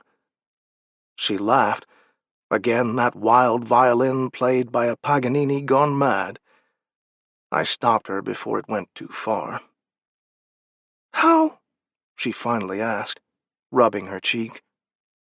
"Your people live longer than ours. If our child is normal, it will mean our races can intermarry. There must still be other fertile women of your race. Why not?" "You have read the Book of Lokar," she said. "and yet you ask me that? Death was decided, voted upon, and passed shortly after it appeared in this form. But long before, the followers of Lokar knew. They decided it long ago. 'We have done all things,' they said. 'We have seen all things. We have heard and felt all things. The dance was good. Now let it end.'" "You can't believe that." "What I believe does not matter," she replied. "Maswai and the mothers have decided we must die. Their very title is now a mockery, but their decisions will be upheld. There is only one prophecy left, and it is mistaken. We will die." "No," I said. "What then?" "Come back with me. To Earth." "No." "All right, then. Come with me now." "Where?" "Back to Torellian. I'm going to talk to the mothers." "You can't. There is a ceremony tonight." I laughed. A ceremony for a god who knocks you down and then kicks you in the teeth? He is still Malan, she answered. We are still his people. You and my father would have gotten along fine, I snarled. But I am going, and you are coming with me, even if I have to carry you, and I'm bigger than you are. But you are not bigger than Antro. Who the hell is Antro? He will stop you, Gallinger. He is the fist of Malan. 4. I scudded the jeepster to a halt in front of the only entrance I knew, Maswai's. Broxa, who had seen the rose in a headlamp, now cradled it in her lap, like our child, and said nothing. There was a passive, lovely look on her face. Are they in the temple now? I wanted to know. The Madonna expression did not change. I repeated the question. She stirred.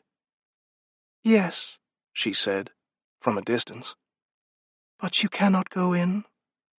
We'll see. I circled and helped her down. I led her by the hand, and she moved as if in a trance. In the light of the new risen moon, her eyes looked as they had the day I met her, when she had danced. I snapped my fingers. Nothing happened.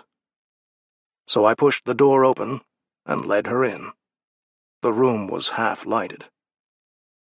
And she screamed for the third time that evening. Do not harm him, Antro. It is Gallinger. I had never seen a Martian man before, only women, so I had no way of knowing whether he was a freak, though I suspected it strongly. I looked up at him. His half-naked body was covered with moles and swellings. Gland trouble, I guessed. I had thought I was the tallest man on the planet, but he was 7 feet tall and overweight. Now I knew where my giant bed had come from. Go back, he said. She may enter. You may not. I must get my books and things. He raised a huge left arm. I followed it. All my belongings lay neatly stacked in the corner. I must go in. I must talk with Maswai and the mothers. You may not. The lives of your people depend on it. Go back, he boomed. Go home to your people, Gallinger. Leave us! My name sounded so different on his lips, like someone else's. How old was he, I wondered? 300? 4? Had he been a temple guardian all his life? Why? Who was there to guard against? I didn't like the way he moved. I had seen men who moved like that before. Go back, he repeated. If they had refined their martial arts as far as they had their dances, or, worse yet, if their fighting arts were a part of the dance, I was in for trouble. Go on in, I said to Broxa. Give the rose to Maswai. Tell her that I sent it. Tell her I'll be there shortly. I will do as you ask. Remember me on Earth, Gallinger. Goodbye. I did not answer her, and she walked past Antro and into the next room, bearing her rose. Now will you leave? He asked. If you like, I will tell her that we fought, and you almost beat me, but I knocked you unconscious and carried you back to your ship. No, I said. Either I go around you or go over you, but I am going through. He dropped into a crouch, arms extended. It is a sin to lay hands on a holy man, he rumbled. But I will stop you, Gallinger. My memory was a fogged window, suddenly exposed to fresh air. Things cleared. I looked back 6 years. I was a student of Oriental languages at the University of Tokyo. It was my twice-weekly night of recreation. I stood in a 30-foot circle in the Kodokan, the judogi lashed about my high hips by a brown belt. I was Ikkyu, 1 notch below the lowest degree of expert. A brown diamond above my right breast said Jiu-Jitsu in Japanese, and it meant Atemiwaza, really, because of the one striking technique I had worked out, found unbelievably suitable to my size, and won matches with. But I had never used it on a man, and it was 5 years since I had practiced. I was out of shape, I knew, but I tried hard to force my mind Tsuki no Kokoro, like the moon, reflecting the all of Antro. Somewhere, out of the past, a voice said, "Hajime, let it begin." I snapped into my Neko Ashidachi cat stance, and his eyes burned strangely. He hurried to correct his own position, and I threw it at him. My one trick. My long left leg lashed up like a broken spring. 7 feet off the ground, my foot connected with his jaw as he tried to leap backward. His head snapped back, and he fell. A soft moan escaped his lips. That's all there is to it, I thought. Sorry, old fellow. And as I stepped over him, somehow, groggily, he tripped me, and I fell across his body. I couldn't believe he had strength enough to remain conscious after that blow, let alone move. I hated to punish him any more. But he found my throat and slipped a forearm across it before I realized there was a purpose to his action. No! Don't let it end like this! It was a bar of steel across my windpipe, my carotids. Then I realized that he was still unconscious, and that this was a reflex instilled by countless years of training. I had seen it happen once, in Shiai. The man had died because he had been choked unconscious and still fought on, and his opponent thought he had not been applying the choke properly. He tried harder. But it was rare, so very rare. I jammed my elbows into his ribs and threw my head back in his face. The grip eased, but not enough. I hated to do it, but I reached up and broke his little finger. The arm went loose, and I twisted free. He lay there panting, face contorted. My heart went out to the fallen giant, defending his people, his religion, following his orders. I cursed myself as I had never cursed before, for walking over him instead of around. I staggered across the room to my little heap of possessions. I sat on the projector case and lit a cigarette. I couldn't go into the temple until I got my breath back, until I thought of something to say. How do you talk a race out of killing itself? Suddenly, could it happen? Would it work that way? If I read them the book of Ecclesiastes, if I read them a greater piece of literature than any Clarke ever wrote, and as somber and as pessimistic, and showed them that our race had gone on despite one man's condemning all of life in the highest poetry, showed them that the vanity he had mocked had borne us to the heavens, would they believe it? Would they change their minds? I ground out my cigarette on the beautiful floor and found my notebook. A strange fury rose within me as I stood, and I walked into the temple to preach the black gospel according to Gallinger from the Book of Life. There was silence all about me. Maswai had been reading Lokar, the rose set at her right hand, target of all eyes, until I entered. Hundreds of people were seated on the floor, barefoot. The few men were as small as the women, I noted. I had my boots on. Go all the way, I figured. You either lose or you win. Everything. A dozen crones sat in a semicircle behind Maswai, the mothers. The barren earth, the dry wombs, the fire touched. I moved to the table. Dying yourselves, you would condemn your people, I addressed them, that they may not know the life you have known, the joys, the sorrows, the fullness. But it is not true that you all must die. I addressed the multitude now. Those who say this lie. Broxenos, for she will bear a child." They sat there, like rows of Buddhas. Mswai drew back into the semicircle. "My child," I continued, wondering what my father would have thought of this sermon. "And all the women young enough may bear children. It is only your men who are sterile. And if you permit the doctors of the next expedition to examine you, perhaps even the men may be helped. But if they cannot, you can mate with the men of Earth.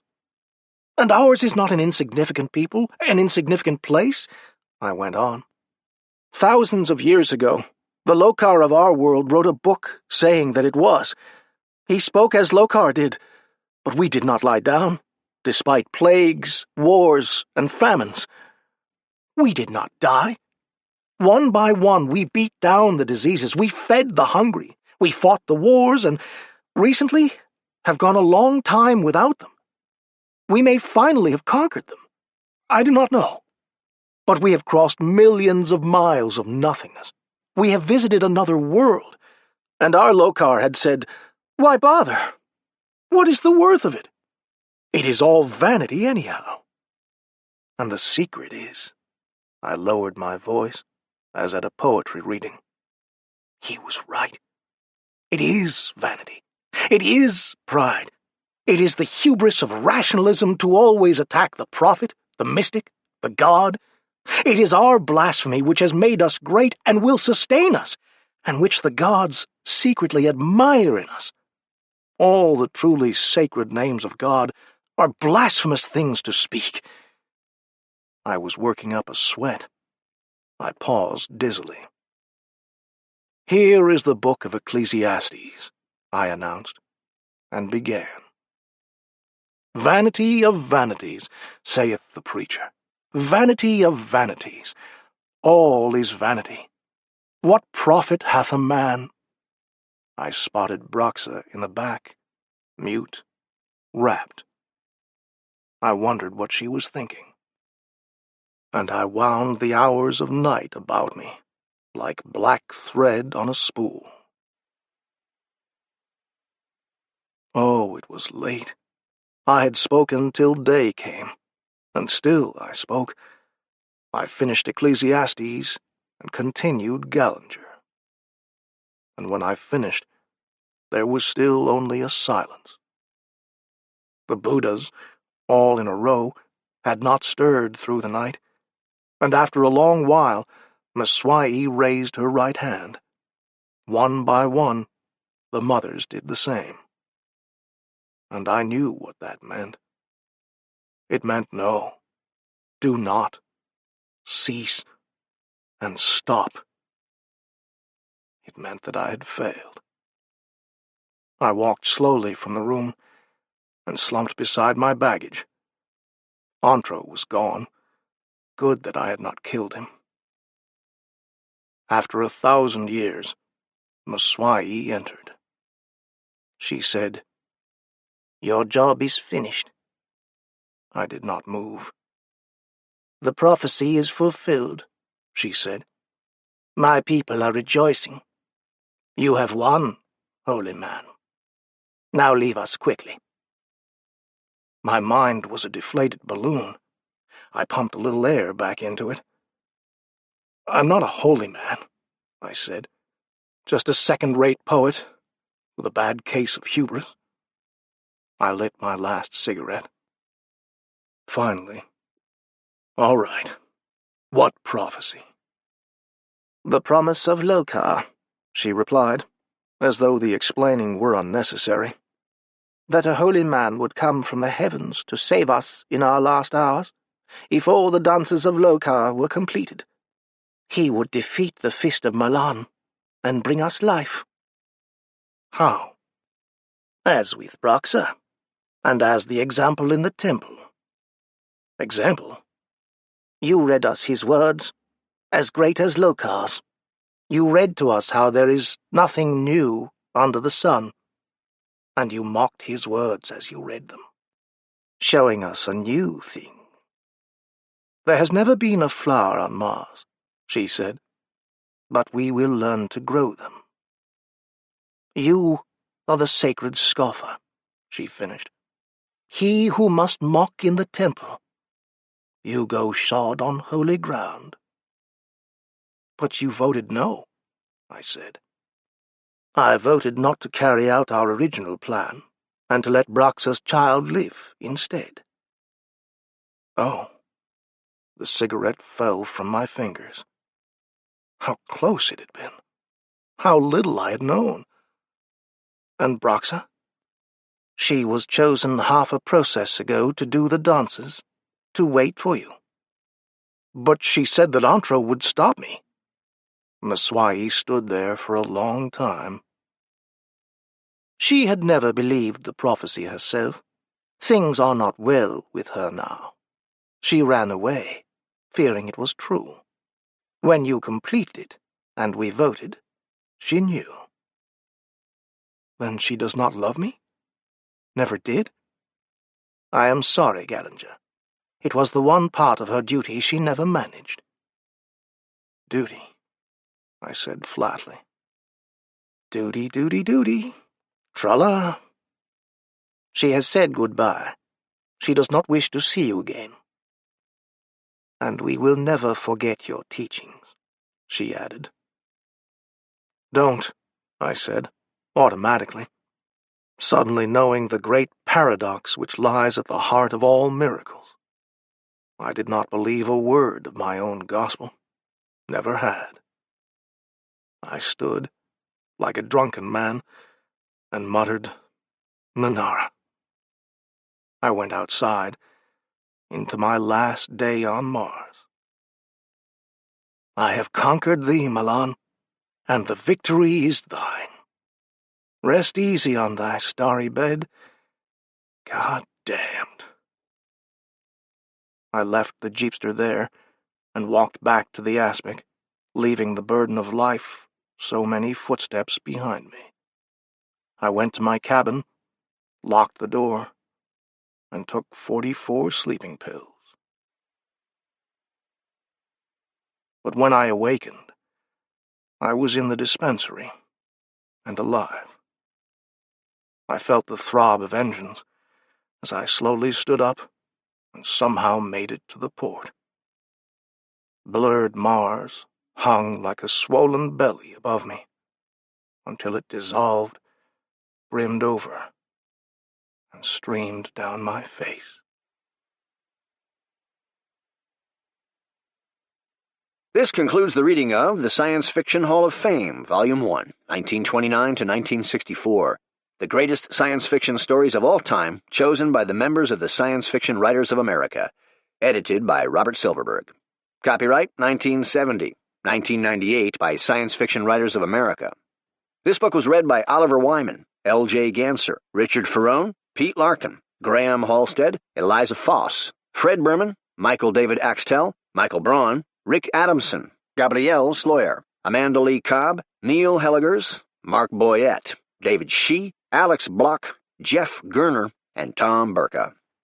This unabridged recording was published by arrangement with the Science Fiction and Fantasy Writers of America, care of Spectrum Literary Agency, and was produced in 2017 by Blackstone Audio, Inc., which holds the copyright.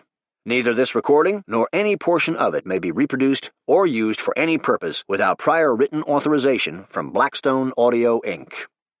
If you would like to obtain a monthly update telling you about new releases, call 1-800-SAY-BOOK. That's 1-800-729-2665. For a complete listing of our titles, visit our website at www.downpour.com. Thank you.